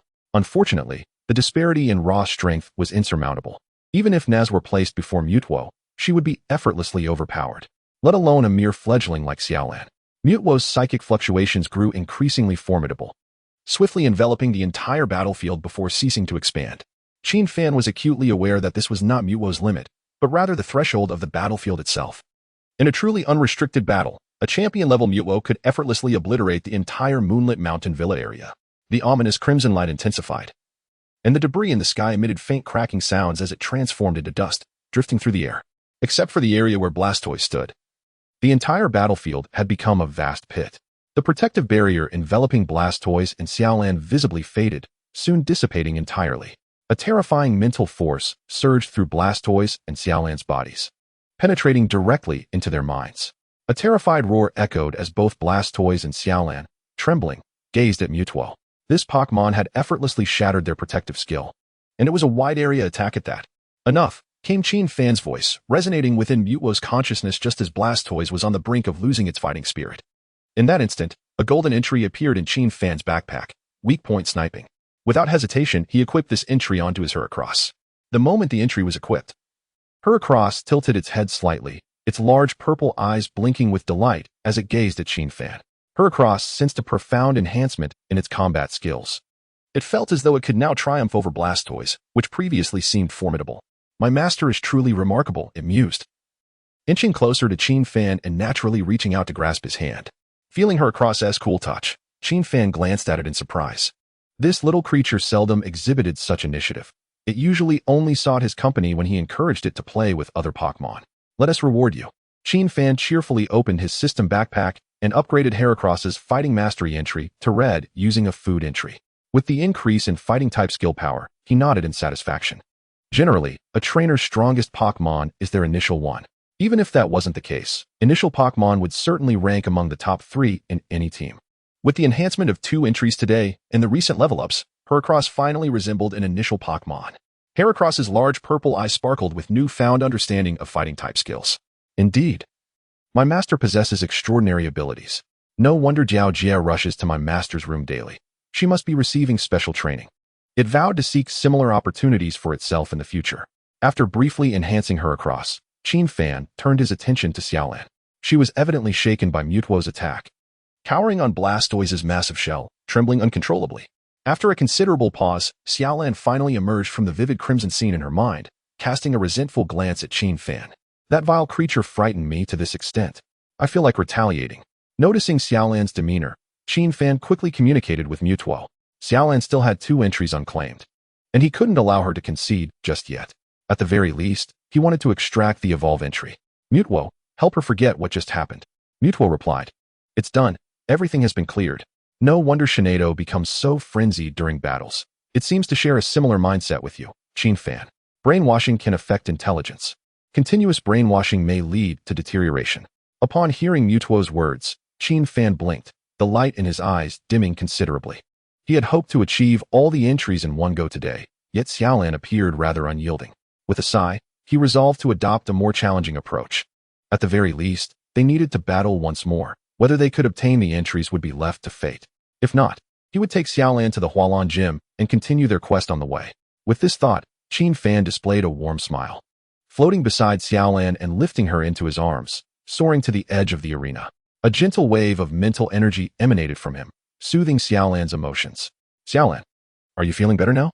Seeing Qin Fan's cheerful demeanor, Xiaolan shivered slightly. Oh dear, that was terrifying. Don't suddenly show concern. If you're still feeling well, let Mewtwo assist you. Its mastery of mental energy far surpasses mine. Xiaolan replied. You truly are a miraculous healer.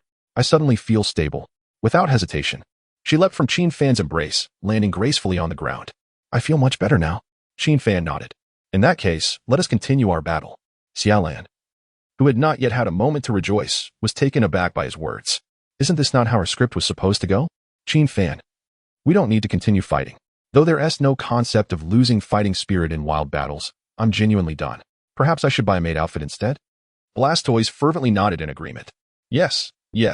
Please, do not agree to that, master. You have no idea. I've already been beaten twice. After a moment of contemplation, Qin Fan thought that while Xiaolan would look splendid in a maid outfit, he still preferred to obtain her entries. Moreover, once he defeated Xiaolan again, she would still need to wear the maid outfit. Xiaolan, I believe we can disregard that last match. It was unfair to let Mewtwo intervene. What do you say to a battle in the arena? I assure you, I want to use Mewtwo, Ho-Oh, or Shinado. Xiaolan shook her head vigorously. Qin Fan frowned slightly. Then let us resume the previous wild battle. I do not accept your concession. Xiaolan stared at him in disbelief. What kind of Sigma man are you? Is wearing a maid outfit not an option? One might think it was your twin brother who was gnawing on my leg this morning. Though Xiaolan longed to scold Qin Fan fiercely, the presence of Mewtwo made her cautious, leading her to relent. Qin Fan, I've thought it over. An arena battle is the true test of combat. I accept your challenge. Blastoise exclaimed. What? I do not consent, master. 1 minute later, Blastoise stood despondently on the new arena, resigned to the circumstances. What a predicament, but I suppose we must comply. After some convincing, Blastoise secured the final spot in the battle lineup. Now, I shall announce the rules of the match, Qin Fan said amiably, looking at Xiaolan's Pokémon. But before he could finish, Mewtwo unexpectedly stepped in front of him. Mewtwo, is there something else you wish to address? If you're not satisfied with the current match, please hold on. Next time, I'll take you to Yuhong City to play arcade games. Mewtwo shook its head, focusing intently on Xiaolan and Blastoise. Through a telepathic connection, it relayed, the cartoons say one should be polite. I have strengthened their will. They ought to express gratitude. Xiaolan retorted, thank you to your entire family. Mewtwo nodded in satisfaction and turned towards Blastoise. It is now your turn. Blastoise's fierce demeanor vanished, transforming him into a creature reminiscent of Ash's Pokémon. Me? I dare not thank your entire family. After a brief interlude, Qin Fan withdrew the Dream Pokémon into its ball and released his other 2 Pokémon, the Steel Dragon and the Dragonair, along with the beautiful Vivillon. This time, I must rely on the three of you. Upon appearing, Dragonair nuzzled Qin Fan affectionately before turning its gaze to the battle arena, now littered with sand, eager to construct a castle for its master. Observing Dragonair's eagerness, Qin Fan nodded gently. After all, this battle was not particularly formal, and it could return when its turn arrived. Encouraged by Qin Fan's approval, Dragonair took flight instantly, joyfully darting towards the pit. Meanwhile, the steel dragon glanced at Qin Fan and then at Dragonair, ultimately deciding to fulfill its duty as a dragon general by rushing out to protect the dragon blooms. In the next moment, a loud thud resonated as the steel dragon tumbled into a large pit, achieving the remarkable feat of burying itself. Qin Fan sighed helplessly. As dependable as the other Pokémon were, these two little dragons were equally unreliable. The sole comfort was that these two managed to bring a smile to the little girl, rekindling her fighting spirit. Fortunately, Qin Fan had no intention of sending the two dragons into battle today. With a series of enhancements, Vivillon should be capable of achieving a remarkable triple combo. Shall we begin? Yes. Qin Fan did not reiterate the rules, allowing Vivillon to take the stage directly. Since you've chosen Vivillon, I shall not hold back. It shall be you, Clefairy. Little Blue's voice was filled with excitement. Finally, she felt she could secure a victory. Over the course of their day together, she had learned about Qin Fan's Pokémon. Vivillon, being a bug and fighting type, faced Clefairy, whose fairy type could resist both attributes while inflicting double damage. The advantage was mine. Are you ready? Ready. Then let the battle commence. With Qin Fan's declaration, his previously cheerful demeanor vanished, and he became serious. Vivillon, use Stomp. Vivillon nodded lightly, maintaining a steady gaze ahead, dashing forth with the swiftness of a phantom. Clefairy and Little Blue stood momentarily stunned, failing to react swiftly. It was the first time they had encountered a Pokémon with such terrifying speed. Clefairy, use Dig to hide. Only upon hearing Little Blue's command did Clefairy snap to attention, frantically clawing at the ground, attempting to burrow underground to evade Vivillon's impending strike. However, Vivillon's speed surpassed their wildest imaginings. Before Clefairy could create even a small hole, Vivillon had already soared overhead, delivering a powerful kick. With a resounding thud, Clefairy was forcefully thrust into the earth, half of its body ensnared within the soil. Without hesitation, Qin Fan commanded Vivillon to unleash its signature move. Vivillon, use Aura Sphere. With a light call, Vivillon's large purple eyes sparkled with a hint of joy. How considerate of the master to use Aura Sphere at such close range without worrying about it missing. A vibrant red energy manifested in Vivillon's hands and was hurled towards Clefairy with great force. Although Clefairy could mitigate half the damage from this attack, Vivillon's offensive stats had already surpassed 200 under the King of Assassins trait, coupled with the fighting type's red attributes and the recently acquired weakness sniper trait. Along with the inherent 50 power boost, it could be said without reservation that before this Aura Sphere, Clefairy was as fragile as paper. A tremendous explosion ensued as Vivillon's Aura Sphere struck Clefairy, generating a violent blast. As the dust settled, Clefairy lay motionless in the deep crater caused by the attack. Vivillon let out a gentle trill, a radiant aura enveloping it. The beast's enhancement trait had activated. This ability was remarkably potent, allowing it to elevate its strongest capability a level higher upon vanquishing an opponent. Compared to the similarly enhancing confidence boost, this trait offered a greater degree of control. It allowed for the specific enhancement of a chosen ability through preliminary reinforcement. Following the activation of its trait, Vivillon's speed became even more elusive. Nearby, Blastoise fell into contemplation. Was it once again destined to endure a beating?